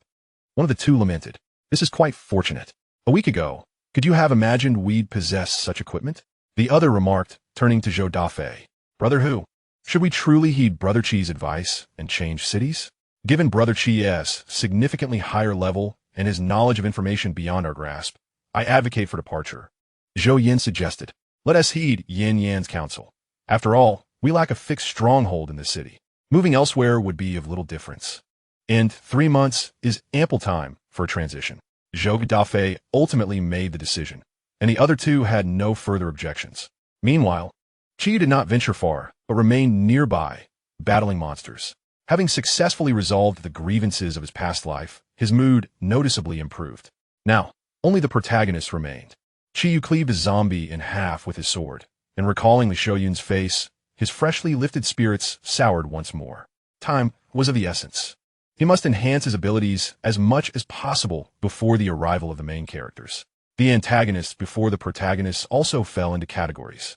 The expendable minions were inconsequential, while the remaining foes could be divided into 2 types. The first type was swiftly dispatched by the protagonist upon their first encounter. The second type, however, would defeat the protagonist several times, but would escape for various reasons. After multiple encounters, the protagonist gradually grew stronger, ultimately leading to the downfall of these adversaries. Although both types were failures, at least the second type had more opportunities to try again. When it came to gaining strength, the most effective method available to Qi Yu was to collect the Ice Jade set. While it was unrealistic to gather the entire series of Ice Jade equipment within a mere 3 months to upgrade it to a legendary set, acquiring 3, 5, 7, or 9 pieces would bestow special effects. Currently, his progress with the Ice Jade reached 3,580 points, needing just over 1,000 more zombies to evolve to the final stage, which Qi Yu could achieve in as little as 2 days. Clone. Qi Yu summoned his clone once more and began the arduous task of grinding levels. Even as night fell, he did not relent. His own vision extended 9 meters, complemented by the 5 meters of his clone, providing ample defense against any assaults emerging from the darkness. By the end of the day, Qi Yu had slain 580 zombies, resulting in a level increase. Late into the night, he found a random spot to rest, and before dawn, he resumed his slaughter of the undead. Finally, on the morning of the 3rd day, the Ice Jade in Qi Yu's hand radiated a brilliant cold light, and a system notification promptly appeared before him. Notification: Ice Jade, main weapon, has advanced to the final stage. Series Quest: Legendary set has been activated. Qi Yu swept away the nearby zombies with a decisive strike and leaped to the rooftop, eager to inspect the attributes of the Ice Jade. The enhancements to his 4 primary attributes were modest, rising from 15% to 18%. The additional damage from Frost Power increased to 100%. The critical hit probability of the special attribute improved from 8% to 10%. The second additional skill was unlocked. Severe Cold Sword Chi unleashes 3 sword chi slashes, inflicting 200% damage based on the sum of strength and agility on enemies within a maximum distance of 15 meters. Qi Yu closed the weapon panel and opened the quest panel, where the shimmering golden legendary quest immediately caught his eye. Series Quest: Ice Jade. Quest requirement: please collect all components of the Ice Jade set. Quest reward. Reward 1. Collecting a complete set of Ice Jade allows all Ice Jade series fragments to advance from sub-legendary to legendary status. Reward 2. For each Ice Jade fragment collected, one shall receive the current maximum experience points. Task deadline: none. Click to view other fragment coordinates. Note that the coordinates are not real-time and are updated daily at 6 o'clock. Qi Yu gently touched the screen, and 10 coordinates immediately appeared, the nearest being a mere 5 kilometers away. Chapter 39, Yinjiang City Prison. As the largest prison among several provinces, Yinjiang City Prison is heavily fortified, with electric fences atop its towering walls and watchtowers at each of its 4 corners. Surveillance is conducted around the clock, ensuring no blind spots, with a constant presence of 60 guards accommodating up to 500 inmates. Most of the prisoners are serious offenders and death row inmates, with armed police on duty at all times. Following the outbreak of the apocalypse, this well-structured prison has transformed into a natural refuge, with individual cells that provide a relatively decent standard of living. Over 100 individuals have gathered here, and, after a month of interactions, several teams have gradually merged into a cohesive community of shared interests. Beginning at noon, the leaders of the original 4 teams, now the 4 captains of the group, convene to discuss matters. Whenever new decisions need to be made, the 4 come together. If consensus cannot be reached, the principle of majority rule prevails. This method serves to curtail the influence of the strongest among them. He possesses a chilling half-armor, rumored to be sub-legendary equipment with formidable attributes, capable of easily overcoming 3 opponents alone. Without the majority rule, all decisions would fall under his command, a scenario unacceptable to the others. Despite being a community of shared interests, the group had only recently formed, and the former leaders were reluctant to heed command from others. Although the reason behind Ma Junhao's acceptance of this disadvantageous decision remains unclear, it has indeed fostered a semblance of balance, allowing the larger group to maintain a degree of stability. Our food supplies can only last for 3 more days. Although we receive nightly rations, they are woefully insufficient, complained a muscular man. We should seek more food instead of remaining cooped up in this prison. While the prison has a canteen that stocks provisions for hundreds, it does not hold enough supplies to last for several months, only enough for 2 or 3 days, with fresh ingredients expected to be delivered. In the absence of transport during the apocalypse, the prison's resources are notably scarce. Perhaps it's your people who consume too much, retorted another man, slender and agile, skillfully twirling a dagger. Those who train in strength and agility naturally develop larger appetites. Are you intentionally seeking trouble? Why not have your people forego agility and invest more in physical resilience? The muscular man replied with indignation. Well, it was merely a jest. After all, everyone is counting on you to move objects and clear obstacles, so consuming a bit more is entirely reasonable. A third party intervenes. There exists a disparity and bias among the 4 attributes. Even with the advanced development in levels and luxurious equipment, Chiyu distinctly favors agility as his primary attribute, with strength as a secondary. For those at lower levels with equipment that is difficult to obtain, achieving a balanced development becomes even more challenging. While a slight equilibrium bears no detriment, it offers no advantages either, resulting in a notable weakness.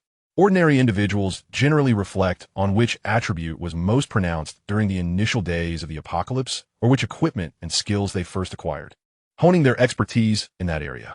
After all, not everyone possesses the abundance of skills and equipment like Chiyu. Merely having a full set of equipment is commendable, leaving little room for selectivity. Consequently, one can often discern an individual's specialization from their outward appearance. A muscular man is likely to prioritize strength with constitution as a secondary attribute. Clad in full armor typically indicates a primary focus on constitution with strength as a secondary. Conversely, leaner individuals wearing leather armor tend to specialize in agility with strength as a secondary, though some may prioritize agility with a focus on spirit. Particularly frail individuals who lack combat prowess may choose to specialize in spirit. Of course, there are exceptions, such as Chiyu, despite wearing armor and metal boots, primarily specializes in agility rather than constitution. However, excluding such anomalies, the aforementioned classifications resonate with the majority. It is imperative to devise a method for gathering food, taking into account where to venture. Areas within the city rich in supplies are likely already occupied, and forceful acquisition inevitably leads to conflict. The mediator remarked, if they cannot defend it, that is their own inadequacy, we bear no blame. Survival of the fittest is the natural order. A diminutive man gripped his dagger, lightly grazing his neck. The current discussion revolves around which supply point to seize. A man unfurled a map upon the table, marking the various resource points in the vicinity. The group engaged in a spirited debate regarding their target, ultimately turning to Ma Haojuan, who had remained silent since the beginning. Haojuan, what have you been contemplating? We require your input now. Replied Ma Haojuan, clad in chilling armor, lifting his gaze and casually closing the notification window visible only to him. A legendary quest. Intriguing. He had not anticipated that the sub-legendary armor he fortuitously acquired could evolve into a legendary set. Ma Haojuan possessed 2 pieces of sub-legendary gear, a standard sub-legendary shoulder plate and an ice jade armor. From the outset, he sensed something amiss, although both were sub-legendary. The shoulder plate had certain equipment requirements and limitations. Logically, one would assume that armor with stricter conditions would possess superior attributes. However, the reality is quite the opposite. The attributes of the Ice Jade armor far surpass those of the legendary shoulder pads. The situation is as such. The Ice Jade armor is not an ordinary piece of a legendary set. It is imperative to acquire other scattered pieces. The formidable strength of the Ice Jade is something he has deeply experienced, not only allowing him to navigate the early stages with remarkable safety, but also enabling him to attain a level that far exceeds that of his peers. Even the most gifted individuals are, at this stage, at most level 15, while he boasts a commendable level of 20. Moreover, without the armor as a prerequisite, he would never have been able to secure the legendary shoulder pads under the fists of the mutated gorilla. The distance is merely 5 kilometers. After a moment of contemplation, Ma Haojuan suggested, "How about I first venture out to scout the conditions of a few strongholds, and then return to discuss our strategy?" "Oh, why is that? Why are you so proactive today?" "Indeed, this is quite unlike you." The three companions were taken aback. It is well known that Ma Haojuan, relying on his formidable strength, would typically disdain such trivial tasks, let alone willingly undertake the dirty work. Continuously enjoying without contributing would surely evoke a sense of guilt in me, and recklessly launching an attack without reconnaissance could prove perilous.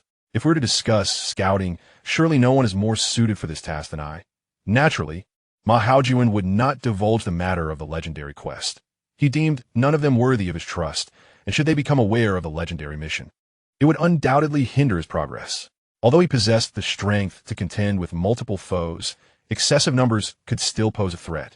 Hence, it would be prudent to seek a plausible excuse to discreetly retrieve the scattered piece in the city, while assessing the situation in other cities for future endeavors. Your reasoning is impeccable. Very well, then it shall be entrusted to you. The others had no objections, albeit they found Ma Haojuan's behavior peculiar. They could not press him for further explanation. Time is of the essence. I shall depart immediately. As Ma Haojuan propped himself up, he scarcely rose before a deafening explosion resonated from outside. Boom! Chapter 40. The Murderous Maniac's Medal. The shattered steel door, the mangled corpses, and the viscera flowing onto the ground formed a small river of blood that extended hundreds of meters from the entrance to the prison cells. Amidst this hellish scene stood a man, drenched in blood, wielding a frost-laden blade, resembling a reaper of souls from the abyss. When Ma Haojuan and his companions burst forth from the prison cells, this was the ghastly sight that greeted them. "I have found you." The gentle voice reached their ears, yet it brought no warmth. Instead, it sent chills down their spines. This was not a manifestation of imposing aura or murderous intent, but rather an instinctual fear that arose from the depths of their souls when prey encounters its predator. As the pinnacle of creation, humanity, even in the absence of advanced technology, had conquered jungles and plains with rudimentary tools. However, there were still certain creatures capable of standing against humanity and, at times, even hunting humans when their numbers were scarce. With the advancement of technology, humanity has firmly established its dominion over all living beings, rendering itself impervious to any challenge. The primal fears that are ingrained within have been cloaked in the protective garb of technological prowess. However, when the apocalypse descends, this veneer of technology is forcibly stripped away, exposing fears that have lain dormant for centuries or even millennia. Receive death. Taste my strike. Two individuals, dominated by terror, despite their stammering, shouted loudly, seeking to muster a flicker of courage. Should this be deemed bravery? Knowing full well the inevitability of death, yet still daring to launch an attack. The reality is otherwise. They had witnessed firsthand that even if they discarded their weapons and fled, they could not escape the demonic chains that ensnared the soul. In battle, there is death. In retreat, there's also death. Thus, they resolved that it was better to fight, for at least death would come with some semblance of dignity. Ma Haojuan and his companions fixed their gaze upon Shiyu, eager to discern the strength of the one who had wrought such a hellish scene, so they might prepare themselves psychologically for the impending confrontation. Yet, they perceived nothing, or to be precise, they saw nothing at all. No blade was raised. No movement was discerned. They only saw Chiyu's hand gently resting upon the hilt of his sword, and in an instant, the assailants charging from either side were cleaved in two, body and weapon alike. Was it a skill? Or perhaps an effect of his equipment? It could not merely be a simple swing of the sword, could it? Such agility was unattainable, even if all attributes were dedicated to swiftness. Or if this man were at level 20. The only plausible explanation was a special skill. Ma Haojuan and his companions forced themselves to dismiss the most terrifying possibility, that this man's level far exceeded 20. If it were indeed a special skill, there would be a cool-down period, offering them a glimmer of hope for victory. But if Chi Yu surpassed them all in level, then hope was utterly extinguished. When faced with inescapable peril, individuals instinctively shy away from the most dangerous possibility. Yet often, that very threat is the one most aligned with reality. Chi Yu lifted a leg, and in the next moment he was before them, a flash of ice crystals illuminating the air, and one unfortunate soul, slow to react, was severed in twain. Altogether, let us confront him. The thin man cried out in a wailing tone, his dagger emanating an ominous glow as he struck towards Chi Yu's head. In the blink of an eye, another flash of ice crystals appeared, and the thin man's arm was abruptly severed, his dagger clattering to the ground. Chi Yu regarded the thin man, who was now howling in agony while clutching his severed arm, somewhat surprised. This blow had clearly aimed for his head, yet it had merely taken off an arm. A skill for self-preservation, perhaps? Before Chi Yu could ponder further, a brilliant light erupted from the side, and a surge of flames caused the air to heat dramatically. The muscular man's fists were enveloped in flames, exuding an overwhelming aura that suggested that no matter how formidable the armor worn or how securely one hid behind walls, they would inevitably be reduced to mere pulp. Yet, Chi Yu merely raised his hand, the gauntlet gleaming momentarily, effortlessly absorbing the colossal force of the punch. How could this be possible? The trembling eyes and twitching face of the muscular man seemed to convey this very disbelief. With a staggering strength of 230 points, augmented by various skills, his punch boasted a staggering potency of 500 points. How could it possibly be caught so lightly? Chi Yu did not afford him the luxury of astonishment. With a swift motion of his blade, he cleaved the muscular man in two from above, leaving him forever bereft of answers. Seizing the opportunity, the slender man utilized several skills to make a hasty retreat from the battlefield. Though even in his exhausted state, he appeared pitifully slow in Chi Yu's eyes, who could easily pursue him. He was not inclined to concern himself with the fleeing figure. Instead, he turned his gaze to Ma Haojuan. Each piece of the ice jade set was conspicuously eye-catching. The moment Ma Haojuan emerged, Chi Yu had already locked onto his target. It was rather unexpected. He had not anticipated that it would be Ma Haojuan who acquired the armor. How intriguing. A slight arch of his brow betrayed his curiosity beneath the mask. In his previous life, the one who had obtained the ice jade armor was not Ma Haojuan, who had a stronghold and subordinates, but rather a solitary wanderer. It seemed that the storm stirred by his butterfly's wings had indeed begun to alter the course of events from his past. Chi Yu had changed so many things. The individual who once possessed the ice jade armor was likely a hapless soul whom he had casually dispatched in this life, thus allowing the armor to fall into other hands. What piqued Chi Yu's interest was whether this tempest stirred by his butterfly could influence others. Specifically, could it reach the protagonist, Li Shuiyun? This was a pivotal question. Ma Haojuan offered no reply to Chi Yu's inquiry, for he had already discerned Chi Yu's identity, the wielder of the primary weapon of ice jade. The reason for his presence was clear. Frost. A layer of frost coalesced upon the ice jade armor. Having once acquired such armor in his previous life, Chi was well aware that this was one of the armor's inherent skills, which could enhance defensive capabilities while debilitating attacking foes by reducing their agility. This would suffice against ordinary adversaries, but against Chi Yu, it was far from adequate. Ma Haojuan was evidently aware of this as well. With a low growl, he shimmered with a spectrum of colors as various skills activated, causing his attributes to soar. Coupled with the armor's extraordinary defensive capabilities, Ma Haojuan felt confident that he could withstand Chi Yu's strike. Chi Yu's speed was simply too swift. Victory was not within reach. To survive, he would have to endure a blow from his opponent, inflicting the frost debuff to diminish Chi Yu's speed, thus creating a glimmer of hope. The plan was commendable. But regrettably, even if he had overestimated Chi Yu's offensive power, Ma Haojuan still underestimated it. The crystalline frost shimmered, and in an instant, Ma Haojuan felt as though the world was spinning. Before him lay a headless corpse. Is that me? This fleeting thought crossed his mind, marking the final contemplation of his life. With a thud, the headless body fell to the ground, and Chi Yu casually uttered the name of his skill, Frost Strike. Notification. Congratulations, you have acquired the Berserker's Medal. Chapter 41. Departure from the riverside. Chi-Yu stripped the armor from Ma Haojuan's lifeless form. Equipment. Ice Jade armor. Tier. Sublegendary. Attributes. Constitution 150, Strength 100. Special attributes. Frost resistance 20. Special trait 110, Physical immunity. Special trait 210, Magical immunity. Special trait 3, ignores damage below 100 points. Special trait 420, chance to avoid being knocked back when attacked. Additional skill 1, Frost armor. Description. Frost forms upon the armor, enhancing defense and reducing the enemy's agility by 100 points upon attack. Additional skill 2, Charged explosion. Description. Can store 10 damage taken within 10 minutes. Subsequently dealing 100 of the stored damage as frost damage to enemies within a 3-meter radius. Cooldown time is 10 minutes. After the explosion, it enters a cooldown period, with a maximum storage of 500 points of damage. Equipment requirement. None. An armor difficult to evaluate. The attributes of this armor are undeniably formidable, considering it is a sub-legendary piece. It grants an increase of 100 points in strength and 150 points in constitution, along with 10 immunity and the ability to ignore 100 points of damage. If a level 1 player were to don this armor, they could easily vanquish a level 10 player, even though a level 10 player would possess higher agility. The armor's additional skill effectively reduces the enemy's agility by 100 points. Coupled with the devastating charged explosion, it becomes a lethal weapon against unsuspecting foes.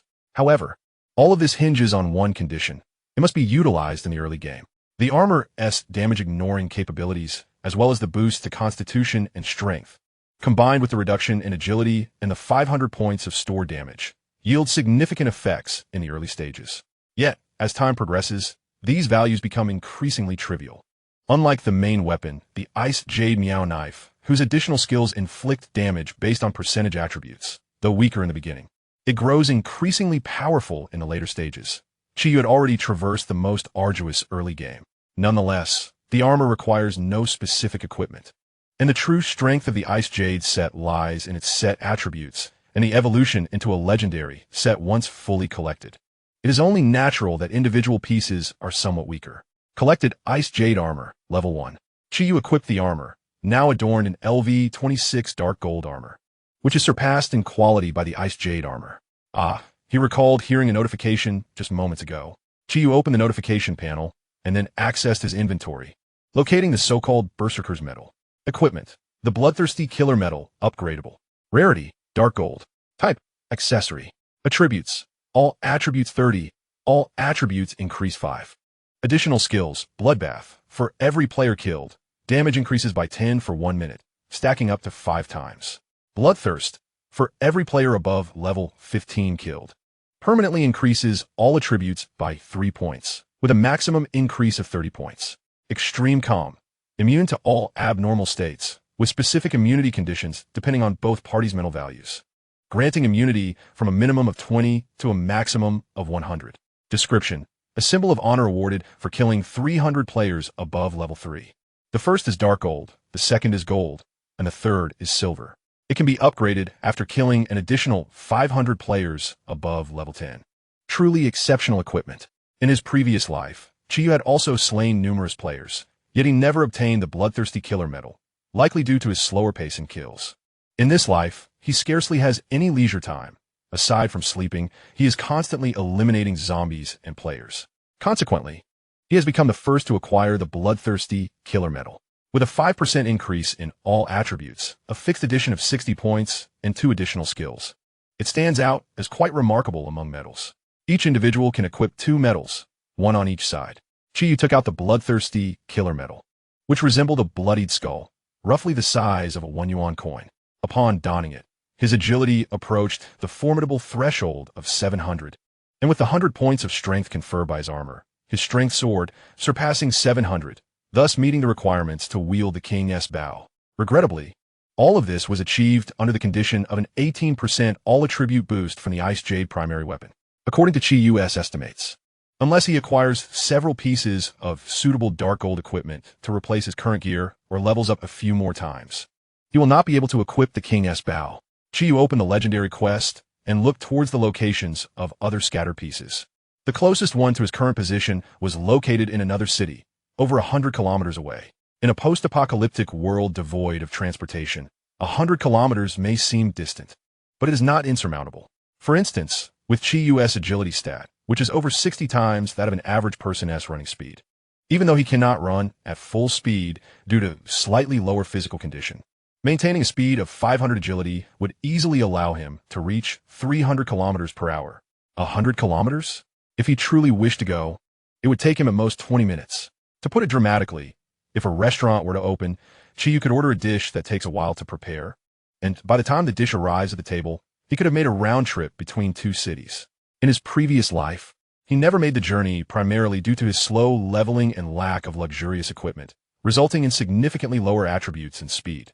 Moreover, the legendary quest commenced rather late, and he lacked the confidence to seize the equipment single-handedly. To acquire the coveted gear, a collective movement of the entire faction was imperative. The intricacies involved were manifold. Furthermore, should they be thwarted by the forces of other cities, the venture might transform from a pursuit of equipment to a perilous endeavor that could result in their own loss of gear. Considering these various factors, Chi-Yu had not yet departed. In this lifetime, Chi-Yu possessed sufficient assurance to believe that his level surpassed all other players, and the opulence of his equipment was on par with any fortunate individual. With over 3 months remaining until Li Shouyun's arrival, he aimed to collect 7 pieces of ice jade to unlock the special attributes of the 7-piece set. Naturally, gathering 11 pieces would be ideal. Yet time was of the essence, as not all scattered pieces were readily available to players. Simply striking down a foe may not guarantee the acquisition of equipment. As part of the legendary quest, certain scattered pieces undoubtedly had unique methods of acquisition, such as intricate maze dungeons or formidable guardian zombies. The difficulty of these challenges was not to be compared. Chi-Yu closed the panel and turned his gaze towards the remaining individuals in the prison. Some had yet to escape. In the past, he would not have resorted to slaughtering those of lower levels and inferior equipment unless absolutely necessary. For instance, when he had previously dealt with his companions during the battle on the drum, he had chosen to spare them. However, the circumstances had changed. Even if these individuals possessed inadequate equipment, providing little value, they could still facilitate the advancement of the killing maniac metal. In the 2 months since the apocalypse began, those with even a modicum of capability were generally above level 10. Encountering one meant eliminating one, with merely 500 to contend with. He could swiftly meet the conditions for advancement. Chapter 42, Arrival at the Neighboring City. Above the desolate city, the sky was shrouded in gloom. Even in daylight, it remained perpetually dim. Over the course of 2 months, an abundance of blood-red vines had broken free from the constraints of streets and concrete, winding their way up the walls of buildings. Countless powerful mutated zombies roamed the streets, emitting terrifying howls as they pursued any survivors brave enough to tread upon the pavement. Yet, they were not the most perilous entities in this apocalyptic world. Behold, a flock of rotting zombie birds circled around the buildings, each possessing an enormous size exceeding 3 meters.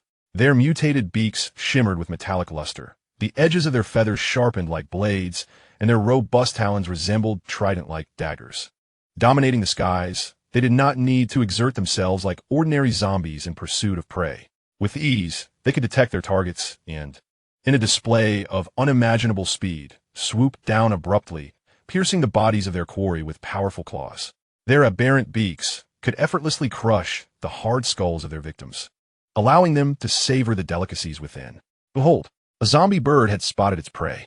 Before launching its attack, it emitted a piercing shriek, its speed far surpassing that of other creatures, rendering concealment unnecessary. Like a bolt of lightning, it descended rapidly, easily piercing through the shoulder of its target before the latter could seek refuge within a building.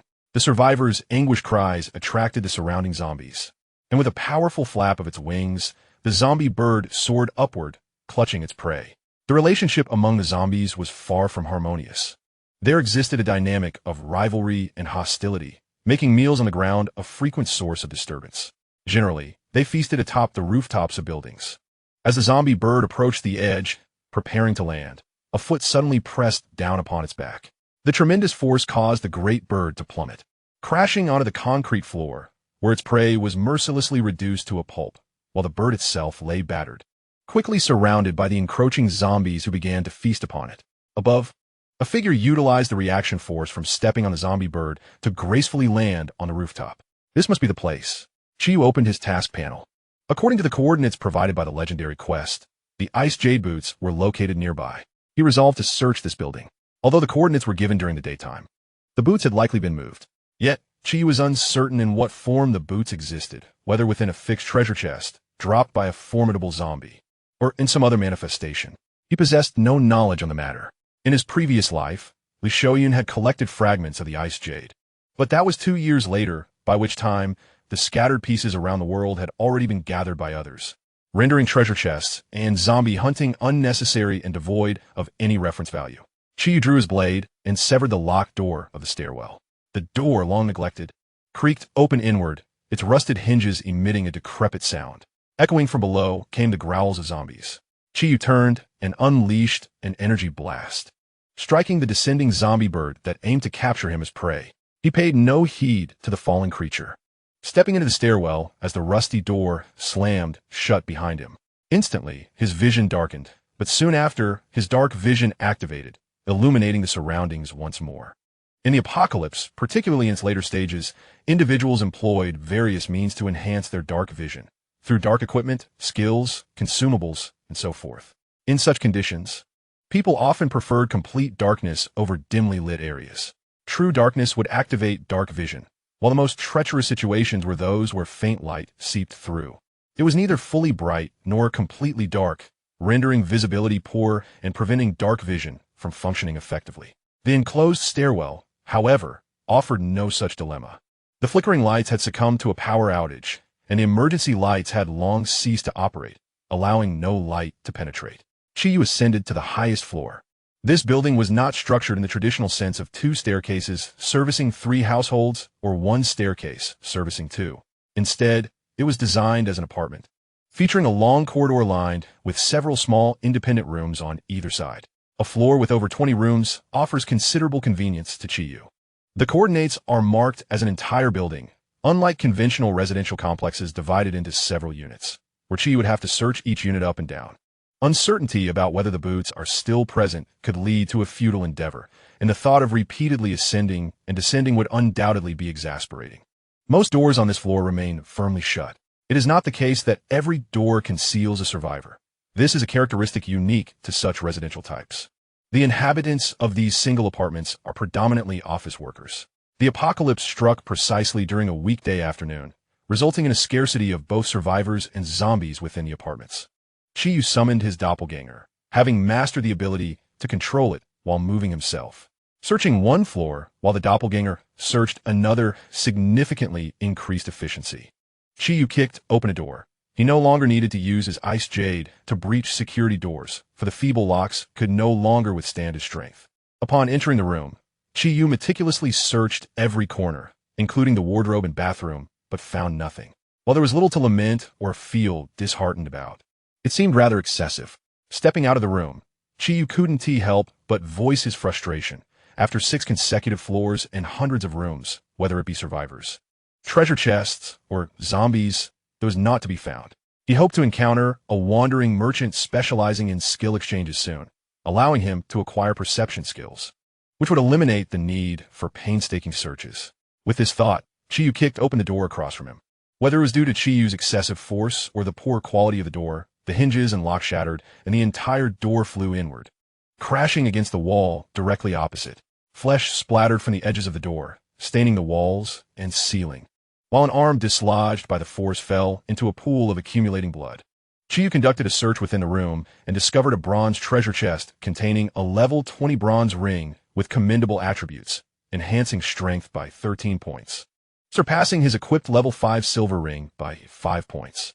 As the levels of the zombies increased, the quality of equipment dropped from ordinary treasure chests, and cards also saw a significant rise. Generally, however, the level of equipment does not exceed that of the zombies, unless it emerges from special treasure chests or dungeons, which may yield equipment surpassing the current level. Chapter 43. The Ineffective Supporting Halo. Boom! Boom! Boom! A young girl, frightened, clutched her shoulders and shrank into the corner.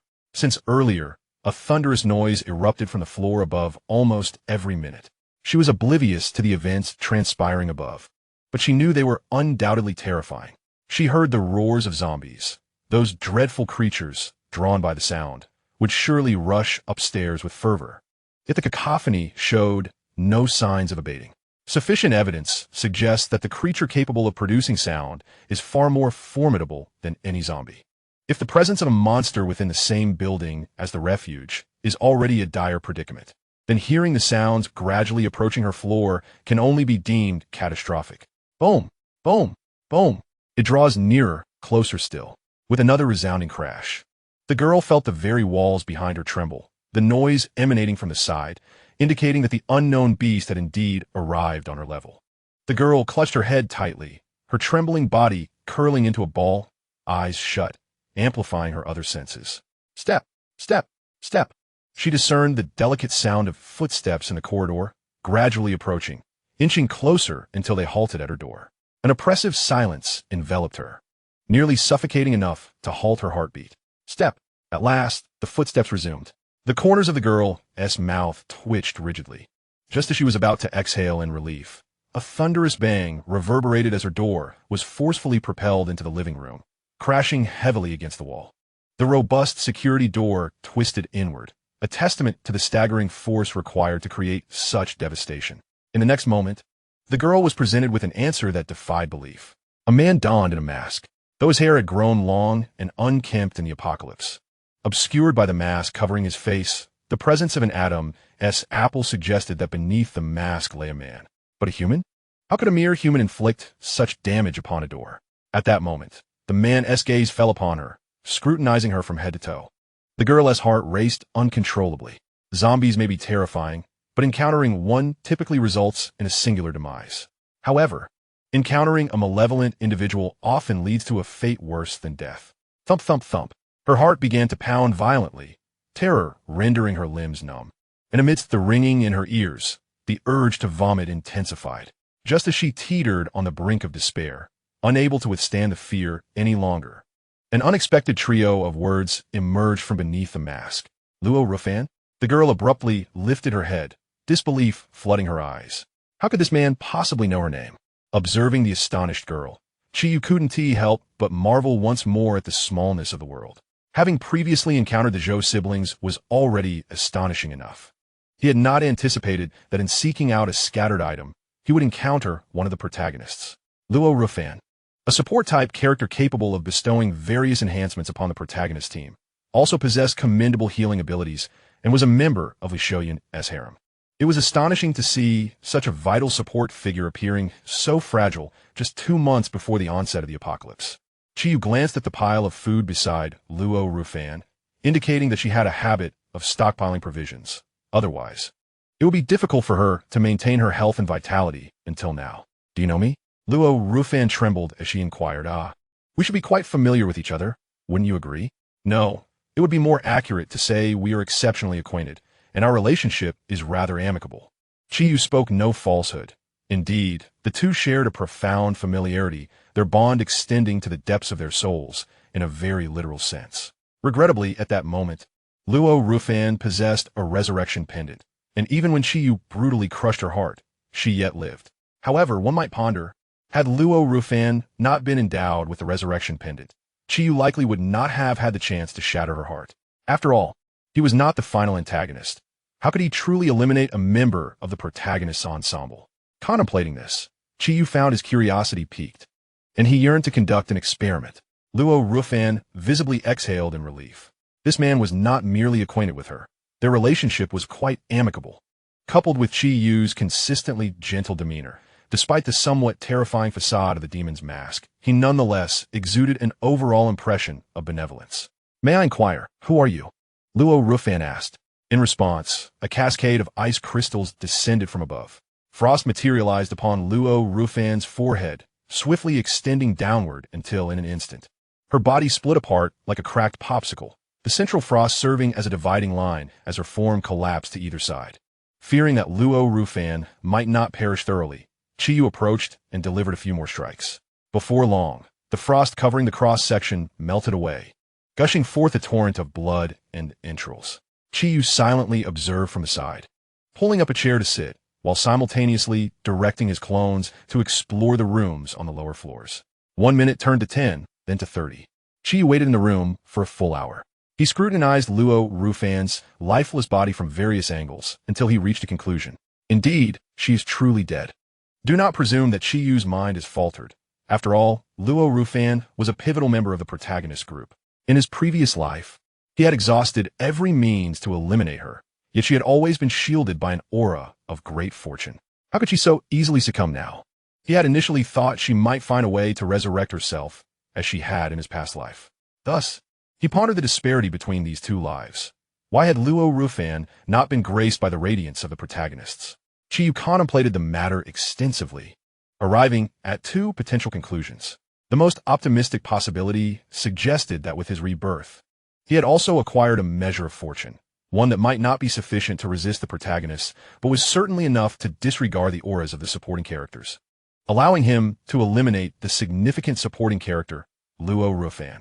The alternative possibility, however, was that Luo Rufan had yet to join the protagonist's ranks, and thus the brilliance of the protagonist had not yet touched her, rendering her no different from other expendable characters, and naturally, she could be slain. The reason for deeming the second possibility less favorable was that, unlike the first, it implied that Chi Yu's villainous aura had not intensified. Consequently, when facing Li Shoyan, he would undoubtedly find himself at a disadvantage. Yet, he remains uncertain as to which possibility is the truth. He can only await the encounter with the protagonists, whereupon a true confrontation will reveal the answer. However, amidst these two possibilities, although the first scenario brings greater joy, his heart leans toward the second. When assessing the strength of the enemy, one must never choose the most optimistic outlook. It is far better to overestimate the adversary, only to discover that they are weaker than anticipated, than to underestimate them, leading to a grim realization of their formidable strength just before one meets their end. Rising from his seat, he leaves the room, choosing not to squander further time. His doppelganger has already scoured over 30 floors, and has recently identified a potential location for the Ice Jade boots. Chapter 44, Level 45, Mutated Zombie. The first and second floors of the apartment complex house a fresh produce supermarket, thus transforming the semi-basement storage into a large cold storage facility. Even through the thick, insulated door, he can still feel the chilling aura emanating from within. Something is amiss. The apocalypse has seen 2 months of power outages. Even the best insulated cold storage would have equalized its temperature with the outside environment by now. Of course, to conclude that the Ice Jade boots reside within the cold storage based solely on this observation is somewhat hasty. Besides the cold, there is an accompanying sense of foreboding that sends shivers down his spine.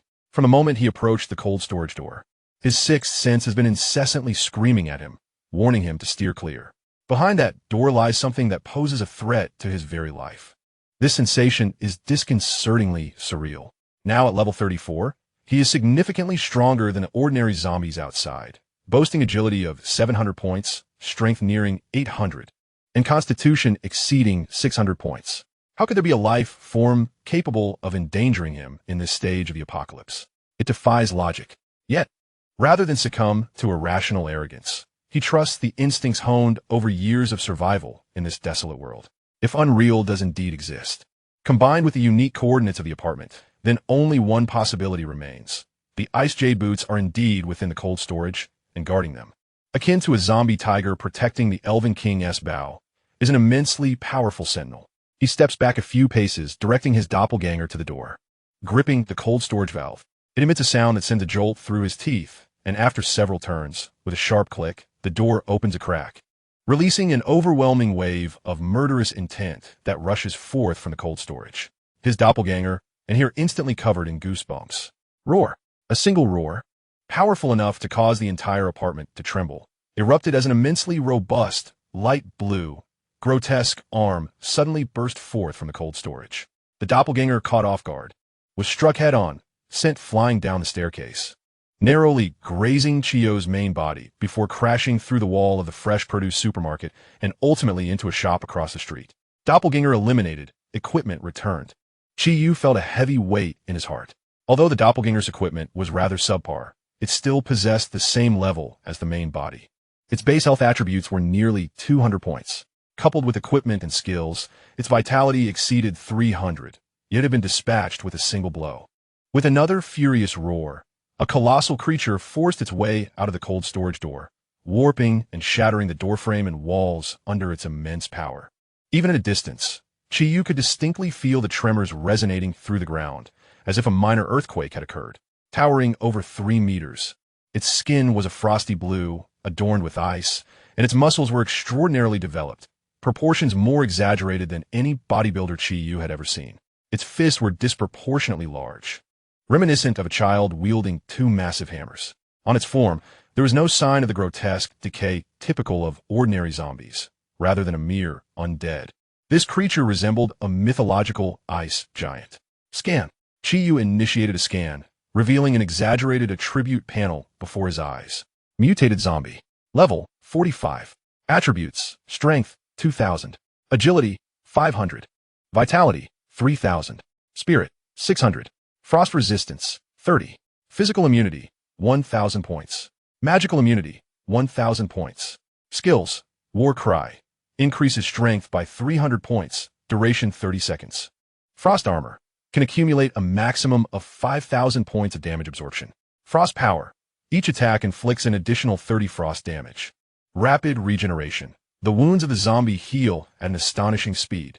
Chiyu couldn't help but feel a twinge of discomfort in his teeth. To be honest, the skills of the mutated zombie were not particularly impressive. Each of the 3 skills had a numerical limit. Yet the issue lay in the fact that this was the early stage of the game. And level 45? What a joke. Even the legendary Elven King, Bao, didn't boast such exaggeration. No wonder the doppelganger had been instantaneously slain, with a base strength of 2000, augmented by agility and the 300 points from War Cry.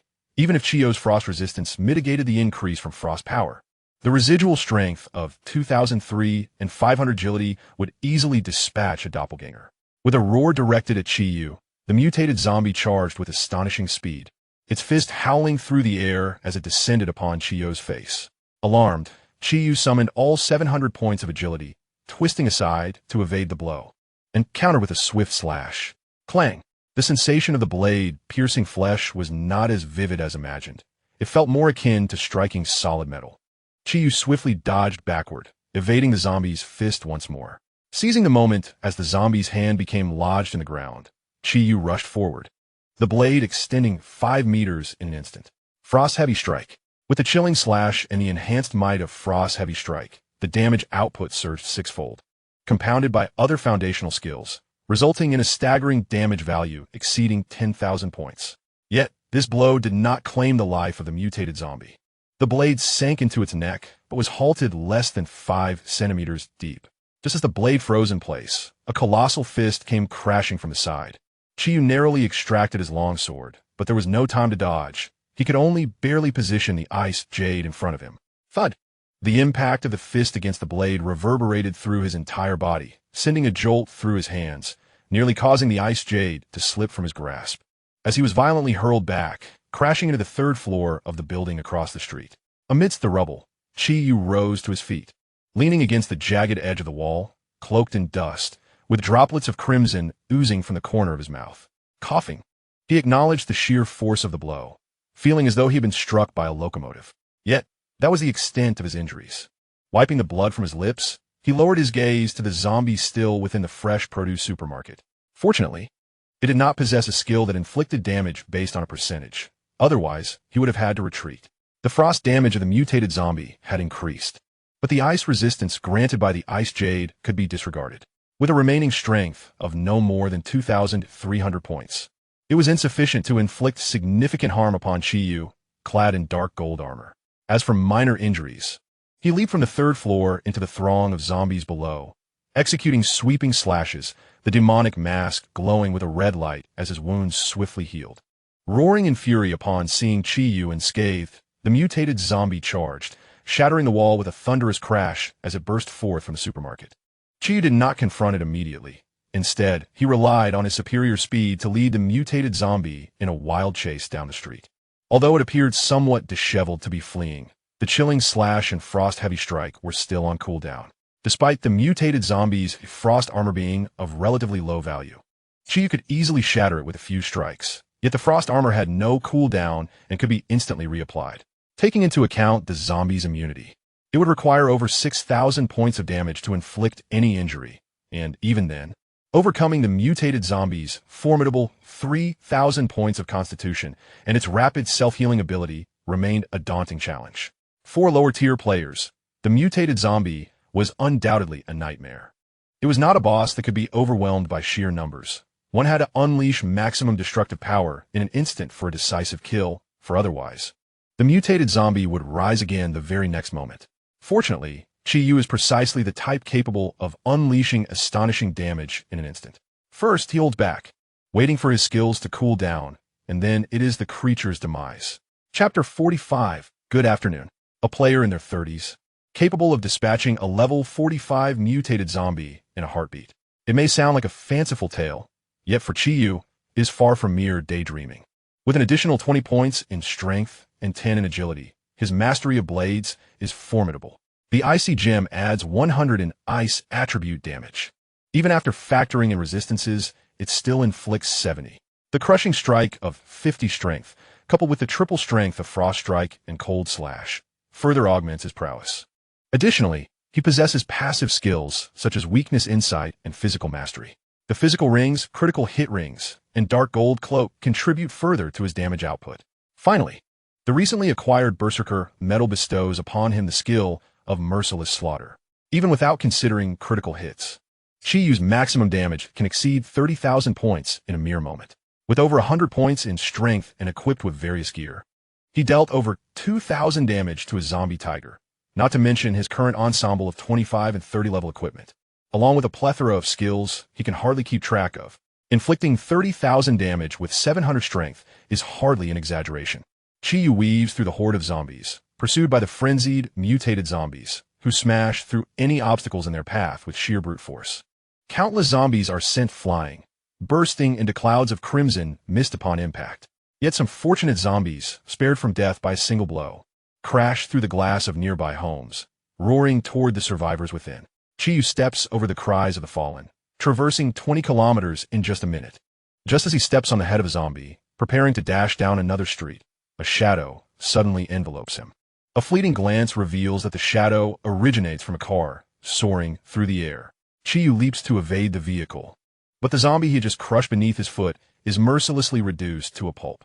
Before he can regain his footing, a mutated zombie lifts another car, hurling it toward Chi-Yu, who finds himself suspended in midair with no escape. Unfazed, Chi-Yu curls his body, planting his feet on the incoming vehicle, pushing off with great force, and crashes into the ground at an angle. Upon landing, he swiftly dispatches the nearby zombie. The pain from his twisted ankle vanishes almost instantly.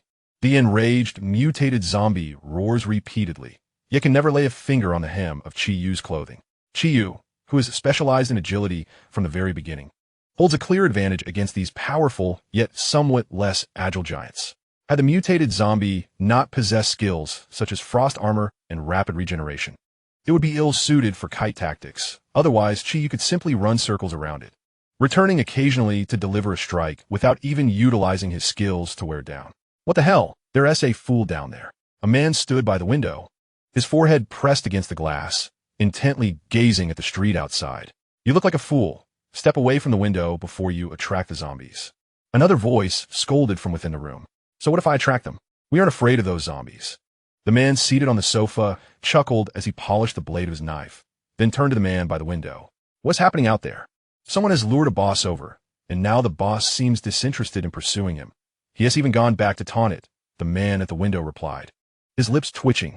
What level is this boss? Can we take it on? We still need a few more pieces of equipment. Another person emerged from the room, clad entirely in armor, with a finely crafted small round shield hanging from his left arm, clearly not ordinary gear. At this time, is there really a boss we can't handle? The last member of the team sat at the table, idly playing with a dagger. All of them had a minimum level of 18, with the highest reaching 23, nearly on par with those zombies outside that level up every couple of days. Their equipment was decent. What was there to fear about a boss? This one is truly different. You all should come and see. Damn, I have never encountered such a mutated zombie, the man by the window exclaimed, his eyes nearly bulging, although the distance made it impossible to determine the zombie's level. The sight of cars flying through the air indicated that this zombie was at least level 40. What manner of zombie could frighten you so? The man at the table chuckled, gripping his dagger as he approached the window, just in time to witness the mutated zombie hurl a car skyward, only to be cleaved in two by a figure midair. Clang! The dagger fell to the floor with a crisp sound. Observing his astonishment, the others rushed over. Their reactions matched the two men's in intensity. What kind of monster is that? The armored man felt a dryness in his throat after the apocalypse. His greatest pride was his high constitution and defense. Yet watching a zombie crush a car into scrap with a single punch made him realize that if he were in that car's place, he would fare no better. That person is quite the anomaly, the man wielding the long knife noted, focusing more on the speed of the figure. It moved with such lightning swiftness that only a blur was visible. If it were racing along the ground, one might not even catch a glimpse of the afterimage.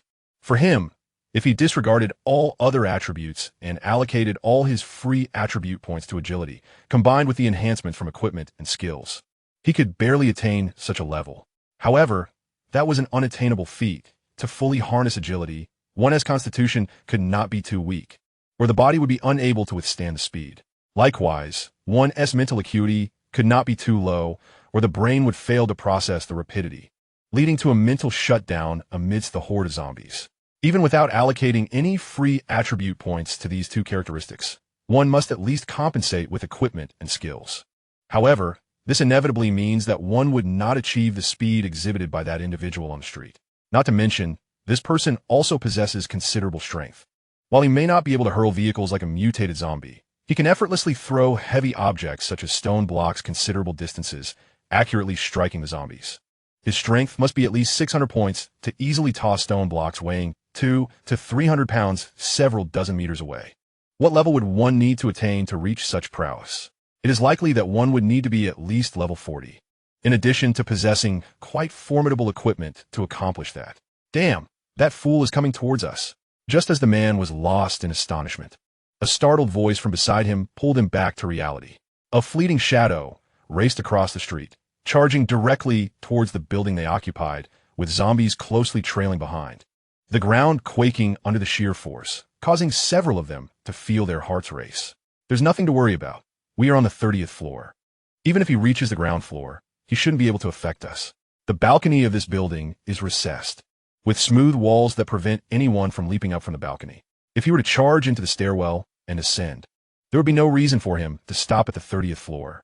He would likely continue all the way to the rooftop or lure the zombies inside and escape through any floor, but in any case, he wouldn't reach the 30th floor. The armored man's self-reassurance proved quite effective. However, just as everyone's expressions began to relax, an unexpected figure appeared before their window. "Good afternoon, my friends." Chiyu smiled slightly, swinging his icy jade, and 3 blades of frost suddenly filled the entire room. Chapter 46, Leveling Up 3 Times. Chiyu was not retaliating because he had overheard them speaking ill of him from a great distance, while he had indeed set his sights on them from afar. That was not the reason. The Madman's metal combined with a massacre ring. The former increases damage by 10 for each player killed, stacking up to 5 times, while the latter raises damage by 3 for each player killed, stacking up to 3 times. Together, this results in a 59% increase in damage. However, both effects have a time limit, so they must be executed in tandem for maximal impact. The 5 of them crowded at the window, exuding temptation like coins scattered on the ground. As for the height of over 30 floors, if this had been some time ago, she might have hesitated due to the altitude. However, now equipped with the spider climbing skill, the smooth vertical wall appeared to him as no different from solid ground. Chiyu executed a flip in midair, landing firmly on the wall. Roar! The mutated zombie below bellowed with its mouth wide open. Rapid strike. Basic physical damage increase. Triple slash. Crushing slash. Frosty slash. The inside of weakness. As Chiyu activated a series of skills, each piece of equipment radiated a brilliant light. Attributes surged wildly, an inexhaustible power roiling within his limbs and bones. He gripped the ice jade tightly, his legs slightly bent. In the next moment, a thunderous boom echoed as the walls around him suddenly collapsed, the surrounding glass shattering into fragments. Chiyu had vanished, transforming into a fleeting phantom that rushed toward the mutated zombie. Though the mutated zombie lacked Chiyu's agility, it was not entirely unresponsive to his assault. Instead of retreating, it roared, augmenting its strength by 300 points, and swung its massive fist upward to intercept him. While zombies may lack intelligence, higher-level ones awaken increasingly refined instincts. such as territorial awareness and combat instinct. With exceptional defense and rapid regeneration, facing a swifter opponent, the optimal strategy is to trade blows. Featherfall. Chiyu activated the additional skill of the Featherfall ring, momentarily pausing his descent. Seizing this instant, he braced his feet against the wall, pushing off with force. His body gliding just past the zombie's fist as he landed at an angle. Ignoring the inertia of landing, he instantaneously appeared behind the zombie, which had yet to retract its fist. The ice jade erupted with dazzling white light and chill. Frost strike. The razor-sharp blade swiftly pierced the zombie's body. This time, empowered by all of Chiyu's strength, the blade did not become lodged as before. Instead, it cleaved through the zombie's form in an instant, slicing diagonally from shoulder to lower abdomen. The mutated zombie was cleaved in two, its neatly severed interior revealing various mutated organs still writhing. Chiyu struck twice more, a torrent of icy blue blood gushing forth. Level up, level up. 2 notifications rang out consecutively. With over 60% experience already accrued, the extraordinary kill of a mutated zombie propelled him to a 2-level increase. 2 orbs of light drifted from the zombie's body, one shimmering with a dark golden hue, the other a pale orange. Chiyu grasped the orange orb, revealing the Ice Jade boots. Equipment: Ice Jade boots. Tier: Sublegendary. Attributes: Agility 200, Movement Speed 100, equivalent to an increase of 100 agility solely for movement, jumping 100. Special attributes: Frost Resistance 5. Special Modifier 1, 5 Physical Immunity. Special Modifier 2, 5 Magical Immunity. Special Modifier 3, ignores 50 points of damage. Special Modifier 4, 5 Damage Immunity. Special Modifier 5, Frost Attribute Damage increased by 10. Additional Skill 1, Path of Frost. Description: leaves a trail of frost in its wake. When traversing created or naturally occurring icy surfaces, movement speed is enhanced by 30. Equipment demand: none. Much like armor, this is a piece of gear that proves formidable in the early stages, but becomes rather lackluster in the mid-game. Chi replaced his level 25 dark gold boots, only to be immediately greeted by 2 notifications. Acquired Ice Jade boots, set piece, level 1. Ice Jade set attributes activated. Chi did not immediately inspect the Ice Jade set, but instead stowed the Ice Jade blade and reviewed his attribute panel. Even with an 18% reduction in bonuses, the addition of the boots, combined with his other equipment, still elevated his agility to an impressive 800 points. His strength was slightly diminished. His previous boots had granted an extra 50 points of strength. However, with a total of 15 points gained from 3 levels, his strength barely surpassed the 500 mark. He was now able to equip the Elven King S-Bow. Chi retrieved the Elven King S-Bow from his card inventory, tore open the card, and an orange-white radiance coalesced into an exquisitely ornate longbow. The bow was crafted from pure wood. It was unlike any timber Chi was familiar with, as pale gold and pristine white intertwined seamlessly. The bow's design was sleek, adorned with arcane inscriptions that Chi could not decipher, shimmering with a faint luminescence, while the bowstring emanated a subtle silver hue. As Chi drew the bowstring, it was unexpectedly light, allowing him to easily pull back a full draw. A pure arrow of light materialized between the bow and the string. Upon releasing the bowstring, the golden arrow pierced through the fabric of space at a speed exceeding that of sound, effortlessly penetrating the thick walls of a building 300 meters away without any obstruction. Throughout this interval, the arrow exhibited no inclination to descend. Changing his stance, Chiyu unleashed 2 golden arrows in swift succession. Double shot. He locked his gaze on the projectiles. It was not until they reached a distance of nearly 400 meters that they began to descend, gradually losing momentum until they struck the ground at 1,200 meters. The maximum range was 1,400 meters. However, at that distance, the arrows had evidently lost their potency, with an effective range of approximately 1,000 meters, comparable to a sniper rifle with a slightly shorter range.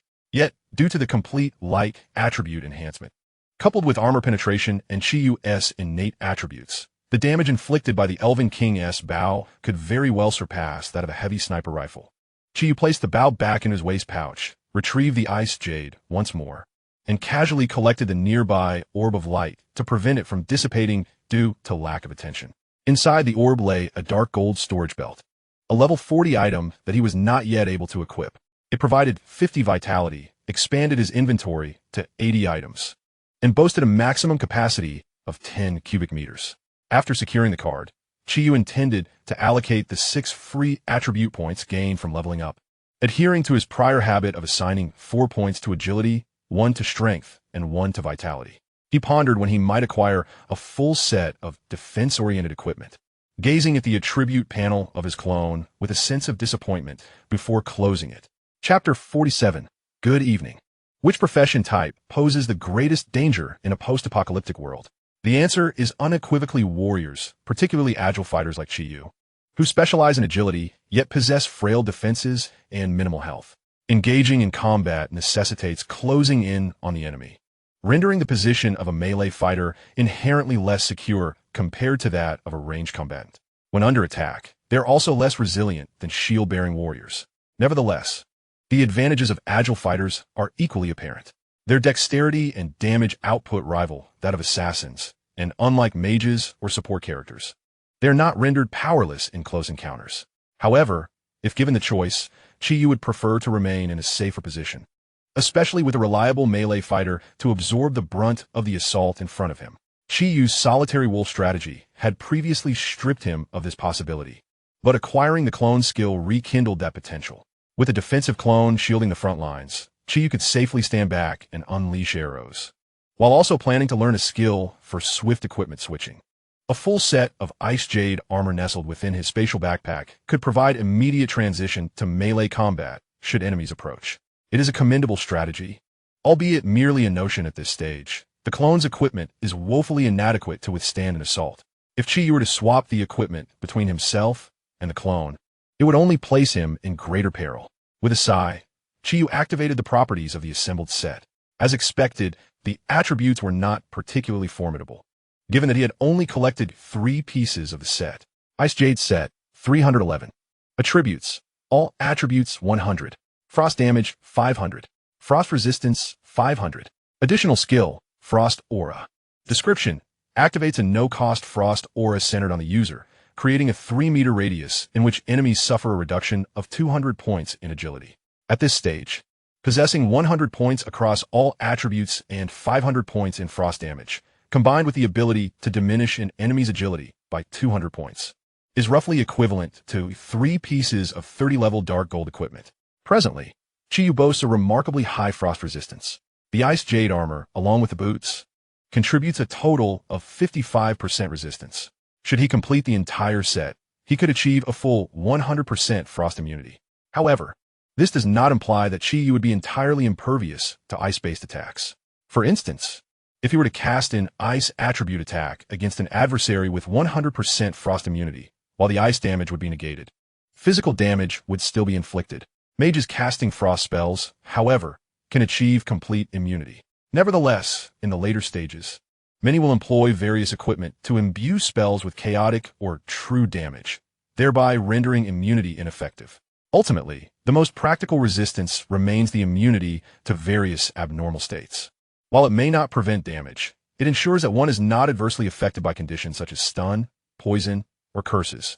As for other forms of resistance, their utility against equally formidable opponents is rather limited. However, their effects are strikingly pronounced when faced with those of lesser stature. Attacks become utterly ineffective, and no means can inflict harm, no matter how numerous the attackers may be. In a post-apocalyptic world, the notion of an ant overpowering an elephant is utterly unfounded. An elephant remains an elephant, and an ant an ant. They exist in entirely different dimensions of strength. Speaking of ants, Chiyu glanced at the progress bar of the Maniac Slayer medal, noting that only a handful of individuals were accounted for, with over 400 more required for an upgrade. Well, it seems I should seek out some company. Nightfall is approaching, and I too require rest. I shall find a densely populated stronghold to augment the progress of the Maniac Slayer medal, while also clearing out a potential dwelling, ideally accompanied by a warm meal. It has been quite some time since I last indulged in a proper meal. While it is indeed possible to locate a pot in the homes of the residents, Chiyu has been so preoccupied that he has not found the leisure to engage in cooking or leisurely roasting meat. His palate has grown rather lonely. Despite having previously disregarded material pleasures, focusing instead on leveling up and monster hunting, this was largely due to the immense pressure exerted by the protagonist, Lishoyan. Following his recent resurrection, in his former life, Chi-Yu placed considerable value on material enjoyment, at times to a rather pathological degree. Essentially, this indulgence bore a certain retaliatory nature. Prior to the apocalypse, due to familial circumstances, Chi-Yu endured considerable hardship, and upon gaining the means, he felt compelled to reward his past self.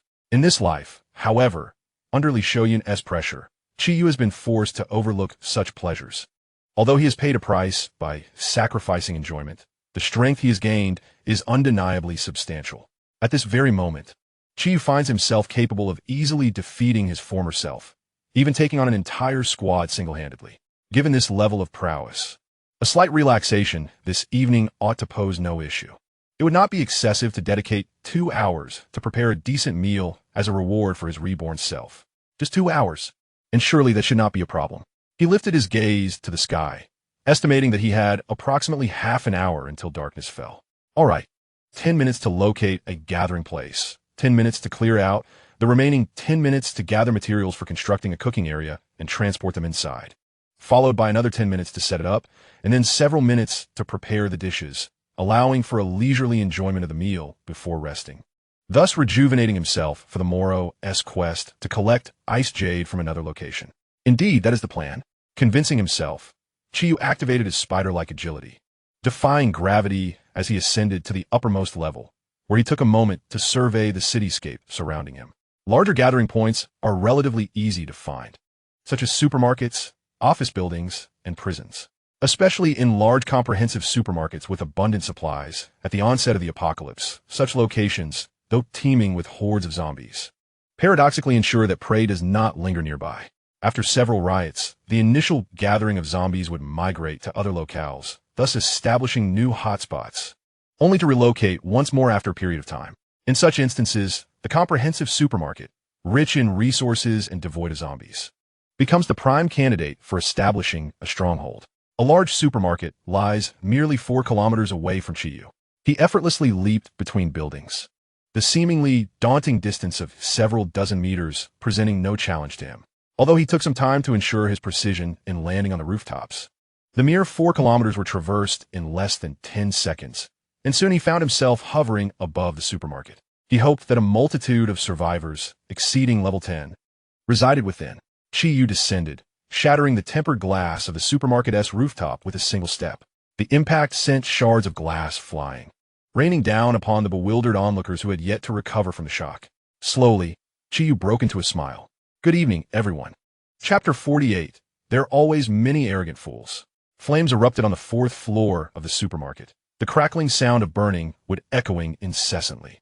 Chi-Yu sat upon a cushion salvaged from a sofa, wielding a long knife seized from a survivor within the mall as a makeshift fire poker, stirring the wood in his rudimentary stove to ensure a more robust flame. This comprehensive supermarket was exceptionally well stocked. For instance, the source of his firewood came from a shop on the 3rd floor that sold sofas and double beds. Chi-Yu had disassembled cushions from the sofa and chopped several double beds to gather firewood. Notably, the materials for his makeshift stove were derived from the metal frame of the double beds. He meticulously cut the framework into pieces, bending them to create openings, which he then assembled into a netted semi-spherical structure. The firewood was placed inside, while 2 smaller frames, slightly elevated above the wood, held a rice cooker's inner pot topped with its lid and a frying pan. Various spices were strewn at his feet. This is the advantage of the comprehensive supermarket. Although vegetables and meats had expired, packaged rice and an array of spices remained perfectly usable. As for the ingredients for cooking, Chi-Yu retrieved several cards from his backpack. Upon tearing them open, an assortment of vegetables and an entire hind leg of beef materialized before him, all of commendable quality. He couldn't help but swallow hard.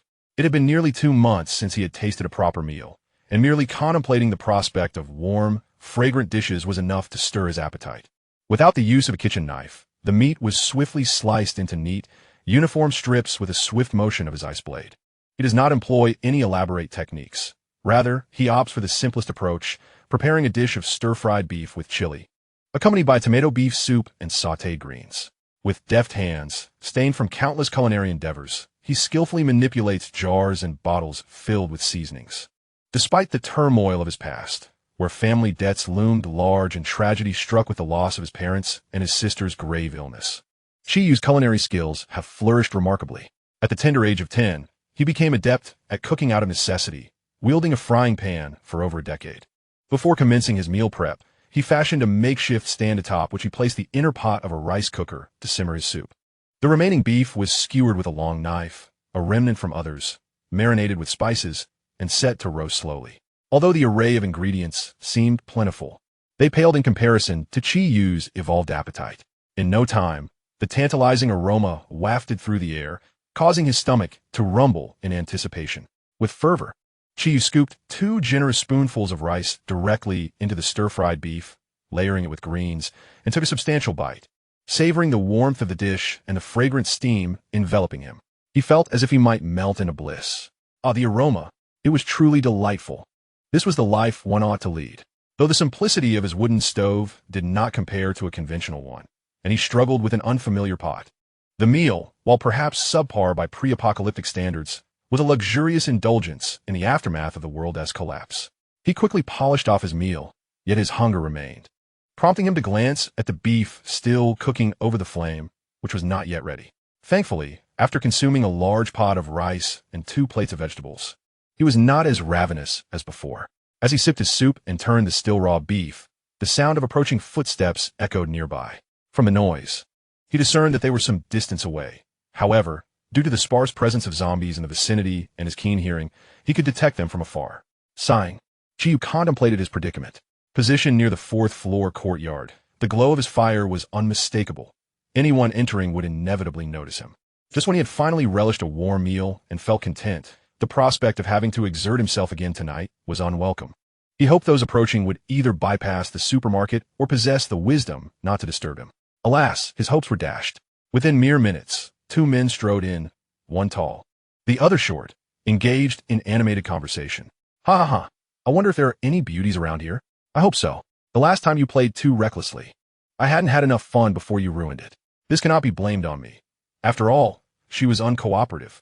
Well, it's merely a trivial matter. We can always catch a couple more. Indeed, this apocalypse is rather exhilarating. Had it been in the past, we could never have behaved like this. Ha ha. A cacophony of crude laughter emanated from downstairs, where they immediately spotted the flickering flames on the 4th floor. With a leap, they descended through the atrium, landing directly before Chi Yu on the 1st floor. At this stage, the elite among ordinary people can reach approximately level 20, with a fortunate few perhaps attaining level 25. For them, leaping several meters high is hardly a challenge. Do not be deceived by the perceived high level. The apocalypse has persisted for over 2 months. Had Chi Yu not returned midway to grind for several days, fortifying himself with potions and dark gear, he would likely have reached level 40 by now. Kid, are you all alone here? The tall man inquired, his tone decidedly impolite. This confidence stemmed from his level. He and his companions had been fortunate enough to acquire 2 pieces of golden equipment at the onset of the apocalypse, aiding them through the most challenging initial phase and allowing them to elevate their levels to 21 with relative ease. Typically, no matter who they encountered, even if they were outmatched, they could flee without hindrance. Despite this, why live in a state of subjugation?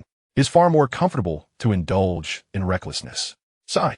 Chi Yu exhaled deeply. How could such fools still be alive after 2 months of the apocalypse? In the dead of night, in a shopping mall, alone and fully equipped, he leisurely prepared a meal, grilling meat. Could such circumstances not prove his prowess? Chi Yu, a formidable force? Not only did they approach without circumnavigating, but they even dared to leap towards him?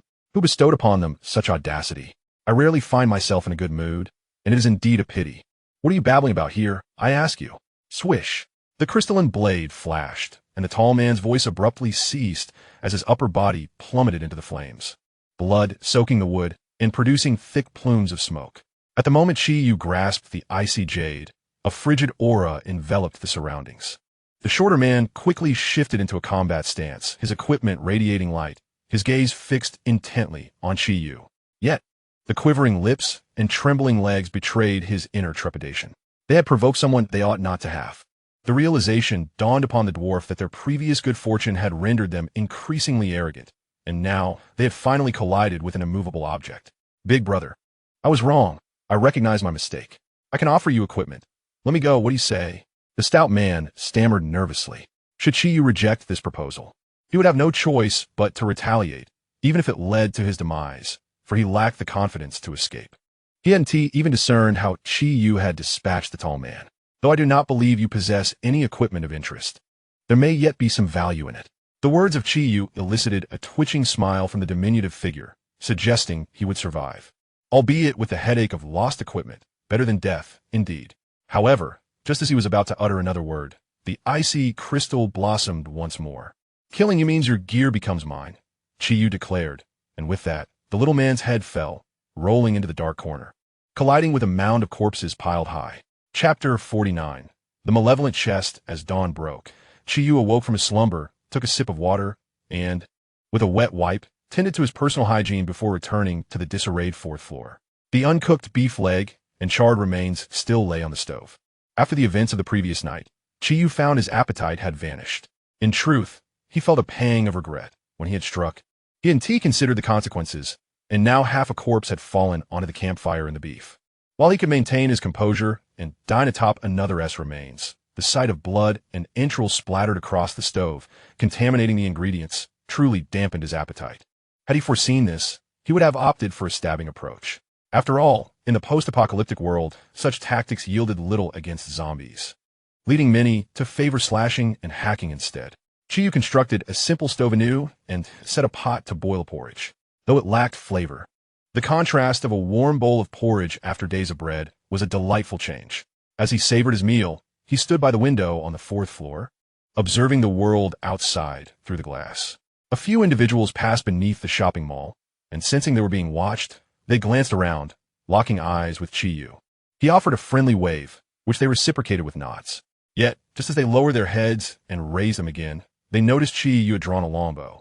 Before he could complete his sentence, an arrow, shimmering with a dazzling white light, pierced through his skull, leaving a gaping hole the width of a water bottle. The man's body swayed before collapsing heavily to the ground. The others, without a moment's hesitation, fled into the distance. Chi-Yu swiftly eliminated another with a tracking arrow, leaving the remaining two to escape regretfully. The range of the royal bow was just over 1,000 meters, and at the speed of these individuals, they would be out of reach in 5 or 6 seconds. Although Chi-Yu could easily pursue them, he had not yet finished his meal, and using arrows was convenient. Chasing them down would be rather troublesome. Killing metal progress, too, quite commendable. Finishing the last of his porridge, Chi-Yu confirmed that the nearest scattered item coordinates remained unchanged, indicating that they had not yet been taken. Time was of the essence, and he promptly departed from mall, maintaining a steady speed of 300 kilometers per hour. He ensured his body remained unscathed while heading towards coordinates nearly 400 kilometers away. Once outside the city, Chi-Yu sped along the highway. At this stage, the number of zombies in the wilderness is rather sparse, while the population of wild animals is considerable, especially the birds that flock in droves within the wild. The majority of zombies congregated in urban areas or forests during the first year of the apocalypse in search of sustenance. The desolate wilderness, devoid of living creatures, primarily hosts plant-type zombies, which lack mobility and can only enact harmless or deceptive camouflage to lure their prey, reminiscent of the Venus flytrap. Nonetheless, even these plant-type zombies find it arduous to procure food. Thus, they have retained the ability to photosynthesize and draw nutrients from the soil. Chi-Yu harbors a deep disdain for these varieties of zombies. If the birds appear in swarms, the plant-type zombies are interconnected, forming a peculiar biological web akin to the fungi of the pre-apocalyptic world. For someone like Chi-Yu, who lacks extensive area damage capabilities, dealing with them becomes exceedingly troublesome. In a previous life, there existed a blood-red world tree, a monstrous boss-like entity that ensnared an entire city, consuming both zombies and survivors alike. Had it not been for the protagonist as Halo, Li Shouyun might have perished in that city, leaving a profound impression on the ghostly Chi-Yu. However, as for the present moment crack, Chi-Yu crushed a crimson vine that had spread across the road underfoot, yet the severed vine did not lose its vitality. Rather, it sprouted additional slender tendrils that grasped towards Chi-Yu like outstretched human hands. Alas, at its sluggish pace, it couldn't even grasp the hem of Chi-Yu's clothing. The diminutive tendrils hesitated momentarily in the air before gradually curling back and intertwining with the remaining vine, restoring the severed sections to their original state, lying in wait for the next unsuspecting victim. After an hour and 40 minutes, Chi-Yu arrived at another city, slightly slower than anticipated. The delay was due to an encounter with a flock of zombie birds, numbering around 500, which may have emerged from a nearby forest or migrated from a town. Encountering such a large-scale horde of zombie birds in the wilderness over 2 months into the apocalypse can only be described as unfortunate. Fortunately, thanks to the slowing effects of the Ice Jade set, the zombie birds posed no significant threat to Chi-Yu, who managed to dispatch a portion of them. The three-sword energies accompanying the Ice Jade proved to be an exceptional technique for clearing minor foes, though regrettably, the cooldown time was rather lengthy, preventing continuous usage. Upon entering the city and making his way towards the designated coordinates, Chi-Yu casually dealt with 2 groups of survivors, advancing his progress towards the killing Maniac medal by 13. Additionally, he acquired a level 20 dark gold ring, bringing his collection to 2 level 20 gold rings obtained the previous day from a mall. Consequently, all 10 of Chi-Yu's rings are of at least level 20, with the lowest quality being gold. However, the enhancement in attributes reflected on his panel was not as substantial as he had envisioned. Unless they are of superior quality and higher tier, lower-grade rings primarily offer single or multiple attribute enhancements of merely a few dozen points. Golden and dark golden rings, however, possess the added advantage of a passive or active skill capable of further augmenting damage, albeit with a lesser increase in attributes. Nevertheless, the potency of these skills does not manifest directly within the attribute panel.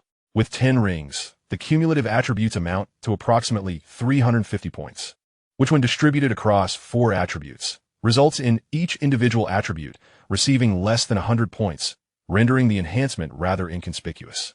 While collecting 10 agility rings would yield a direct increase of 400 points in agility, the realization of such a feat proves to be quite challenging in the early stages.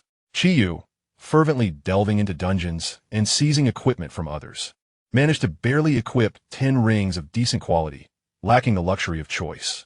In contrast to other scattered items, these rings stood prominently displayed.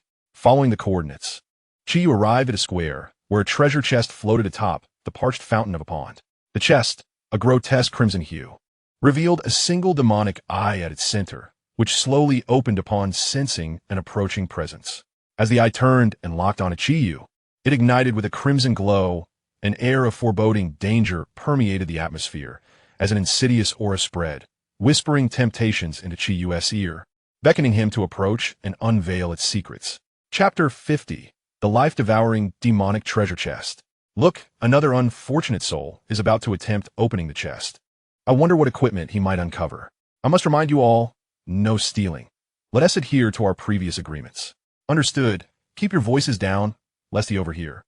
In the corners surrounding the square, dozens of onlookers concealed themselves, their gazes filled with amusement as they observed Chi-Yu. Some scrutinized him with a greedy glint in their eyes, calculating the worth of his equipment and pondering how much they might claim for themselves. Yet, they had no intention of intervening personally. The true threat lay within the treasure chest itself. The exterior of the chest revealed its value. The more opulent the chest, the more radiant its glow, and the more exquisite its design. Thus, upon first sight of the chest atop the fountain, all onlookers instinctively recognized it as a rare, high-quality treasure. During this period, nearly 300 individuals had approached to open the chest, yet none succeeded. All ultimately became its meal. This treasure chest was known to consume its would-be openers, irrespective of the quality of their equipment, the protective skills they possessed, or their levels. Anyone daring enough to attempt to open it would meet a grim fate. Moreover, the chest feasted solely on people, leaving the equipment behind. Consequently, a crowd gradually amassed nearby, waiting for someone to venture forth and open the chest so they could scavenge the spoils it would subsequently regurgitate. As time passed, the grim tale of the man-eating treasure chest gradually spread, leading to a significant decline in those brave enough to approach it. Furthermore, not long ago, the chest had devoured a level 25 shield warrior. Thus, unless one was utterly oblivious to the chest's ominous reputation, no one would dare to come near. With no resources to be gained and no vengeful spirits to await, the crowd surrounding the chest dwindled considerably. Those who remained were also preparing to depart when, unexpectedly, a figure clad in opulent armor dared to approach. It was akin to a pie falling from the sky. However, contrary to their expectations, the individual, Chi-Yu, merely stood quietly before the chest, exhibiting no intention of opening it. How could this be? Setting aside the immense allure of a high-quality chest, the more pressing concern was that, upon nearing the chest, it emanated an alluring mental wave, enticing individuals to unlock its secrets. Since the discovery of this chest, Only 2 individuals had successfully resisted its temptation, both of whom are far removed and possess strong mental fortitude. In contrast, Chi-Yu, adorned in armor and wielding a long blade, could not possibly belong to that category. His proximity was alarming. Before they could fully comprehend the situation, Chi-Yu slowly turned his head, though obscured by a mask. They instinctively sensed a subtle smile beneath it. In the next instant, the person before the chest vanished, only to reappear beside another individual, seizing their shoulder with a firm grip and hurling them toward the chest in a graceful arc. Just as the unfortunate soul was about to make contact with the chest, it opened, not in the traditional sense, but rather it gaped wide, as if to devour. Within its depths were rows of jagged teeth, which swiftly consumed the individual, chewing briefly before regurgitating several pieces of equipment and cards. The items expelled were identical to those the individual had been wearing. The demon chest, a classification of the most nefarious kind. Such chests would never be of lesser quality than that of a sub-legendary grade. Yet, the sole condition for unlocking it was the consumption of other players' lives. Only by satiating the chest could it truly be opened. Chi became a blur, darting from one person to another, flinging them towards the fountain-like chest, which awaited its offerings like a fledgling bird with its mouth agape. Finally, the others snapped back to reality from their stunned silence. It was not that they were slow to react.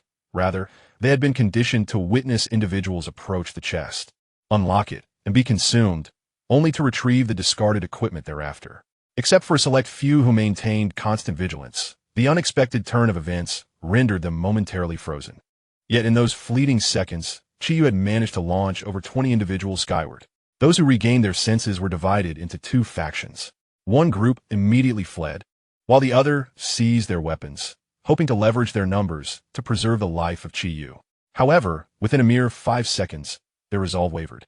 The spectral speed, overwhelming strength, and the frost-laden domain that drastically reduced speed upon proximity rendered them powerless. The disparity in weaponry was equally disheartening. A shield-bearer raised a small round shield in an attempt to deflect the strike of the dagger. Yet with one swift blow, Chi-Yu cleaved the shield in 2, seizing the bloodied arm of the fallen warrior and hurling him atop the treasure chest. This was not a strength they could contend with. Regret came too late. Chi-Yu, adorned with the dagger of ice jade and possessing agility exceeding 1,000 points, stood against foes whose agility typically ranged from 3 to 500 points, rendering the term crushed an inadequate description of the chasm in their capabilities. Before long, those who had initially lingered nearby to scavenge, aside from a few who had bolted at the outset, were all fed to the treasure chest by Chi-Yu. The ground before the chest was strewn with an array of equipment and cards. Though their levels and quality were generally low, their sheer number was overwhelming. Regrettably, there were no equipment merchants nearby. Otherwise, he could have at least exchanged for a level 40 dark gold component. Chi-Yu meticulously selected a few items, including several pieces of 20-level golden gear. He took 3 with him to reserve for an equipment merchant later, and also upgraded the gear of his doppelganger. Primarily, he chose items that enhanced constitution and defense, as the doppelganger's resilience was nearing that of Chi-Yu's own. Unfortunately, his waist pouch lacked sufficient space. Otherwise, he could have carried away more. He still wore the basic storage belt obtained during the quest in the office building.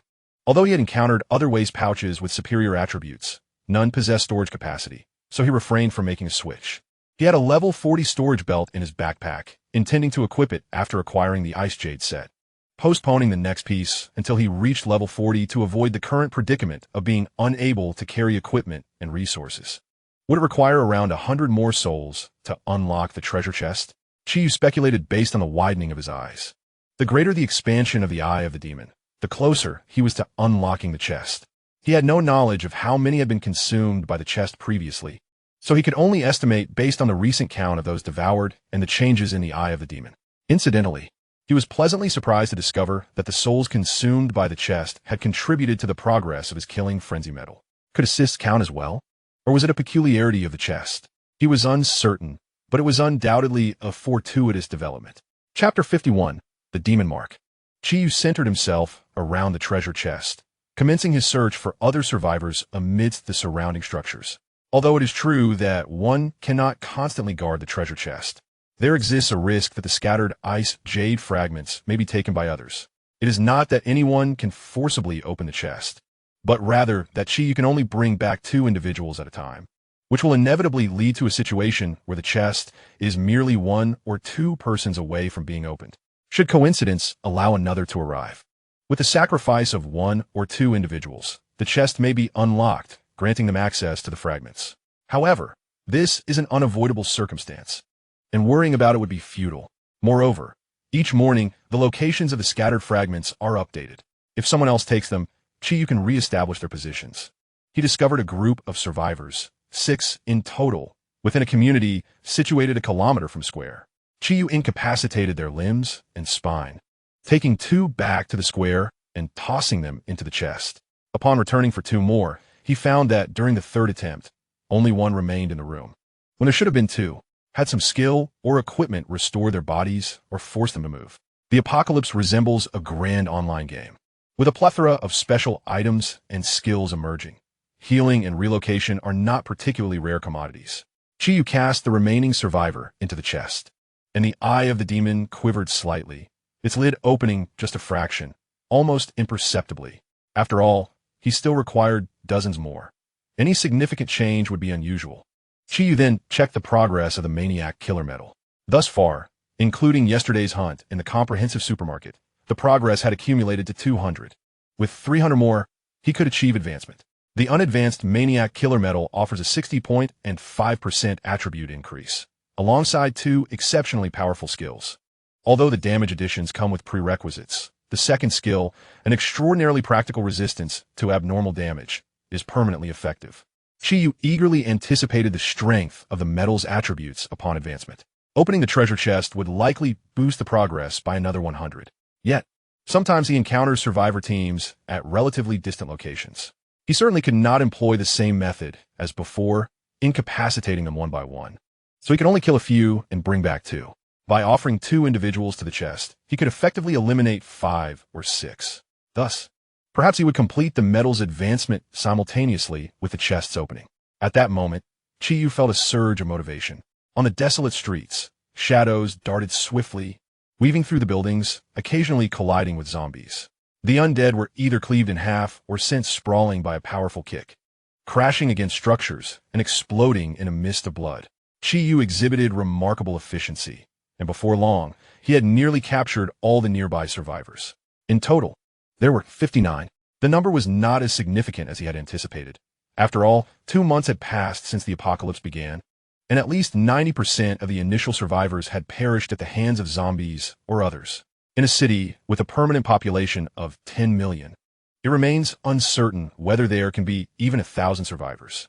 As these individuals are evenly dispersed throughout the urban landscape, it is likely that there will be fortunate souls who evade detection during Chiyu's search. Finding 59 individuals would be deemed a commendable achievement. Regrettably, his duplication skill is still on cooldown. Otherwise, searching in tandem with another would undoubtedly expedite the process. Chiyu picks up the skill cards ejected from the treasure chest and ventures further afield in his quest. Numerous players possess skill cards yet to be studied, not for the same reasons as Chiyu, who awaits the skill merchant. Information regarding equipment and skill merchants remains undisclosed, leaving the majority unaware. They refrain from learning skills due to having already mastered similar ones or due to incompatibility, opting instead to hold on to them in hopes of future exchanges with others. The post-apocalyptic world is one where order has disintegrated. However, this disorder cannot persist indefinitely. With the passage of time, a new semblance of order will gradually emerge, albeit only applicable to a select few. Take, for instance, the most rudimentary form of trade. Should someone possess a skill book and wish to barter with Chiyu, he would likely seize it without hesitation, believing it unwise to allow one harboring resentment towards him to continue living, swiftly dispatching them with a blade. Chiyu possesses a strength surpassing that of others, and thus, whether he steals or not holds little consequence. Aside from tarnishing his reputation, no significant repercussions would ensue. In Chiyu's realm, the principles of trade hold no sway. Yet, if 2 individuals of comparable strength, or only slightly stronger, engage in combat, the outcome remains uncertain. And as long as there exists no explicit animosity between them, they will adhere to the norms of trade. In such instances, order is indeed effective. However, this does not hold true universally. Should the next trading partner be significantly weaker, the established order may collapse. Of course, there are those who, despite facing a far weaker opponent, still abide by the rules of trade. yet they do not represent the majority. Just as there exist individuals like Li Shouyun, who willingly risk their lives to protect strangers, there are also those like Qiyu, who, in the pursuit of the badge of a murderous maniac, would not hesitate to claim 500 lives. Both are extremes and do not encapsulate the sentiments of the general populace. Most individuals reside somewhere between the benevolence of Li Shouyun and the malevolence of Qiyu. Before nightfall, Qiyu successfully opens the treasure chest.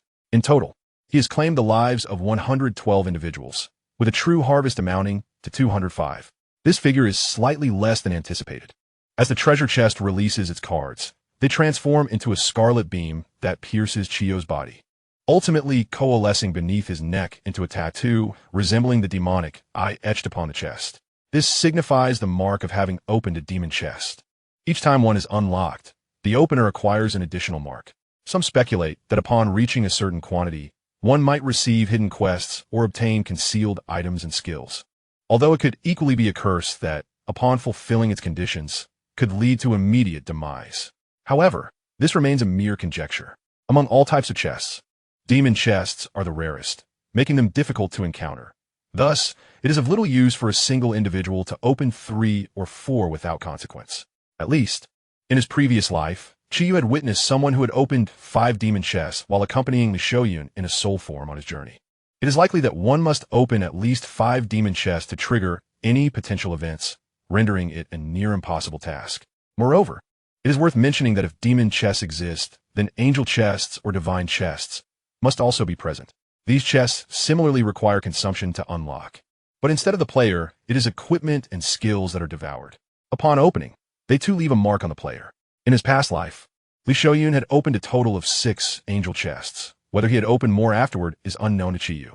When his consciousness faded, Li Shouyun had merely established a very secure stronghold and had a child. Yet the apocalypse had not truly concluded, and Qiyu remained oblivious to subsequent events.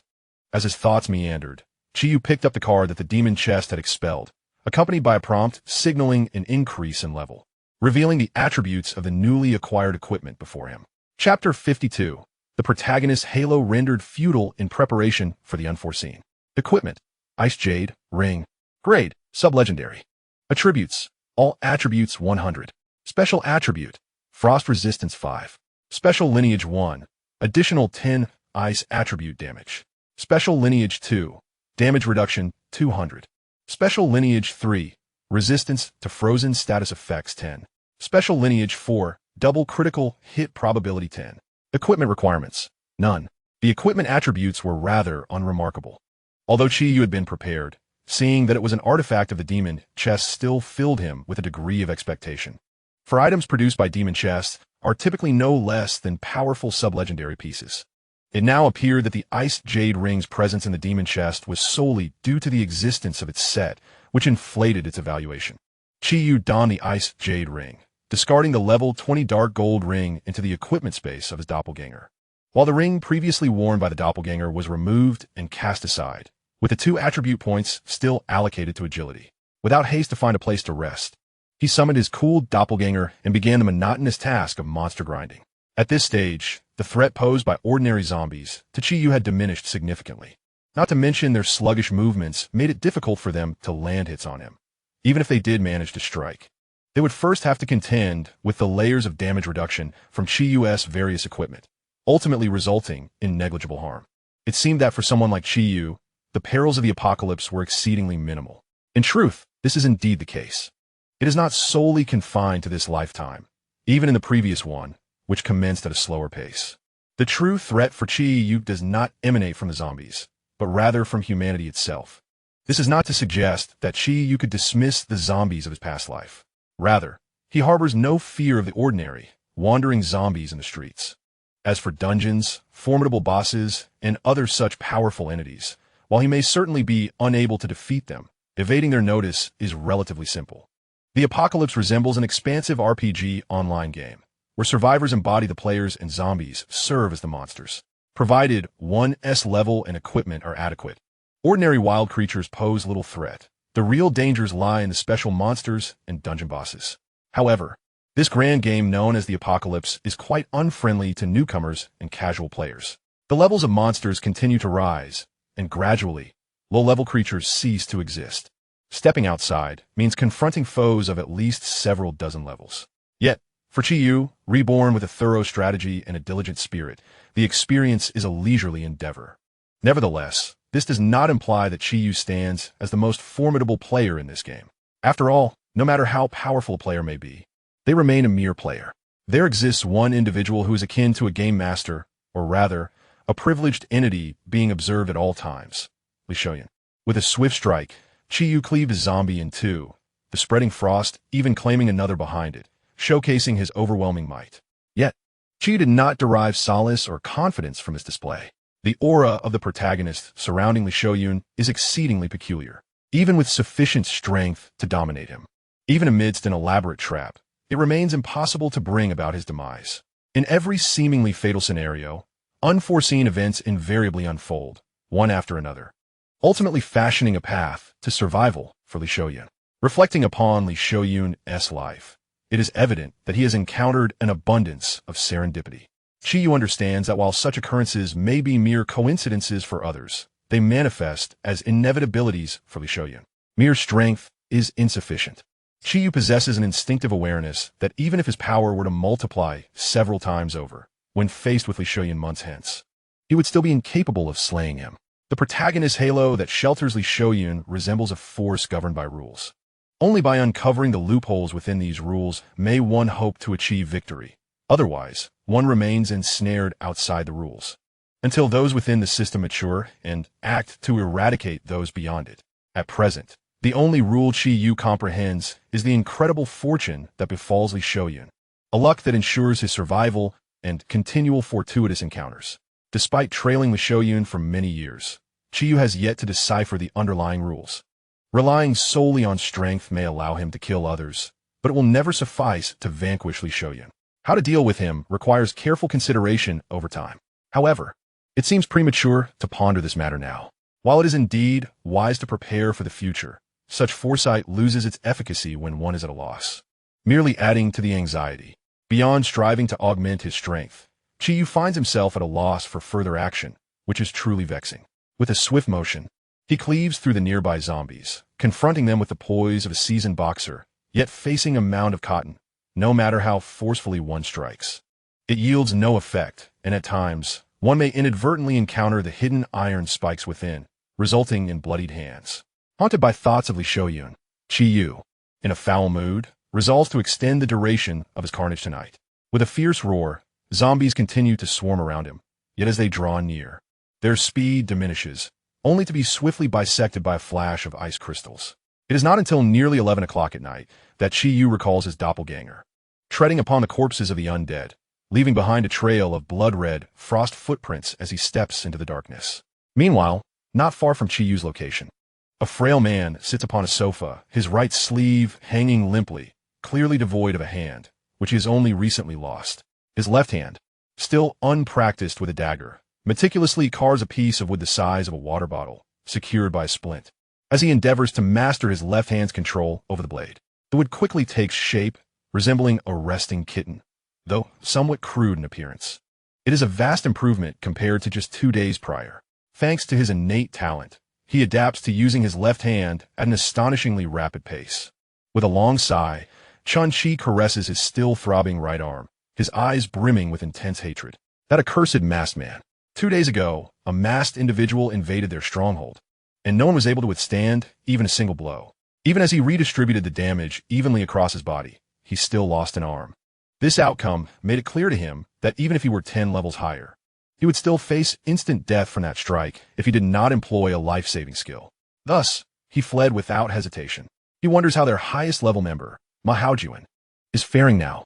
Perhaps he has already perished. While he knows Ma Haojuan possesses some hidden cards, they would undoubtedly be insufficient against that masked man. Strangely, it seems that the masked man was specifically targeting Ma Haojuan. Otherwise, even with the agility-enhancing skill, it would have been impossible to escape under the masked man's pursuit. The only reason he managed to leave unscathed is that the masked man showed no interest in him, as if killing them was merely a matter of convenience. Whether they lived or died was of no consequence.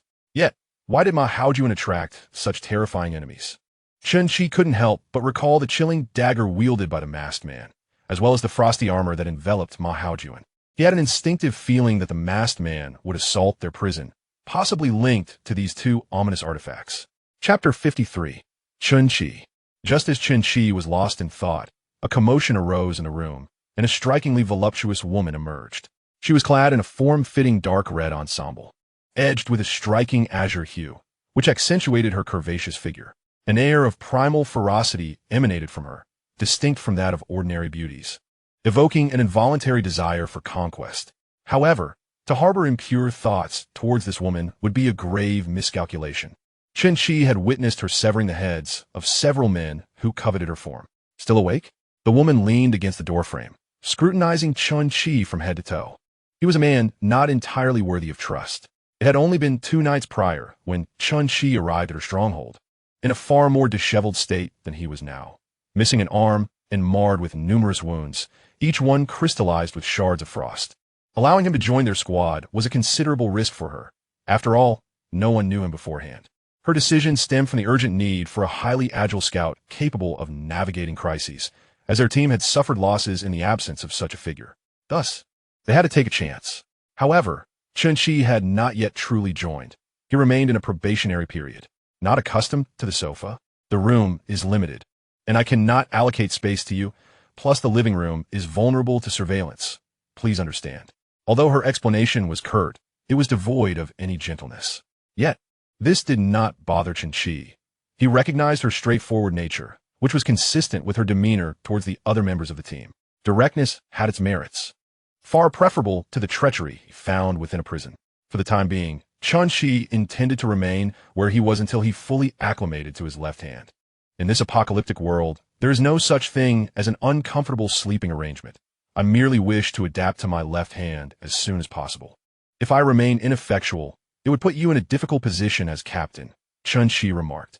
At his words, the woman nodded in acknowledgement. While the true nature of Chun-Chi remained ambiguous, his attitude had consistently been commendable. Just then, a rustling sound emerged, and from another room stepped a slightly shorter girl clad in a light green robe, her cheeks adorably plump. Upon seeing the girl, the icy woman's face softened with rare warmth. I apologize if we disturbed your slumber. The girl shook her head, taking a seat beside them, and sighed.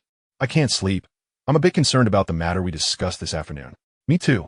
In a neighboring room, sounds emerged as a young man clad in a wizard's robe stepped out.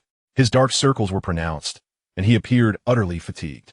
Possessing a unique skill, his output surpassed that of his peers. However, this came at the cost of greater mental exertion, necessitating timely rest. When deprived of sleep, he could barely muster half his usual strength, as was evident in his current state. Also emerging from the adjacent chamber was a muscular woman in full armor. Late at night, not a single member of the team could find repose, all due to a piece of intelligence exchanged earlier that day. Despite the post-apocalyptic world devoid of mobile phones, computers, or even traditional newspapers, information circulated rapidly within small circles. As the survivors' levels ascended, their range for exploration expanded, inevitably leading to encounters with other adventurer teams. Provided relationships were not strained, these meetings often resulted in information exchanges. A new menace had arisen within the city, a crazed killer whose motives remained shrouded in mystery. It could stem from mere curiosity, a deranged psyche, or perhaps a ruthless pursuit of the equipment and resources possessed by the survivors. Regardless, this masked lunatic had claimed at least dozens of lives, and the tally was escalating swiftly, likely surpassing 100 by the time information was shared. If this madman were merely slaying the weaker survivors, the frontline survivors, who could be deemed as the expeditionary group, would remain unfazed. They too could effortlessly eliminate those who had missed their chance for advancement. Yet, the masked figure was no ordinary threat. He did not discriminate between weaker foes and those of comparable strength, having annihilated 2 teams that stood on equal footing with them. The fact that he could obliterate those teams suggested a grim fate awaited them should they cross paths. How could they find solace in sleep under such circumstances? Just as they pondered this, the team leader prepared to share new intelligence acquired through a pigeon skill. Although she intended to disclose it the following day, she felt compelled to reveal it now. The masked man was suspected of wielding ice magic or ice-infused attacks, as evidenced by the frost covering the wounds of the zombies he had dispatched. However, a sudden sharp crack interrupted her discourse. Chun-Chi's expression turned grim. his eyes betraying a palpable fear, as if he were frightened of something. The sound had resulted from his inability to control the force of his left hand, which had cleaved a wooden cat figurine in two. It was evident that Chen-Chi harbored knowledge of some troubling truths. The woman's gaze shifted. She recalled his fearful demeanor during the intelligence exchange earlier that afternoon. At that time, others had dismissed it as mere anxiety following his narrow escape from one crisis, only to be thrust into another, which was a natural response. However, the current reaction clearly transcends the boundaries of mere unease. His level of fear is exceedingly profound. Could it be that the injuries Chen-Chi sustained earlier were inflicted by that masked man? If so, Chen-Chi must possess more information regarding the masked figure. Yet he has not chosen to disclose it, instead keeping it buried deep within his heart. The others exchanged glances and nodded subtly, encircling Chen-Chi with an unspoken resolve. They prepared to press him for answers. Although there was a risk that Chen-Chi might not possess any pertinent information about the masked man, resulting not only in the lack of useful intelligence, but also potentially fostering animosity towards him. What did it matter? Chen-Chi was not yet one of them. If hostility arose, so be it. They could always eliminate him. Losing a competent assassin would indeed be a lamentable loss, yet one they could endure. Their movements were not particularly discreet. Given Chen-Chi's cautious nature, he would have typically detected them immediately. However, he was currently enveloped in a shroud of terror. His shoulders and legs trembled incessantly. Beads of cold sweat dotted his forehead, and his pupils had been quivering since moments ago. Impossible. It couldn't be. He had escaped to such a distant place, even changed cities. That masked man could not possibly pursue him here. Surely, he possessed nothing of interest to the masked figure. Was it mere coincidence? Or had that man never intended to let him go, instead relishing a game of cat and mouse? Yet if it were not that man, how many others at this stage wore a devilish mask, wielded a long blade, and unleashed ice-based attacks with impunity upon other survivors? Every detail screamed to Chen-Chi that the masked man currently wreaking havoc in this city was indeed the same one who had attacked them in the prison. Chen-Chi, you top. The beautiful captain had just begun to speak when her words were abruptly interrupted by rhythmic footsteps echoing from the corridor beyond the door. Chapter 54. The Encroaching Frost. Top. The footsteps drew nearer, a chilling breeze seeping through the cracks of the door. This was no mere figment of illusion or murderous intent. It was a genuine, frigid wind invading the space. Top. The footsteps grew ever closer, and the group tensed, their eyes fixated on the door, a palpable tension coiling within them, even their breaths stilled. They gripped their weapons tightly. Regardless of whether the entity beyond the door was a zombie or that enigmatic figure, striking as soon as the door opened would surely be prudent. Creak! A faint, crisp sound jolted them, yet the door remained closed. The earlier sound was not the lock's mechanism. Creak! Another sharp noise followed, this time with a shorter interval. And soon a flurry of cracking sounds filled the air. Under the terrified gaze of the group, frost invaded the room. Thin sheets of white creeping in through the door seams, spreading across the walls and floor as if the corridor beyond was trapped in the depths of winter. But how could this be? Damn, it really is him, Chen-Chi suddenly exclaimed. He had never witnessed the frost aura, which could only be activated by collecting 3 pieces of ice jade. However, he had experienced the agility reduction conferred by Ma Haojuan's ice jade attire. Although it did not induce frost in the surroundings, if his conjecture was correct, the masked man was indeed after the equipment. The chilling attire was likely part of set. If that were the case, the current scene would become explicable. Run. He had to escape. Staying any longer was not an option. His previous hesitation stemmed from a lingering hope that the masked figure in this city was not the same one that had attacked the prison, but rather another formidable adversary. If that were true, he could muster the courage to confront him. After all, the fates of the other teams, whether they had perished instantly or had fought valiantly for a prolonged period, remained unverified. But if it was indeed that same individual who had assaulted the prison, there was no point in even attempting to resist. Even if their numbers were multiplied several times over, it would be futile. Their strengths were not on the same tier. Chen-Chi, what do you truly know? As the enemies outside prepared to invade, the group could no longer contain their presence and shouted loudly. Yet, Chen-Chi had already vanished from a sofa. With a crack, he leapt through the window without any dark equipment. Boom! Before anyone could react, the door was violently blasted open, and a frigid wind swept into the room. The man closest to the entrance was immediately struck by an abnormal status alert. He had been afflicted with the frost status, reducing his agility by a staggering 200 points. He was not inherently agile to begin with. After the deduction, he was left with merely 5 points of agility, less than that of an ordinary person. As the spear descended, others attempted to rush in for rescue, but as they approached, they too were afflicted by the frost debuff, drastically slowing their speed. By the time the spear had cleaved the man in two, they were unable to arrive in time. Chi-Yu's gaze swept across the room, and his blade suddenly extended to 5 meters, tripling its power, and then executed a horizontal slash. The icy gleam of the blade illuminated the room. Walls, furniture, and the remaining survivors were all horizontally cleaved apart. In the early days of the apocalypse, the battles between the strong and the weak were devoid of unnecessary embellishments. One strike was sufficient. Just as Chi-Yu intended to collect the equipment of the fallen, he noticed the cross-section of the Ice Mountain Beauty's corpse oozing thick blood, which seemed to be animated with life, intertwining and pulling the two halves of the body together. The woman's grayish-white eyes regained vitality, but before she could rise, a foot heavily pressed down on her head. Bang! Her head struck the ground with a thud. Revitalization skills? Or perhaps an item? Chi-Yu, intrigued, murmured to himself as he severed her limbs with 2 strikes and pressed down on her head. Why must she be slain? Surely, we possess nothing you desire, and there exists no enmity between us. The woman, despite having her limbs severed, did not lose her sanity to screams of agony. Instead, she maintained a composed demeanor while inquiring of Chi-Yu, as if the severed limbs were not her own. Was she devoid of pain? Chi-Yu raised an eyebrow slightly. Such individuals have existed in this world, both before and after the apocalypse. In the pre-apocalyptic era, they were afflicted by disease. In the post-apocalyptic world, they possess unique skills and equipment. Yet, even in the absence of pain, to remain calm under such circumstances speaks volumes of the woman's resilience. If she were to survive, she could potentially carve out a place for herself in this new world, if not as a top-tier powerhouse, at least as someone of significance. Alas, she would have no further opportunity. With a swift and decisive stroke, Chi-Yu ended her life. Engaging in idle chatter while stepping upon a still-breathing foe was beneath him. His habit was to eliminate enemies swiftly. His earlier soliloquy was merely a momentary expression of surprise. Whether it was a skill or an item, he could ascertain the nature of the woman's possessions through inspection. If they were reusable equipment, he would put them to use. If they were consumables or skills, he knew he could not extract them from her.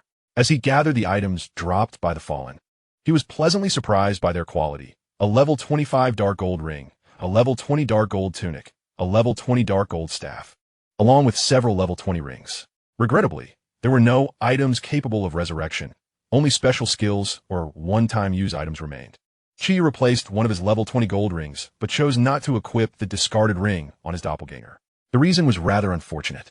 To navigate the darkness, one requires dark vision. Previously, Chi-Yu's dark vision was quite high, but with the change of equipment, he had replaced 2 rings that enhanced dark vision, leaving him with a mere 5 meters of visibility. This was only because he retained 2 low-level dark-themed items. Otherwise, he would find it impossible to venture out under the night sky. However, even 5 meters of sight made him feel somewhat uneasy. He piled a considerable amount of dark equipment onto his doppelganger, for they could share vision. In a sense, the doppelganger served as a personal spotlight for Chi-Yu. Useless to anyone else, he hoped to soon acquire some consumables or passive skills to enhance his dark vision. The constraints of dark equipment were indeed stifling. He could not afford to wear low-level gear at his current rank of 30 or 40, as the disparity in attributes was too great. Having sorted through the equipment, Chi-Yu glanced towards the shattered glass window. While outside, he had heard a somewhat familiar voice exclaim, "Damn, it really is him." Yet he could not recall where he had heard it before. Perhaps it was merely a figment of his imagination, as he had encountered numerous voices throughout the day. Nonetheless, the individual had exhibited a degree of cleverness in making a timely escape. He would grant them that. Chapter 55. Under surveillance, Chi-Yu lay comfortably in bed, and before long, his doppelganger in the living room rose to its feet. At last, he had mastered the ability to control his doppelganger while sleeping. Chi-Yu's voice emanated from the doppelganger's mouth, which remained still, creating an eerie spectacle. During his time honing the skill of dual action, Chi-Yu did not merely train his physical body and doppelganger to act in unison. He also focused on mastering control over the doppelganger. Initially, the doppelganger was unable to speak. a capability that only emerged after he vanquished the mutated zombies and acquired the Ice Jade armor, subsequently leveling up 3 times. Evidently, the enhancement of his mental attributes had augmented his command over the doppelganger. Now, Chiyu could finally extract his consciousness while his physical body slumbered, allowing him to concentrate solely on controlling the doppelganger without being ensnared by the dreams of his corporeal self. However, this method presented another dilemma. Although he could flawlessly manipulate the doppelganger during slumber, his physical body became entirely defenseless. Normally, the slightest sound would rouse him from sleep, but now, as long as Chiyo's will remain tethered to the doppelganger, even a blade striking his physical body's neck would not awaken him. Thus, the doppelganger could not stray too far. The notion of utilizing his doppelganger to grind for experience while his body rested was rendered impossible. While the idea was commendable, its execution remained unattainable. Chiyu was not naive enough to believe he possessed the extraordinary luck of Li Shoyan. Perhaps all of his good fortune had been expended in his rebirth. If he were to be completely unguarded, Chiyu would wager that someone would inevitably stumble into his room, wielding a blade that could end his life. Nonetheless, it would be inaccurate to assert that the doppelganger could not act independently. This limitation was merely temporary. With the increasing proficiency of the doppelganger skill and the subsequent elevation of his mental attributes, the situation would surely improve. As he contemplated the next few levels, he pondered whether to allocate his free attribute points to mental attributes. This would not only enhance his control over the doppelganger, but also address his current agility, which far exceeded his mental capacity. If he unleashed his full speed, his brain struggled to keep pace.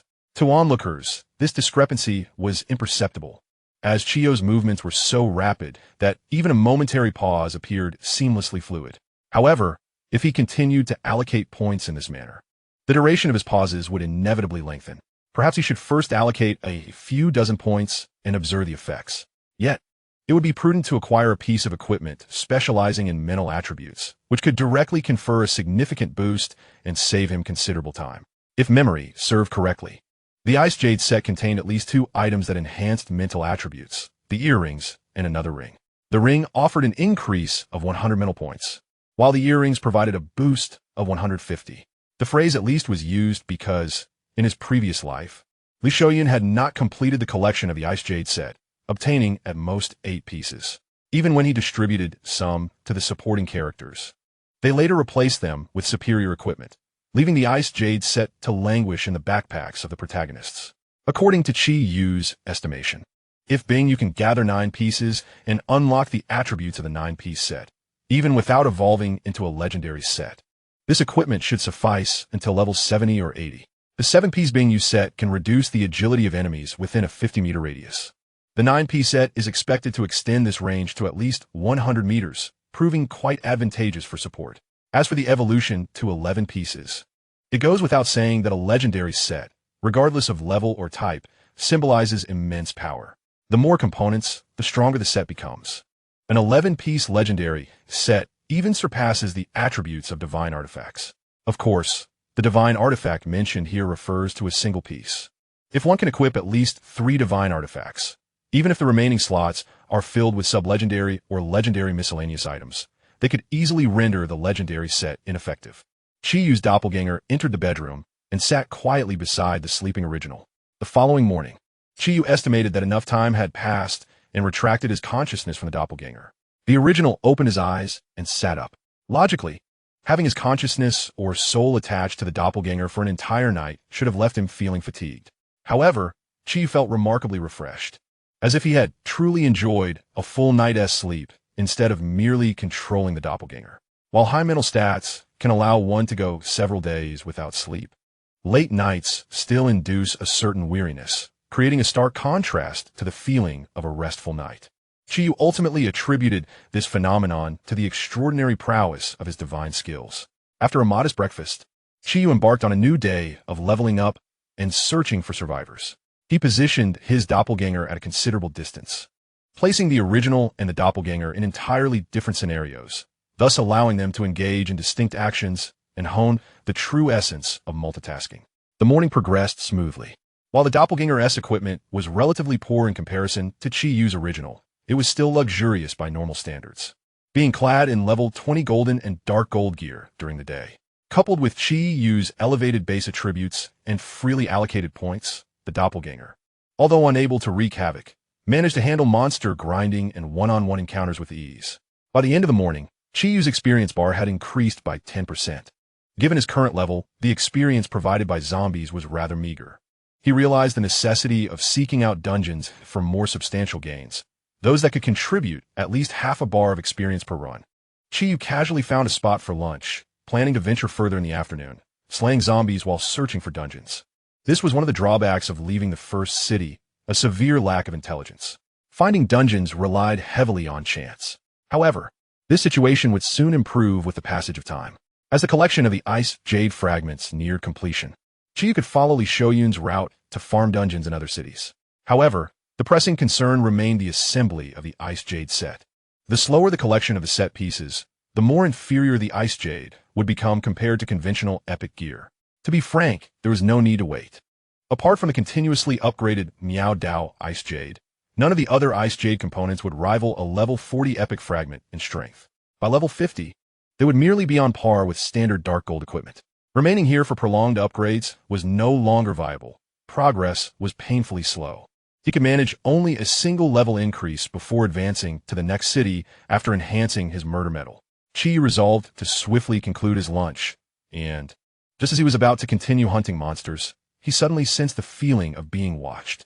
Someone was monitoring him through a skill, maintaining an outwardly indifferent demeanor. He feigned checking his card pouch, casting subtle glances around. There was no one in sight. It appeared he was merely under observation for the time being. Who could it be? Was someone coveting his equipment, intending to ambush him?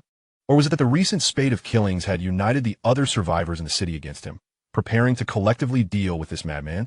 Survivors were not a monolithic group. Yet if a maniac capable of indiscriminate slaughter roamed the city, anyone with a semblance of sense would likely band together to eliminate the threat. This was no longer the early days of the apocalypse, when people could simply depart at will. Over the course of 2 months, a significant number had established strongholds. If they were to relocate due to Chi Yu's rampage, they would undoubtedly incur substantial losses. After all, storage belts were not common, and Chi Yu had yet to loot one despite his numerous kills. Intriguingly, perhaps before nightfall, he would manage to upgrade his murder metal. Chi Yu felt no fear. He stepped out onto the street, feigning ignorance as he slaughtered zombies. Simultaneously, he maneuvered his doppelganger to a concealed position, removing the golden mask to reveal his true visage, ensuring that anyone who had previously witnessed him alongside his doppelganger would not recognize him now. He promptly made his way towards his original self's location. Chapter 56. A confrontation with the temporary extermination team.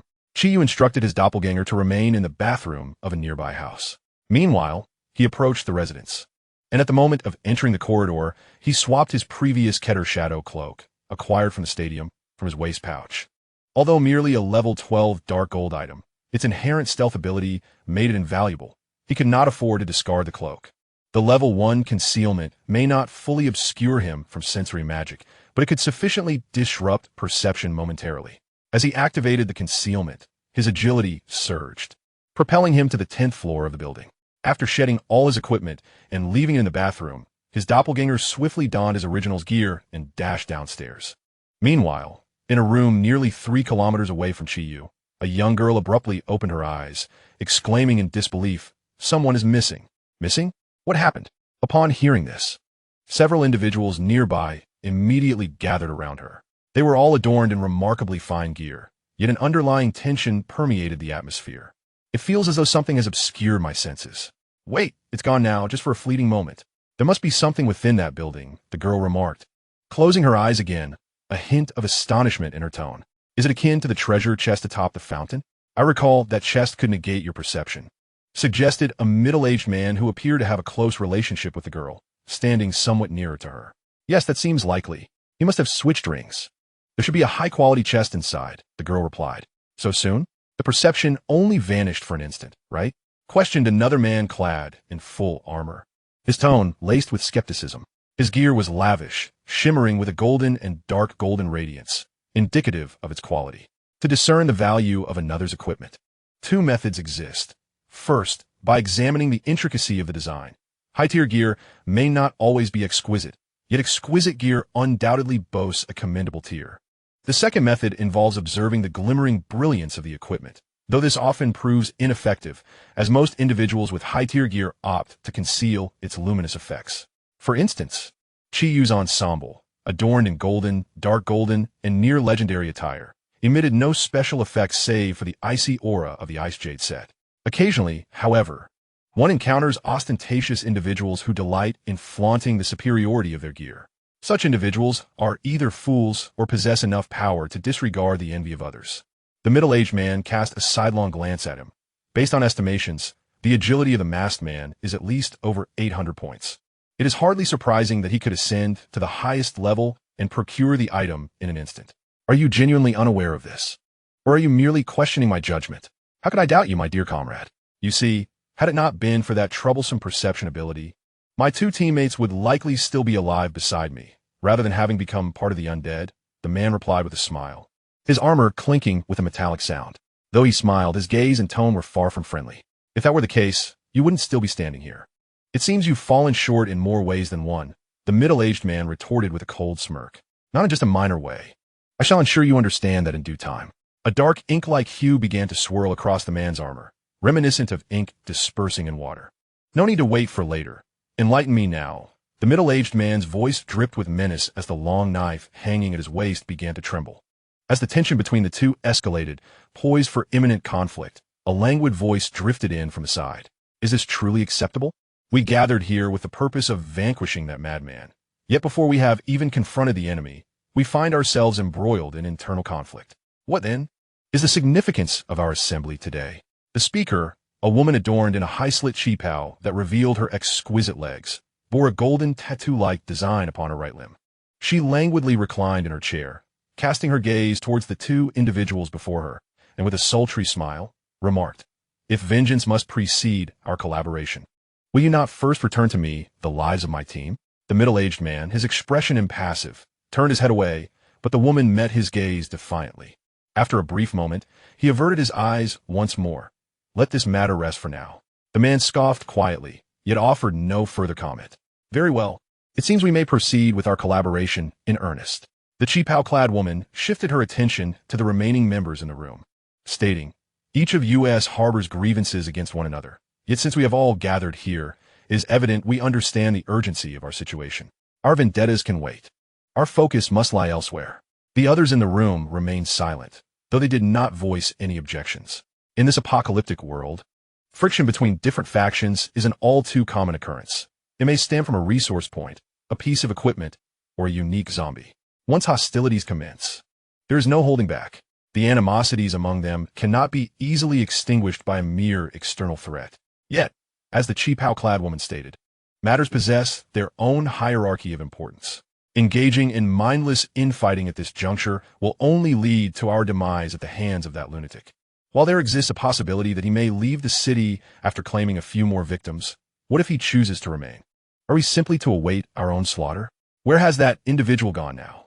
The woman inquired, sensing the atmosphere among the group had softened considerably. Thus turning her attention to the girl endowed with perceptive abilities. "Just a part of the building, currently on the street, dispatching zombies," the girl replied, coldly, evidently harboring no fondness for the alluring woman. Unfazed by the girl's tone, the woman addressed the middle-aged man. "This temporary alliance was organized by you. Hence it is your prerogative to determine when we shall strike. The sun has 3.5 hours before it descends, and should nightfall arrive. A portion of our team possesses but 1 or 2 pieces of dark equipment, insufficient for countering his sudden assault. Once he enters the sea and streets, the curse there can diminish his attributes," the middle-aged man articulated. The fragmented curse doll, a special item he had previously acquired in the dungeon, numbered 3 in total. Having utilized 2, only 1 remained. He cast a sidelong glance at the armored man. This curse doll was originally intended for him, but now would have to be employed on the masked man. The effect of the curse doll is quite straightforward. It curses the enemy, reducing all of their attributes by 30% for a span of 5 minutes. The drawback lies in the extensive preparation time required. After all, it is a flawed version that cannot be utilized directly. A minimum of 10 minutes is necessary, making it nearly impossible to employ during combat. By the time this preparation is complete, the victor would have already been determined. Its primary purpose is to weaken bosses in dungeons, or, as is the case now, to lay ambushes for unsuspecting foes. The method of triggering the incomplete curse doll is quite simple. Once prepared, it establishes a 10-meter radius of perception nearby. And as soon as an enemy passes, the cursed doll will swiftly pounce upon them. Even if the masked man happens to traverse the street without triggering it, they can retrieve the cursed doll and set a trap in a different location. If today is not feasible, then perhaps tomorrow or the day after. The attributes of the masked man are exceedingly high. Even if they manage to unite their strengths, victory would undoubtedly come at a significant cost. No one desires to face death. Therefore, they can only endeavor to weaken the masked man's combat capabilities before the confrontation occurs. Chapter 57. Curses and Ambushes. Chiyu maneuvered his clone along the street. Acutely aware that the gaze which had previously coalesced upon his main body had now shifted to the clone due to the recent momentary concealment. To dispel the watcher's suspicions, Chiyu deliberately donned a different ring and pretended to open a treasure chest in the corridor, acquiring new equipment. Now, he awaited the strike from those lurking in the shadows. However, when would these individuals choose to act? Chiyu never regarded others as fools. Given the presence of individuals capable of monitoring him, they would undoubtedly seek a moment when he appeared vulnerable. Otherwise, even in the face of an ambush, Chiyu could lead away a considerable number of adversaries. No one is willing to perish without cause. If it were for the greater good of the nation and its people, it could be deemed a sacrifice. Yet in this apocalyptic era, even those once willing to sacrifice for the populace would not readily step forward for the safety of these players. No, there is indeed one person, the benevolent leader, Li Shuiyun. This individual's kindness defies reason. However, having only one or two willing souls is insufficient. Thus, in a climate where many fear death, they would likely act with a high probability of avoiding casualties. This leads to several possible scenarios. Firstly, they might compel Chiyu to enter a state of vulnerability. This does not refer to Chiyu being injured, though that would be the most straightforward method of weakening him. The vulnerability in question pertains to a vacuum period for his skills.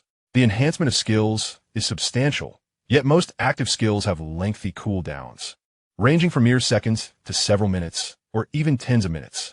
Once the active skills enter this vacuum period, Chiyu's combat prowess would undoubtedly be significantly diminished. However, Chiyu is no fool. Those individuals would not presume he could unleash a plethora of skills during a typical monster hunting process without encountering formidable enemies. It could be the team of other players or mutated zombies. However, if it is the former, it contradicts the purpose of these individuals attempting to kill him.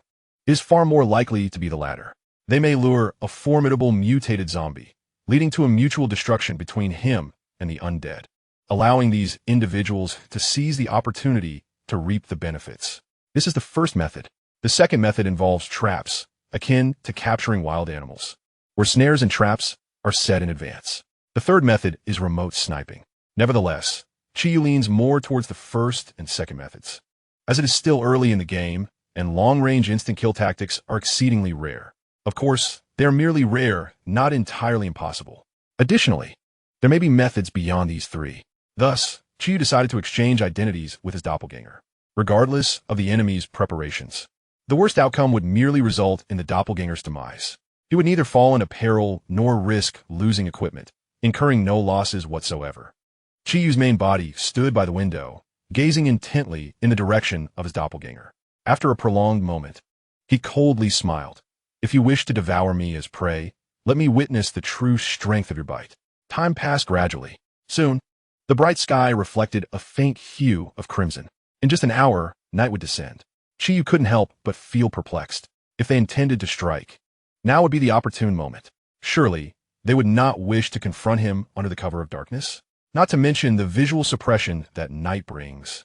Merely the 50% enhancement in attributes for the zombies poses a considerable challenge for these individuals in their 20s. Chiyu himself is already a significant headache. Adding attribute-enhanced zombies would escalate the difficulty to an unbearable level. There are two possibilities. First, these individuals are merely observing him temporarily, harboring no intention of confronting him, but rather seeking to avoid him until he reaches their territory. The second is even simpler. They are not yet prepared to face Chiyu. They may lack sufficient strength for the confrontation, or perhaps Chiyu, this beast, has not yet been confined by their traps, leaving unarmed hunters to lurk in the shadows, silently awaiting their chance. If today brings no opportunity, They will wait for tomorrow. If tomorrow fails, they shall wait even longer. Patience is an essential quality that every competent hunter must possess. Chiyu embodies this trait as well. Therefore, even with a lossless doppelganger in the forefront taking the brunt, he remains unhurried. After all, the doppelganger continues to clear out the zombies. In these past few days, he has also planned to grind zombies for experience, steadily increasing his level.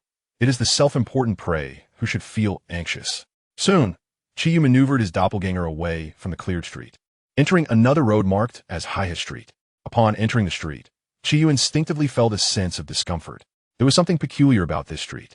The sixth sense, an enigmatic perception, undeniably exists, yet it merely imparts a foreboding sense of impending danger without revealing its true nature. At times, it may even be a mere illusion. However, those who tread the fine line between life and death for extended periods find their sixth sense considerably heightened, further augmented by the passive skill of enhanced perception that Chiyu had previously acquired. In an instant, he pinpointed the source of his discomfort, a small heap of refuse, teeming with various discarded items. Was this the trap set by those individuals? Indeed, it seemed they awaited his misstep upon a concealed snare. Were Chiyu's true self present on the street, he would have turned on his heel immediately. Yet, as a mere doppelganger, he deemed it worth a gamble. But how would this trap be triggered? Did it require him to step upon it? That seemed overly reliant on fortune, with a hint of uncertainty. Chiyu maneuvered his doppelganger, feigning nonchalance as he passed the refuse pile. The moment he stepped within a 10-meter radius, a flash of dark light erupted from beneath the heap, and a tattered rag doll soared forth, hurtling directly towards his face.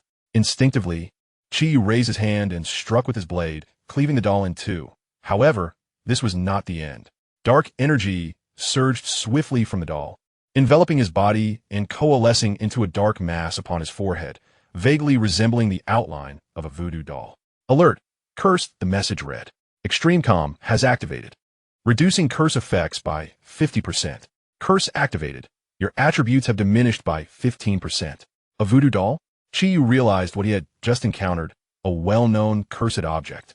However, this particular doll seemed to possess a low quality. He knew of high-quality voodoo dolls that could reduce all attributes by as much as 60%, and their resistance deductions would not be so minimal.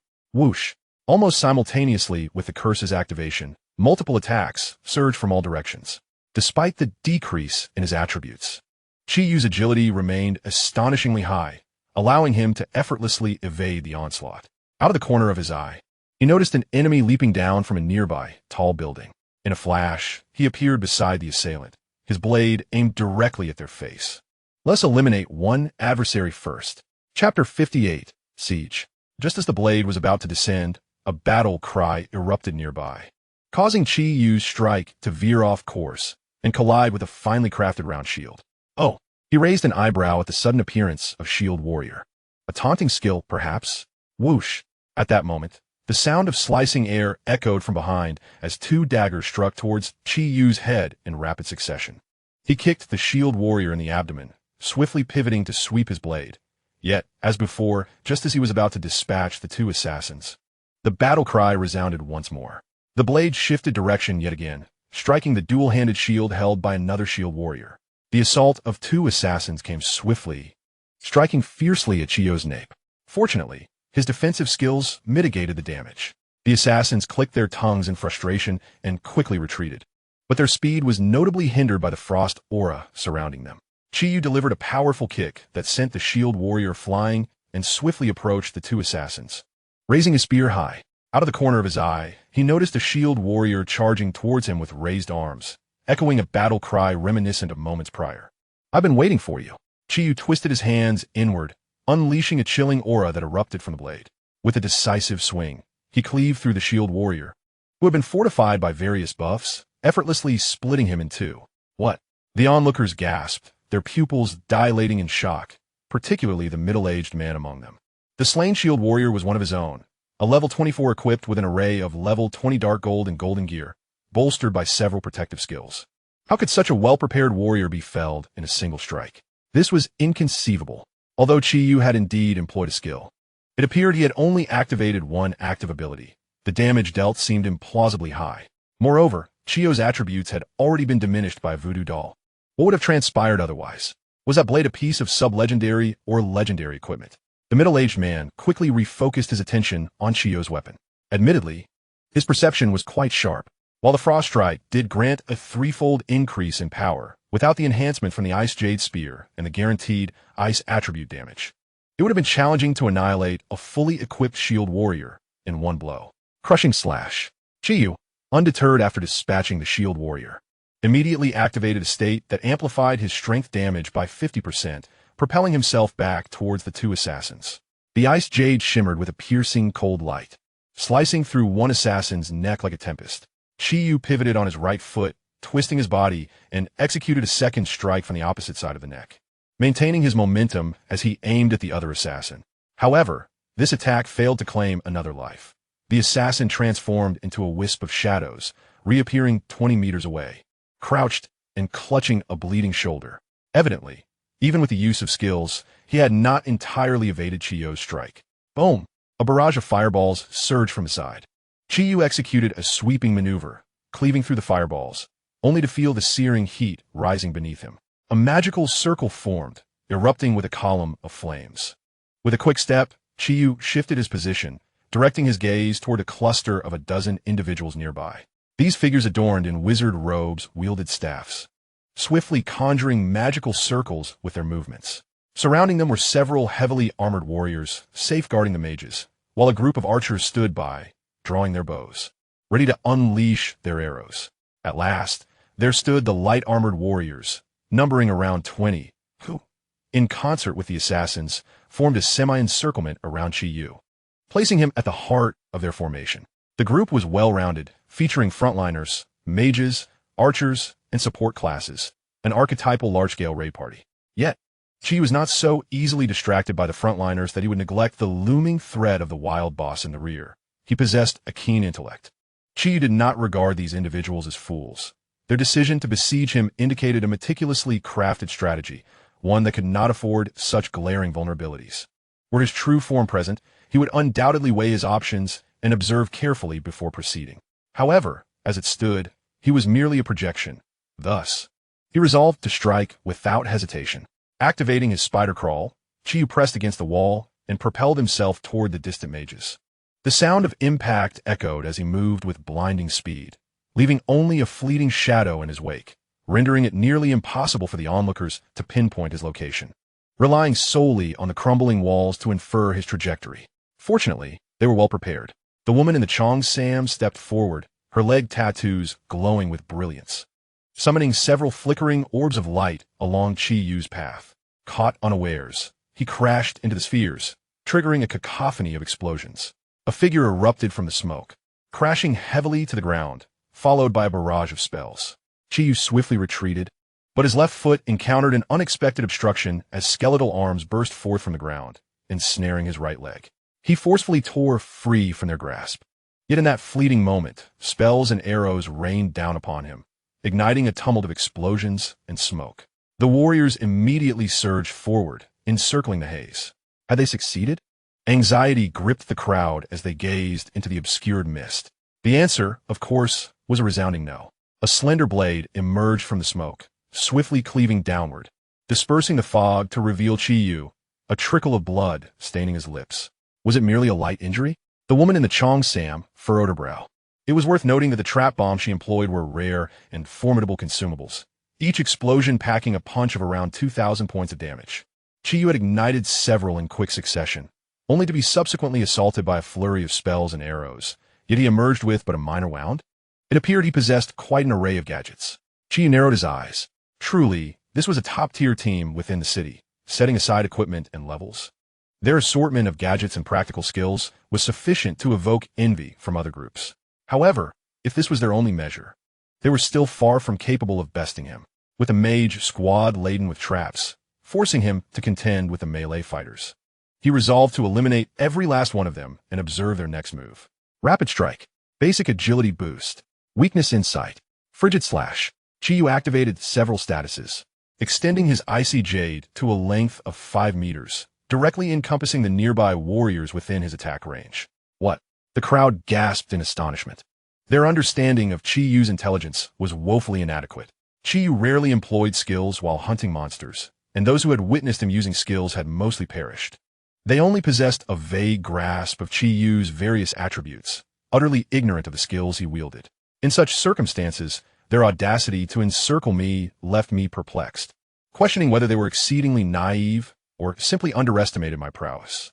Chi Yu's gaze was frigid, and, as the blade descended, 3 formidable arcs of light abruptly filled the world before the onlookers. Icy Sword Chi. Chapter 59. Struggles Before Death. 3 sharp, cold waves of sword energy sliced through the ground, leaving profound rifts in their wake. Those at the forefront were instantly slain, and the momentum of the blade did not wane as it advanced toward 2 others. They roared in defiance, their long swords vanishing as they brandished a single-handed shield instead, various luminous enhancements cascading upon them from behind. Yet, despite these efforts, one of them, equipped slightly less favorably, succumbed after a brief stalemate, the sword light ultimately sweeping back and cleaving him, armor and all, in twain. The might of single strike claimed 8 lives. This scene left every witness shivering in terror. How could this be possible? A melee area of effect skill? Was it conceivable that melee combatants possessed such abilities? Their astonishment was warranted. Area of effect skills were rare in close combat, especially in the early stages of the game. Chi Yu's area damage did not stem from a skill book, but rather from the evolved ice gem at its final stage. Indeed, their plan had merit. Initially, they employed a voodoo doll that reduced all attributes by 30%, sufficient to cause a dramatic drop in the attribute boosts from levels and equipment. They had estimated Chi Yu's level to be 40, marginally higher than his actual level. They did not underestimate him. Cursed, his attributes and equipment bonuses diminished to around level 30. Thus, even if Chi Yu's level remained superior, the overwhelming assault from dozens could feasibly annihilate this madman without casualties. However, none could fathom that Chi Yu possessed the killer maniac medal, one of only 3 in existence, and the highest tier among them, capable of directly negating half of the curse and providing a 50% damage boost after swiftly dispatching enemies. Moreover, Chi Yu's 3 ice gems significantly enhance his attributes, with the primary weapon alone offering an 18% attribute increase. Chi Yu's attributes far surpassed what one would expect from his level. The curse merely reverted his attributes to what would be expected for someone around level 30, transforming into a tempest. Chi Yu chose not to engage the distant archers and mages, instead fixating on the melee fighters. The 100% ice damage boost from the ice gem, coupled with the 50% increase from the killer maniac medal and enhancements from mastery of the blade and weakness exploitation, compounded by the damage boost from his equipment, rendered him an unstoppable force, with a deadly prowess that claimed the lives of over 5 foes. Chi Yu exhibited an attack enhancement of approximately 300% under normal circumstances, although he could not instantly vanquish shielded warriors fortified by magic. Eliminating ordinary soldiers was effortlessly within his grasp. The jarring sound of metal armor being cleaved and the heavy thud of bodies hitting the ground reverberated throughout the battlefield. Once more, Chi Yu severed the head of a warrior, standing beside the lifeless form as he surveyed the panicked faces of those nearby. He proclaimed, "The front line has collapsed. What are you prepared to do? Will you flee?" With a swift motion, he dispatched an assassin who sought to exploit his momentary distraction. Monster. He is a monster. Victory is impossible. A wail devoid of fighting spirit echoed through the air as the remaining soldiers scattered in terror. Fools! Do they truly believe they can escape? The middle-aged man seethed with barely contained fury, and as predicted, the fleeing individuals fell one by one to Chi Yu's relentless pursuit. Their agility paled in comparison to his own. Moments earlier, the magical protection had posed a challenge. With distance gained in their retreat, however, the enchantment faltered, rendering Chi Yu free to strike down with lethal efficiency. What shall we do now? Our melee fighters are all gone, he mused, dragging his spear behind him, its back scraping against the ground with a piercing sound as he sauntered back. Though obscured by his mask, an instinctual sense of amusement emanated from him. Stopping at a relatively safe distance, he positioned himself beyond the reach of the mage's spells. The archers, with their arrows moving at a pace that seemed languid to him, posed no threat whatsoever. Chi Yu rhythmically tapped the spear against the ground, pondering how to breach the protective circle of traps. Observing this, the middle-aged man struggled for a moment before speaking earnestly. "My friend, we apologize for today's assault, but you have taken so many lives. Let us cease hostilities here. Even if the curse were to fail, You would find it difficult to approach us unscathed. If you were to be injured, it would surely be a predicament for you. All eyes turned to Chiyu, who gleaned a multitude of sentiments from their gazes. Pleas for mercy, a silent, desperate wish for him to relent. Please, I do not wish to die. Such thoughts filled their expressions. Then, amidst the anticipatory silence, a soft chuckle rippled across the battlefield. It seems my hesitation has given rise to a misconception. I am merely deliberating the manner of your demise. Do you genuinely believe that such inferior traps can hinder me? Chiyu's voice bore a chilling quality. Then come and test your resolve, the middle-aged man replied, his countenance grim yet resolute. He harbored doubts about Chiyu's ability to circumvent the traps. But was it truly so? If he were to confront his innermost thoughts, would the man not waver? Could it be that, subconsciously, they have directed the course of events towards the most advantageous outcome?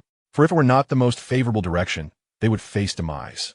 Human nature compels them to instinctively overlook numerous circumstances. Chiyu initially intended to draw forth the Elven King's bow, executing precise, single-target eliminations. However, a more intriguing notion crossed his mind. Since his rebirth, aside from the dinner a few days prior, Chiyu had remained in a state of heightened tension, which had ultimately been disrupted that evening by two oblivious individuals. Now it was time to truly unwind. He stood motionless in place, while the middle-aged man and his companions remained on edge.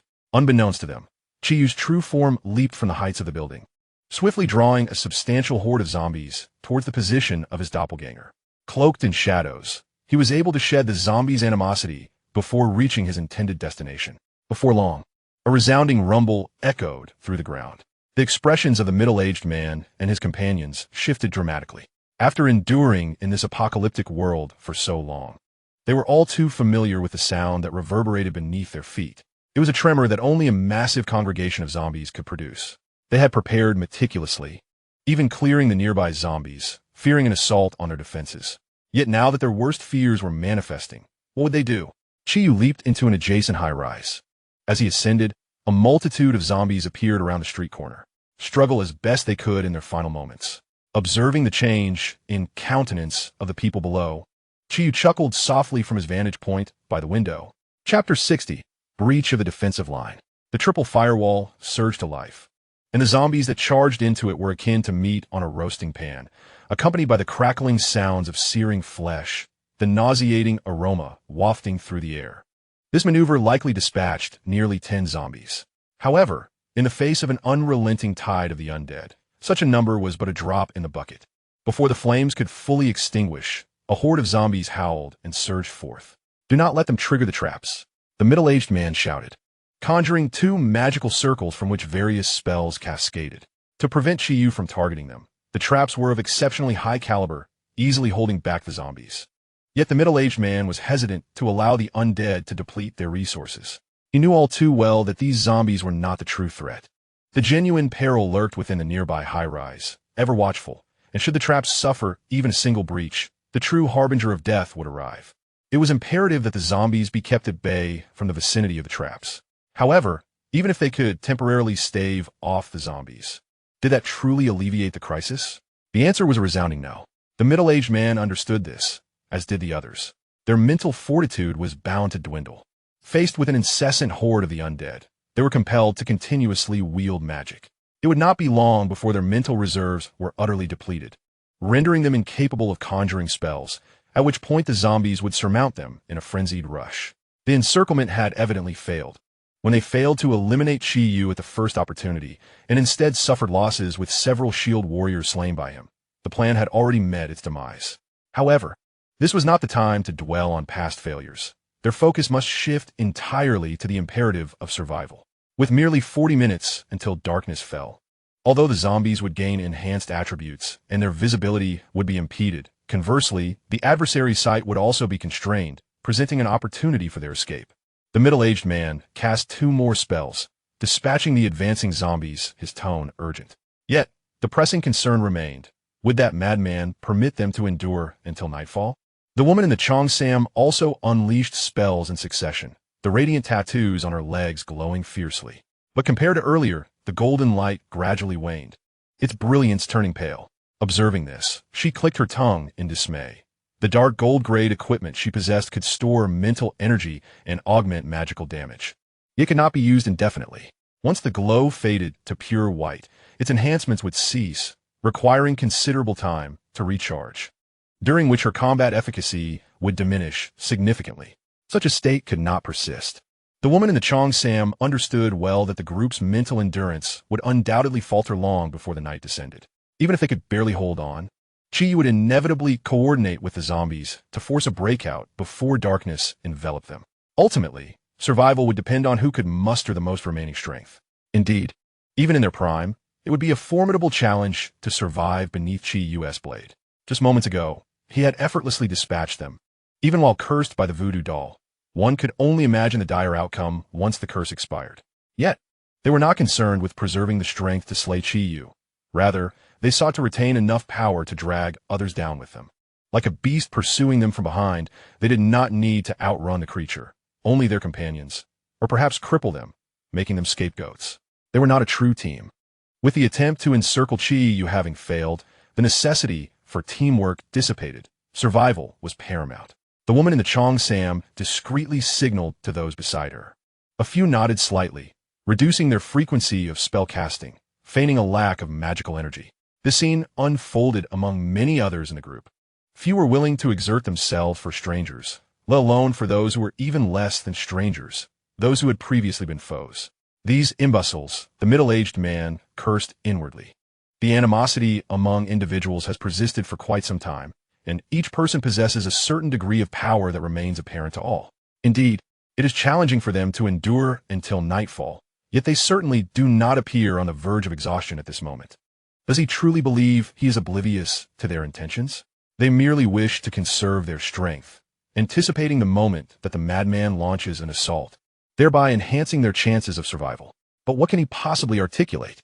As the nominal commander, orchestrating a failed encirclement operation would have drawn the ire of the group long ago, had it not been for the imminent threat they face. Even if every aspect of the plan had been ratified by all, should he dare to impede their efforts to conserve energy, the already fragile alliance would swiftly disintegrate. Reluctantly, he could only signal his own team in kind. Whether they live or die would depend on their own means. Thus, it is often said that a fragile alliance or organization is less advantageous than solitary existence. Standing by the window, Chi keenly observed the other's restrained actions. A trustworthy companion can yield a synergy greater than the sum of its parts. However, a companion who may betray at any moment presents a facade of collaboration, while occasionally subtracting from their collective strength. Chi withdrew the Elven King's bow he had equipped to his avatar, initially intending to eliminate each individual with precision once their resistance weakened.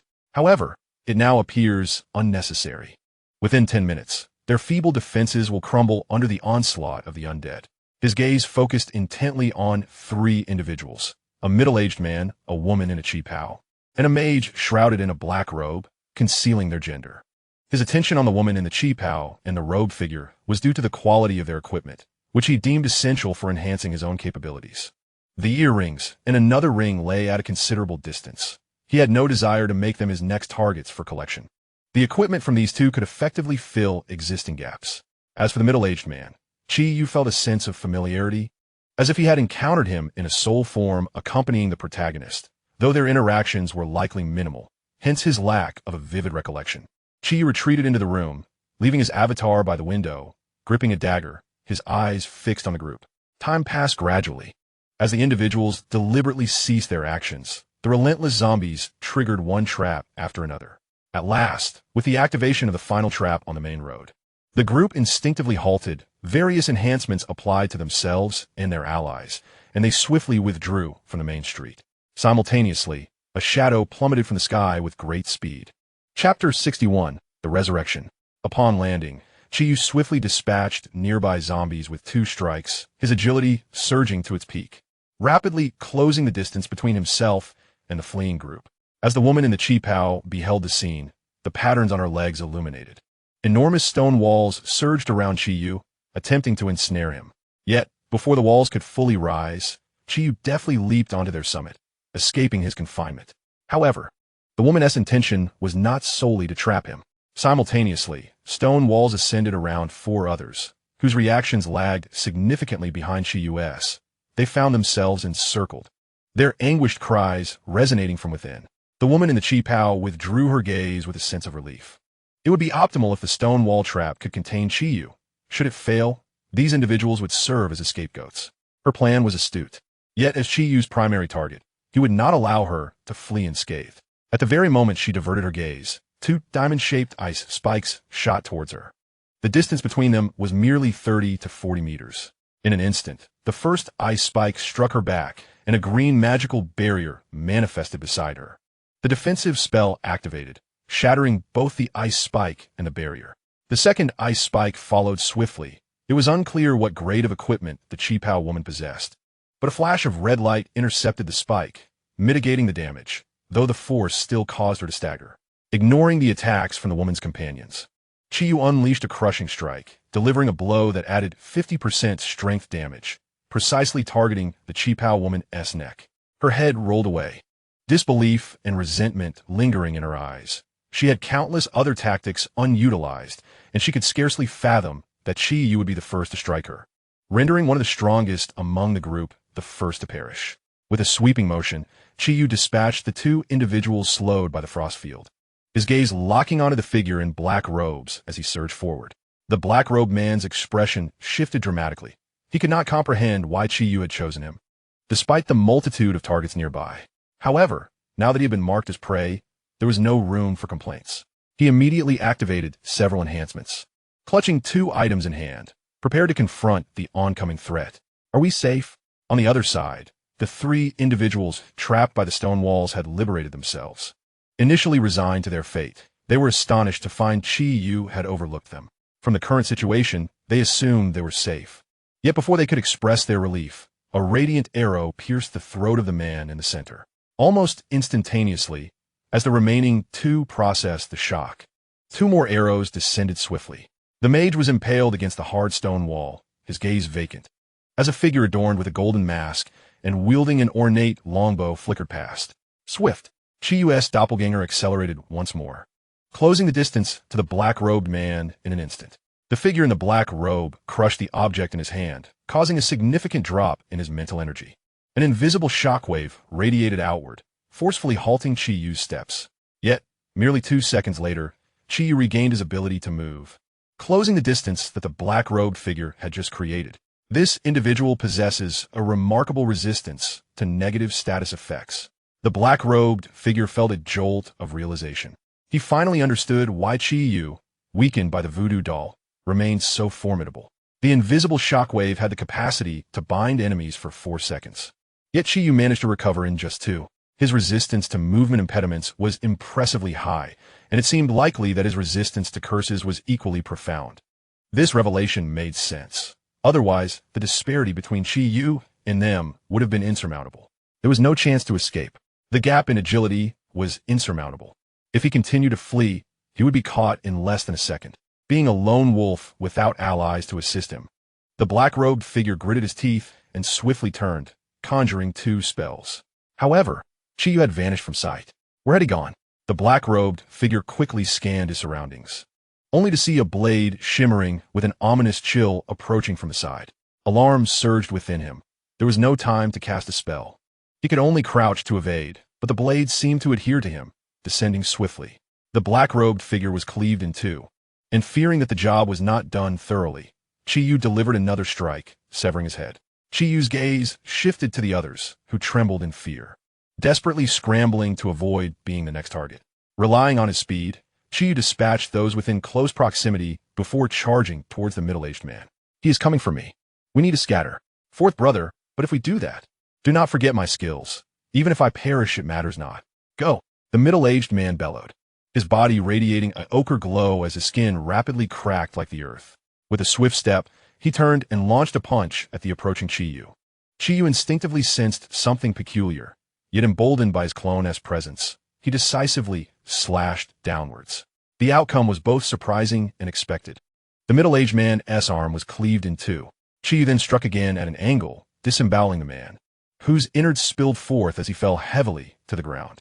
Unexpectedly, while the man appeared to have some hidden strength, he succumbed without struggle.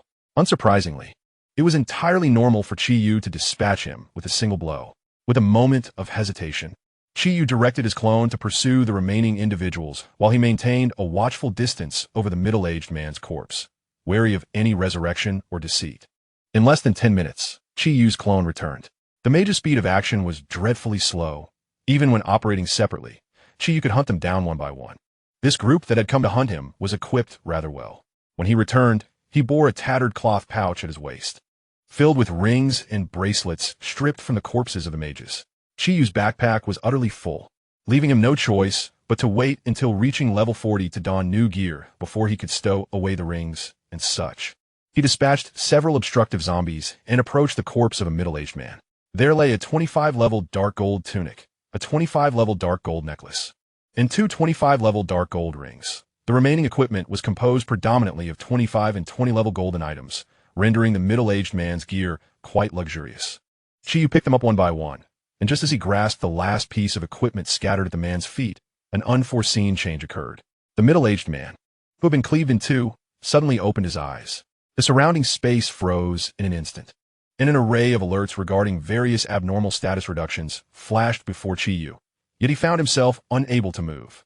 The man's body rejoined, and torrents of blood surged forth from his 7 orifices, converging between him and Chi-Yu. His aura rapidly diminished, his complexion turned ghastly pale, and his body began to tremble. Yet his blood-soaked eyes shone with an extraordinary brightness, swirling with an almost tangible radiance. At the cost of level 15, perish, you madman. Upon uttering these words, the blood mass erupted violently, an overwhelming force enveloping his avatar, which was hurled away, crashing through 2 buildings, rendering him silent amidst the rubble. Chapter 62. The Badge of Advancement. Coughing painfully, the middle-aged man emitted 2 raspy sounds, a sickly flush rising to his face. His losses were undeniably significant. His elite team lay completely annihilated. He had expended a once-only skill, and in addition, sacrificed 15 levels to unleash his final strike. He possessed 2 skills. The first allowed him to forcibly retain 1 life regardless of any damage sustained. This was a one-time skill, and once employed, it would forever become unusable, marked in gray. The second skill required a sacrifice of levels, allowing him to inflict full attribute magical damage on his foes at the cost of each level offered. He sacrificed a total of 15 levels, directly inflicting Chi-Yu with 15-fold magical damage across all attributes. However, correspondingly, he acquired an abundance in return. The entirety of the elite team's equipment, predominantly dark gold items of levels 20 and 25. Not to mention, the most crucial prize, the formidable gear of the madman who had wreaked havoc throughout the city. Though he had descended 15 levels, he still retained 11, and with appropriate gear and cautious play, supported by various skills, he could still grind monsters effectively. The zombies of over 20 levels provided exceptionally high experience points. He would soon recover his lost levels. Contemplating this, a smile involuntarily crept across the middle-aged man's face, which soon broadened into an exuberant grin, erupting into hearty laughter. What a tremendous profit! This venture has truly yielded great rewards. Ha ha ha ha ha. The middle-aged man laughed heartily, unperturbed by the possibility that his laughter might attract zombies. That madman had diligently cleared the nearby undead before his demise. Otherwise, in his current state, he would surely have perished at the hands of the very zombies after slaying the lunatic. Truly, what a fool. Fate is indeed unjust, bestowing such power upon a reckless individual. Yet, fortunately, he rectified this error. Soon, the strength to dominate an entire city of survivors would belong to him. As these thoughts crossed his mind, the laughter he had just stifled erupted once more. But who was the truly careless one? A radiant arrow, coalescing with light, shot forth from a higher floor, striking the unsuspecting middle-aged man directly through his gaping mouth. The tremendous force sent him crashing to the ground, silencing his laughter abruptly. The mirth still lingering in his eyes mingled with the shock of the sudden attack, dimming into despair. I remember who you are now, Chi-Yu declared, leaping down from an upper level with the Elven King's bow in hand.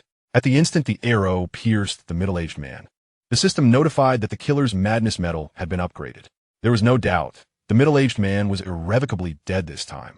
Chi-Yu donned the equipment that had returned to him following the demise of his clone, gazing down at the truly deceased figure before him.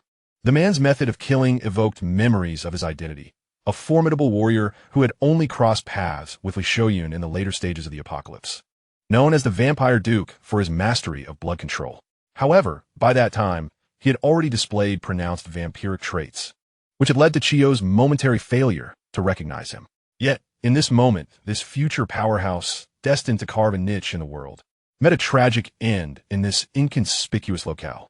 The storm stirred by Chiyo's butterfly wings wreaked havoc on an ever-increasing multitude of existences. After a few moments of reflection, he began to collect the equipment of the fallen, taking care not to hastily examine their attributes. Although threats to him were rare at this stage, it was prudent to find a safer location for such assessments, just as the middle-aged man had found a way to eliminate his clone in an instant. Among all the gear, Chiyo was particularly intrigued by the mark on the woman's leg. Regrettably, it appeared to be a bound item, even in death. The mark could not be transferred. Not even the removal of the skin would suffice, as the mark was deeply embedded within the flesh. Nevertheless, after a moment of contemplation, Chiyo decisively severed the woman's leg. With the ice jade Miao Dao sheath, he hoisted the bundle of equipment in one hand and the severed leg in the other, making his way to another street where zombies still lingered. He tossed the woman's leg to the undead, who began to feast upon it. Once they had finished, Chiyo dispatched the zombies, but alas, the mark did not transfer despite having been consumed. With his final attempt unsuccessful, Chiyo could only lament the missed opportunity. He gathered his belongings and, before the onset of night, sought refuge in a nearby apartment. He retrieved 2 large bags of individual rations, ignited the alcohol stove, and while heating his meal, he examined the attributes of his spoils. The first item was the upgraded Maniac Killer Medal. Equipment: Maniac Killer Medal, upgradable. Rank: Sublegendary. Type: Accessory. Attributes: 150 points to all attributes, with an additional increase of 10. Additional skills: Bloodthirst. For each player killed, damage increases by 10 for 1 minute, stacking up to 5 layers. Lifeblood. Permanently increases all attributes by 10 for each player killed above level 30, with a maximum increase of 100 points, currently increased by 30 points. Utter Calm. Immunity to all abnormal states, with the specific immunity depending on the mental values of both parties, ranging from a minimum of 25 to a maximum of 100. Blood Shield. Converts 20 of the damage dealt to enemies into a shield, with a maximum storage of 5 times the physical value, no cooldown, and permanent effect. Description. Awarded as a symbol of honor for killing 300 players above level 3, with the first place receiving dark gold, the second place gold, and the third place silver. It can be upgraded after killing an additional 500 players above level 30. The enhancements were evident. Firstly, the rank progressed from dark gold to sublegendary. In terms of ordinary attributes, it increased from a mere 30 points across all attributes and an additional 5, to a remarkable 150 points and an increase of 10. The Bloodthirst skill's total attribute boost reached 100 points. The minimum immunity for the Utter Calm skill increased to 10. Additionally, a seemingly very practical Blood Shield skill was acquired. Jiyu continued to inspect the other spoils, selecting a few noteworthy items, and upgraded the equipment of his doppelganger to a full set of level 25 dark gold. His main body replaced 2 rings, resulting in a decrease of over 50 points in strength and agility, along with an 8 reduction in bonus attack damage. However, the mental value increased by 130 points and added 6 magical damage to his attacks. Overall, the losses were minimal, and it addressed Jiyu's pressing need for mental value. Coupled with the upgraded Maniac Killer Medal, his mental value surged by nearly 300 points. Lastly, the spoils from the cloaked figure brought Jiyu a delightful surprise. He found 2 downgrade gem cards, which could reduce the equipment requirements by 5 levels. Each piece of equipment could be used once by affixing a gem to the waist bag, allowing Jiyu to equip items even before reaching level 40. Such gems were exceedingly rare, and Jiyu had never acquired them before. He only possessed the max-level blade mastery that could reduce the wearing requirements for bladed weapons. The intermediate downgrade gem could only be used for equipment level 50 and below, making it unnecessary to keep. Jiyu affixed the gem to his level 40 storage belt, which immediately alleviated his urgent needs. He stowed the larger pieces of equipment into the storage space of his waist bag, while the small rings remained wrapped in rags, hanging at his waist. After dinner, after a brief half-hour respite, Chiyu reclined on his bed, embarking on an exploration of the transformations brought about by the significant enhancement of his mental acuity. Chapter 63. The Dispersed Pieces Taken Away. As Chiyu lay upon his bed, his consciousness separated, flooding into his avatar. He placed a small sphere on the edge of a slanted table. In approximately 5 seconds, The sphere would roll off the table and cascade to the floor. Having positioned the sphere, his avatar promptly exited the room. Moments later, accompanied by a soft thud, Chiyu's consciousness experienced a momentary disorientation, and his physical form, lying in bed, immediately opened its eyes. There was a marked improvement in his condition. The opening of his eyes was not a conscious act of Chiyu pulling his awareness back from the avatar. Rather, it was the physical body autonomously reclaiming a portion of its consciousness in response to a disturbance nearby.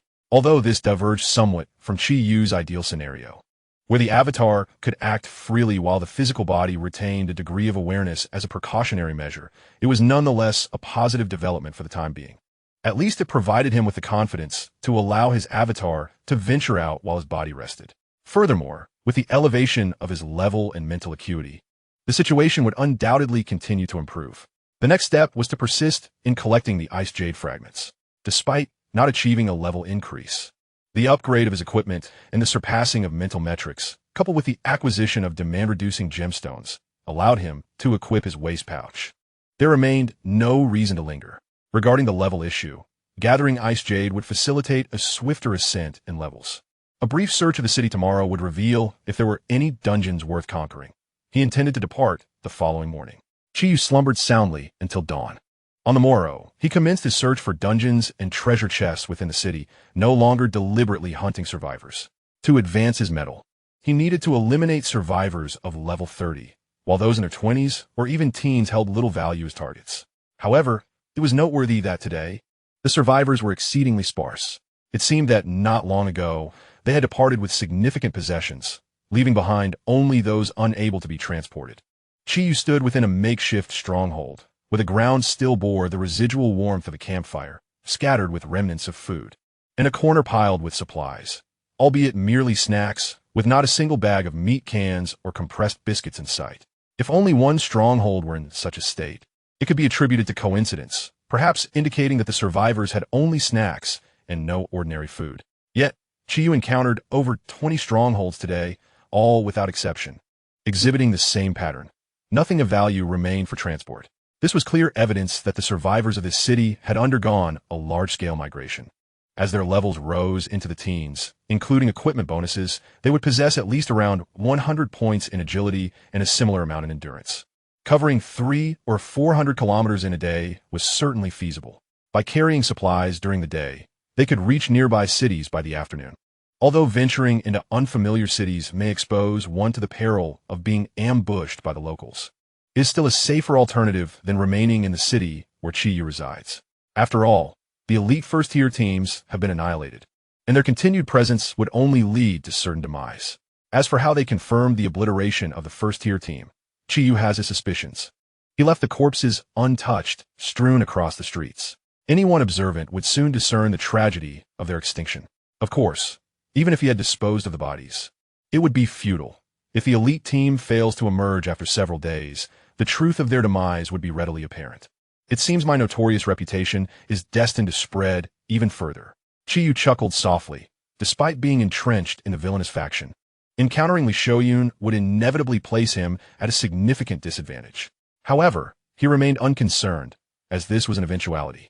Whether it be collecting the ice jade set, encountering the demon treasure chest again, or advancing the murderous maniac medal, Chiyu's bloodlust would never cease. His infamy would inevitably proliferate. It was merely a matter of time. Focusing on silencing witnesses was not worthwhile. No matter how skilled he was at killing, he could not wipe out every inhabitant of each city. Yet, the situation was not as dire as it seemed. Let's not forget that Chiyu possesses the divine skill of doppelganger. Thus far, the information available to the public merely indicates the presence of a maniac adorned with a demon mask wreaking havoc in the city. However, the intelligence would ultimately not lead back to Chiyu himself. It would solely pertain to the image of a demonic lunatic. The true villain is the demon. What connection does he have to Chiyu? If the identity of the demon maniac places one at an irrevocably disadvantageous position when confronting the protagonist, Chiyu can effortlessly sever ties with that persona. As a divine skill, doppelganger is unlikely to be obtained by others, further diminishing the chances of information leakage. At the appropriate moment, Chiyu could concurrently reveal himself and his doppelganger in two separate factions, effectively disassociating from the malevolent demon. Thus, it matters little Chi returned to his dwelling after nightfall. Throughout the day, he discovered 6 treasure chests, 2 bronze, 3 silver, and 1 gold. He also located 3 dungeons. Unfortunately, these 3 dungeons did not possess cross-level challenges. Their intensity and rewards were bound to the ordinary zombie levels outside, just as the 6 treasure chests were. Tomorrow, he would conduct a brief search and depart by morning. Admittedly, this city surely harbors more precious treasure chests and worthwhile dungeons. However, the locations of these dungeons and chests are uncertain, and being alone without intelligence, it could take an eternity to uncover them. He lacked both the time and energy for such endeavors. Chiyu clicked on the legendary quest prompt. The next fragment nearest to him was a pair of leg guards, located over 270 kilometers away in another city. Had someone already claimed it? If Chiyu's memory serves him correctly, the position of the leg guards had shifted since his last examination of the coordinates. This development cannot be deemed wholly good or bad. The advantageous aspect lies in the fact that acquiring the protective leg guard from others is significantly simpler than obtaining scattered items through conventional means. The third scattered item is a mutated zombie, while the fourth is a demon's treasure chest. The conditions for acquiring the 5th item remain uncertain, potentially rendering it even more troublesome. Currently, one can merely strike once to secure it. However, this ease comes at a cost, for pinpointing coordinates has become increasingly challenging. The coordinates are updated only once each morning at 6 o'clock. If the scattered item is obtained by a survivor with a fixed stronghold, it is manageable. Much like the initial case of Ma Juanhao, where Chiyu could directly head to the stronghold to locate him. Conversely, if the item is in the possession of a lone wolf player, akin to Chiyu, who lacks a stable base, finding the individual relies entirely on chance. The infrequent update of coordinates, occurring merely once a day, presents a substantial delay. Chiyu can at most ensure that they are within the same city. Nevertheless, worrying serves little purpose. Perhaps as he seeks that person, the person is simultaneously searching for him, and they might just cross paths. Chiyu closed the mission panel, reclined on his soft and comfortable bed, and succumbed to slumber, listening to the intermittent roars echoing from the street. Meanwhile, hundreds of kilometers away, countless individuals found themselves sleepless due to his presence. Chapter 64. The Food Dilemma Hauntingly Shoyin. In an ordinary room devoid of accumulated supplies and devoid of signs of prolonged human habitation, dust coated the balcony and every corner of the room. A young man in his early 20s sat on the sofa, with several crumpled bread wrappers scattered at his feet and bloodied footprints trail from the entrance. Clearly, this was merely a temporary refuge for him. To navigate the apocalypse alone often symbolizes an extraordinary confidence in one's own abilities. Yet at present, this self-assured warrior wore a furrowed brow. Before him hovered a map visible only to him, a manifestation triggered by completing a dungeon yesterday, which yielded a legendary quest upon acquiring a pair of leg guards named Frosted Jade. The rewards for this quest were exceedingly tantalizing. Aside from the prospect of assembling the full set to elevate a sub-legendary tier to legendary status, the mere act of collecting each piece promised a level increase. A temptation in its own right. Once on par with the zombies, or even surpassing them in level, progression becomes markedly arduous. Previously, one could ascend a level within a day. Now, 3 to 4 days, if not longer, are required for a single upgrade. Collecting the full set would yield a direct elevation of 10 levels, effectively saving over a month in leveling time, coupled with the enhanced strength of the equipment, propelling one far ahead of others. Originally, this was a cause for elation. However, before he could revel in it for long, intelligence from other cities shattered his amusement. In a city several hundred kilometers away, a madman wielding a frost-long sword had slain hundreds, even overwhelming the united frontline teams, who collectively fell victim to his onslaught. The source of the information comes from a survivor who escaped from that city. According to analysis, the veracity of the intelligence is quite high. However, details regarding the lunatic's rank, specific equipment level, skills, and combat habits remain entirely unknown. The intelligence is rather limited. They only know that the madman wears a demonic mask, wields a long knife exuding an aura of cold, and possesses 3 pieces of equipment that emit a similar chill, seemingly forming a cohesive set with the knife. While others are oblivious to its significance, Wu Qi immediately realizes the truth. The chill-emitting set is none other than the ice jade he has just acquired. After inquiring about the specific city from which these individuals hailed, he cross-references with the coordinates of other scattered items on the map. As expected, That city is precisely where 4 scattered pieces are congregated on the map. Undoubtedly, that lunatic is the bearer of the 4 pieces of ice jade. The more troubling news is that his coordinates place him closest to the madman. If the lunatic intends to collect the next scattered item, he will be the primary target. Should he retain the ice jade leg guards? The formidable power of the ice jade leg guards is undeniable, far surpassing his original 25th level dark gold leg guards. As a lone wolf, ensuring his strength exceeds that of others is paramount. Yet, keeping the ice jade leg guards leaves him with little confidence in surviving against the madman. Although they have yet to confront each other directly, merely shifting perspectives to face an elite team consisting of dozens would make total annihilation of the opponent a daunting task, let alone ensuring his own escape. When power levels are misaligned, the only outcome for the adversary is death. There is certainly a possibility that the lunatic may not locate him, considering the coordinates update only once a day. With a stroke of luck, they might never cross paths in their lifetimes. However, perpetually fleeing is not a sustainable solution. The solitary wolf's plight is already arduous, compounded by the relentless pursuit of a deathly specter, making survival exceedingly precarious. Thus, it must be discarded. After an afternoon of inner turmoil, Wu Qi finally resolves to act. In the grand scheme of things, nothing is more significant than his life and livelihood. However, while it is a relinquishment, there exists a distinction between mere abandonment and strategic sacrifice. Even if he discards the ice jade pieces, they can still yield a value unmatched by other equipment. He harbors a nemesis, with whom he has long-standing grievances. Given his current strength, aside from lying in ambush and occasionally causing trouble, he is largely powerless. But that demon lunatic is different. This madman possesses the capacity to obliterate elite teams of dozens. What if you were to leave the ice jade pieces near that team's stronghold? Based on Wu Qi's understanding of Wang Wanbin, that greedy scoundrel would undoubtedly refuse to relinquish his hard-earned equipment, even in the face of death. Trading one piece of equipment for the annihilation of that scoundrel would be an astoundingly lucrative venture. With this thought in mind, Wu Qi immediately rises and, under the cover of night, hastens towards his enemy's stronghold. As Wu Qi passed through a residential area, a young man glanced up at him. Their eyes met, and Wu Qi was momentarily taken aback. He had not anticipated encountering anyone else on the rooftop at this hour. The oppressive darkness of the night could disorient one's sense of direction, often leading to unexpected places far removed from one's intended destination. Wu Qi soon realized whose territory he had entered. The infamous simpleton of the city, Li Shoyan. Nodding slightly, he continued to forge ahead without hesitation. If he were to meet anyone else, he might feel a twinge of anxiety, but there was no need for concern when it came to Li Shoyan. The latter was a benevolent soul, always considerate of even the most ordinary individuals, tirelessly gathering supplies to create a safe haven for the burdensome. As long as there was no direct conflict between them, merely passing through presented no issue. Wu Qi soon vanished into the shadows, and Li Shoyun withdrew his gaze, turning towards the blood-red moon, the sole beacon of light in the crimson world, and let out a long, deep sigh. "Brother," came a sweet voice from behind. Li Shoyun turned to see a young girl a few years his junior, her long black hair cascading down her back, her fair skin and delicate features contrasting with her frail physique, as if a gust of wind could easily topple her. "Why aren't you asleep yet?" Li Shoyun asked softly.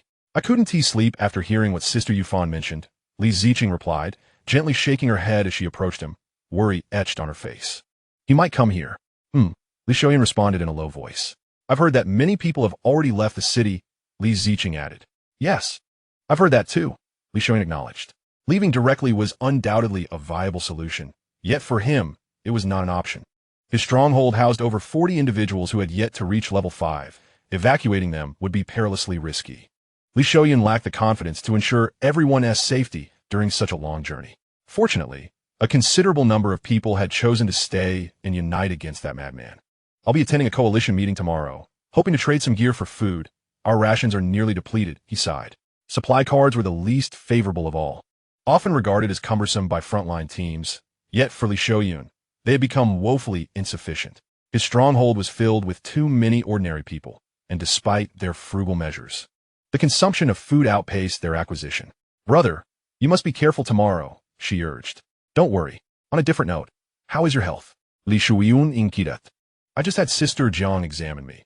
Although there were no instruments for a thorough check, she said I should be fine. My ailments have all healed," Li Ziqing reassured him. Upon hearing this good news, the worry that had clouded Li Shoyun's brow diminished somewhat. In the face of a terminal illness preceding the apocalypse, Li Ziqing, with her enhanced physique gained from leveling up, has finally begun to heal, albeit gradually. Chapter 65. The Wandering Merchant. Early the next morning, Chiyu conducted a brief search in the vicinity. Each night, the city randomly refreshes a number of treasure chests. Although the equipment within these chests holds little value for Chiyu, the occasional chance to acquire consumables remains quite appealing. He discovered 3 chests, 2 silver and 1 gold. The first silver chest contained equipment of no use to him. The second silver chest yielded a potion of strength, which, when consumed, permanently increases strength by 2 points, though modest. Every little bit counts. What truly astonished Chiyu was the golden chest, which revealed a dark fruit. Upon consumption, it grants a permanent increase of 1 point to dark vision. While this item becomes more common in later stages, its value in the early game is akin to that of golden or even dark gold equipment. Following this, Chiyu proceeded according to the quest coordinates, departing the city along the main road towards the location of the Ice Jade leggings. It is worth noting that the coordinates for the leggings had changed significantly overnight, yet they remained within the same city, and the holder of the leggings had not ventured far. This was undoubtedly good news. If the holder noticed someone had gathered 4 pieces of Ice Jade and was nearby, they might flee the city for their safety. Chiyu realized that finding this individual would prove challenging. He raced along the highway, and, compared to the previous days, the mutated plant life in the wilderness appeared considerably more robust. Vines and roots sprawled in every direction, especially on the abandoned vehicles lining the roadside, which were covered in a thick layer of unidentifiable fungi or vegetation. Further ahead, 2 groups of survivors trudged along, each carrying a large pack. They cautiously navigated around the mutated plants, careful not to overstep their bounds. Thus, when they caught sight of a fleeting shadow darting past, one man could not help but exclaim in surprise. "Who is that? So reckless. Aren't they afraid of getting entangled by those plants?" "Boss, it's a masked man." A sudden exclamation from beside him drew the man's attention. He quickly turned to the source of the voice, his face etched with tension and fear. "Are you certain?" "No doubt about it, boss. I possess 2 skills that enhance perception, allowing me to barely make out the figure. The demon mask, the chilling long sword, and the half armor. It must be him. We are still alive. What luck we have." Upon hearing this, the man fell silent. They had heard rumors of a demon indiscriminately slaughtering all surviving inhabitants in the city, which prompted them to gather everyone, taking their families and belongings, and setting off early in the morning. Their journey had been fraught with difficulties. They had even lost 1 shoe along the way. Now, as they neared their destination, he was being told that the demon had changed cities. "Boss, what shall we do? Should we continue?" the man timidly inquired. The man remained silent for a long moment before finally squeezing out a single word through gritted teeth. "Move." Often, one might ponder the path ahead. To venture forth could be perceived as an act of recklessness. "No? Are you quite foolish?" A man struck the back of another's head with a resounding slap. "Is it possible to proceed forward? Do you wish for your demise?" With a series of 3 swift slaps, the man left his companion bewildered, turning to behold the vines that choked their retreat. Tears brimmed in his eyes as he spoke with profound sorrow and indignation. "We must turn back," leaving aside the man caught in the throes of luck and despair. Another figure, Chiyu, who was on the brink of reaching his destination, found his path obstructed. To be precise, it was he who chose to halt. Beside the highway, amidst the desolation, stood a figure enshrouded in a black cloak, towering at approximately 3 meters. Beneath the hood, a dark mask concealed its features, save for a pair of thick iron plates resembling a beak protruding forth. In one hand, it wielded a hammer, while the other grasped a metallic block. An equipment merchant. Chiyu's eyes gleamed with unexpected delight at this bizarre creature in the wilderness. The merchant he had previously sought with great effort had suddenly appeared before him. Both the equipment merchant and the skill merchant bore the same 3-meter-tall, cloaked visage, the sole distinction being that the former brandished a hammer and materials, while the latter held books and quills. The equipment merchant meandered at a leisurely pace, though, for Chiyu, this pace felt slow. It was still considerably swift compared to an ordinary person.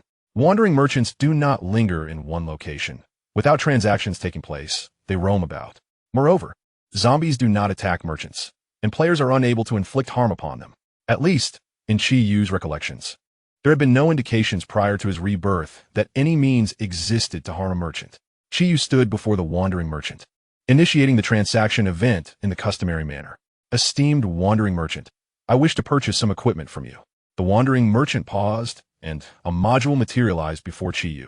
The module was divided into two sections, the left for purchases and the right for sales. Within the purchasing section lay 4 sets of equipment. The first set comprised 7 pieces, the second 5, while the third and fourth both contained 4 pieces. All sets were sold as complete units, with no individual sales. The first set was a golden ensemble, while the remaining 3 were dark gold sets. Chi swiftly dismissed the first and second sets for a simple reason. These two overlapped with the Ice Jade set. Although his doppelganger could equip them, Chi preferred to adorn it with standard gear, allowing for adaptability in various unforeseen circumstances.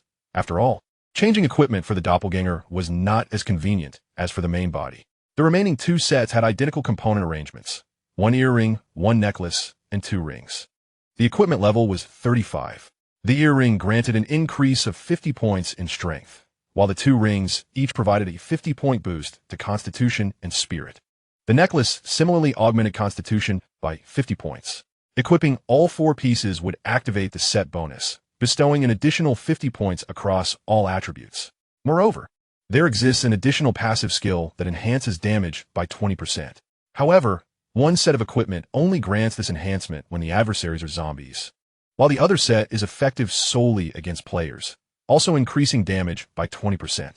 Thus, there are 2 distinct sets of equipment, one tailored for players and the other for zombies, each priced at 1,600 equipment fragments.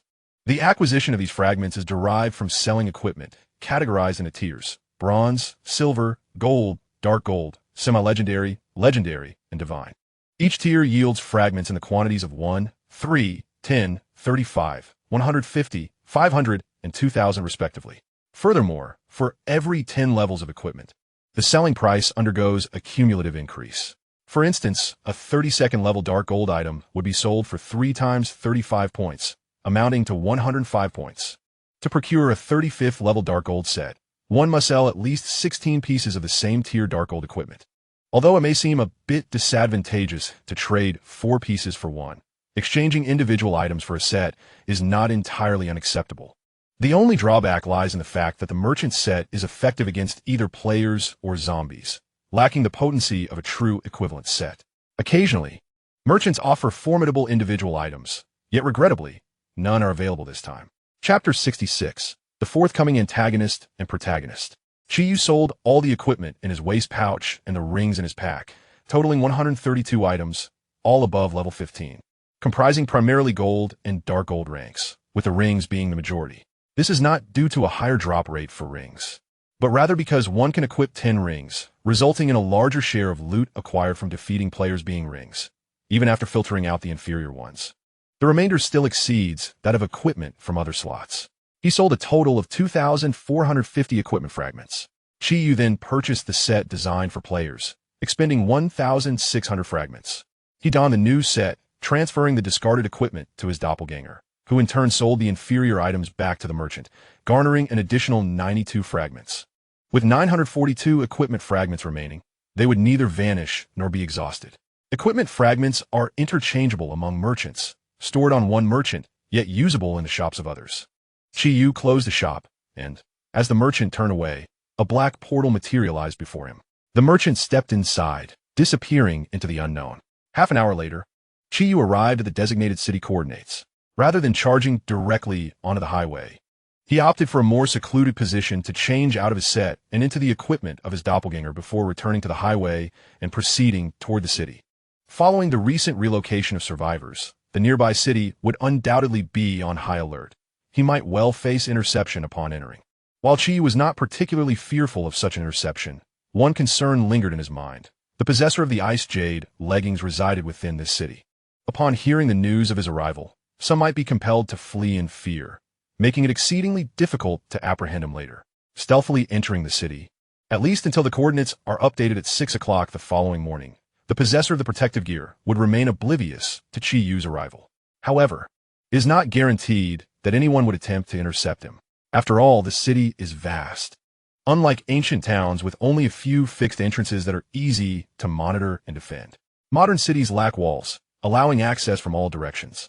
Should one be intercepted, It would merely be a matter of unfortunate luck. Fortunately, Chiyu's fortune did not fall to such a degree. He navigated the city without obstruction, encountering a few groups whose origins were uncertain, whether they were native inhabitants or survivors fleeing. Yet none dared to trouble him. There's a distinct difference between the strong and the desperate. Their emotions, equipment, and presence all reflect this disparity. Those who dare to intercept the desperate do so because they are typically weak. For the sake of their safety and lives, they would swallow their grievances in silence. However, the strong are a different matter altogether. To challenge them is akin to placing a knife at one's own throat, especially when it comes to lone wolves. A lone wolf surviving and thriving in a post-apocalyptic world is a testament to strength. Moreover, with no fixed stronghold, should a lone wolf be provoked, it matters not what one's background is. A swift strike could silence any threat, allowing them to simply relocate to another city. Their objective is to prosper, not to invite demise. Following the coordinates, Chiyu swiftly made his way to the western part of the city. Upon reaching the designated location, a glimmer of joy flickered in his eyes. Before him stood a large warehouse, its several grand doors tightly shut. Peering through a second-floor window, he observed 4 individuals idly engaged in a game of poker. The cement floor of the warehouse bore several makeshift cooking stations, littered with various debris, while one wall was stacked with an assortment of food supplies. This was not merely a temporary refuge, but rather a fixed stronghold for a team. Though few in number, this was quite typical. During the day, everyone would venture out to level up or tackle quests, leaving a handful to guard the supplies while the others return at night. Chiyu refrained from hastily entering the warehouse. Even if others returned at night, he would not breach their sanctum. Given his current level, the possessor might very well choose to remain outside for the night. In this post-apocalyptic world, there are items that enable long-distance communication, and Chiyu feared that should he attack the warehouse, he could be recognized, prompting the possessor to send a message and make a swift escape, leading to considerable complications. It would be far wiser to wait until 6 o'clock the following morning to obtain precise coordinates before making his move, thus avoiding alarming the unsuspecting. Should the possessor find themselves too far from him that night, upon seeing the coordinates the next morning, they too would be aware of Chiyu's presence in the city and could promptly flee. Such would simply be a matter of misfortune. Meanwhile, in a brightly lit conference room, 5 men and 3 women sat around a table. Behind them stood a subordinate or team member.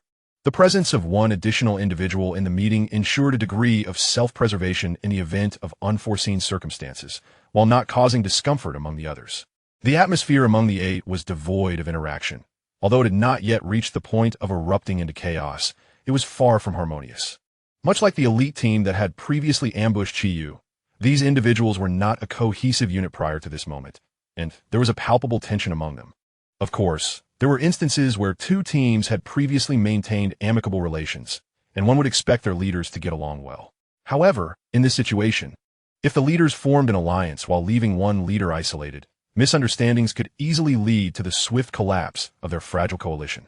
Hence, it was prudent to refrain from unnecessary conversation until everyone had arrived. Creak. At that moment, the heavy conference room door swung open. A young man entered. He was not the archetype of an instantaneously handsome figure, yet his features were certainly not unattractive, possessing a charm that grew more appealing with prolonged observation. His arrival lightened the atmosphere considerably. The participants no longer wore expressions of deep resentment. It was evident that the leaders shared a cordial rapport with the newcomer, at least maintaining a facade of friendliness. This shift in ambience was not merely a result of the man's social grace, but was largely due to his reputation as the big fool. Let there be no misunderstanding. The term fool here does not imply genuine foolishness, but rather refers to his willingness to shelter ordinary people, a deed that only a fool would undertake. Li Shuiyun, the owner of a base at the 3rd hospital in the northern part of the city, commanded 6 subordinates, each averaging around level 25. This was a typical team and level, but what set him apart was his inclusion of dozens of ordinary individuals. While others had occasionally taken in ordinary people, their motives were often driven by the food provided nightly by the system rather than a sincere desire to shelter them. Once levels increased to the point where one could farm cards from the outside zombies, such altruism became virtually extinct. Li Shouyun remained an exception, motivated not by sustenance, but by a genuine desire to protect others. Although the leaders regarded Li Shouyun's actions as somewhat foolish, it also underscored his kindness. Should they find themselves in dire straits in the future, His benevolence might lead him to lend a helping hand, thus fostering a friendly rapport in the absence of conflict. Shoyun, you're late, remarked a man of formidable stature, whose armor seemed to strain against his muscular build. Apologies, Zhao Ge, I was held up by some matters. Li Shuyun responda apologetically. Let me guess, it was those ordinary people again, Zhao Ge sighed. Well, just take your seat. With a slight smile of contrition, Li Shoyun proceeded to the only unoccupied chair. You truly care for them. It is commendable that they are able to survive at all. Yet you continuously aspire for them to live in comfort. Would it not be more beneficial to devote that energy towards enhancing one's own capabilities? The speaker was a fair-skinned young lady, casually seated with one leg crossed beneath her. She found it difficult to comprehend Li Shoyun's approach. Had it not been for these burdensome individuals, his team would undoubtedly be far stronger. In response to the young lady's inquiry, Li Shoyun merely smiled, choosing not to answer. He understood that his perspective would be beyond their grasp. He had never intended to alter everyone's beliefs, but at the very least, he could find solace in his own conscience. Now that everyone is present, let us commence the meeting, Zhao said, placing his hands firmly on the table, his voice grave. Chapter 67. To save one is to save many.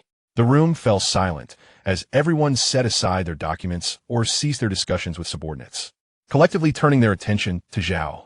Li Shoyun's gaze swept across each face, and as he looked toward Zhao, he could not help but sigh inwardly. Only a few teams remained. The city in which Li Shoyun resided was renowned, with a pre-apocalyptic population nearing 30 million. It was not only a hub for tourism, but also for labor. When the cataclysm struck, the population within the city undoubtedly surpassed 30 million. After enduring the trials of the apocalypse, the number of survivors here was greater than in other cities. With a larger base, naturally, there would be more formidable individuals. Li Shoyun was aware of over 20 teams averaging around level 20. Yet, now only 9 teams remained. More than half had relocated to other cities, and the true threat had yet to arrive. What a terrifying individual this must be. If that person were to come, could he ensure the safety of everyone? There was no need to articulate the answer. Li Shoyun lacked the confidence. He was still far too weak and needed to devise a means to grow stronger. His hands clenched tightly beneath the table. The content of the meeting was straightforward. Although multiple matters were at hand, they revolved around a singular core issue. It was evident that everyone had gleaned information about the neighboring city through various channels. A madman was rampaging there, and I have personally dubbed him the Frost Demon. Zhao stated solemnly. Frost Demon? The young lady beside Li Shoyun raised an eyebrow. It is merely a moniker, a madman, an icy fiend, or a demon with a long blade. Any name will suffice. I simply chose a concise title. Please continue. The young lady shrugged. The name of the madman is of little consequence. That is not the focal point. Frost Demon. A man in his 30s lowered his head. A task panel materializing before him. Legendary task. Ice Jade. This was a quest that had triggered after he discovered a piece of equipment the previous night. Wang Wanbin had already surmised that the 4 individuals nearest to the Ice Jade were indeed the very topic of today's discussion. The madman. This is truly thought-provoking. Why would this equipment appear near his stronghold? Could it have been randomly generated? What a joke. Even a moment's reflection would reveal that it must have been deliberately placed there by someone. As for the reason, it is likely that the individual hoped to entice that madman, the collector of the 4 Ice Jade pieces, to come and eliminate him. Wang Wanbin has not offended many, and among those present are one captain, another captain who has gone to a different city, and a lone wolf named Wu Qi. The one who discarded the equipment must be one of these 3 individuals. Should he keep the equipment or discard it? This dilemma has occupied Wang Wanbin's thoughts since morning. To take it would be perilous, yet to abandon it feels unsatisfactory. Such is his nature. He considers it a loss to leave money behind, let alone to willingly relinquish equipment. Such an act would be more agonizing than death itself. However, keeping it is not without its drawbacks. At least he would know the coordinates of his adversary each day. Although there exists a possibility that the Frost Demon would not come to this city, one must remain vigilant. As Wang Wanbin pondered, the meeting continued on the other side. Each team is responsible for monitoring a specific area around the clock, Zhao said. No problem. I have no objections. That works. I have a question. The attention of the crowd shifted to the speaker, a woman in her 20s, unremarkable in appearance, with eyes glowing faintly purple, adorned with a bracelet imprinted with serpentine patterns. Wang Manqing, what is your question? Firstly, we cannot monitor every area of the city. We lack sufficient manpower. Secondly, even if we spot the Frost Demon, how can we alert others? By the time we notify them, the foe could have already traversed the city several times. This issue has crossed my mind as well. The manpower shortage is unavoidable if we cannot keep watch. It simply means we are unfortunate. As for the second point, Zhao produced several cards from his pocket, tearing them open to reveal crystals the size of lighters. If we crush this crystal, the others will illuminate. While we cannot convey specific information, if we have only one message to communicate, we can achieve long-distance communication. For instance, we could stipulate that the crystals are to be crushed only upon spotting the frost demon. This way, the shattering of the crystal would signal its presence. And based on our designated areas, we could ascertain its exact location. Wang Manqing, intrigued, took the crystal. Just like that. Does anyone have further questions? Silence ensued, indicating a lack of objections. We will analyze who is responsible for which area and inform you by tomorrow morning. This meeting has concluded. It is truly unbearable for us to gather like this. Every moment is a torment, and I believe you all feel the same. Indeed, the very thought of joining forces with you all evokes a sense of revulsion within me. The fair-skinned maiden cast a disdainful glance at the two individuals across from her, recalling the numerous conflicts they had encountered prior. Nevertheless, I understand your sentiments, and thus, I fervently hope that before we confront the Frost Wraith, no one resorts to treachery behind our backs. Zhao spoke earnestly. I harbor no objections. My integrity has yet to falter to such depths. However, can they truly be trusted? After all, they bear little distinction from that Frost Wraith. Their reluctance to unleash carnage stems solely from a lack of capability. Fundamentally, they are of the same ilk. The maiden remarked with a tone laced with derision. The two individuals, though addressed, remained unfazed, merely offering a sinister smile in response to her. Engaging in a war of words proves futile. Let the blades speak henceforth. I hope that when the maiden finds herself subdued, her tongue remains as defiant as it is today.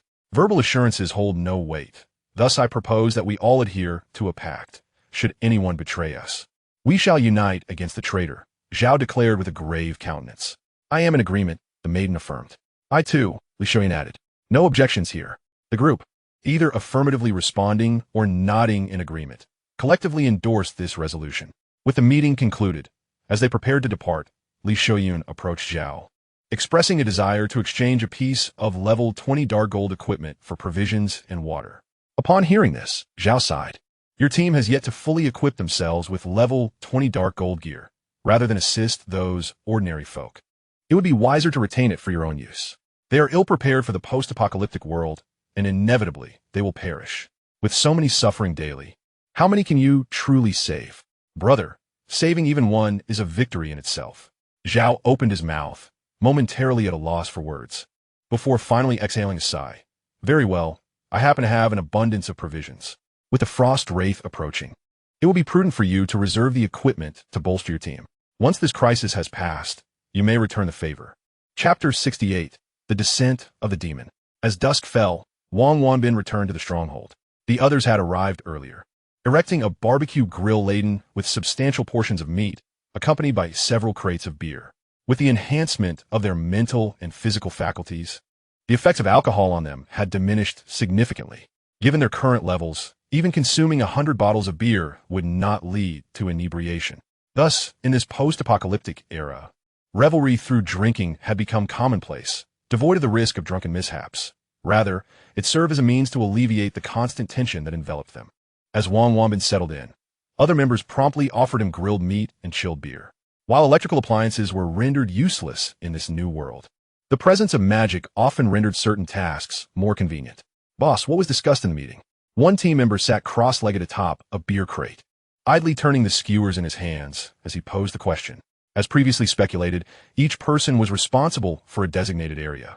The moment that madman approached, they would immediately amass their collective strength to encircle and eliminate him. Wang Wanbin spat out a bone and took a hearty swig of beer. Boss, do you really think our ragtag group can take him on? One individual voiced his concern.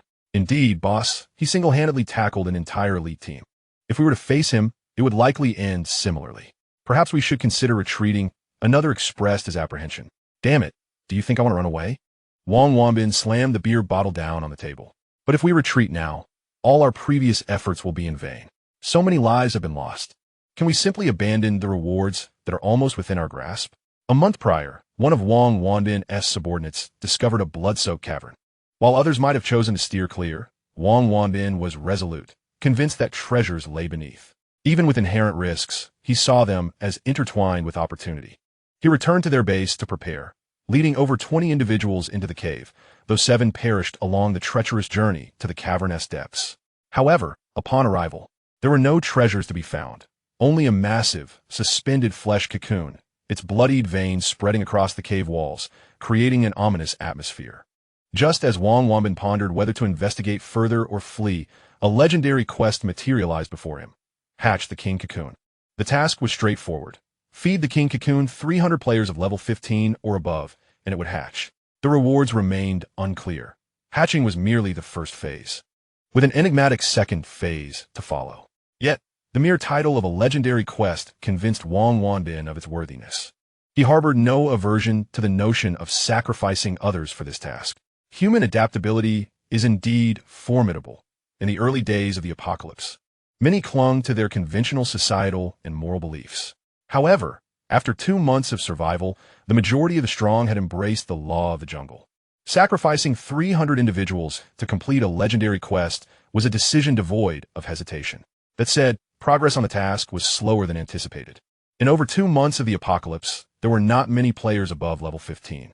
If he captured too frequently, it would inevitably draw suspicion. While everyone acknowledged the law of the jungle, mass slaughter would lead to retribution, as evidenced by that madman in the neighboring city. This reality resulted in exceedingly slow progress for Wang Wanbin, as it took an entire month to gather just 100 players. Fortunately, recent upheavals caused by the madman in the nearby city prompted a mass migration among survivors, allowing Wang Wanbin to capture over 100 more.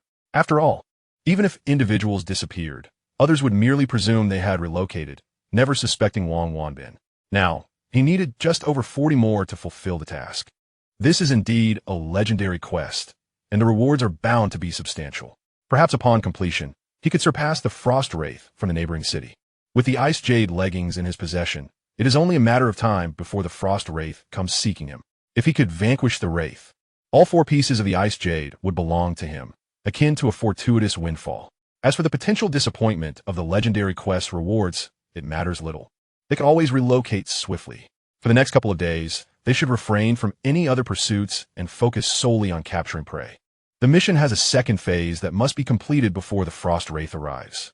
As night descended, a few stayed behind to keep watch while the others retreated to their chambers for rest. Wang Wanbin tossed and turned in bed and, after much effort, finally drifted off to sleep, only to awaken shortly thereafter.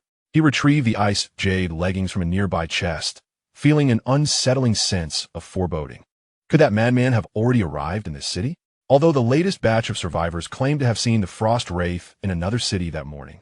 Given the distance between the 2 cities, it would only take a matter of minutes for the Wraith to arrive if it so desired. It was entirely plausible that the Wraith had been in the other city that morning and by noon had made its way here, lying in wait for the coordinates to update at dawn. This concern was not unfounded. It was a very real possibility. After much contemplation, he decided it was prudent to prepare adequately. Initially, he had intended to wait until tomorrow to relocate, but it seemed wiser to commence today. Resolute, Wang Wanbin chose to forego sleep, as he could easily manage a few sleepless nights without consequence. He lay in bed until just past 5 in the morning, and with half an hour remaining until the coordinates updated, he rose, clutching the leggings, and headed downstairs. "Boss, are you going out?" The 2 guards stationed at the door inquired, surprised. The visibility during the night was severely hampered, and coupled with the enhanced attributes of the zombies, it was uncommon for anyone, even them, to venture out at night. Moreover, dawn was fast approaching, making it significantly safer to wait. "Yes, I have some matters to attend to. Keep an eye on the place.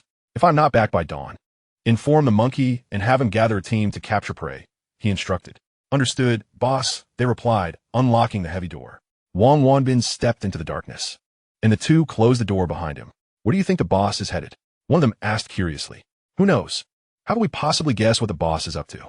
The other responded. "I noticed his serious demeanor. Something must have occurred," the first remarked. "Well, it can't be anything too grave. Otherwise, he wouldn't have reminded us to capture prey tomorrow," the other mused. Indeed, the warehouse fell silent once more. Meanwhile, Wang Wanbin cautiously traversed the shadows, armed with only 2 pieces of dark equipment. The outside world was fraught with peril during the night, Yet fortune favored him this time. He encountered neither mutated zombies nor aberrant creatures. As for the ordinary zombies, they posed little challenge for him. This should suffice. I'll stay here, he concluded. Wang Wanbin paused before a shop, shattering the glass to gain entry, and casually sank to the floor, silently awaiting the dawn. Time passed slowly. At last, the sanguine night was torn asunder by a glimmer of light. Wang Wanbin glanced indifferently at the coordinate map. To speak frankly, he did not anticipate the frost demon would arrive in this city the previous day. Thus his demeanor was rather nonchalant. However, as his gaze fell upon the map and he beheld the alterations, his heart constricted sharply. For scattered markers had coalesced into a cluster, alarmingly close to his location. The demon had arrived. Chapter 69, The Gathering of Leaders. Wang Wanbin felt his body weaken, nearly collapsing to the ground. It was not due to cowardice, but rather the sheer terror evoked by the coordinates manifesting so near him. What did the frost demons signify? Even without having laid eyes on the entity or engaged in true combat, those who possessed strength comprehended the profound dread associated with the frost demon. Merely the whisper of its existence could prompt half the city survivors to evacuate, instilling a palpable sense of dread among those who remained. Truth be told, many harbored doubts as to whether the so-called frost demon was indeed a survivor like themselves. If it was a survivor, the disparity in power was insurmountable. Was it possible that the frost demon was, in fact, a mutated zombie clad in equipment? Much like some video games, where bosses are not solely colossal beasts, but also armored humanoid creatures wielding weapons. After all, if everyone had endured the apocalypse together, how could one individual possess such formidable strength? A single person defeating a team might be within the realm of possibility, but one individual annihilating an entire city's elite was genuinely terrifying. Wang Wanbin inhaled deeply, feeling beads of cold sweat trickle down his face. Had he not been restless the previous night, feeling an unsettling urge to leave the stronghold? He might have found himself with the frost demon-s blade at his throat, or worse, his head severed from his body. It was akin to traversing the gates of hell. He could not linger in this place. He had to depart swiftly. Convinced the frost demon would delay its arrival by a few days, he had not ventured too far from his stronghold, being only 4 kilometers away. Yet before departing, there was a task to fulfill. Wang Wanbin retrieved the communication crystal he had obtained the day prior, crushed it decisively, and hastily exited. He did not recklessly sprint through the streets. Based on estimates, the frost demon-s agility must exceed 800 points, while his own was a mere 436, almost a double disparity. The frost demon would soon approach, and running through the streets would render him an obvious target. He had no chance of defending himself against the frost demon. He needed to await the arrival of reinforcements. Until then, he must strive to buy as much time as possible. Since combat is not an option, it is wise to conceal oneself. Fortunately, the coordinates are updated only once a day, as long as the adversary lacks extensive perception abilities. Hiding within the confines of a residential dwelling amidst the intricate and chaotic terrain of the neighborhood ensures that, barring an exceptionally unfortunate turn of events, one would likely remain undiscovered for a considerable duration. He has already informed the other captains, including the assembly of his subordinates en route to his location. They should not take more than 20 minutes to arrive. If he can endure this span of time, his chances of survival will significantly increase. Thus, he must seek a relatively secure position. Wang Wanbin has not retreated further away. Rather, he has approached a location closer to the frost specter. This is a manifestation of habitual thinking. Generally, when fleeing, individuals tend to distance themselves from danger. Wang Wanbin, however, has chosen the contrary path, reducing the proximity, perhaps evading detection altogether. Yet, this is merely a desperate measure. Had their speeds been equal, he would have certainly fled at once. Wang Wanbin inscribed a subtle signal upon the glass, a code understood solely by their squad, imperceptible and devoid of significance to outsiders. Now, all that remains is to rely on fortune. Leaning against the corner, he gradually settled down. Meanwhile, at that very moment, as Wang Wanbin shattered the communication crystal, all the captain's crystals responded simultaneously. Each crystal began to emit heat, with a symbol flickering at its core. Crystal number 4 has shattered. Crystal number 4 belongs to Wang Wanbin. The frost specter has been detected near Wang Wanbin's stronghold. Summon everyone to proceed to his location immediately. The captains reacted promptly. Among them, Li Shuyan's squad was the swiftest to respond. With only 7 members, including himself, they were relatively few in number. Xiaoqing, you and Sister Jiang will remain at the stronghold. The rest will accompany me. Li Ziqing, who had been gravely ill before the apocalypse, possesses minimal combat capabilities, lacking in strength, agility, and constitution. Sister Jiang, being a healer, holds significant value within the team. However, against an adversary capable of annihilating others in an instant. A healing mage becomes futile, as there would be no opportunity for healing. Rather than risk the two venturing into danger, it is more prudent for them to stay and guard the stronghold. While the combat abilities of Li Ziqing and Sister Jiang are limited, they can still manage to fend off zombies with the aid of the stronghold S-traps. Xiaoqing, Sister Jiang, we are counting on you at the stronghold, Li Shoyan stated. Do not worry. A mature and poised beauty nodded in affirmation. Brother, please be cautious. Li Ziqing expressed her concern. Yes, Shoyan, do take care. We will keep you in our prayers. Behind Li Ziqing stood numerous individuals, their faces etched with concern as they gazed at Li Shoyan. Although they were oblivious to the events unfolding outside, it was evident that whatever had rendered Li Shoyan so anxious was of significant consequence. Be safe, Brother Shoyan. A young girl with a cherubic face and a sweet voice implored. Clad in immaculate attire, her rosy cheeks belied any signs of malnutrition, a rarity in these dire times when adults struggled for survival, and children, lacking any means of resistance, were even more vulnerable. Rest assured, Li Shoyan replied, affectionately ruffling the girl's hair before swiftly departing with the others.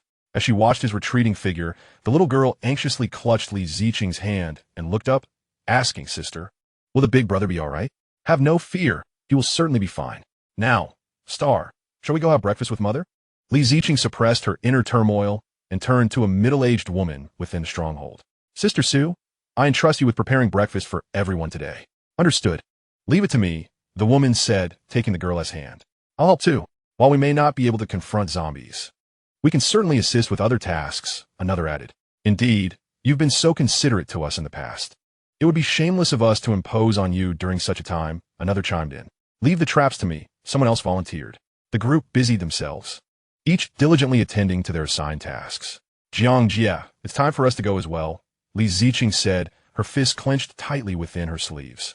She had always felt like a burden to Li Shoyan before the apocalypse, and that sentiment lingered even now. Yet, she was determined to find her own purpose. Protecting these people and ensuring her brother's dreams were not thwarted was the mission she had set for herself. Chapter 70. The most dangerous place indeed, it was absent. Chiyu stood in a dark underground chamber, relying on his night vision to discern clear signs of recent occupancy in the corner. Quite cautious, he mused, having deduced that the owner of the leg guards was undoubtedly a member of the stronghold. Furthermore, this individual had clearly not been there for long, as there were no indications of rest or sustenance. It appeared that this person had merely lingered briefly, arriving before the coordinate update and departing immediately afterward to evade him. However, they had not ventured far. Upon seeing the coordinates, the individual had approached with remarkable speed, suggesting they were concealed nearby. Search, Chiyu commanded, swiftly vanishing from the underground space. His true self, however, rose slowly from behind a nearby structure adjacent to the warehouse. Indeed, the pursuit of the Ice Jade leg guard's owner was merely a diversion. The rationale was straightforward. The notorious visage of the demon madman was well known and would undoubtedly attract significant attention. It was prudent to assign dangerous tasks to his avatar while keeping his true self in a relatively secure position. Although the equipment of the doppelganger is somewhat lacking, donning it has significantly diminished the combat prowess of the main body. Nevertheless, in comparison to the gear of Chiyu himself and others, the doppelganger's equipment still possesses the quality befitting a first-rate elite. Even if it cannot engage multiple adversaries single-handedly, self-preservation remains assured. Moreover, should the main body encounter peril, Chiyu can dissolve the doppelganger and retrieve superior equipment from his storage space to replace it. Furthermore, there exists an additional motive for the main body's presence here. Chiyu wishes to observe whether the possessor of the Ice Jade Greaves will take a circuitous route back to the stronghold. This will depend on the audacity of the individual in possession of the Greaves. Silently, Chiyu remains hidden within the structure, maneuvering the doppelganger to conduct a thorough search of another area. Approximately 10 minutes later, a series of footsteps echoes from the far end of the street. Chiyu turns to investigate the source and discovers a group of unfamiliar survivors, shortly followed by another team emerging from a different street. It appears that Wang Wanbin has realized that the Frost Demoness location is not his stronghold. Upon seeing the intact warehouse and several individuals emerging from it, Brother Zhao breathes a sigh of relief. 10 minutes, a sufficient duration for the Frost Demon to effortlessly obliterate a stronghold. He had prepared himself for the total annihilation of Wang Wanbin's team, though the two factions share little camaraderie. The current circumstances render the loss of an elite team before any skirmish a grave misfortune for them. The individuals emerging from the building, upon witnessing the two elite teams approaching with palpable hostility, are momentarily taken aback, fearing their clandestine activities have been uncovered. "Where's your leader, Wang Wanbin?" Brother Zhao calls out loudly. "What business does Mr. Zhao have with my brother?" A slender man emerges from the warehouse, known as Monkey, who is Wang Wanbin's cousin and oversees various affairs of the stronghold in his absence. Has Wang Wanbin mentioned anything about the communication crystal? The communication crystal? Monkey's expression reveals his ignorance of the matter. Brother Zhao succinctly explains the function of the communication crystal before recounting how Wang Wanbin shattered it. "My brother may have encountered that frost demon?" Monkey's demeanor shifts to one of urgency. His combat abilities and intellect are not particularly distinguished, and his current standing is solely due to his cousin, Wang Wanbin. In this world, no one wishes for Wang Wanbin to meet with misfortune more than he does. "My brother left at dawn. He should not be far from here," Monkey immediately asserts. "He left at dawn? What was he doing at that hour?" Brother Zhao expresses his astonishment. This is not the time for such concerns. Typically, when team members depart alone, they leave behind some indicative signals along the way to facilitate rejoining with others. "Does your brother have this habit?" Another member inquires. "Yes, we have special symbols," Monkey nods. "Then let us proceed to find my brother. Bring a few individuals with you, and leave behind a couple who are familiar with the signal. Shortly, other leaders will arrive one after another. Let them join the search as well." "All right, Lao San and Lao Si, take your people and follow me. Lao Nu, Jin Yang, and Lao Hao, you stay behind with a few individuals." After issuing his orders, Monkey called out to the base and hurriedly departed with Brother Zhao and their teams. Observing this scene, Chi Yu, who was concealed nearby, couldn't help but raise an eyebrow. "Oh, an unexpected gain?" Chi Yu followed behind the departing group. Monkey and the others began their search in the vicinity, but soon, Monkey came to an abrupt halt, perplexed. "Strange, my brother left no markers." Although Wang Wanbin's markers were typically discreet, they were not difficult to locate for those familiar with his habits. However, this time, regardless of Monkey's efforts, the path and walls bore no signs. Perhaps Wang Wanbin believed the matter at hand was straightforward, confident he could return without encountering danger. Hence he saw no need to leave any traces, Brother Zhao speculated. "What do we do now?" Monkey asked, anxiety gnawing at him. While he had faith in Wang Wanbin's abilities to handle other threats, this was different. This was Frost Ghost, the entity capable of annihilating an entire city's elite single-handedly. "Calm down and think. Where would your brother typically hide when in danger?" "All right, let me think, let me ponder." Monkey muttered to himself. After a few moments, he suddenly lifted his head. "My brother tends to favor hiding in perilous locations." "In dangerous places?"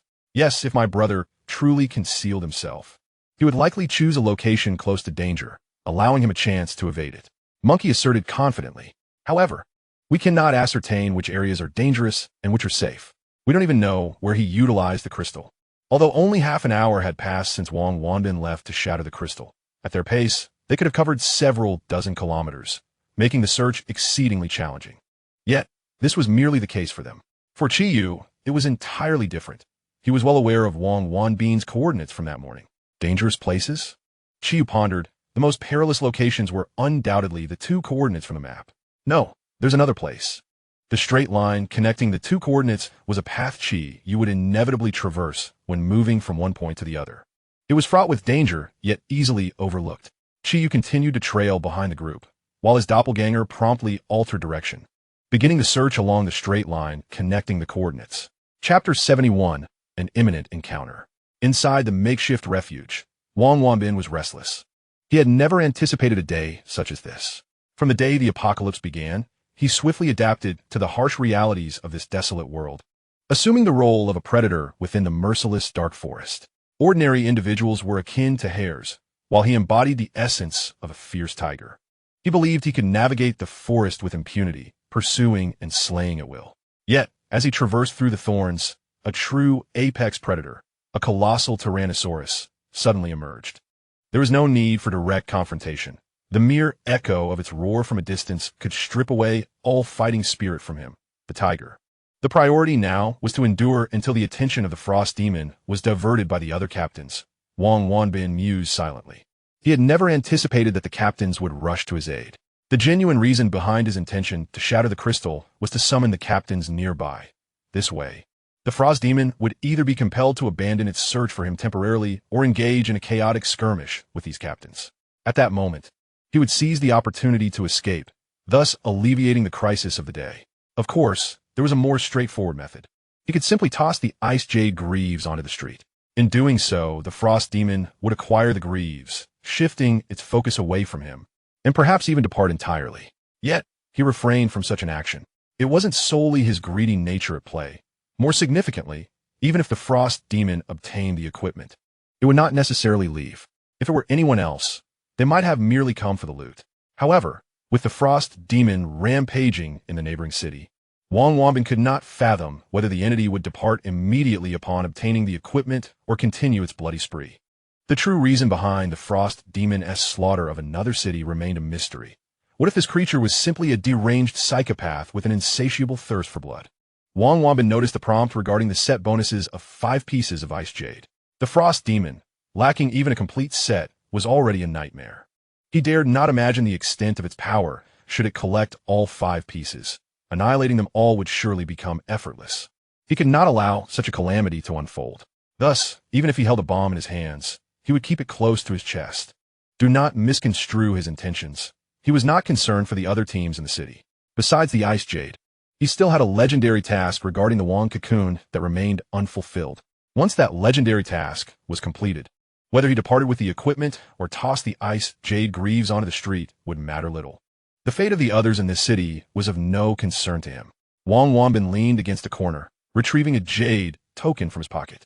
With his hands clasped together, he held the token close to his heart, pressing his palms against his forehead as he fervently whispered a prayer.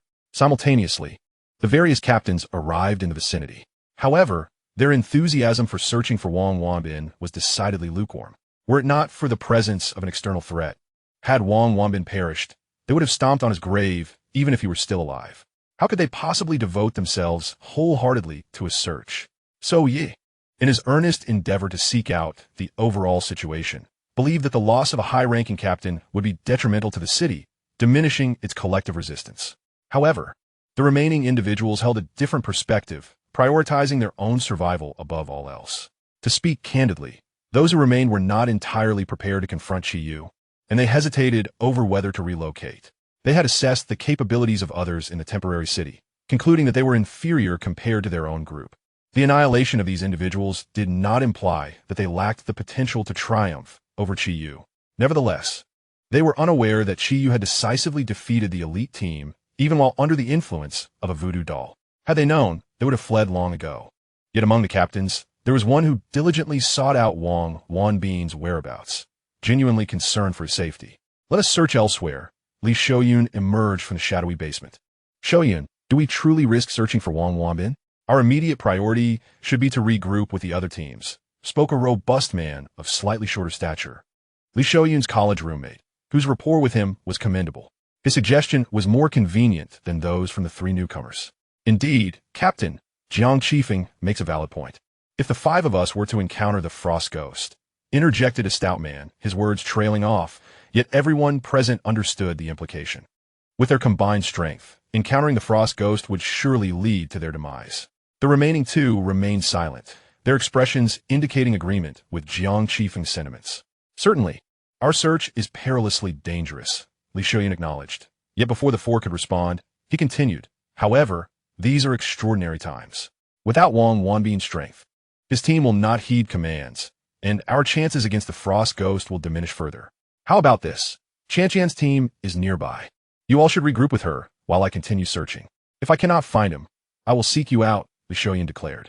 We are not merely afraid for our lives. We believe this is futile. Wang Wanbin is not a virtuous man. Your actions are excessively reckless, Jiang Qifeng cautioned.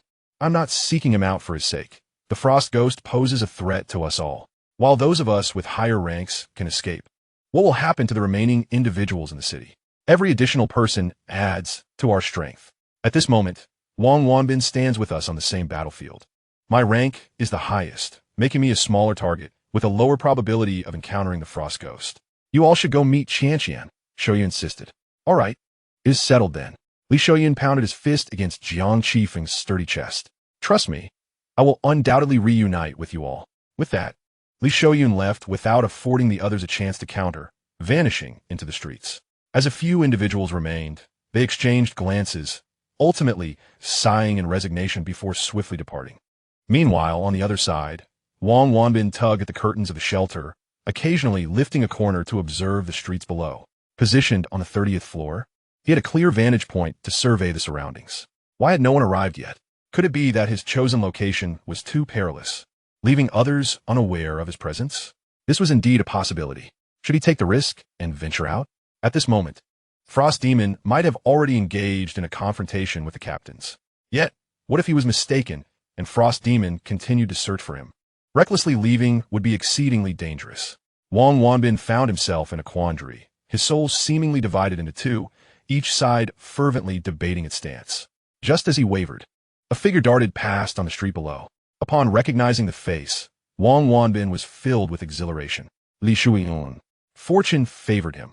Had it been any other captain, he would have worried about the possibility of being ambushed and slain. Even with the constraints of their alliance, no one else was aware of his location, and the blame could easily be shifted on a Frost Demon. However, with Li Shoyun approaching, such concerns dissipated.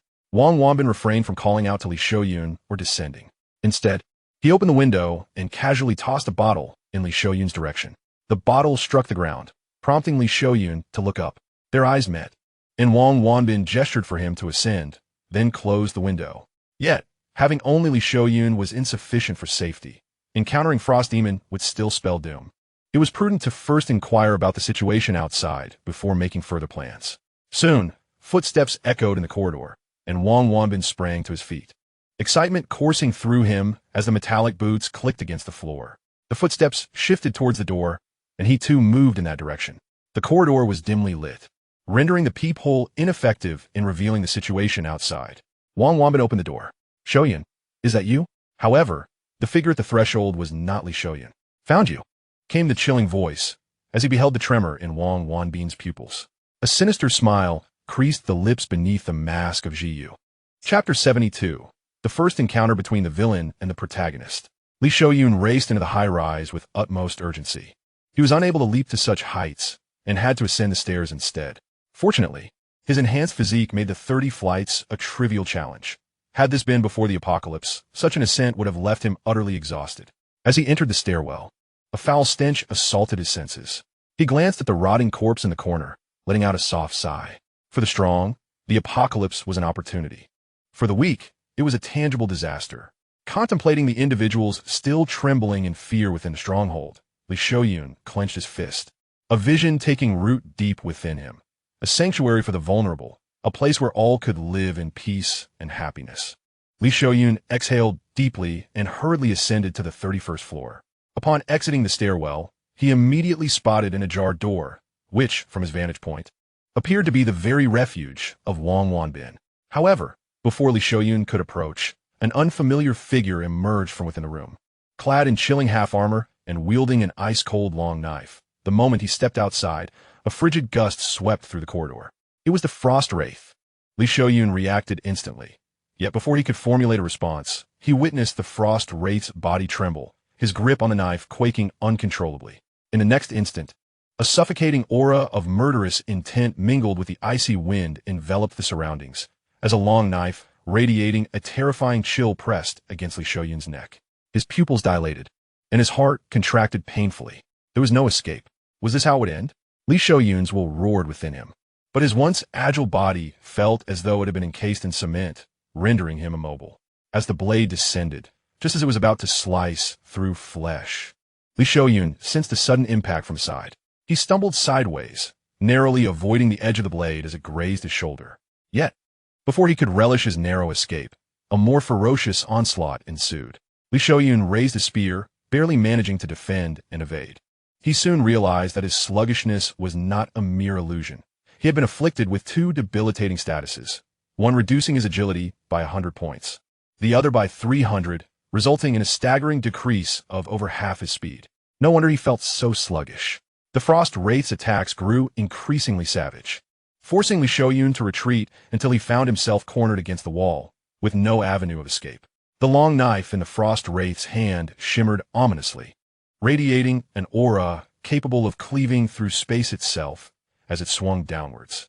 Li Shouyun attempted to dodge, but the constraints of the distance and the wall left him with no possibility of evasion. Boom! A tremendous crash erupted from the side as a colossal creature burst through the wall, colliding with the Frost Wraith and breaking through to the other side, shattering glass in its wake. A mutated zombie had been drawn in by the sounds of the struggle, crashing through the wall and dragging the Frost Wraith down with it from the 30-some floors above. What remarkable fortune! Breathing a sigh of relief, Li Shouyun sank weakly to the ground, only then realizing that his forehead was slick with a layer of frost-laden cold sweat. He swallowed hard to moisten his dry throat and braced himself to stand. The zombie was formidable, but surely could not hold out for long. The pressing matter was to leave this place and reunite with the others. Li Shouyun approached the room from which the Frost Wraith had emerged, and indeed, there lay Wang Wanbin, gruesomely dismembered, with his gear scattered across the floor. However, it was nothing but golden equipment and consumable items. All of Wang Wanbin's dark gold gear had vanished. Li Shouyun picked up his equipment and leapt from the towering building. As he descended from several stories up, he thrust his spear into the wall, mitigating the force of his fall. After landing safely, he swiftly vanished at the end of the street. Cold Sword Chi. Meanwhile, on the opposite side of the skyscraper, 3 icy blasts shattered the structure. Chiyu, stepping over the fragmented corpses, emerged from the rubble with a grim expression. He acknowledged that encountering Li Shouyun so unexpectedly had momentarily overwhelmed his emotions, leading to a moment of impulsiveness. However, it was merely a projection. He felt no fear of unforeseen circumstances, and a brief lapse in judgment was inconsequential. Li Shouyun's fortune remained as unwavering as ever. The 5-piece Ice Jade set suppressed the agility of enemies within a 10-meter radius by 300 points, with the Ice Jade armor further reducing it by an additional 100. Chiyu's agility was at least 4 times that of Li Shouyun's, even after the reductions. Nevertheless, Li Shouyun consistently evaded his attacks. Finally, cornered, a zombie suddenly charged from the side. Having experienced a previous life, Chiyu was not surprised by this outcome, but what was that? Golden gas, resembling auspicious clouds, enveloped Li Shouyun's form. Chiyu clearly observed that each time the blade descended, poised to strike Li Shouyun, a wisp of the auspicious clouds would detach, either wrapping around the blade or nudging Li Shouyun to evade. Ultimately, a mass of auspicious clouds fused with a nearby room, from which a mutated zombie burst forth, forcibly propelling Chiyu out of the high-rise, allowing Li Shouyun to escape unscathed. Could it be that this was the manifestation of the protagonist's halo? Having been reborn, could he now perceive the protagonist's aura? With each strike, the auspicious clouds diminished, yet they were replenished instantaneously, as if an inexhaustible reserve lay behind. Nonetheless, there was a silver lining. Although Li Shouyun's protagonist halo could continuously regenerate, it possessed a limit at any given moment. If the force of a strike could overwhelm the halo enveloping him, perhaps it would be possible to slay Li Shouyun before the golden luck could restore itself. Though it would undoubtedly be a formidable challenge, even a mere fraction of the clouds could inexplicably summon a powerful mutated zombie. If the entirety of that aura were concentrated on him, he could scarcely fathom the terrifying entity that might emerge. It might even lead to an inexplicable demise on the spot. To eliminate Li Shouyun through conventional means seemed hopeless. Alternative strategies would be necessary. He had not anticipated encountering Li Shouyun here. Although the distance from Jianyang City was not particularly great, several cities lay between them, and, typically, relocation would occur to nearby areas. Chiyu had assumed that Li Shouyun's original city was a county near Jianyang or in the surrounding vicinity, never expecting it to be this far. What reason could compel Li Shouyun to venture such a considerable distance? To facilitate the protagonist's departure, it must either be a catastrophic event or a significant mission. Regardless of what it may be, Chiyu is filled with curiosity. Speaking of which, the 5-piece Ice Jade set proves to be quite practical. Although the attributes of the leg guards are not particularly outstanding, the benefits from the complete set are noticeably significant. Ice Jade set, 511. Attributes. All attributes, 200. Frost attribute damage, 1000. Frost attribute resistance, 1000. Additional skill. Frost aura LV2, freeze aura. The upgraded Frost aura expands its range to 10 meters, reducing agility by 300 points. In the early stages, unless one deliberately invests points into agility, the general range hovers around 4 to 500. A deduction of 300 points effectively turns a player into a turtle. And when factoring in 100 points from armor, one could easily fall into negative agility. The freeze aura is an additional circular skill based on the Frost aura, with a range identical to that of the Frost aura. Enemies stepping into its domain will suffer a frost impact every 5 seconds, inflicting 30% damage to all attributes. While the damage may not be high, it comes with a 5% chance of freezing the target and requires no special activation. Quite impressive indeed. Chapter 73. The relation between stance and the protagonist's aura. What should be the next course of action? Chiyu fell into deep contemplation. He had initially intended to leave immediately after acquiring the leg guards and proceed to other cities to gather the remaining scattered pieces. But that was under the condition of not encountering Li Shouyun. Unlike his previous life, in this incarnation, he can perceive the fortune surrounding Li Shouyun. If Li Shouyun were to lose his fortune, would he then become an ordinary person vulnerable to a single strike? This is a reasonable hypothesis worth testing. The key lies in how to diminish the fortune that Li Shouyun possesses. Chiyu casually dispatched a zombie that lunged at him and leaned against the wall. Pondering his thoughts, conventionally, this would involve seizing Li Shouyun's original resources and opportunities, depriving him of the treatment befitting a protagonist. However, Chiyu believes this method merely addresses the symptoms rather than the root cause. He is confident that even if he were to take all of Li Shouyun's past opportunities and resources, fate would still bestow upon him new ones. If such a level of fortune does not exist, what can be said of him as a child of fortune? Merely a somewhat fortunate ordinary person, that is all. Alternatively, would the slaughter of the supporting characters surrounding Li Shouyun yield negative consequences for him? Although, with the protection of the protagonist's aura, supporting characters are not so easily dispatched. Nevertheless, it is worth attempting. Just then, as Chiyu remained absorbed in his thoughts, a sudden whoosh pierced the air. A glimmer of cold light surged from the opposite side. Chiyu instinctively leaned back as the icy brilliance grazed his face, an arrow embedding itself in the adjacent wall. The red light flickered restlessly, and with a flash of fire, the arrow erupted in a deafening explosion. A large hole was blasted in the wall, and, standing beside it, Chiyu was engulfed by the surging heat, the temperature soaring as flames roared to life. It is hard to fathom that a mere arrow could possess such formidable power. In the next instant, countless ranged attacks pierced through the black smoke, igniting a series of elemental explosions. Had they succeeded? In the distance, a group of individuals anxiously gazed at the billowing smoke. Leading them was a man wielding an ostentatious longbow, a level 25 dark gold weapon. He was one of the 9 captains, at level 26, clad in golden and dark gold gear, possessing 5 passive skills that enhanced his bow's damage, along with 2 stackable damage skills.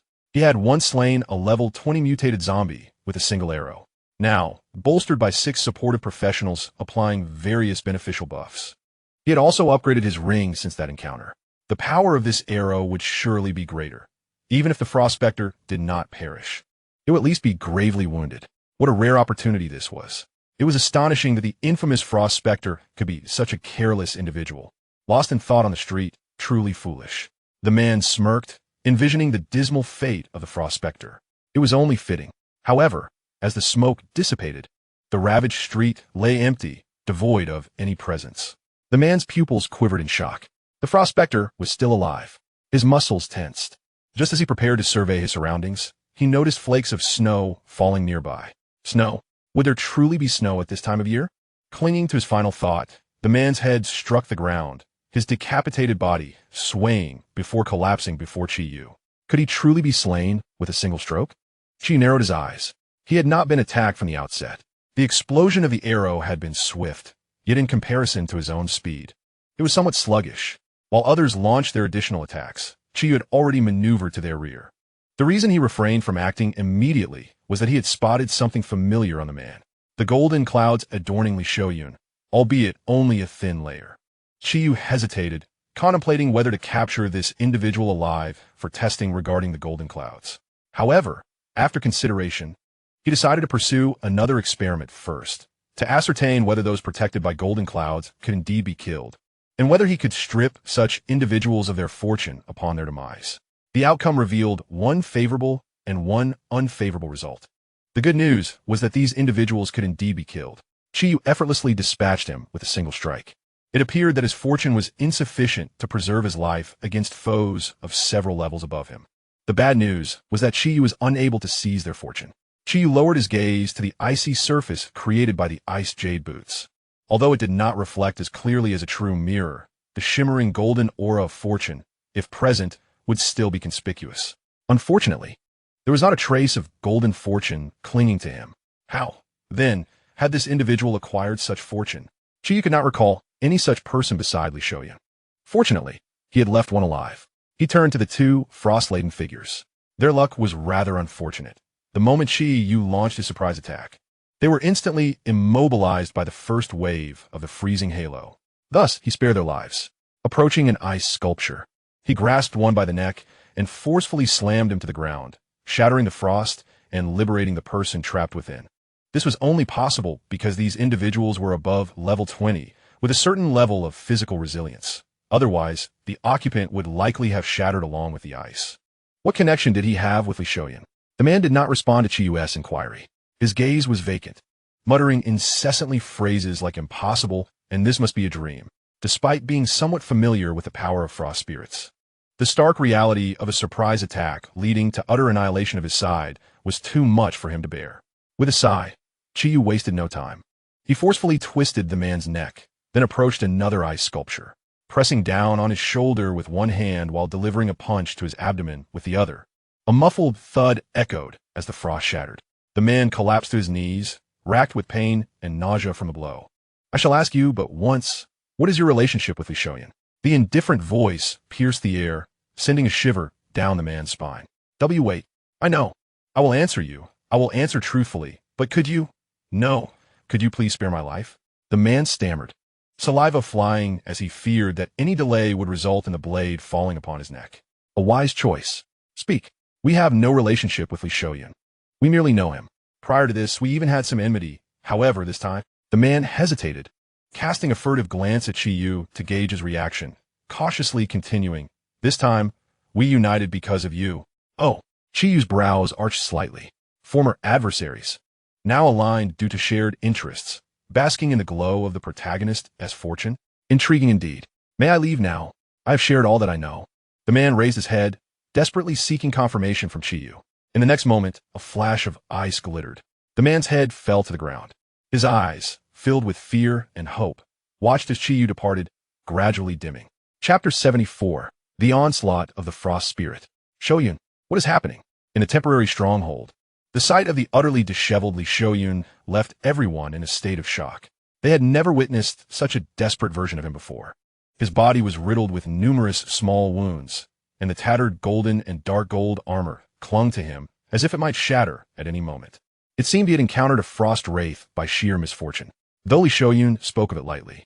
The mere mention of the frost wraith caused a palpable sense of suffocation among the others. To face a frost wraith alone was an exceedingly terrifying ordeal. It was truly a miracle that Li Shouyun managed to escape.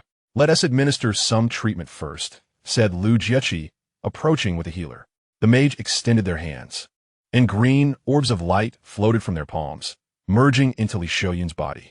The tiny wounds inflicted by the icy crystals began to heal at a visibly rapid pace. Thank you, Li Shouyun expressed his gratitude. You're welcome. We are teammates now, and I have questions for you as well. You wish to know how I encountered the frost wraith? Indeed, and how formidable is the frost wraith? Remarkably strong, Li Shouyun replied, closing his eyes as his mind filled with memories of the storm-like blades. To be honest, he still could not comprehend how he had survived. Although he ultimately escaped due to a mutated zombie, had he been dispatched in mere moments, even a mutated zombie could not have saved him. The attributes of the frost wraith exceeded our expectations, and it could inflict a debuff on agility, directly reducing mine by 400 points. Upon hearing this, Lu Jieqi's eyelids flickered. Being more inclined towards intelligence, her agility, with equipment bonuses, totaled 396 points. Did this mean she would have to recover 4 points of agility from the frost wraith?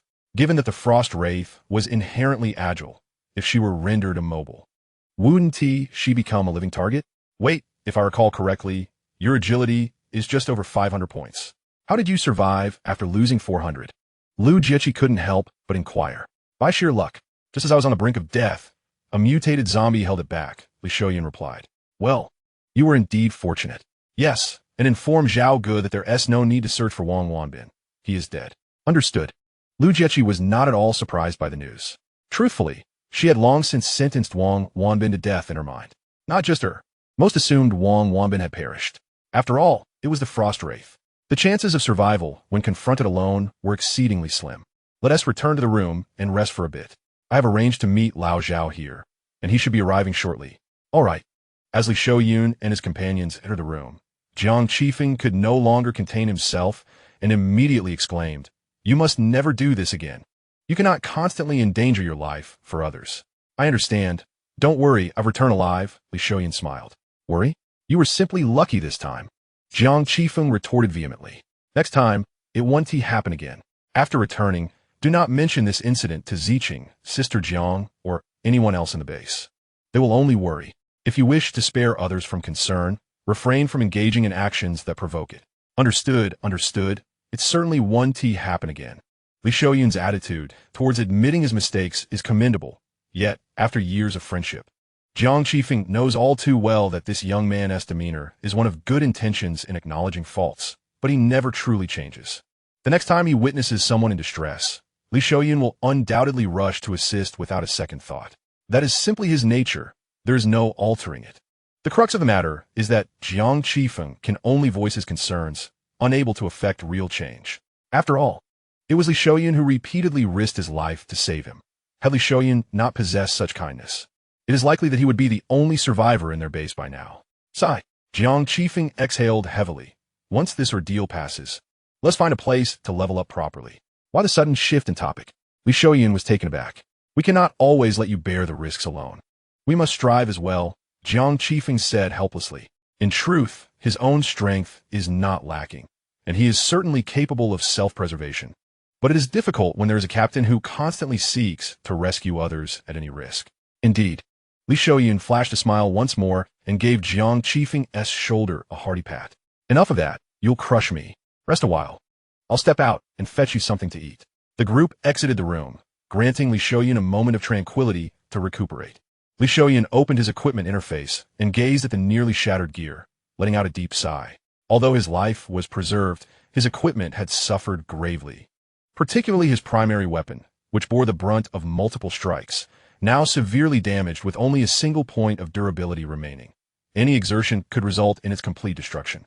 Fortunately, he had a few spare pieces of equipment, albeit of silver quality, yet they were certainly preferable to having none at all.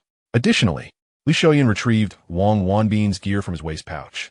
Even if these were the remnants left by Qi Yu, their attributes were still commendable. Claiming them as his own would minimize losses.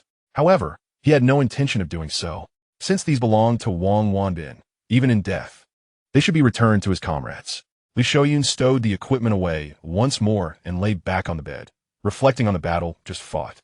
If his previous understanding of the Frost Ghost combat prowess had been merely an estimation, this direct confrontation had granted him a clearer perspective.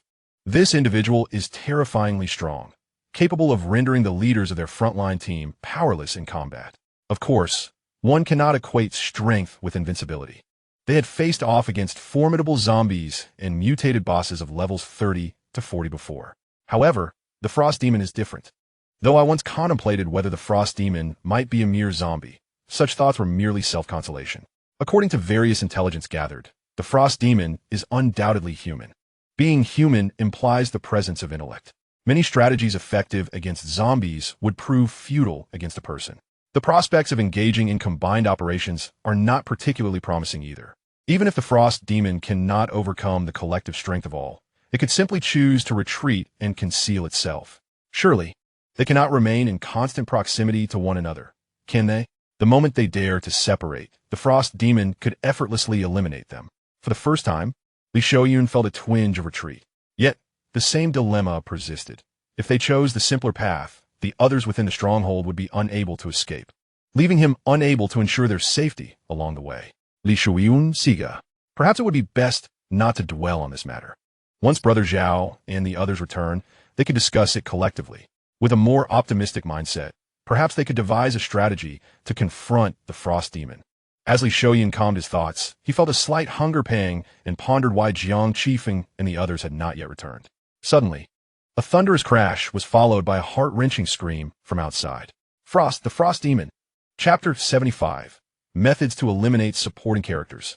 Qiyu swiftly dispatched a mage attempting to cast a spell, followed by a horizontal slash that severed two more foes. Within a 10-meter radius of the frost aura, it became exceedingly simple for Qiyu to deal with these players of level 20 or more. His agility far surpassed theirs by several hundred points, and with an additional deduction of 300 points, they appeared almost motionless in his eyes. Qiyu merely needed to evade their attacks and deliver swift strike. However, it would be somewhat inaccurate to say so.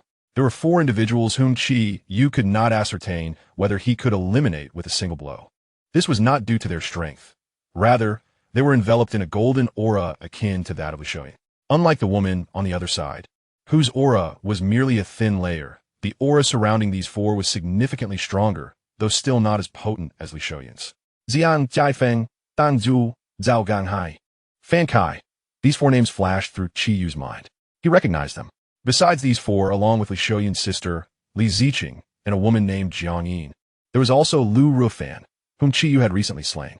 These 7 individuals comprised all of Li Xiaoyan's companions upon his arrival in Yanjiang City. Although he had yet to encounter them, Qiyu instinctively sensed that among them, the one with the most profound aura was undoubtedly Li Xiaoyan's sister, Li Ziqing. He wondered whether the other 5 could be dispatched with the same ease as Lu Rufan had been. When he first met Lu Rufan, he was unable to perceive the aura and did not know whether Lu Rufan had been slain due to possessing an aura or because he had not encountered Li Xiaoyan, resulting in the absence of such an attachment. However, there was no need for excessive contemplation. The truth would be revealed with a single strike. In the next moment, Qiyu sprang into action. With agility exceeding 1,000 points, he vanished in an instant. A wave of alarm surged through the crowd, as none could predict where Qiyu would reappear. The 2 warriors and the assassin closest to him were gripped by the most profound fear. They were undoubtedly in the gravest danger. Yet, the blade did not descend upon their necks, but rather struck from an unexpected angle. A chilling long knife sliced swiftly towards Jiang Qifeng, and a prompt indicating a sudden drop in agility flashed before him. His body became rigid and sluggish, rendering his efforts futile as he remained immobile, unable to match the speed of the descending blade. Just as the blade was about to fall, a milky white barrier enveloped Jiang Qifeng, successfully deflecting Qiyu's strike imbued with frost strike. A wave of relief washed over Lu Jiaqian from distance. This was a skill she had recently acquired, granting a 5% chance of immunity to a single attack. It had never succeeded before, making this its first activation. Jiang Qifeng was indeed fortunate. The genuinely favored supporting characters were not so easily slain. Observing Jiang Qifeng retreating in a state of panic, Qiyu sighed inwardly. At the very moment the blade was about to descend, Jiang Qifeng's luck surged towards Lu Jiaqian, who then activated the milky white barrier. Although not as brazen as Li Xiaoyan, it ensured that Jiang Qifeng would not perish at the hands of others. However, this single instance consumed half of Jiang Qifeng's luck, and even with rapid replenishment, his protective capacity remained far inferior to that of Li Xiaoyan. In the past, no one had ever succeeded in killing any member of the protagonist group. Yet, at this moment, Qiyu perceived the possibility of ending Jiang Qifeng's life. Was it due to his current strength vastly exceeding that of these individuals, rendering luck somewhat insufficient? Intriguing. Let us test with another strike. The previous attempt was merely frost strike, and he had numerous skills yet to employ. A radiant glow emanated from Qiyu as his blade extended into a 5-meter frost-laden edge. Jiang Qifeng remained tense, sparing no room for complacency. However, while everyone anticipated Qiyu's continued assault on Jiang Qifeng, he unexpectedly shifted his target, striking towards Zhao Ganghai, who sought to rescue Jiang Qifeng. Zhao Ganghai was evidently caught off guard. The blade aimed at Jiang Qifeng had suddenly redirected towards his own neck. The luck surrounding Zhao Ganghai entwined with Qiyu's blade. Yet as the chilling aura intensified, the luck dimmed, and the blade unerringly descended upon Zhao Ganghai. Indeed, due to the disparity in strength, the luck of the supporting character could not withstand the assault.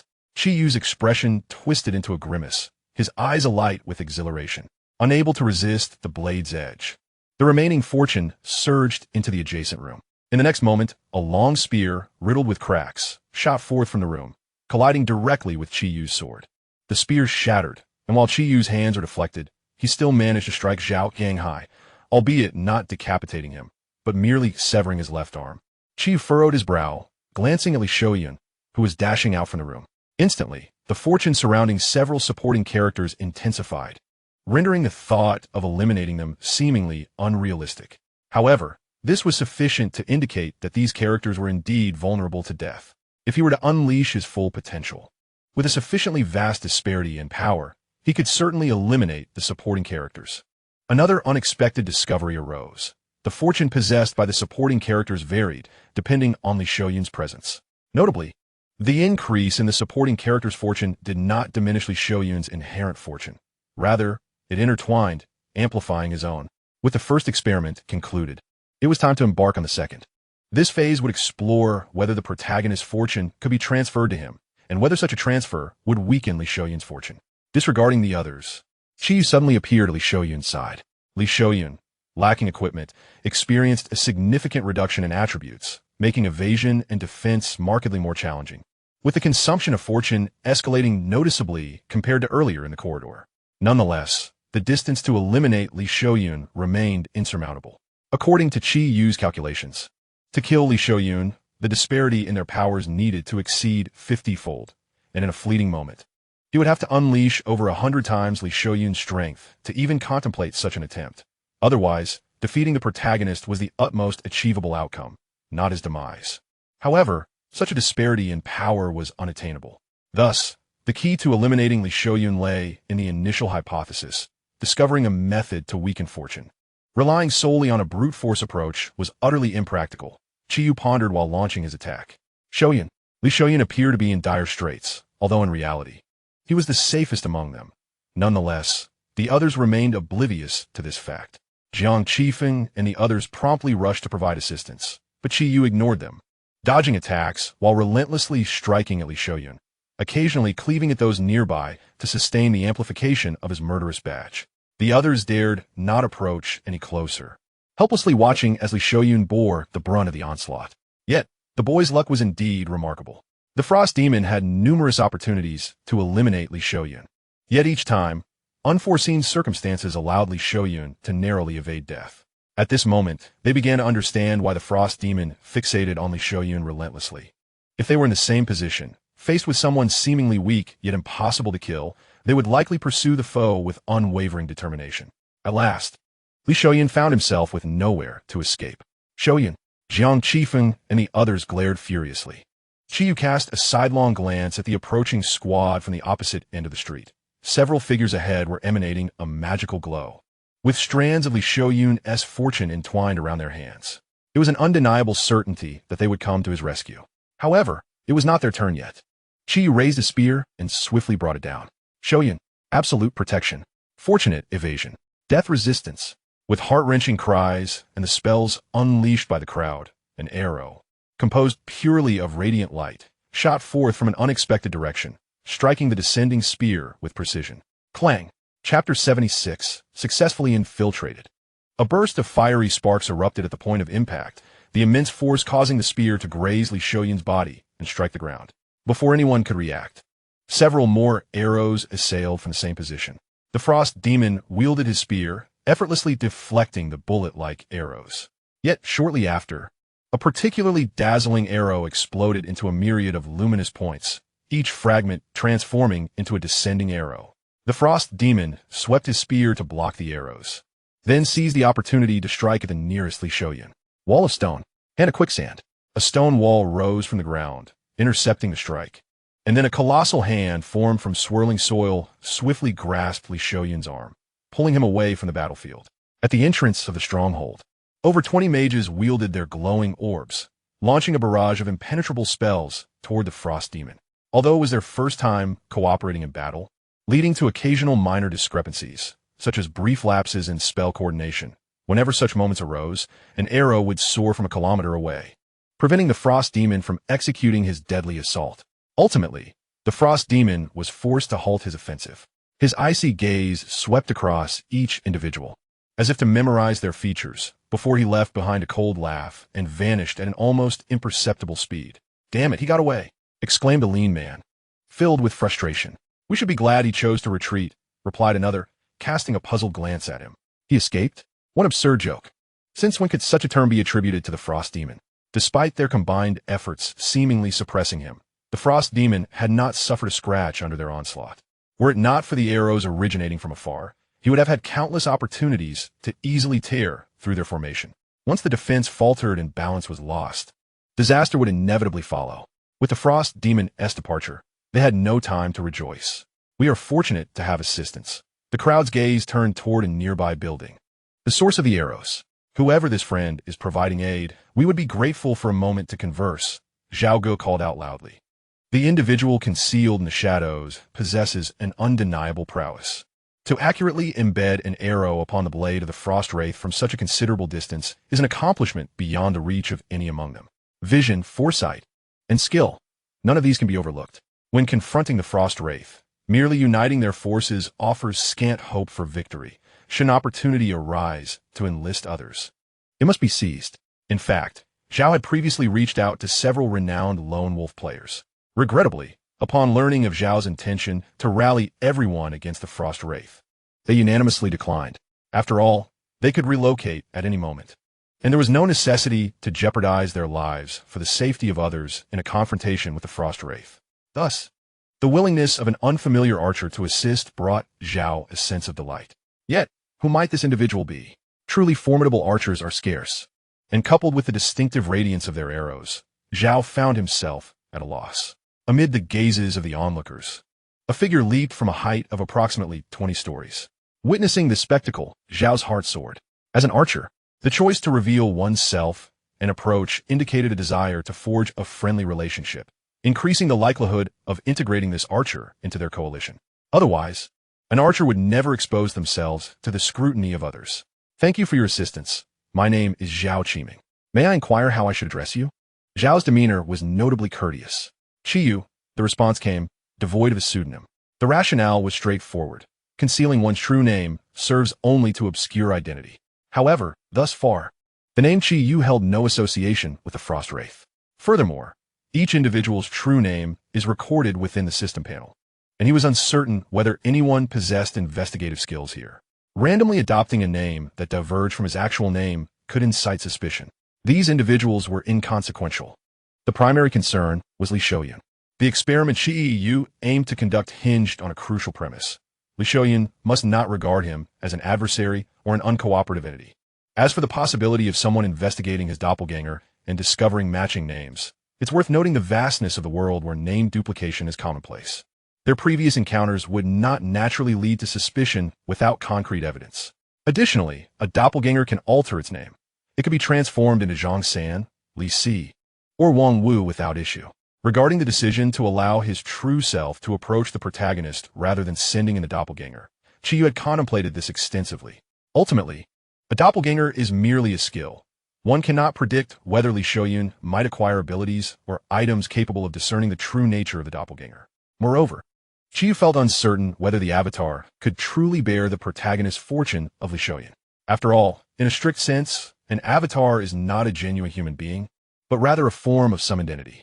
"Mr. Qi, I am sincerely grateful to you," Zhao expressed his heartfelt thanks. The stronger individuals are, the more they can discern how pivotal Qiyu's arrows had been. "No need for thanks, we share a common goal. Assisting you also aids my own interests." Qiyu replied with a smile, surveying the battlefield and gazing at the dismembered bodies. He sighed, feigning a demeanor of sorrow. "Regrettably, I have arrived a bit late. Had I come sooner, perhaps no one would have perished." Upon uttering these words, Qiyu cast a sidelong glance at the blood-soaked Li Shouyun, knowing his words were directed specifically at him. As anticipated, upon hearing this statement, a glimmer of hope ignited in Li Shouyun's eyes. He yearned for acknowledgement. In this apocalyptic world, the strong often exhibit a greater degree of selfishness. Although Li Shouyun remained silent, he was undoubtedly shaken in encountering someone who considered others' welfare. While trust may not be immediate, at least left a favorable first impression. This was a prerequisite for the experiment's success. Zhao and Qiyu exchanged a few pleasantries before inviting Qiyu into their stronghold, while they began to clear the battlefield. Although no further casualties occurred, prior to their arrival, The Frost Ghost had already claimed nearly 20 lives, with several others wounded. The bloodied Li Shouyun appeared the most grievously affected, yet he only suffered superficial injuries. The truly severe case was Zhao Ganghai, who had lost an arm.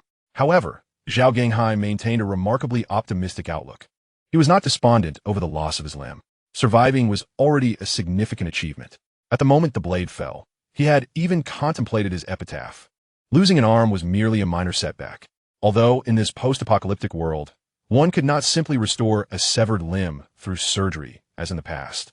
The existence of boundless magical possibilities suggested that, at some point, a tool or skill might emerge to restore his lost arm. Chapter 77. The Meeting Infiltrated by Villains. Half an hour later, other teams began to arrive one after another.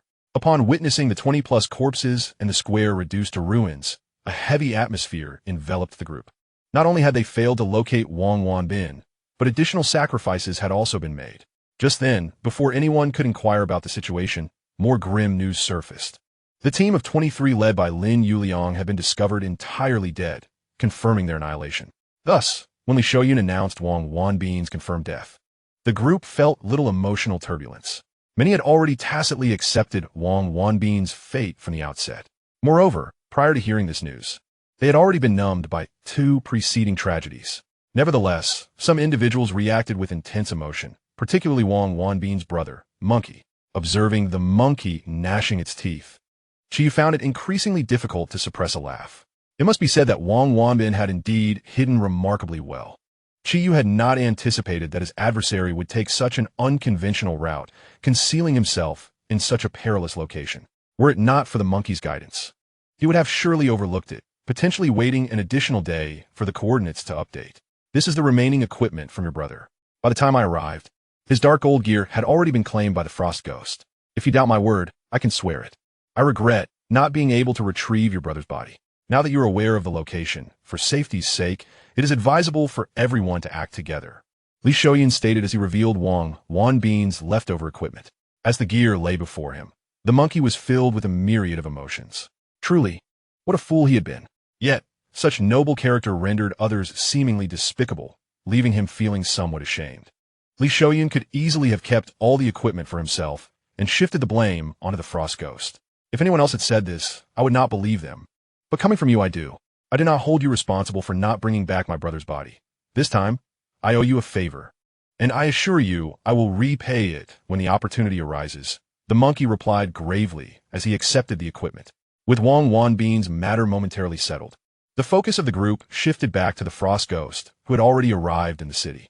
As they surveyed their surroundings, the group reflected on the stark reality that, in just a single night, 2 captains were no longer present.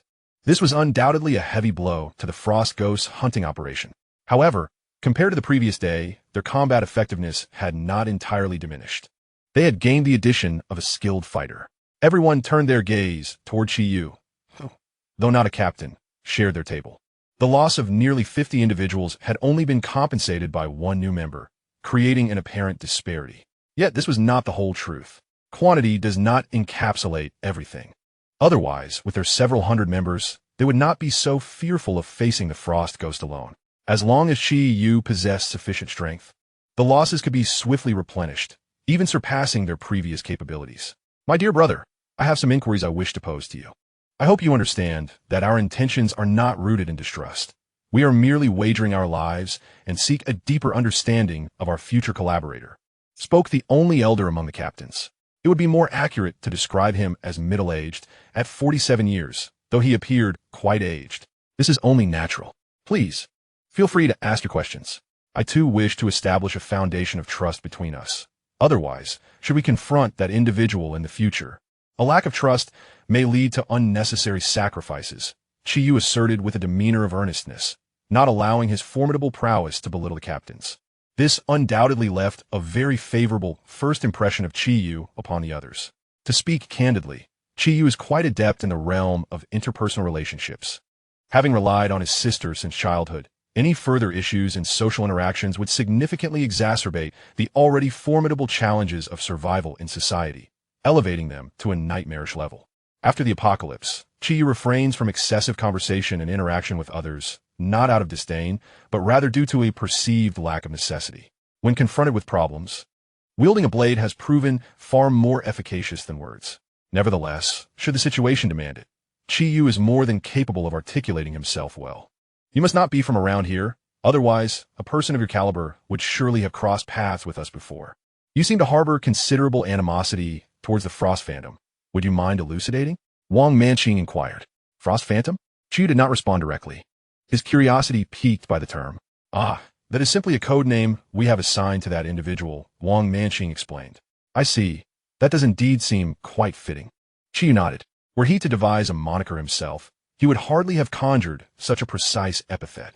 Although a tad juvenile, it was certainly preferable to something like Frost Demon or Blade Demon. I hail from Yinjing City, he continued. Yinjing, quite a distance from here. Are you both from Yinjing? Indeed. Both he and I, whom you refer to as the Frost Phantom, are from Yinjing City. However, we were previously unacquainted. After the apocalypse, some friends and I formed a team, additionally safeguarding those too timid to venture out and hunt zombies. Chi-Yu articulated, having prepared this explanation in advance. Upon hearing this, the crowd's gaze briefly shifted to Li Shoyan.